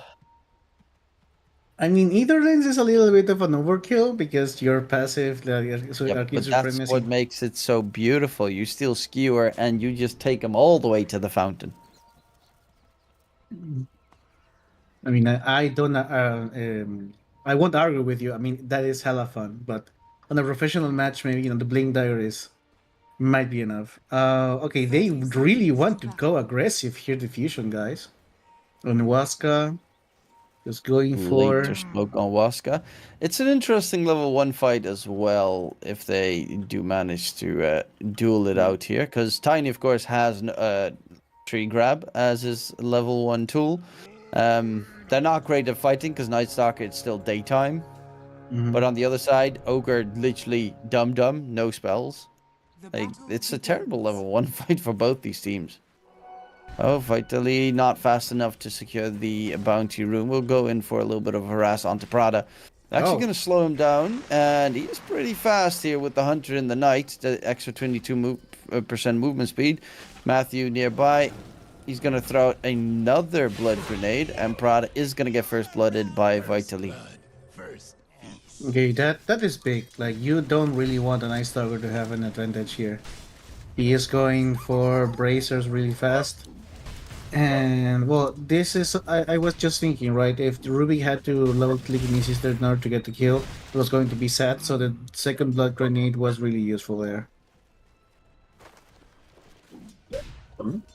Oh, let's see. Kataro and Prada topside versus the Rubik and Night Stalker. Looking at these 3 lanes, where do you think we're going to have most of the fun and action happening? I mean, in a good scenario, once we have level 3, you just run at the Draw Ranger because you can just burst her. She has a really low HP pool, so a couple of levels in Void, 2 levels on Fate Bolt, and you do that twice, she's almost dead. And also, where we could have a little bit of the fun is in the mid lane if Leo Style manages to skewer Tiny into the tower. Oh, Michael just died. Yeah, he was Michael just got way caught. off position. Skewer does not connect underneath the tower either for PP, for Leostel, so PP doesn't take any extra right-click hits from the tower there. And on the bottom lane, I mean, Pike is just not going to die. Like, he does have a huge kill potential though. Not against the Dark Widow because she just goes ethereal and you can hit her. But the Brewmaster is very vulnerable to those long-range harassments and to like an all-in once he is like in 20% HP. It's still a nasty hero in trying to chase him with that Cinder Brew and Thunderclap combo that he has. And top, Kotaro's trying to walk away with the multi-shot's going to be just fine. Prada level 2 means Ignite spam is going to make it rather rough in the lane. I really despise this Ogre Magi. Pass it. Level 2 puts him at level 3, and then you is get fun, hit though. by the level 2 ignite. It hurts so much. Yeah, it is fun to play with though. Yeah, Um, except for level 1, you feel so sad. Yeah, wait, but it's only like 2 creep waves, and then you're happy. Oh no, the Lotus. Bra's going to get it. Yep. Oh. Prada, yoinks it. Has healing loads and That's a fairy not fire the available. target. A lot of damage being thrown out. Prada should still be just fine with that healing lotus. They're still continuing here for the chase. Healing load's not even being used just yet. Just the fairy fire. Yeah, that was not the target. They did waste a lot of mana there into the Ogre Magi. He's just going to regen it in a couple of seconds. But Rubik doesn't have a wand, so he is really not going to be able to harass as much as he would like to. Like I said, like when they were on level 2, they tried to go on the Draw Ranger. They should have waited just one more level, and maybe the damage would have been enough to get that kill. Yodomi took the gateway, but they already have an observer ward there. They know he's right behind them. Yeah. Okay, yeah. And is going to continue here. They're actually going in for the Kataro fight. TP from Michael. But what is Rotates this now? through. Kataro is dropping low, but he is going to stay alive. They even get the kill in response. Kataro is actually, never mind, going to die in the end to Yodomi's burn. Kind of worth it. I mean, that's worth it. 100%. Yeah. You even forced the TP on Michael. So bottom lane, it's Pike solo 1v1, who's got his power treads being delivered, and then going for the Battle Fury. Yeah, like that was actually worth it. I was just about to say that Rubik didn't have any mana, so it was a little bit iffy. But at the end of the day, the damage from the Fire Spirit was enough to take that important kill on Contaro. Remember that the Draw Ranger isn't really a hero who can like flash farm as fast as a Phantom Assassin can once she has like a minute 13 or 14 her Battle Fury. So every kill you can get or every time you can push her out of lane, it is really big. Oh, Well, Yodomi going in on Frank with Pike. Frank dropping pretty low. The burn is nasty. There is another Fire Spirit to use and an Icarus dive as well. Diving deep he underneath did. the tower. Pike jumping in. Frank, is he going to be able to stay alive? Jukes his way through. TP gets used and cancelled. But Frank needs to be very careful. He's going to go for that Radiance as expected. Yeah, that's just a big item to have with the Earth Panda. Michael wants to get aggressive here. This is the time of the game where you start ganking the Night Stalker. Yeah, and he is going to get hit by the Bramble Root, dropping low underneath the tower. Parada walking forward. He throws out another dot. Ignite's going to connect, and Vitally is dead. Parada will die in response. But this forced a rotation from PP, and it's a 1-for-1 trade regardless, so definitely a win there. Plus the haste rune for Magnus being bottled up, putting Liasal in a fun little spot. Yeah, well, at least PP got a kill out of that. Okay, Magnus is just going to go No, for he- the most expected. Oh, the Oh. most expected kill there. Oh, that. Gets a drag back onto Matthew. Silence comes out and they find the kill onto Matthew. Liasal made that charge from miles away. You know what's the most interesting part? Liasal went max level in power. Yeah, I don't you're see right. that too often. Well, it does help a lot in the lane against a melee hero. So I do think that's maybe the only reason why he did it. I mean, you also can farm with Shockwave, so maybe there's also the bonus that you can just empower your Draw Ranger and help her. Obviously, you don't get the cleave, but you get a little bit more damage to farm. I don't know, an ancient stack. But normally it's just because of the, but you only get like 2 levels on that for the 1v1 against meta heroes. So maybe he's just going for a right click? Like he's going to farm instead of playing the defensive or utility type of Magnus, which he has been playing. He's going for a Blink Dagger, so yeah, he's still playing that type of Magnus. Yeah, it's just, I guess, better for farm potential. I mean, Drow is not great at taking stacks in the early game, so you might be able to get some if they make them for him. But it was just a bit surprising. Normally you see like max level Shockwave and then Skewer coming in. Unless you have like a PA or something on your team. Oh, Yadomi is in a lot of trouble. Has the Icarus dive, tries to get out of range. On the high ground, going for the TP. And is going to get the TP out of there to safety. So does disengage just in the nick of time. That just is space graded. Phantom Assassin about to reach level 6. He is actually on a decent timing for her Balor Fury, just 8 minutes and already the cornucopia on her. Radiant's bottom tower is under attack. Keep going for the trips. Magnus also just couldn't focused on getting that Blink Dagger as fast as possible. But they only get like a minute and a half more of peace once that club takes into minute 10. Vitali is going to start ganking. He's going to start looking for that Draw Ranger. Under attack. Dire are scanning. Yeah, the Drow Radiant's of bottom tower Kotaro. is under attack. Going for the Dragonlance build, needs to, yeah, he knows that they're hunting him. And they now know exactly where he is, obviously, thanks to the creeps. Dire's top But it's a tower little is bit too under deep. attack. Matthew's not level 6 yet. Dire Prada is are blocking scanning. any entry into the area by hiding behind a singular tree. That's really gonna make sure no one sees Radiant's Fat bottom Ogre. tower has fallen.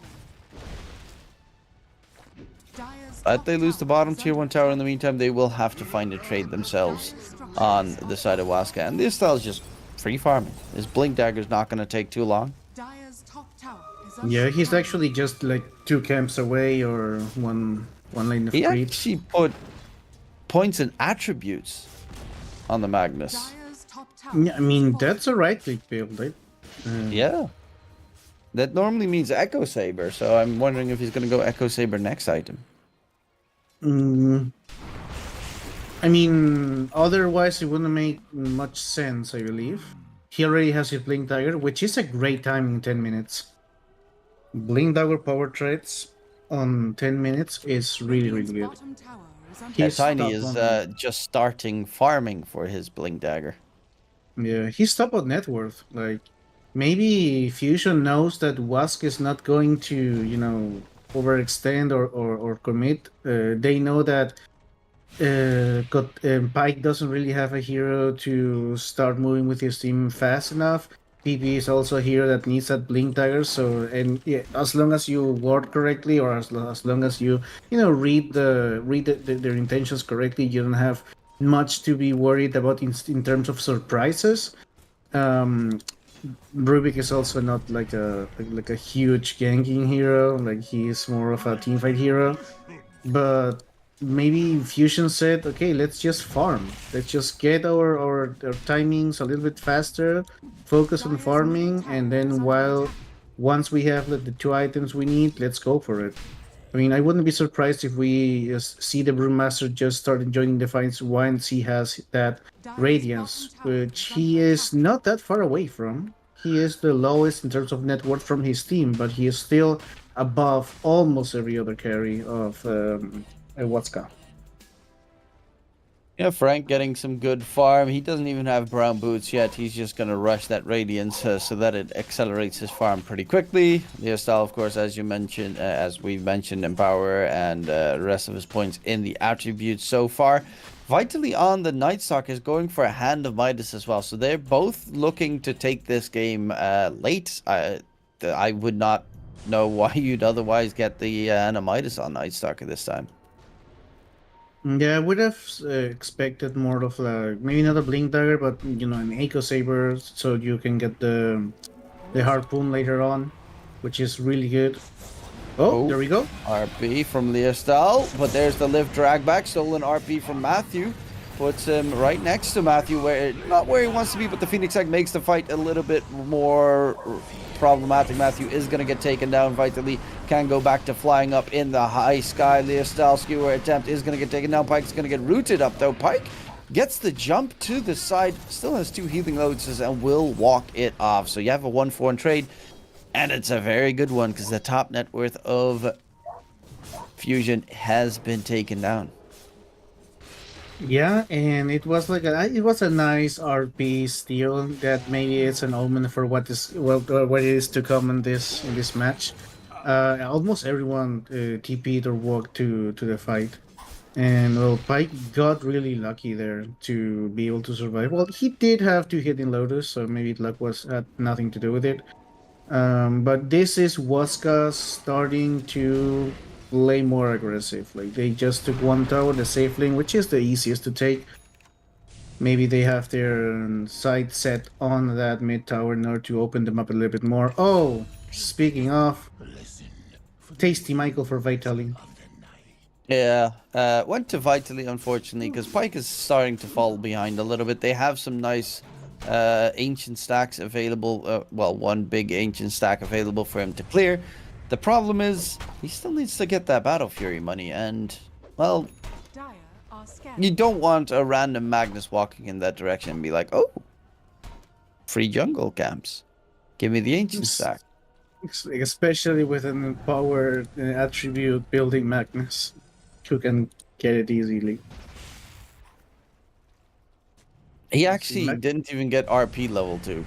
He just... I guess it might also be a counter to the Rubik, so that you don't give away RP level 2. And gonna get the jump in, skewer onto 2. The silence, though, make sure Leo still can't pop the RP. Avatos combo.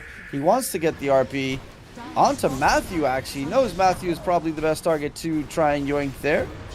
But the crits come through. And they will lose Leostal. Yodomi will lose his life as well, together with PP. But at least Leostal, still top net worth, will drop once again. And Pike is the one that gets the money. Night Stalker ulti, quick counter ward comes in. Prada on the low ground. Good root, good damage onto Vitally. Night Stalker's on the run. There's a Bruce Split still available for Frank. And with the Earn Charge running down this Night Stalker, it's looking rough. Oh, Pike and Matthew, Pike is can they get away? Pike is so slow with that Ignite debuff on him. And with the Bruce Split, there is no escaping this. Maybe? Oh, jukes his way through. The creeps save his life heavily there. Matthew is even TPing in, well, very low HP, has the Bramble Maze available. Dire's middle The tower Bruce is Split under attack. resulted in nothing. Yeah, I thought he was going to, tornado his tornado Pike, but the wind brawling was just too far away, even with the wind walk that makes him faster. That's a little bit sad, but at the end of the day, maybe they can get a Roshan here. No, they don't really have the damage. And I believe there is a Radiance coming in for this Brewmaster. Now he's going to a farm nice away. item. Because these supports of Waska just die from him standing next to them. I am not a big fan of the Night Stalker and a Midas first item. I don't like it. Just Radiant's bottom yeah, no. I've seen it a couple of times. I'd rather you just get like maybe even a phylactery instead. It just feels so. It feels so useless. Yes, attack speed's nice on the hero, but eh. I mean, you still get a nice attack speed bonus when it's night time on when you actually ult because of your passive. But here also looks like he's going for a little bit of a farming build because he has 100 of the night max stat and Void just on level 1, so he's not going for bursting supports just yet. Going for the BKB as an next item though, so I think there's nothing. Well, obviously there is polarity, but besides that, he can just roam freely against the Drow Ranger. Okay, Frank now is really scary, so you don't want to continue here. Just walking next to Frank's gonna hurt you heavily. He's closing in on his level 12, so he gets level 2 Primal Split. That's gonna be a big one. Those Brewlings are very hard to kill at that stage. Pike is second in net worth, though. Has caught up ahead of Kotaro and is catching up to Leostal. the Battle Fury is really paying dividends for the Phantom Dire's Assassin. middle tower is under attack. Dire's Yeah, we did say like in a former Fusion game that don't give space to the PA. Like she's just going to outfarm you and then outcarry you. Especially if you're a draw ranger that can keep up with farm as much. I would like to see like the draw ranger start moving with her team. Obviously, once there's already a premium split available and an RP, so they might want to start making the map smaller for the enemy team. Like Pike has just way too much space. Yeah, Pike on the Phantom Assassin, BKB closing in. They're just letting him free farm. And we've seen a couple of PAs with full free farm just crush in this qualifiers already. So it's not...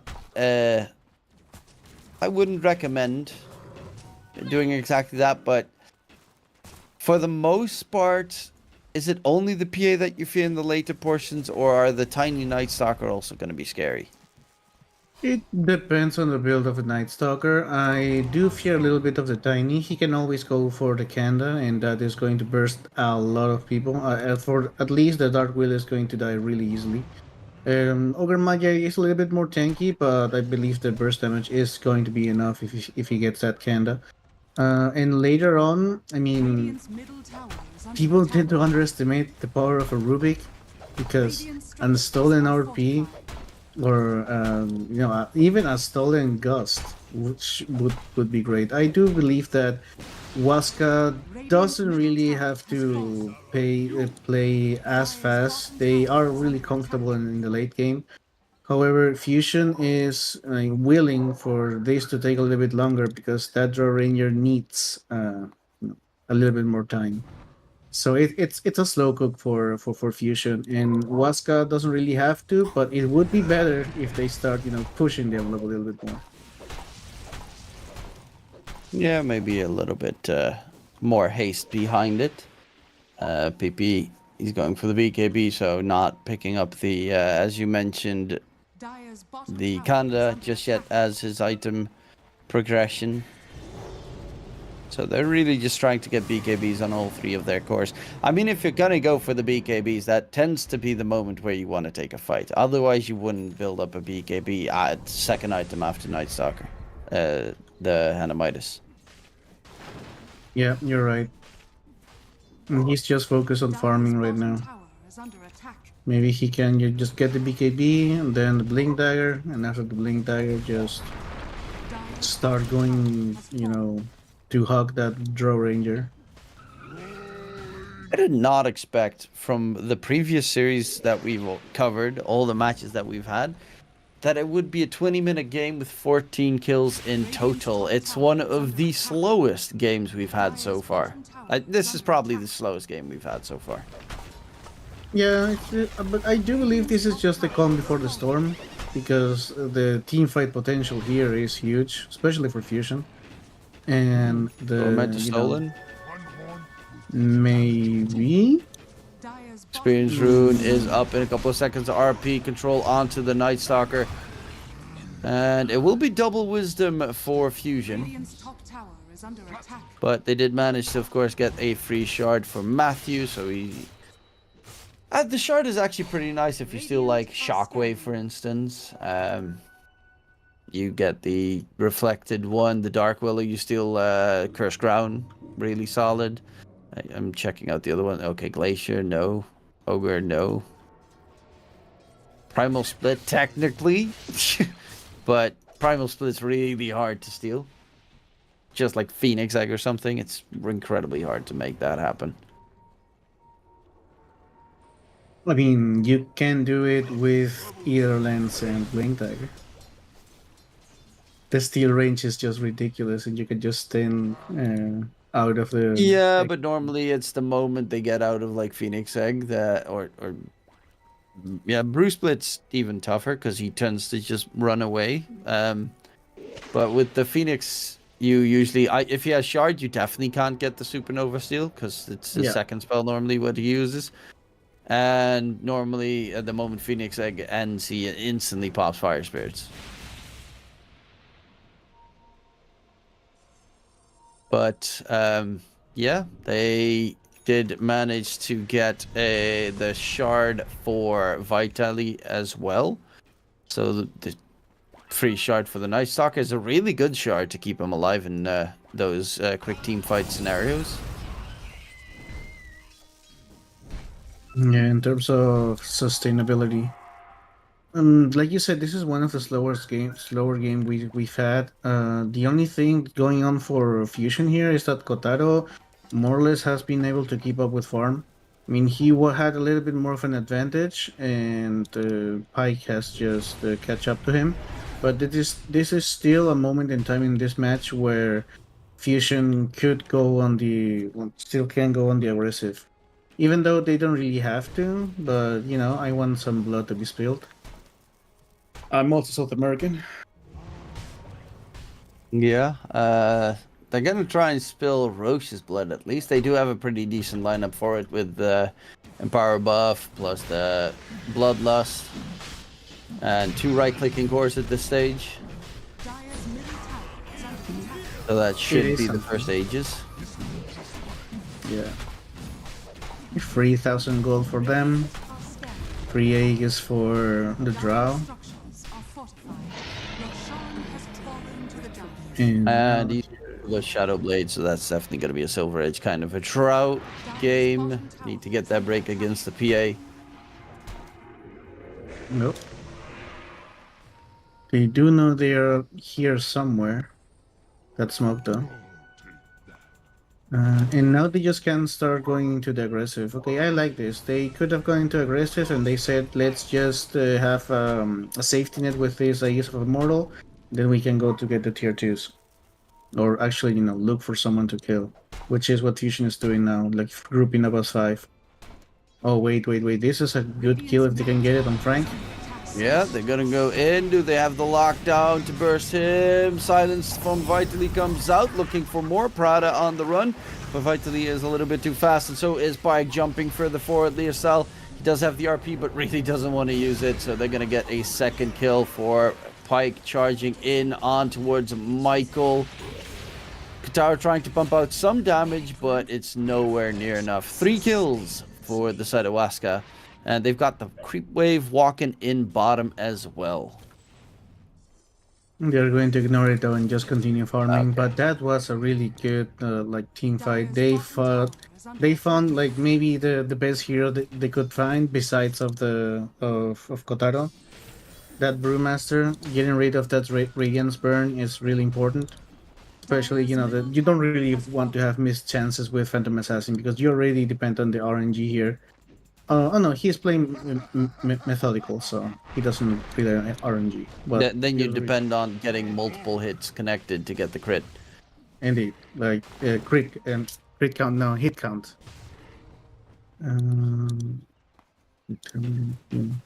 Yeah, Matthew has a Rank blink closing in dagger. on Manta. Manta is... Why? Like, Manta is okay to get like rid of the Phoenix dot, but in mid, Leosel forced to pop the BKB. But yeah, if Nightstalker's on top of you and he uses Crippling Fear, then it doesn't matter if you have Manta because you're still gonna get silenced. Dire's top tower Yep. is under attack. And Radiant's I don't know why Manta. Maybe I mean bottom tower has fallen. every single hero from Fusion is going into a really big hitting build, like a Dire's right-clicking top build. tower is under attack. Like the Magnus with the max empower and max stats almost. Frank with the Manta and the Radiance. We don't see many mobility items besides of one Blink Dagger. Magnus has a Orchid right now, so that's gonna be great against a Phoenix or against the Tiny. He already has a BKB, so she doesn't really care. Nightstalker Yeah, does have a the BKB, 3 so- cores have BKBs on Waska, so it's not the easiest. They do have Shadowblade now in the draw, going for the Silver Edge. Probably, Shadowblade being built up on Leostel's Magnus as well. Probably also going for that Silver Edge.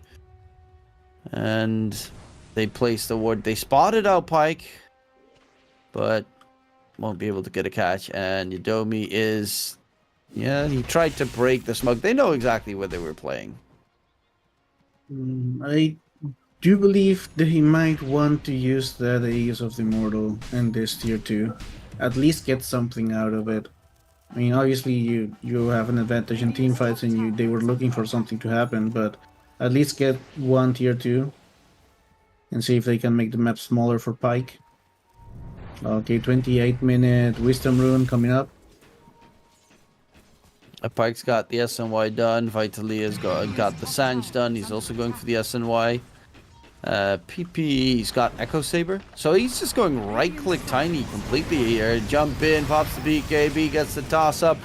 But it's only on an illusion, and they're trying to run away. Good vision for Vitali, but he's underneath that Observer Ward. Takes so much damage, trying to run away. Can he get himself out of there? The last hits, it's gonna connect, and Kotaro gets a huge kill onto Vitali, who won't have his ulti available for a re-engagement.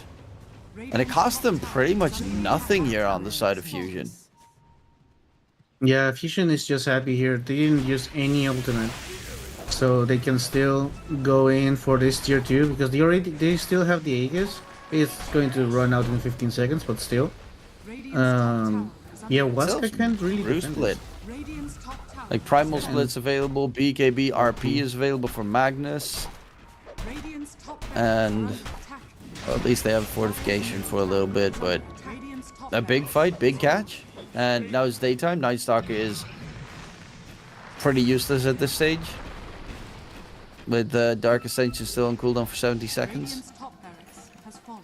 Yeah, that aggressive ward on the left really got that kill on Night Stalker. He thought he was going to be able to just, hide behind the trees, but that vision was really important there. So right now it doesn't really look good for Waska. The timing on Draw Ranger is already among us. Silver Edge ready, Manta Style ready, going for the Aghanim Shard next, and immediately smoking, looking for someone. Pike is the preferred target, obviously, Dire are scanning. and he might be. I thought he was going to farm that camp. Well, Draw Ranger doesn't care. Yeah, Matthew going for the TP out. Will get the TP. Ooh, nice. Brew split has been used for. I actually, what's cute? That when Brewmas uses a split, all of his pandas get a hat. Dire's middle tower is under attack. That's Does cute. that increase your hat count on the compendium? I hope not. That would be cheating. I'm wondering if That is- if he has 10 hats, do they all have 10 hats? Or is it just like one hat because it's festive stuff? Or if he has like 4 hats, is it like divided in equally? Like One if he hat has 8 hats. Yeah. Yeah. Curious questions for a curious game. Yodomi, nice deep ward, but they are going for a fight here. Nice Stalker jumps in. Good avalanche damage beautiful. on the Pro, and Kotaro's just quickly dead. Phoenix Egg in the middle of everything. They can't get rid of it. Skewer comes through from Matthew. They find the second kill, looking for Michael, who tries to TP out. Will TP to safety, and it is going to be 2 kills here for Waska. And a very nice catch there from PP with the Ava toss. Gives them a good advantageous fight this time. Yeah, that was a really beautiful initiation out of PP. And after that, they just got blasted by that Phantom Assassin. There was like really died in like 4 instances of damage. Kotaro, and once Kotaro dies, like the party is over. I mean, almost, because Magnus does hit a little bit like Dire's middle tower a small truck. It's still not a big truck, but he does hit hard. Yeah, and currently Pike MKB almost done, so he doesn't have any shenanigans with that evasion from the mischance from the Radiants. It also means very likely that this Drow is gonna cancel. Yeah, he already cancelled on the fact that he was building the butterfly. Instead, it's gonna go Satanic plus Lincolns. So no BKB coming up on the Drow range of this game. What are your thoughts on that? I mean, if with no BKB you really get like, I mean, you do have a Hurricane Pike in if Night Stalker goes on to you, but he has a BKB, so he just wouldn't really care. And after that, you can just get bursted like you did like 30 seconds ago. For the Dire's tiny. middle tower is under attack. There is a lot of magical damage. And in terms of no, she is going for the BKB. Right? Yeah, she. Godar is listening to us and saying, "Yeah, you know what, guys, you're right. Gonna BKB." Yeah, BKB is pretty good. For every carry out there, BKB is pretty good. Very good actually. I mean, even Matthew! Ooh, that's gonna be a nice catch coming in. And Matthew The is too Matthew quick on the plays. fingers. Oh, El Gotito. El Gotito Yep. is back. Yeah. You know, the Rubik's still a pretty good hero if you know what you're doing. Yeah, I mean, he was going for copper on the other Magi, and he ended up striking gold with because the Draw Ranger was in this. Dire's Right next to the structures holder. are fortified. Calculated right there. Dire's Just top tower is calculated. under attack. Yeah, game sense. You Okay. force luck. Dire's top tower It doesn't just happen. Dire's top barracks And they get the range racks going for more. Pike's gonna get feared back in the meantime. But there's still no drought for 25 seconds. They're actually gonna back off. I mean, Learstyle isn't even there. It is still scary because it is a Magnus. Who is now after a Shadow Blade going for a Scythe of Ice. This is such a weird Magnus build. Dire's middle tower Yeah, is under I don't attack. really understand the Shadow Blade here. I mean, the Side of Ice I do understand. I like it, but Shadow Blade, maybe even starting off a refresher would have been nice. Oh, look, Roshan has 4 hats. Scanning. You know that. If you kill cheating. Roche, do you then get 4 hats or? I don't know. That's a great question. Well, the gremlins on him have hats or whatever those Let's things see, are. He does have 3 or 4 hats. So do you get more hats if you kill Roshan? Oh, they're going for Roche and they're taking it very quickly. It's almost dead. Vitally doesn't have his ulti available, so he doesn't have vision of the pit. Roche has fallen. Pike has an amplified damage rune. He's gonna jump in. Product gets Whoa. delete. Oh my god, they gotta be careful on everyone else right now with that Pike damage coming in. The crits are disgusting. Oh. Frank needs to split up. Otherwise, he is almost dead. Oh, 1 dagger would have been enough for Frank Oh to my drop God. dirt. Cover He your eyes, goes off children. the arrow. This Yeah, is Pike. not for you. 605 on the PA, doesn't really care. Amplified damage rune with that bottle, of course, gifted to him by PP. They're even going to go for Learstyle. Will be able to get the TP away, but Matthew gets some power buff. That's always nice. Matthew gets the Empower, and Empower with this Phantom Assassin, this is going to be ridiculous. Yep, Yeah, nice double cleave. nice Oh. double cleave, and now he's hitting like a truck. Let's see how much is he critting now? 2k at least. Dire's middle tower is Same. under attack. Well, the plus side is, of course, no amplified damage rune anymore. So at least that's a saving grace. And they're not like Tiny's good at hitting high ground. Especially considering PP's build. He is going to go for the Kanda eventually as his next item. The Candy is just like a lot of burst damage, and I mean, you have a huge range on that toss. You just toss once to the Draw Ranger. Once you get 2 charges on toss, then you just toss twice, and she's almost dead. Nice reaction there from PP. Make sure he doesn't get caught and taken down. Keep that advantage going. It's now 12k. 36 minutes time is not the worst, but I'm not really seeing the Drow Ranger pick reason here against that Phantom Assassin. I agree with you. Like, there were other heroes in the pool that could have dealt with Pike. I mean, there was still the Terror Blade from the last game we saw. I believe it was also Waska who went against the Phantom Assassin and picked Terror Blade, and they won. Also, you could have gotten, I don't know, Morphling. I don't know if Morphling was in the pool. I do believe they might I have think- banned. I think it. No, I don't think it was banned. I think it was available. You can even go for a slug. Yeah. It's like weird though, but yeah, good technically. I mean, It we is, saw K1 with a really good lead and stuff, and Solid Farm just get absolutely crushed. yeah, but I think that was mainly because he was focusing way too much on that bristleback and ignored Morphling completely. So Very likely so. Jump in. There's Sal with a 2-man catch. There's going to be a nice lift up in the nick of time. He didn't pop BKB, and there is going to be a buyback by Leostal. It's back to nighttime mode. Pike, they get all the vision so Pike can find the targets. He needs to be careful as BKB has ended. Kotaro tries to get the silence up, but it's too slow. Leostal running in. He does have the blink available, and the RP wants to go for the catch. And Yodomi will falter, but it's a double buyback actually. double coming out buyback. Yeah, from this is Fusion. not worth it at all. This is not worth it at Radiant's all. middle tower is And Kotaro is just scared. Like he knows he can't show himself.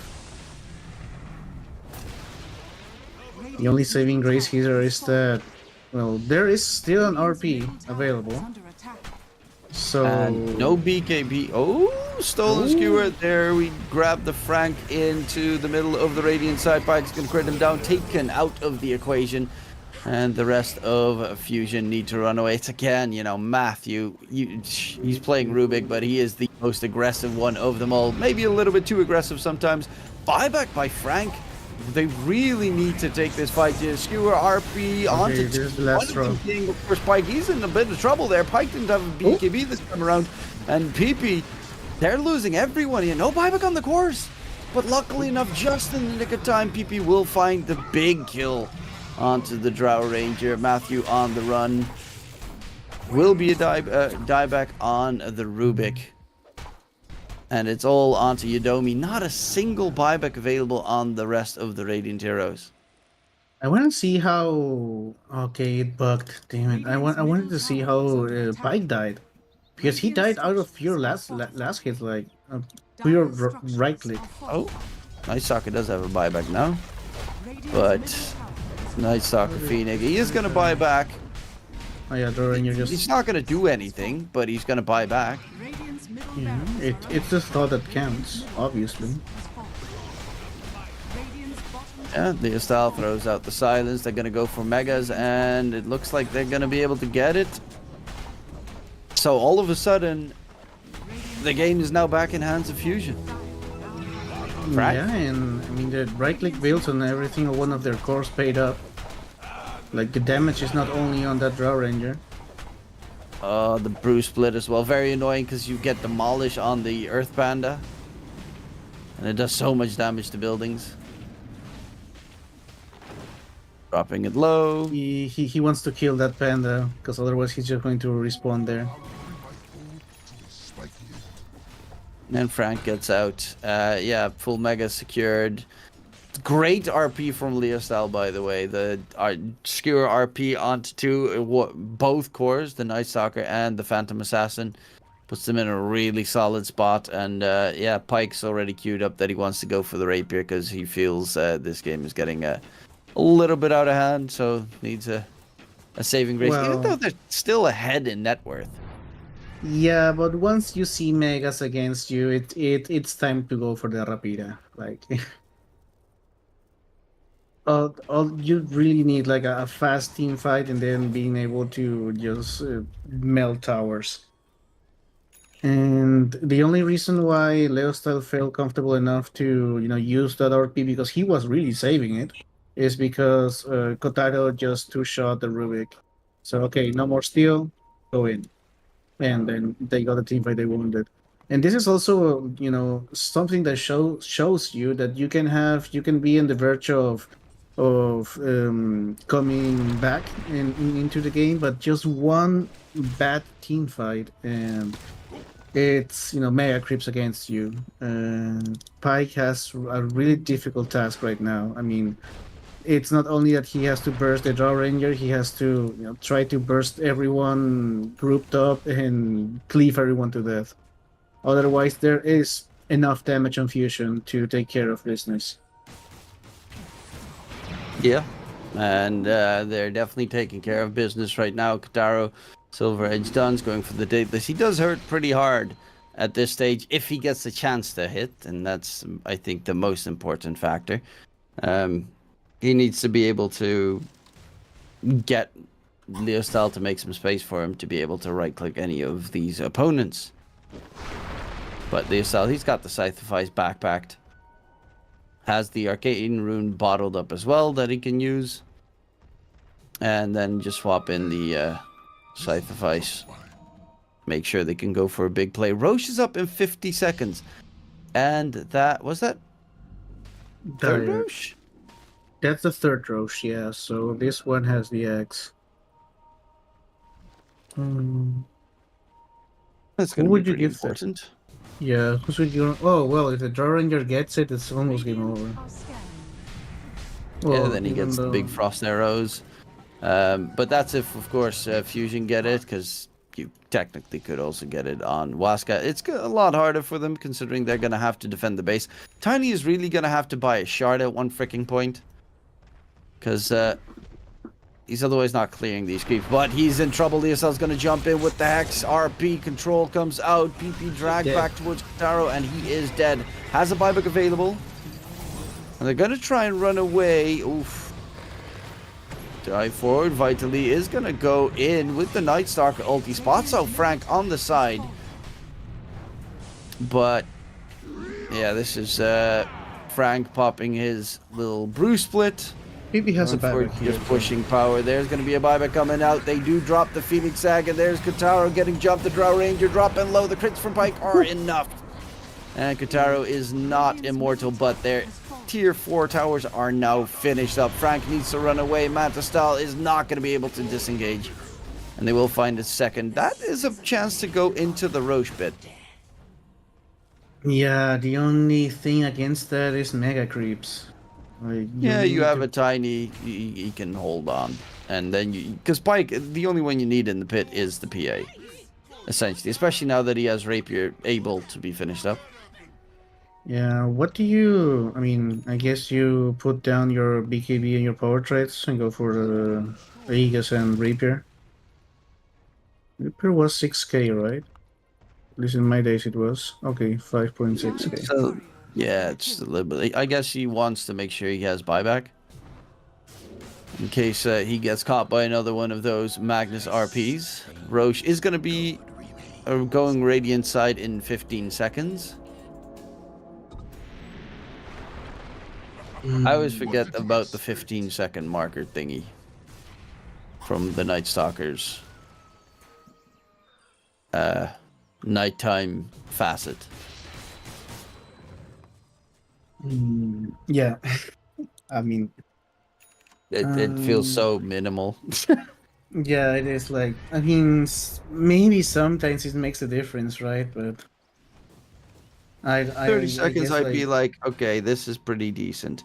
But 15 seconds just feels like a slap in the okay, face. Roshan is the next big team fight. Yep, and Everyone that is might be open up. the last team fight. Honestly, I'm going Ooh, to open up. Are scanned. They pulled Roshan out. Those were 3 seconds that Pike needed. Oh, it's dropping my God, low. there's going to Taro be some- nearby. Oh. There's the spear sending back Pike. There's going to be a dive forward. PP gets a quick kill Get it, onto dude, Mike, get who it, has a get it. buyback. The only ones that have some buybacks are the supports from Fusion coming out. The Phoenix Egg does get dropped. Vitally is trying to go for Kataro, but the Phoenix Egg is already dead. Kataro is just there you go. deleted. No buyback available. They have a buyback on Leosel, but Leosel is just crushed by this Pike PA with the Rapier game in charge forward. The Brewmaster is trying to run away. You gotta be careful because he can crit Brew Split into Oblivion if you're not careful. And from behind is Prada. They're looking to continue this fight. Radiant's ancient is Well, under. It's a buyback coming out from the Phoenix. Prada is in a bit of a pickle because he does not have a buyback. Pike is going to get controlled on the end, but he still has the Aegis. In the pit, there is still a Cheese, a Refresher Shard, and a Roshan's banner. So they just left everything in the pit in the meantime. Still a banner available, Yeah. but Prada is going to die. Radiant's ancient is under. Why do you pick the general and die? Well, Yeah, second gem on the floor. They're ancient. Look how low it is.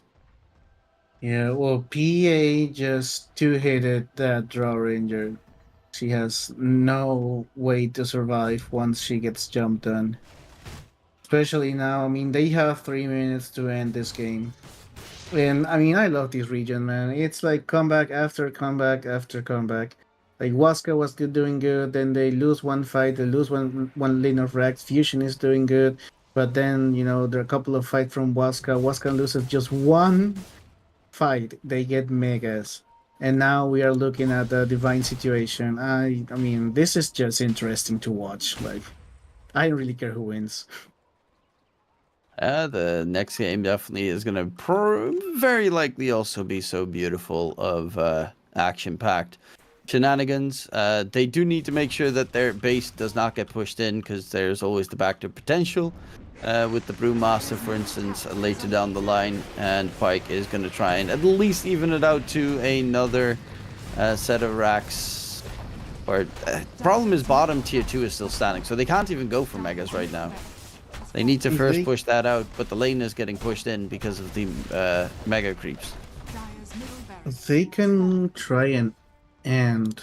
No, they're Yeah, not but trying. then you're so close to the enemy's fountain with Magnus on their team. Not What does Ruby? easy. Okay, they are still on a timer though. There's like 2 minutes on the Aegis. They are still on that timer. They want to go to the bottom lane. It is unfortunate that the tier 2 was still standing in the bottom lane. They could have gotten megas. But well, so is Dota, so is life. What is You know what's new funny? for Dota? Yep. Dark Willow has a Crimson Guard. That's a first for me. I've never seen that. I mean, Because it gives you like does block based block. off of your max HP value, which is terrible on the Dark Willow. Yeah, well, it does give you 60% chance to block 75 damage. So I don't know if 75 damage Yeah, is going to be 2k enough crit from the PA, but Indeed, yeah. at least you block 75. Same with the Tiny. Like his right clicks do 500 plus damage. That's if he doesn't crit. That little 75 damage block, that's nice if you play against PL or something. But against these heavy hitters, it does nothing. I mean, if he uses the active, it's 100% chance to block 110 damage. from Okay, each so hit. still 2 crits and you're dead. Nice. No, I mean I for like these. buildings. Oh, well, for the buildings, it's actually important, except for the fact that Tiny still hits like a truck. I mean, Yeah, it has huge 600. damage. Yep. Yeah. So Yeah, they're yeah, backing off. I don't really know Idomi why needs to defend. Maybe he had a Vanguard and said, "Okay, I'll just upgrade this." Now you also have 2 toss charges on PP. Let's see who's got their level 25s. Brewmaster Magnus has his. It's the RP stun duration. Drow Ranger has the. It always feels so underwhelming, the 10% marksmanship chance. It's good, but it just feels. It goes from 30 to 40 to 50, which is like okay. I mean, it goes from 2 each 5 hits to 1 each 2 hits. So it is big. It is good. I get that. It just. Oh, they actually have Night Stalker with amplified damage rune. Spotting out Prada is going to be the target. Kotaro just gonna And bounce. Kataro's going to try and run away. Vitally is still chasing. Kataro does get the TP though. Because the slow on Vitally makes it so he can't chase as well as he likes, but Prada is still going to be caught in the end. Mid lane is being pushed in, so they need to send Yadomi back to defend it.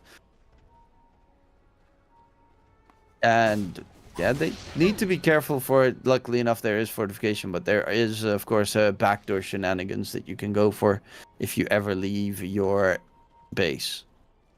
Yeah, the thing is that Magnus and Brewmaster do hit hard, so they can go into that Radiant in Ancient. If you don't have enough creep control, flip equilibrium. Oh, wait for it. Ooh, They Shadow Blade. know there was someone Yep. there that bottled something. PA is really And close. Oh, this is Matthew bad. This is gets the bad. lift This up is onto bad. Leah style. There's the jump. He tries to get the RP cast, but he dies before he can even get the cast off. Big crits from Pike with the Abyssal. Buyback comes out from Leah style. They blob Michael out of existence.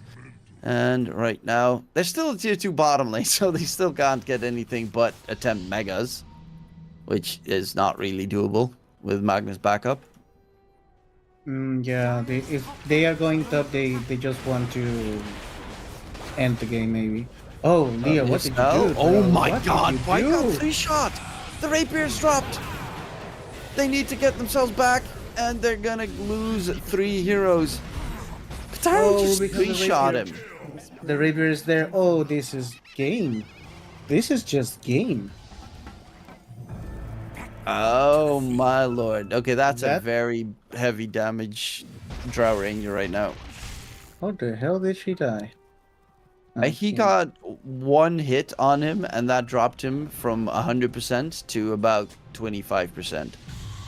From 1 big crit from the Drow Ranger. Did 10k damage in just a couple of seconds. And Pike is ready to buy another Rapier. His career is on the secret shop. But Yeah. he might want to buy back here, so don't buy it just yet. Radiant's Yeah. inhibitor is under attack. PP also needs to get his buyback going in a little bit if they're Oh. going to go in for the fight. Lag. There was a lag spike there, so yes, Yep. server. We noticed Thank it as you. well. Argentina server. Let's see. I remember that back in the day, there was always a fight between, do the tournament in the Brazilian server, no, in the Peruvian server, no, in the Brazilian server, and then Valve just said, okay, Argentina. And Yep. works for both. Now both have shitty ping, Yeah. but it's at least equally. I always thought about that for like international tournaments. If you would have like a global tournament, you would play NA versus Europe, and both would play in China or something, so that everyone has equal terrible ping. Oh, they are just going for it. Oh, Frankie really wants to get it, but they want to don't make care. sure that the PA buys back, and he's not going to do that just yet. But the Ancient's Oh. taking so much damage from just but- that Earth Panda. That's important. That's important. That does mean that if they're not careful enough, they're just going to lose on the next team fight. Especially, well, now we might see the second Rapier coming up from Pike, because Roshan is not going to be up in 15 seconds. Maybe Fusion are waiting for Roche. Yeah, maybe. Oh, Drow is hitting for rating for 1.8k. That is big. This is Katara looks so nutty. Freaking 800 damage hit on the Drow Ranger, add the crit on top, and then you also have the armor piercing with the marksmanship. Whew. With almost 2k crits coming from Kotaro. And Roche. Is Hey, there? what are you doing, my guy? Okay. Refresher, cheese. Banner, of course, for good measure, but we do have no Rapier bot just yet on Pike. He wants to have the buyback money plus, of course, the Rapier, but I mean, he needs to get some Yeah. farm going. He sold his boots and then bought new boots. For Woods of Travel, maybe. Could be, but you know, he buys the Rapier, still is 200 gold away from the buyback. There's a So if he Rapier. sells his boots, he actually has buyback. Well, you know us. We're not known for good economic decisions. Scythe of Ice done on PP.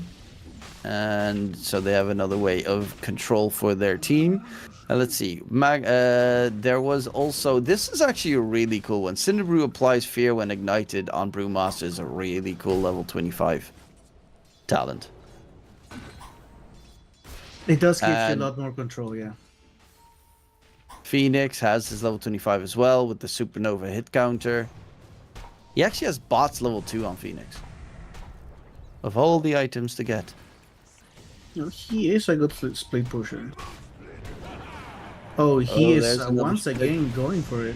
Radiant's ancient Yeah, they need to quickly get rid of the Brew Split Pandas. There's going to be the RP drag on to Vitally. He's dropping low. He's dropping straight up dead. And if he buys back, it's still nighttime. That's a plus, but he won't have his Dark Ascension. There's another polarity. He had a refresher shard. Radiant's ancient He also has an Aeon Disc on the Magnus. So you can't blow him up that easily this time. Look at the damage coming out. The Avalanche toss onto Kataru. He has another toss. The damage is looking pretty nice, but they got to be careful. Leostyle's actually being interrupted there on the side by Matthew. Leostyle gets the RP off. It does get stolen. Matthew couldn't get a good target. Goes in, gets the RP onto Kataru. In comes the Second Pike Rapier on the respawn. ground. And Kataru is going to be able to get away on the Drow Ranger for now. Frank will lose his life. It's going to be Pike jumping all over the place. He's going to get crushed, though. Kataru hits too hard. And that is going to be game 1 to Fusion. What a turn of events. under attack. Comebacks comeback left after and right. comebacks. Our forces Yeah, comeback after comeback. This is, I mean, Fusion just has Waska's number, man. Like, they don't really miss against them. Waska was looking so good in the last game we casted, and now and Fusion was always looking like a one-dimensional type of hero. And now in this first match of the series, they've shown us that okay, all the damage maybe shouldn't be going just to Kotaro. Let's go for a little bit more of a right-click build on our other two cores, and it worked wonders for them. I really love this game. Like we saw 2 rapiers, we saw megas, we saw a possibility to come back from megas. I mean, it is just really interesting and fun to watch this region and these two teams as well. They are just way too good. Yeah, both Pike and Kotaro ending the game with 15 kills on the 2 cores. Really the heavy hitters in this series so far. But, you know, when you play a PA versus Drow Ranger situation, it just takes a split second and one of the 2 is dead in the dirt. Great job coming out from Fusion Esports, but I don't expect Waska to lie down and take it in game number 2. We'll be going towards a short little break and get everything ready. We'll be right back.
will shine. Only believe.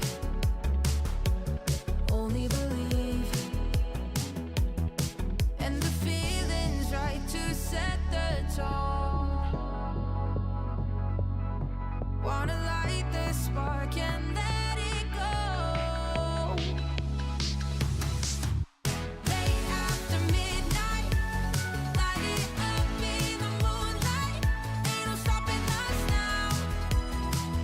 We just wanna be the fire. We just wanna be the fire. Burning desire. We go higher and higher, and we never come down. We just wanna be the fire. We just wanna be the fire. Taking down liquor and juice. Come alive, nothing to lose. Starting something, blood comes rushing, rushing.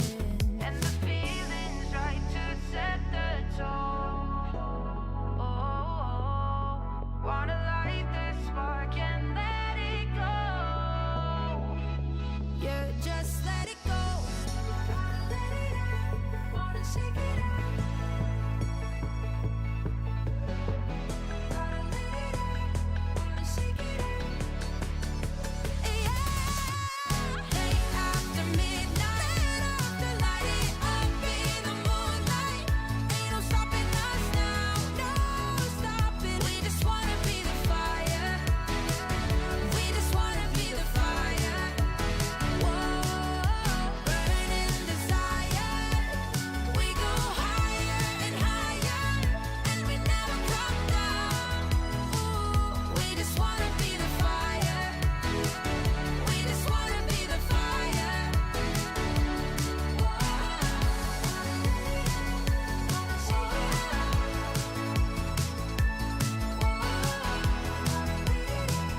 We just wanna be the fire.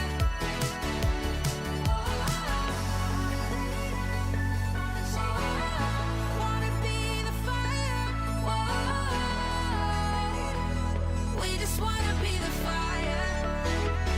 We just wanna be the fire.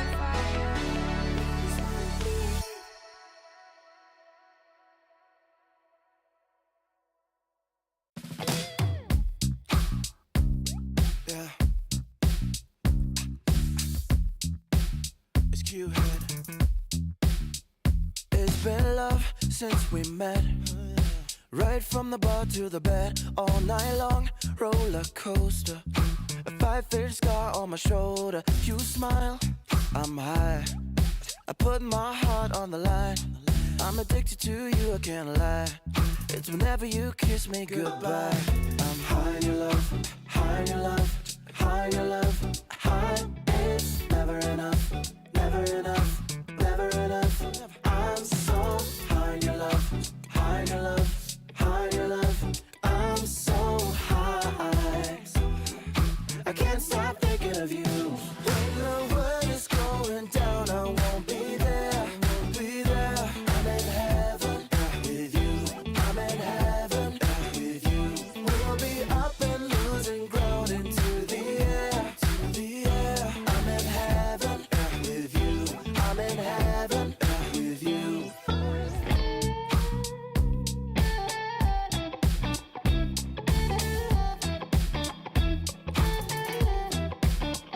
And we faced harder times when sweet words turned into lies. We got caught in our nest, yeah. I put our love on a rest. Hit the brake, I turn over. And never ever say that you know her. Got a flame to fuel every night.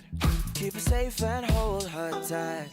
High in your love, high in your love, high in your love, high. It's never enough, never enough, never enough.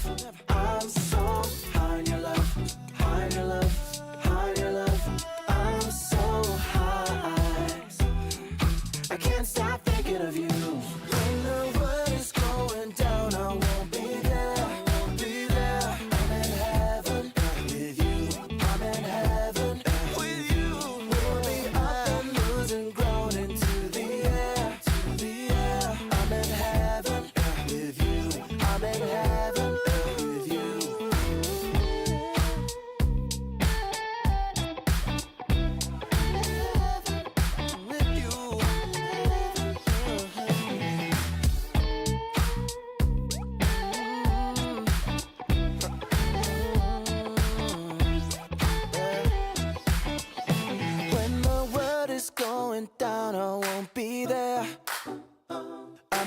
heaven with you. I'm in heaven with you. We'll be up and losing ground into the air.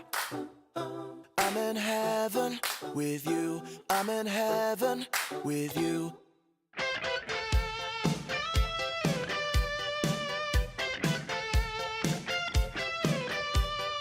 We found love out on our own. I took you for granted. I should have known. You walked right out, cut me to the bone. We were out of time. Now I close my eyes and see your face. You left my life, oh I can't replace. Please come back, I made a big mistake. I was out of line. Susanna, I can't take this anymore. Susanna, I don't know what we're fighting for.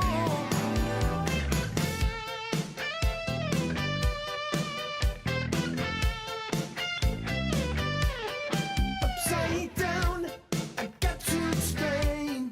Take it all back, I got myself to blame. I played the fool, but your love ain't a game. We're out of time. Susanna, I can't take this anymore. Susanna,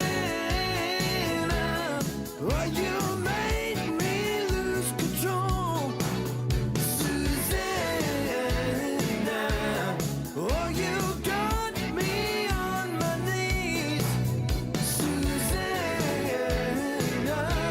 won't you please come back to me? We gotta give it one more try. We gotta give it one more try. We gotta give it one more try. Come back to me.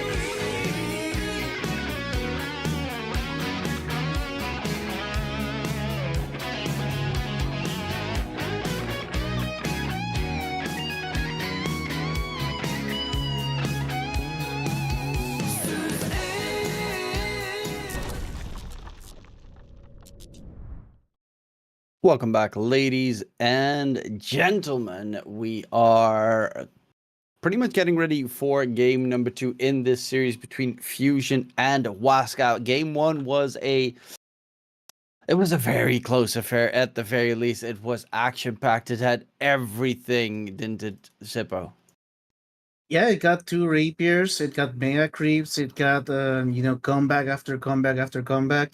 And it is interesting to see how Waska always goes back to team fights, right? Because they were not doing, I mean, they did okay in the laning phase. It was one of the slowest games we have ever casted.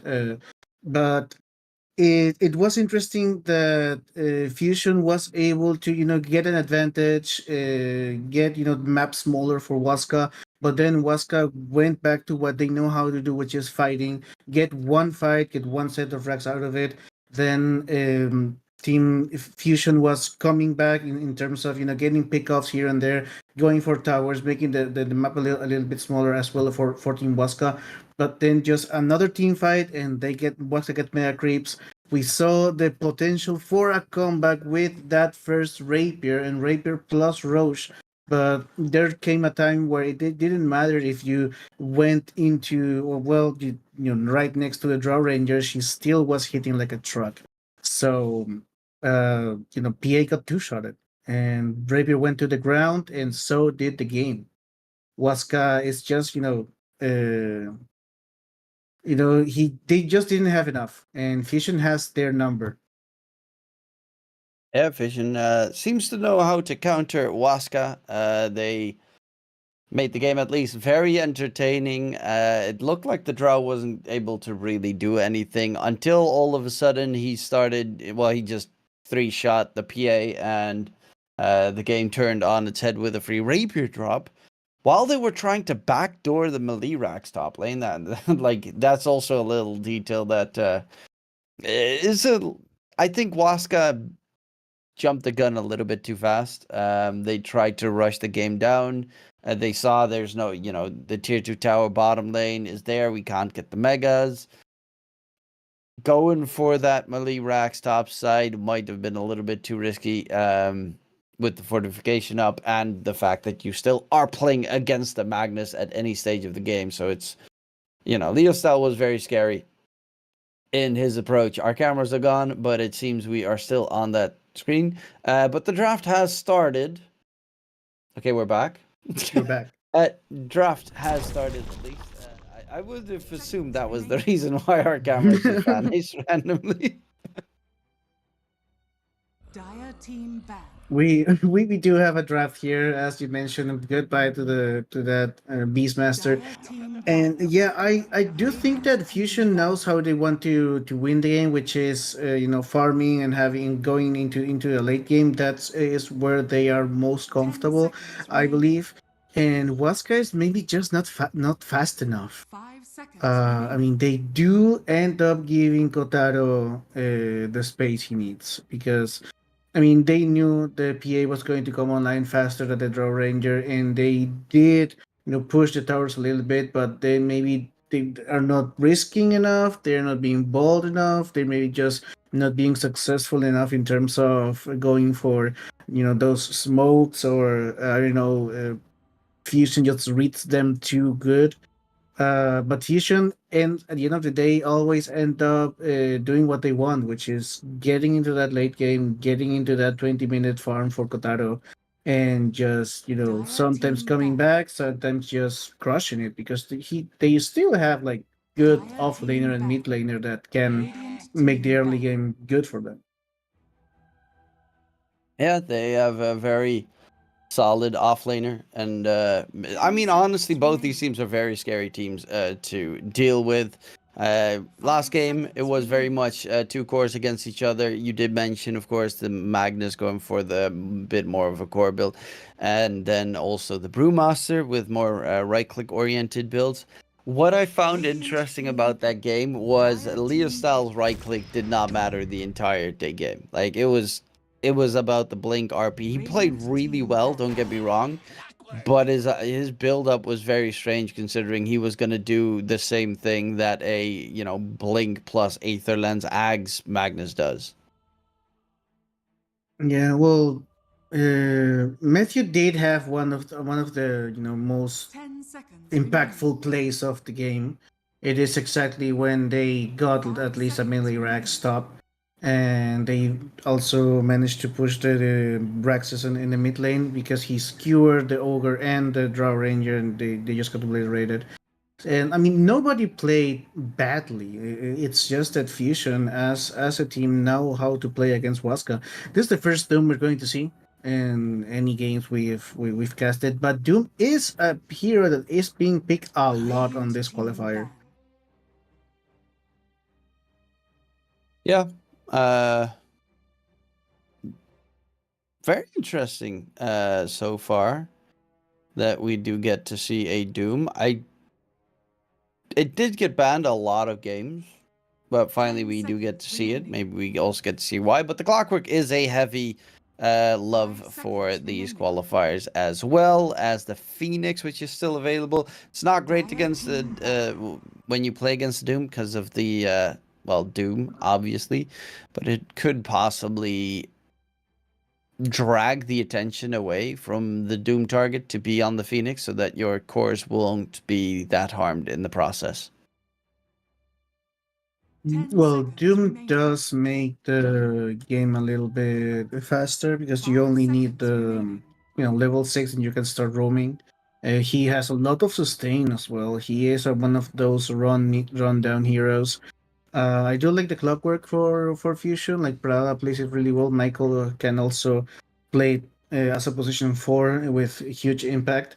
We do see the ban of the Draw Ranger for Waska, so they don't want to deal with that again. The PA is still available though. They can pick it up for themselves and see what else does Kotaro have on that hero pool. Because I believe we have only seen him play 2 heroes, the Draw and the PA. Yeah. There we have the Muerta. It is likely going to be the Michael Muerta, but it does have that flex potential of being played 10 safe lane. seconds Actually, remaining. on the opposing side, I know that Pyke has played a lot of Muerta safe 5 lane, seconds and remaining. it is scary, but you always have to keep that in mind that they can potentially just swap that one in. Because Clockwork Muerta is a really strong lane. Yeah, position 5 clockwork would be well. If you can flex it, it's always good. I mean, as a position 4, it's also really decent. Muerta with Rod of Atos and having that summoning that slows down, silences. It just does a lot on a team fight. What I want to see from Wask is like a little bit. Okay, this is their late game, right? Yeah, Kotaro. I mean, it's one of the Pike's favorite heroes. The gyrocopter. It's also an answer for the late game that Fusion is going to try 10 to get seconds to remaining. every single game. So, and they're showing 2 cores now, 5 which is a little bit seconds risky in remaining. terms of drafting. Yeah. They did that, I think, or were they the ones that did that in a previous series as well? Dire team Showing the first 2 heroes being cores already. There's the Dark Willow. Yeah, I mean, for obvious reasons, we saw Michael look insanely good on it, so might as well steal that one away from him. Potentially, I would assume that it's still going to be the Muerta. I'm actually not sure if this is the Muerta safe 10 seconds post 4, remaining. because Muerta is good against Gyrocopter as well, 5 seconds but it's remaining. still. Normally, when you see a Gyrocopter, the hero that I would say you pick would be the you go for either Lifestealer, which is really good against Gyrocopter for some reason, and the other one is the Drow, but the Drow already got banned. And if you go Lifestealer, you get doomed. You're just a sitting duck to die. 10 seconds remaining. Well, I believe Doom is also really good against Muerta. I mean, you 5 just seconds Doom remaining. her, she just never gets to use her ult, hit the calling, and the damage is just not there. I do like that Fusion goes back to this Magnus. I mean, it has done wonders for them. Leo style is just playing it beautifully in 2 types of styles as well.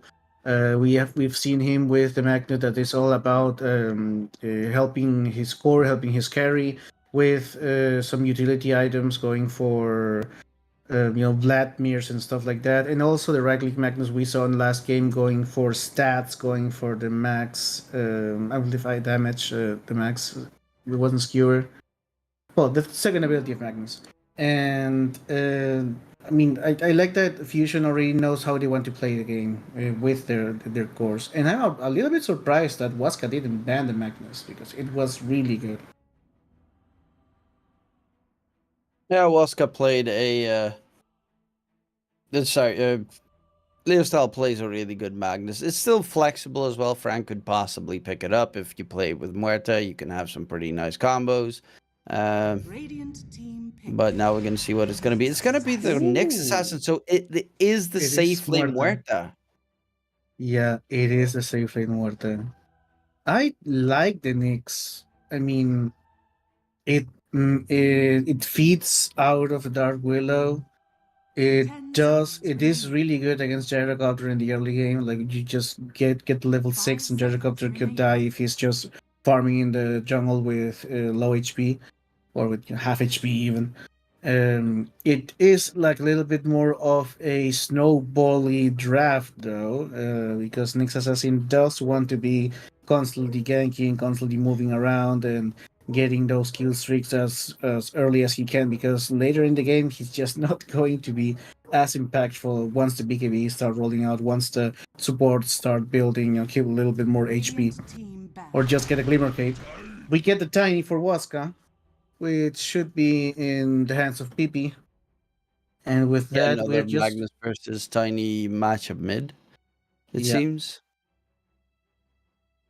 And okay, it's funny that we get the 10 position seconds 5 or remaining. last on Waska, and Fusion is still missing an offlaner. 5 seconds So remaining. right now, if you're Waska, you start banning the Tidehunter. The Rixer's already banned. Who else is there?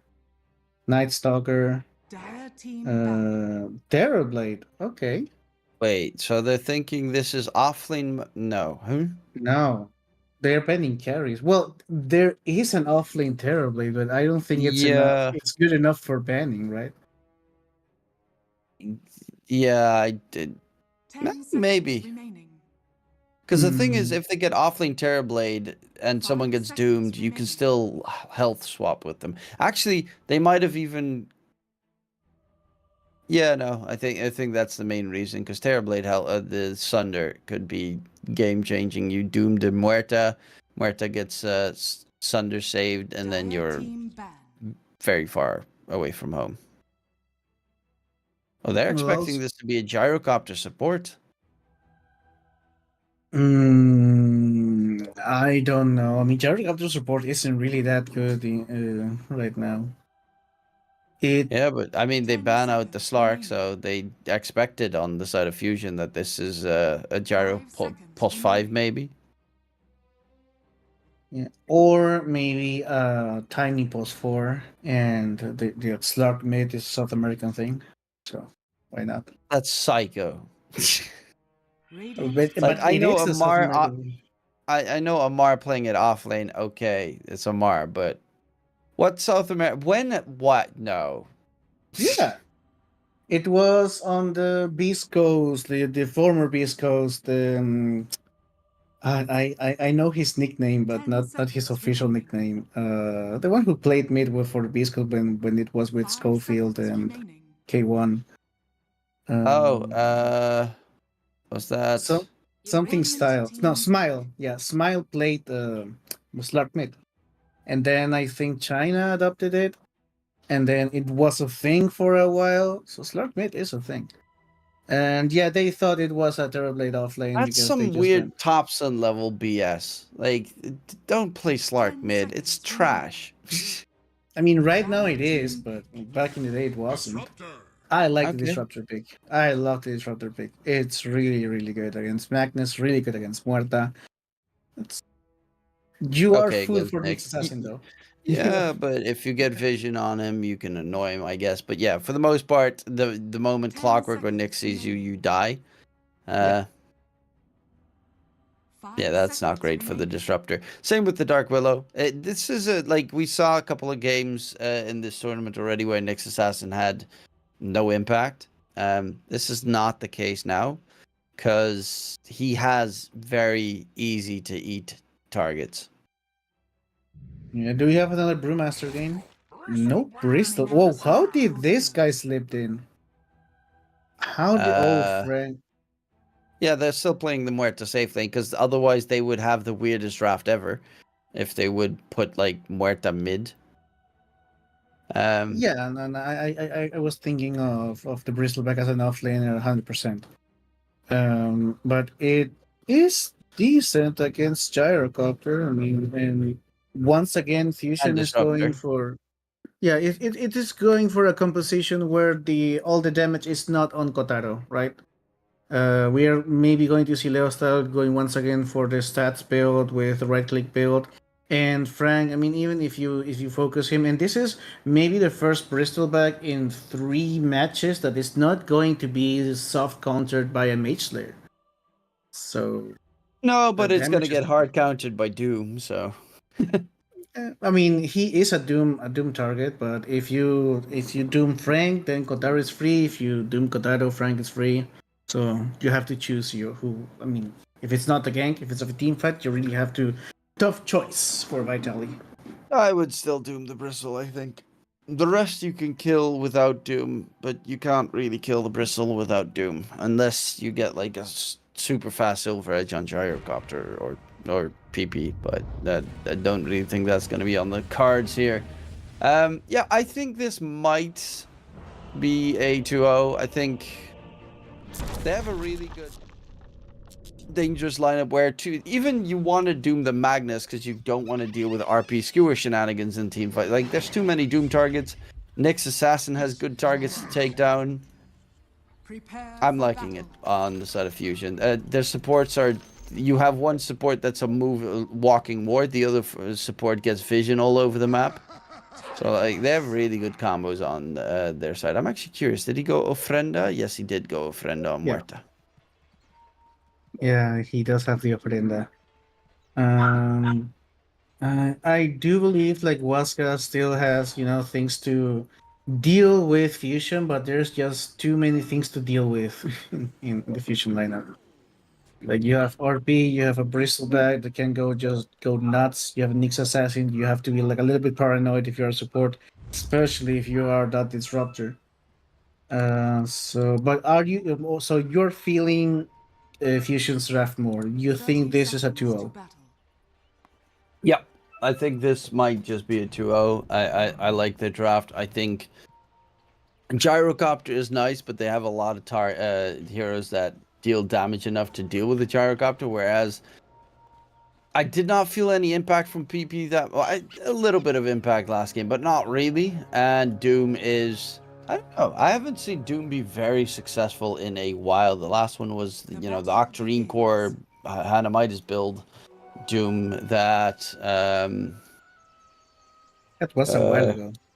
yeah, I know. It was that Doom that was kind of scary to deal with, but the latest Dooms all feel very lackluster. A lot of them even go for like aura builds, which feels incredibly wasteful on a Doom. But then again, once he hits the point where he gets Refresher, then he becomes scary again. No, wait, Then they have Pike might Lincolns. get a freebie here. Michael on the run. Yep, Yep. he's gonna get taken down. It's also afterburner facet on the Gyrocopter. Once again, I'm actually gonna see what the Dota 2 Pro tracker win rate is between the two. Because I see, and now I'm seeing all of a sudden Gyrocopters go for the afterburner, but normally it's the secondary strike. Yeah, most gyros go for the secondary strikes facet.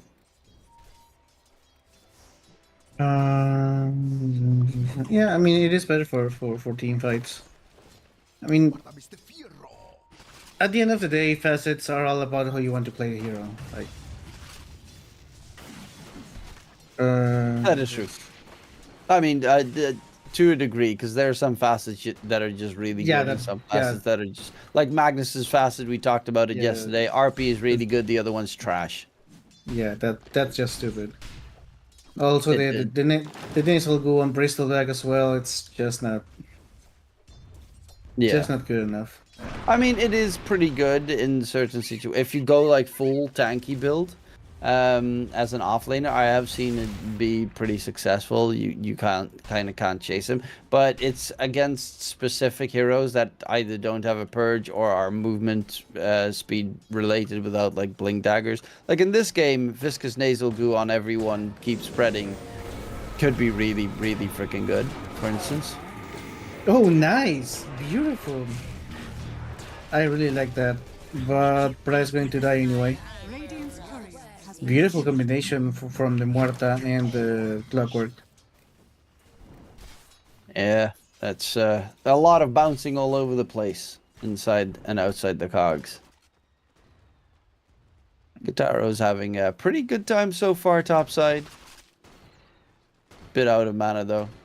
And Ofrenda is always great because you never have to, even if you die in the lane, you never have to buy a TP. Back at least. Radiant's bottom tower is under attack. And can you like put your ofrenda like move it around? I believe you can. You should be able to. No, you can replace it again after every minute.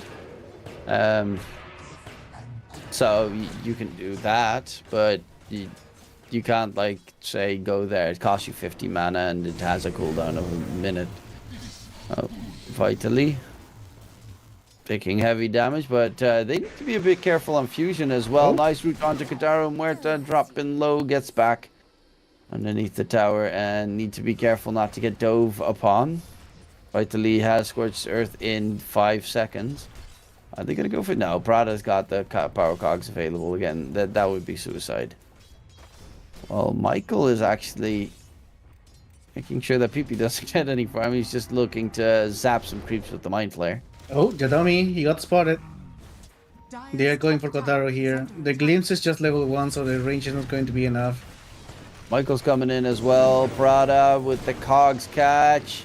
There's going to be a lot of damage on the Vitally. Can they kill him off? Yes, they can. Oh, this is great. Domi is being chased next, and that is going to be the disruptor for a secondary kill. This one goes to Kitaro, and that is a big fight for Fusion top. Massively wasted gank. And yeah, I don't like diving when there's a Clockwork with mana on the other side, and he has cogs available. It's just, you cannot chase him. Yeah, it just makes it really awkward. Doesn't matter where he positions his cogs. Well, at the end of the day, like, Waska's trying to be, as aggressive as they can, and Fusion is just reading them. That Clockwork is playing really, really well. Let's see at the Look at the bottom last lane. difference between Frank and Vitally. It's night and day. It's such a big lead, comparative on the Bristleback. Wondering if he has any stacks coming in. Nothing has been made just yet.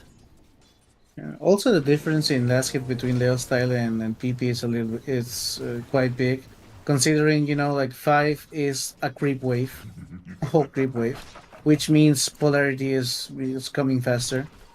Well, Tiny doesn't really have a ultimate you want to level up at level 6, but still, he is doing a rotation though, so this might be the end of Kotaro. They really want to kill that Muerta. Yeah, there's even a Pike Gyrocopter heading top. The cogs hold beautiful. Vitally in Holy. place though. Really good job by Prada, There's but the the glimpse glimpse. is going to send him back. Nice fear onto Pike for Kotaro to try and get out of range. There's going to be the skewer, but Leo Style comes in a little bit too late with the RP, has the cleave, but needs to get the damage in. They do manage to get the kill onto Vitally, but Leo Style is out of mana and also out of HP. You know who would have been really good to have in that fight? The Bristleback. Dire structures are Yeah, well, he's chilling. Dire's top tower. He is just chilling. He didn't have any mana though. If he TP'd, he was like almost out of mana. Honestly, He is just going- walk around and get hits. That's enough for your teammate there to recover. Oh, he's going for a double bracer into the arcane boots. So no Iron Scepter rush for him. Brad is dead once again. Like, Waska is just living on that safe lane. Prada is actually just fine. Kotaro is the one that, I guess he had his Ofrenda down, TP towards it, and That's close. almost died because of it. Gotta always be careful with your Radiant's middle tower Ofrenda is gaming. under attack. Bottom lane, Vitally dropping low, is gonna get taken out. Matthew actually TP's in. Frank just sees, oh, Matthew TP's in with 100 HP. Cool. Oh, food. Yeah. Easy. And now Yep. both of those won't have a DP, so they're going to have to do the walk of shame to wherever they want to go. And sure, Frank gets 2 free kills. Don't mind if I do. Indeed, that's a freebie. And Frank just wants to stay in lane. Like, he has 2 bracers. He has no intention of rushing at Item Scepter, which should be his first item either way. Who else as well? I guess we still have Leo Style with the Max and Power build. This really static lanes coming out from Fusion. Radiant's bottom tower And the one who is doing most of the work here is Prada. He has, died 2 times, but he has been there to make sure every kill they get on Kotaro, which has only been 1 up to this point, is hard to get. Yeah, Pike still, he's actually top net worth right now. Stayed around in that top lane for quite some time. Vitaly's got terrible farm. He's not level 5 just yet on the Doom. are scattered. And it is a Doom, so he does have some recovery mechanic, of course, with Devour at a certain point, but that's still going to take quite some time. Well, he does have the Devil's Bargain facet, so he can just sell that bracer later on and get an item for it. It does encourage you to get laning items for the early game. You know what's the worst thing about Doom? The fact that he's the reason that Midas broke for so very long, and every single iteration of Midas broke because of that stupid Devil's Bargain. Oh, Kotaro? Juking Midas his way broke? through?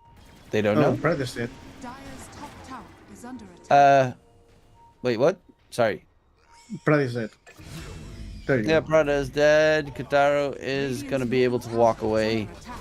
And another 5-man rotation from Waska to try and clear out the tier 1 tower top. Radiant's bottom tower has fallen. Okay, now the It is tier going to 1 be an tower. axe for Bristle being built up. Yeah, He's got 2 pieces ready, so yeah, no surprise there from Frank. I was thinking, Dire's maybe he's top going to tower go has bananas fallen. and get Vanguard or something. yeah, It's a really with good two Lotus game bracers. later as well. With two bracers, you really want to go, a right click build. I mean, it shows that he just wants to fight at the beginning. And yeah, the Aghanim set is just way too good to skip. He is pretty tanky though, so he can just roam around and take ownership of this Radiant jungle. So the map is smaller now for Waska. Leostal is Prada. doing. Oh, Another kill top lane, dominating streak for Pyke. Yeah, glimpse back into kill is pretty much just what keeps happening. The Estelle steals away the Invis rune in front of PP.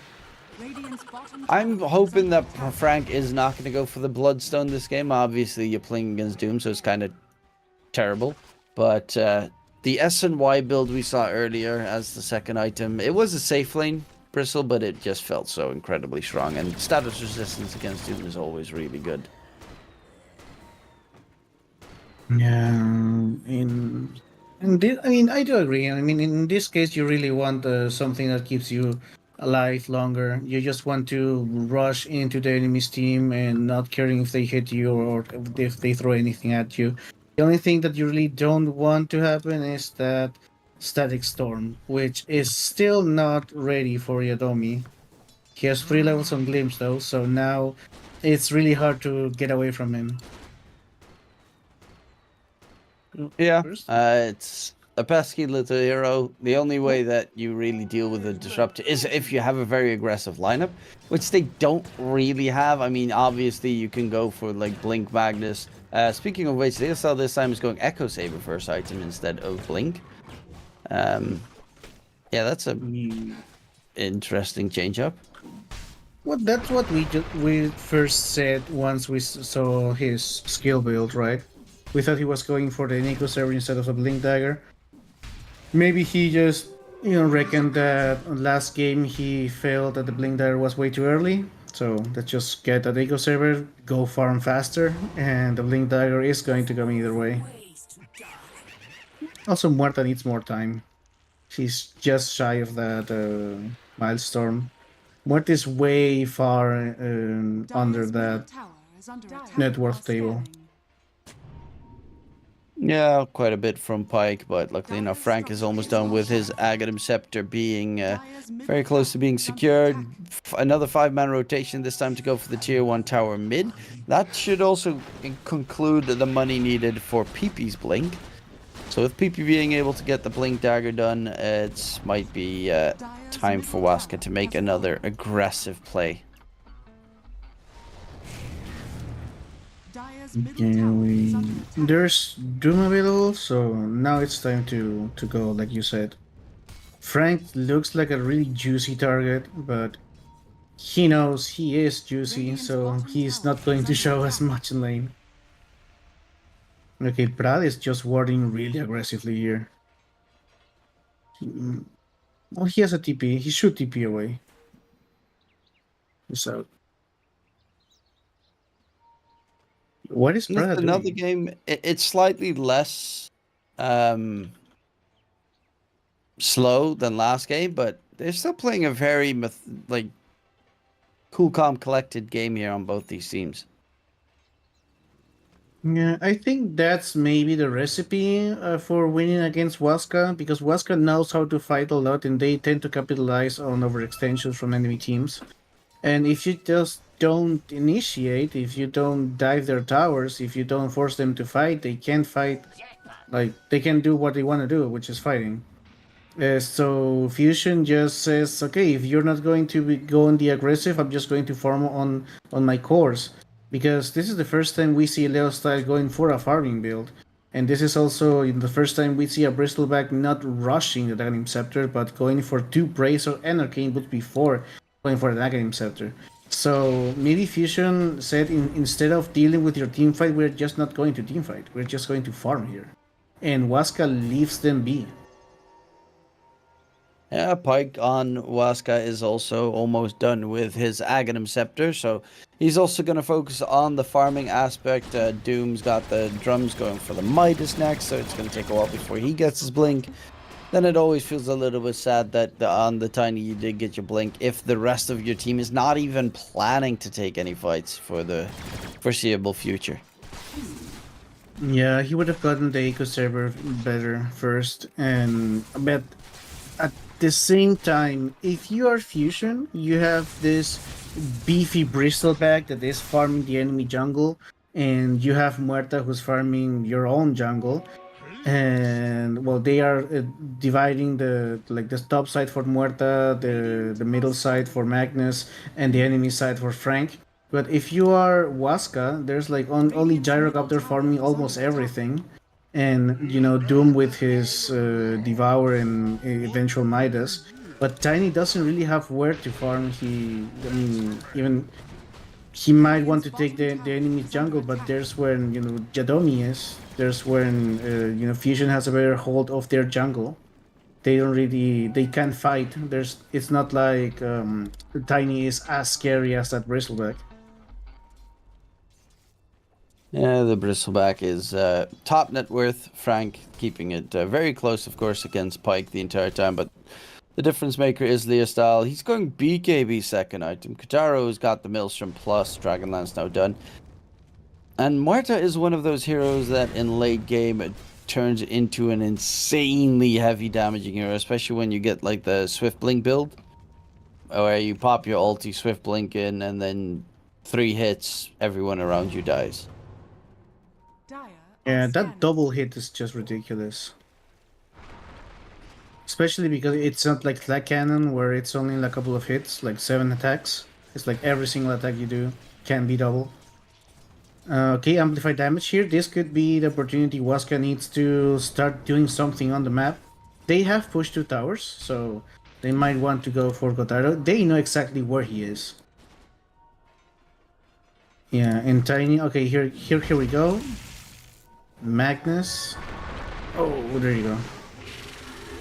Toss back, can he get away? Leosal, did they have enough control? Static Storm should be enough. He's very tanky, but not tanky enough to survive with that amplified damage rune. Killing spree for PP.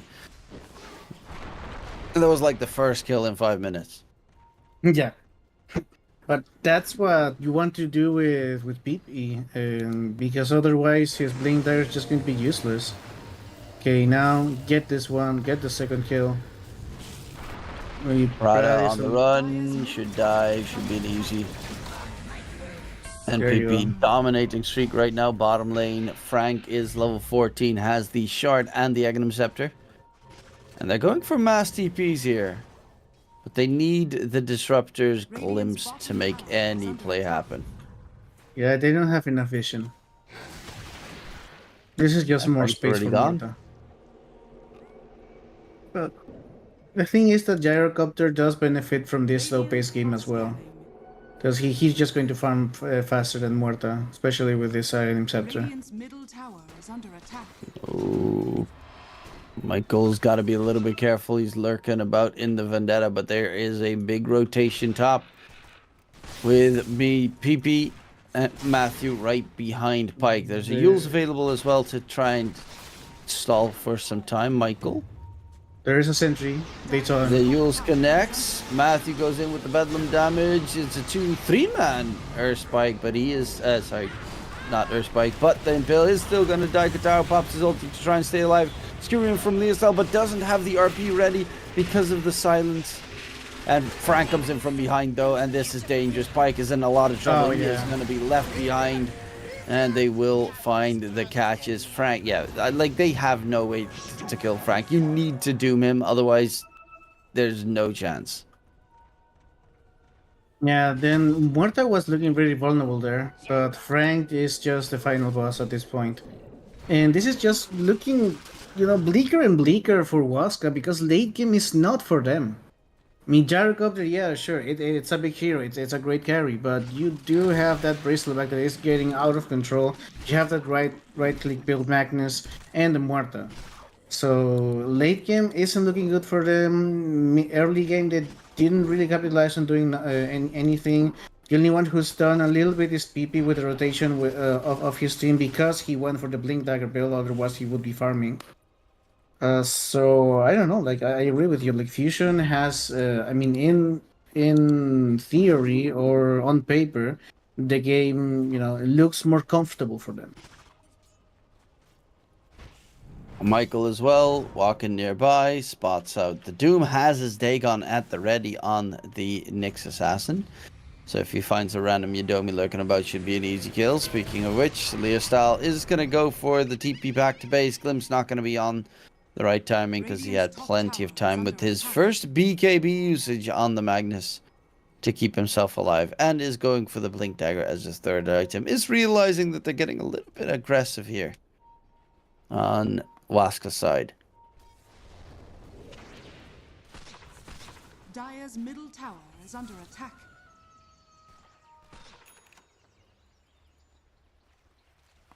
In the meantime, by the way, Heroic damn, has yeah. Heroic has won the series 2-0 against Hokori and are now in the grandest of finals.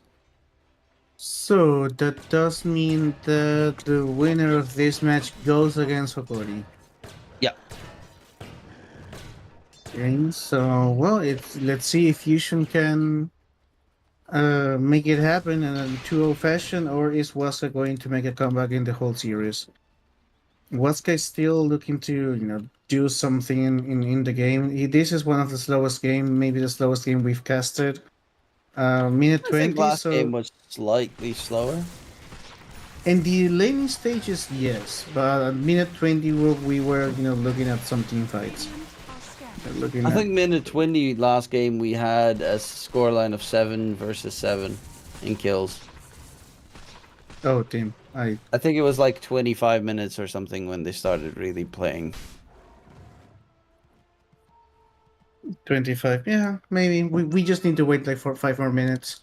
Their items are coming as well, because Bristleback is just way too close to that Sangin Yasha, which is when you want to just go. Magnus has the Blink Dagger in the next creep camp, and the Muerta, well, like, he has a Dragon Lance, which is always nice. I think the BKB might be a little bit too greedy to wait for. You still want to make something happen here if you're Fusion. It's not like you could just sit around and farm. Let's see if Waska is the one who's trying to do something aggressive here. With the Dark William leading the charge. Tower is under attack. They're going to find each other. Let's smoke. PP breaks the smoke. Michael actually gets the stun there. 2-man and Bill. RP on. Hookshot comes in, skewers them out of the Saxstone kinetic field. PP is going to lose his life. Doom gets thrown out onto Frank. Glimpsed back, but Pike is going to go back in for the fight here. Kataro is pumping out damage on the side. Will get mini stunned, and Matthew is going to be a second one down. Frank is nothing to fear. Doom has ended. And the Bristleback is ready to rumble for more. Big catch there. Michael with the 2-man impale into the 2-man RP skewer combo from the Estelle. Huge plays coming out from the players on Fusion. Yeah, that BKB is just way too big. Frank's got He's an ancient stack as well. Yeah, just for free. I mean, every single hero on Fusion is just way too farm. The only one being broke is Prada, which, position 5. Radiant's middle tower is under Yeah, no one attack. cares about that. It's a clockwork pulse 5. All he has to do is hook shot and be annoying with cogs. Yeah, Nyx Assassin going for a Yule Scepter now.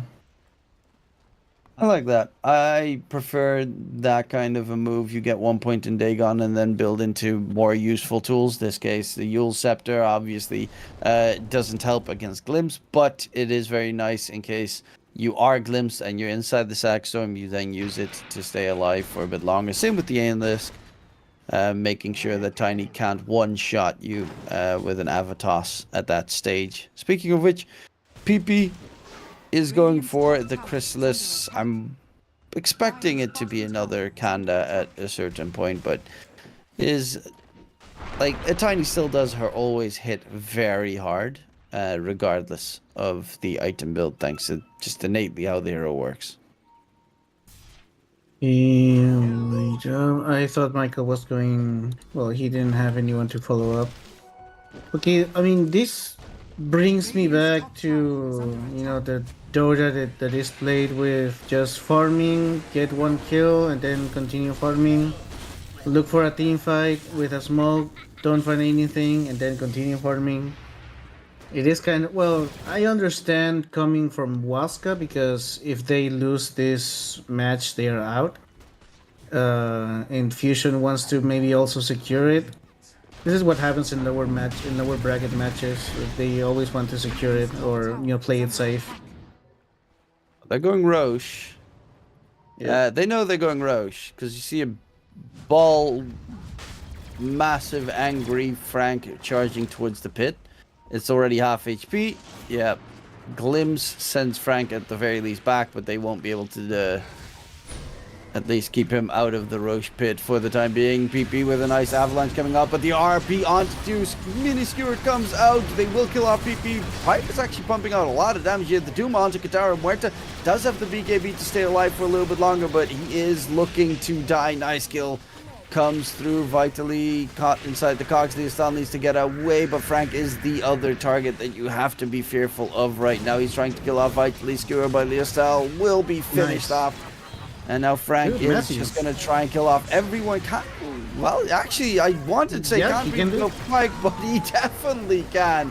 Frank's the real carry right now. Matthew's going to be forced to TP out, and Frank might just walk into the Roche pit to finish it off. It's on the other side now. It's half HP. He doesn't have much HP, but it's still a bristleback.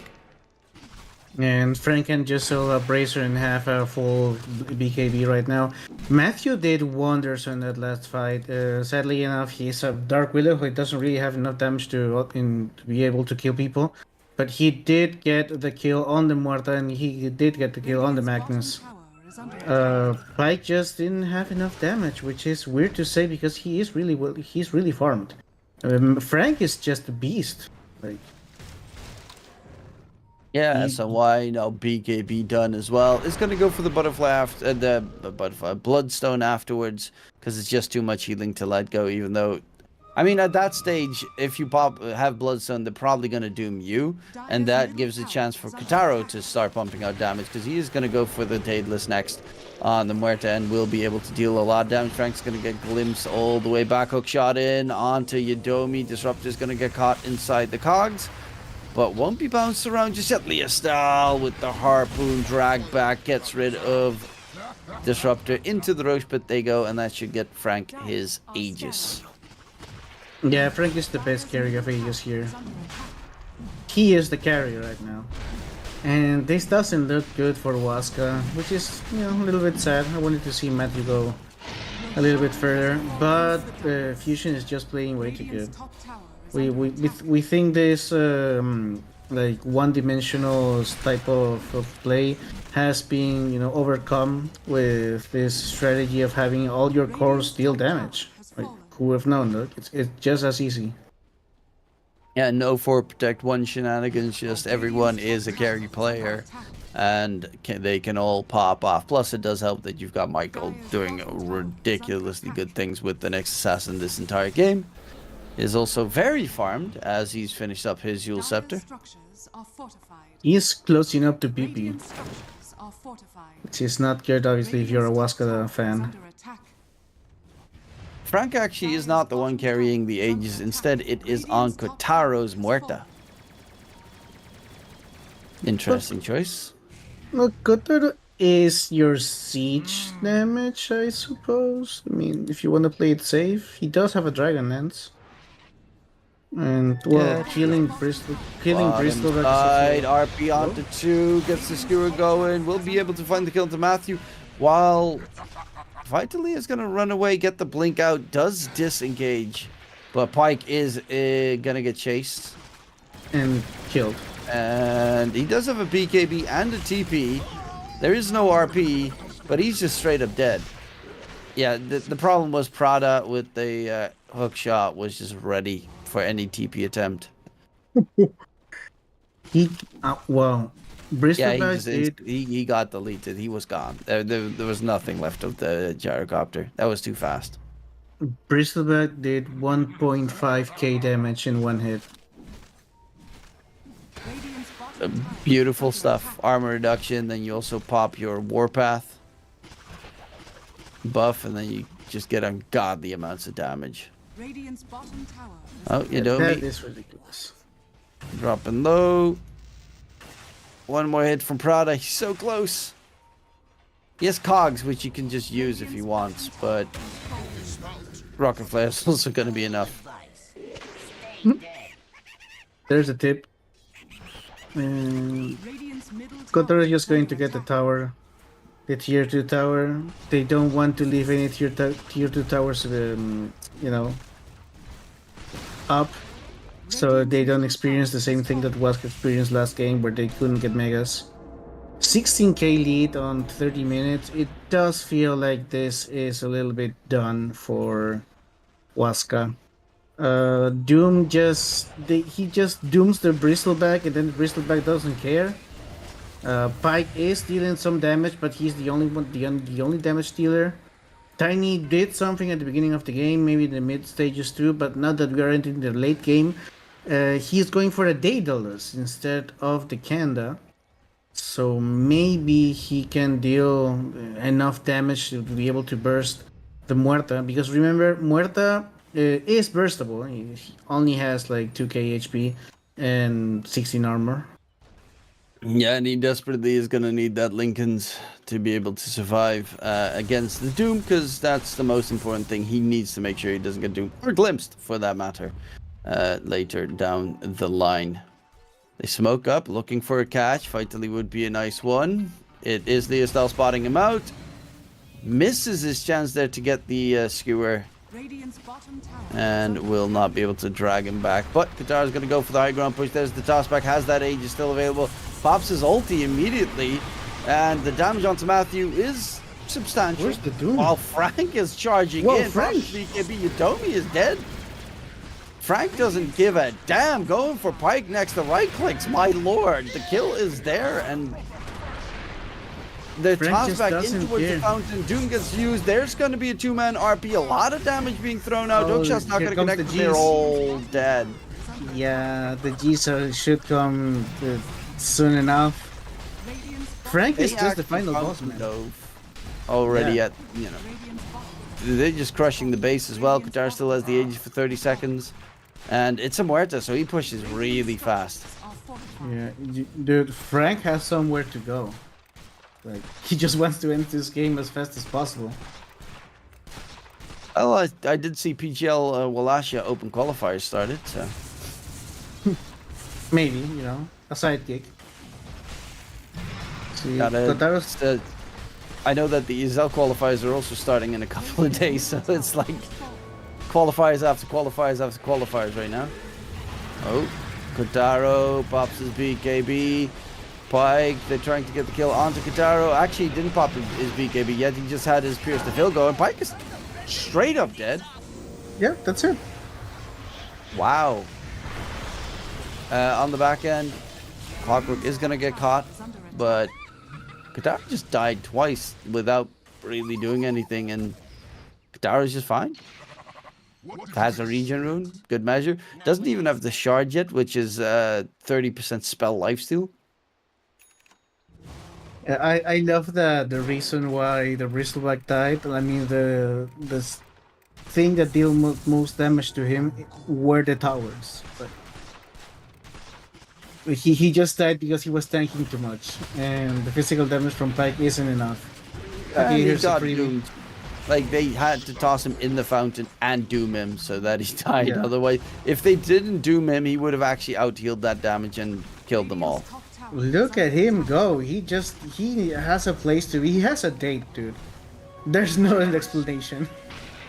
Yeah, he has a date with a lot of Dota pubs. top tower has fallen. This is Hey. precious MMR timing that he is losing right now. Yeah.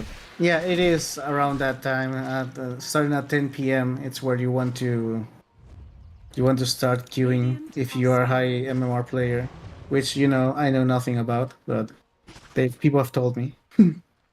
Yeah, I also heard stories about high MMR stuff. I don't know. I'm stuck at 7k trash fill. At least I'm immortal. That was what I wanted to get. That's where the game starts. Oh, Yeah, no, that's where it ends for me, as it does for Pike. Gets quickly blown up. The Doom thrown out onto Frank. He's going to run away. Vitally doesn't really help that much because Frank just walks out of the fight for a couple of seconds. BKBs have ended, though. Prada with the catch. Vitally with Lisa, actually, with the kill being secured. There's going to be the coming through. Frank going for the fight against Pike. And the break, the clash, the smash. It's all over. That should be a G. yeah, show me Plus the G's. another one. That's a dieback onto Pike. Yeah. And Fusion Well, is just, we've seen, this is the third series we've cast of Waska today. And Yeah. they're just making them look like they're nothing. Wask Oh, is really Frank. good. Oh, Frank, don't do that. That's BM, dude. That's not cool. I got tossed in the fountain. They wanted to make it happen. He obliges, sure. Oh, I'll did you take see it? ball. They're mad. I do not understand Spanish. I don't know what they said. What did they say? Um, Load the torch for some reason. okay. Weird Ñañoni, torch which stuff. I suppose is one of them. Load the torch. I know what that means. Okay. I was hoping your Peruvian knowledge would be helpful here, but I guess not. That's an inside joke, I guess. Nonetheless, Fusion, they do qualify for the lower bracket finals now, where they'll be taking on the Corey. Agori tomorrow. That's gonna be an interesting matchup, I would say. Obviously, we're not going to be doing them, unfortunately, because this is the last match that we had of the qualifiers. For Yeah. the rest, it's just going to be chilling, watching the other matches. As it is, and it's always fun to cast these games, but when you can just watch the finals or the lower bracket semifinals, just while working with the beer, it's always fun as well. It was a pleasure. This is the first time we cast together. It was a pleasure casting with you. It was also nice to come back to casting, even if it's in another language. And again, you're beautiful. If it's my region and Wask and Fusion, those are just really good teams. And tomorrow we still have more Dota in the other stream, but it's still good Dota to go around. Yeah, 3 teams are left: Fusion, Hokori, and Heroic. Who's going to qualify for DreamLeague 25? That does conclude it for this channel, ladies and gentlemen. Hopefully you enjoyed the show. Thank you very much for joining me, Zippo. It was fantastic. You did a terrific job. First time that he did analyst work in English, ladies and gentlemen, in a different language of his own. Give him a big applause. He was fantastic. The viewers at home were fantastic, the players as well. And thank you very much, production. Regardless, that does mean it's the end for today. Have a wonderful evening, and in case we don't see you, good afternoon, good evening, and good night.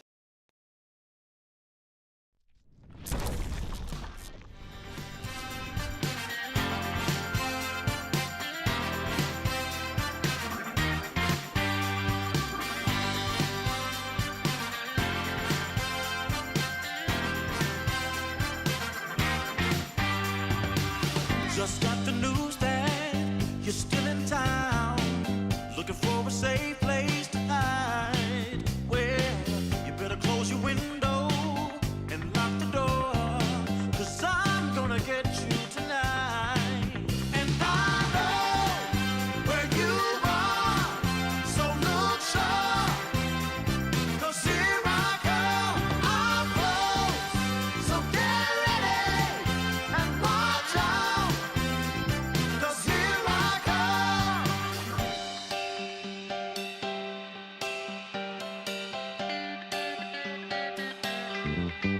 Love's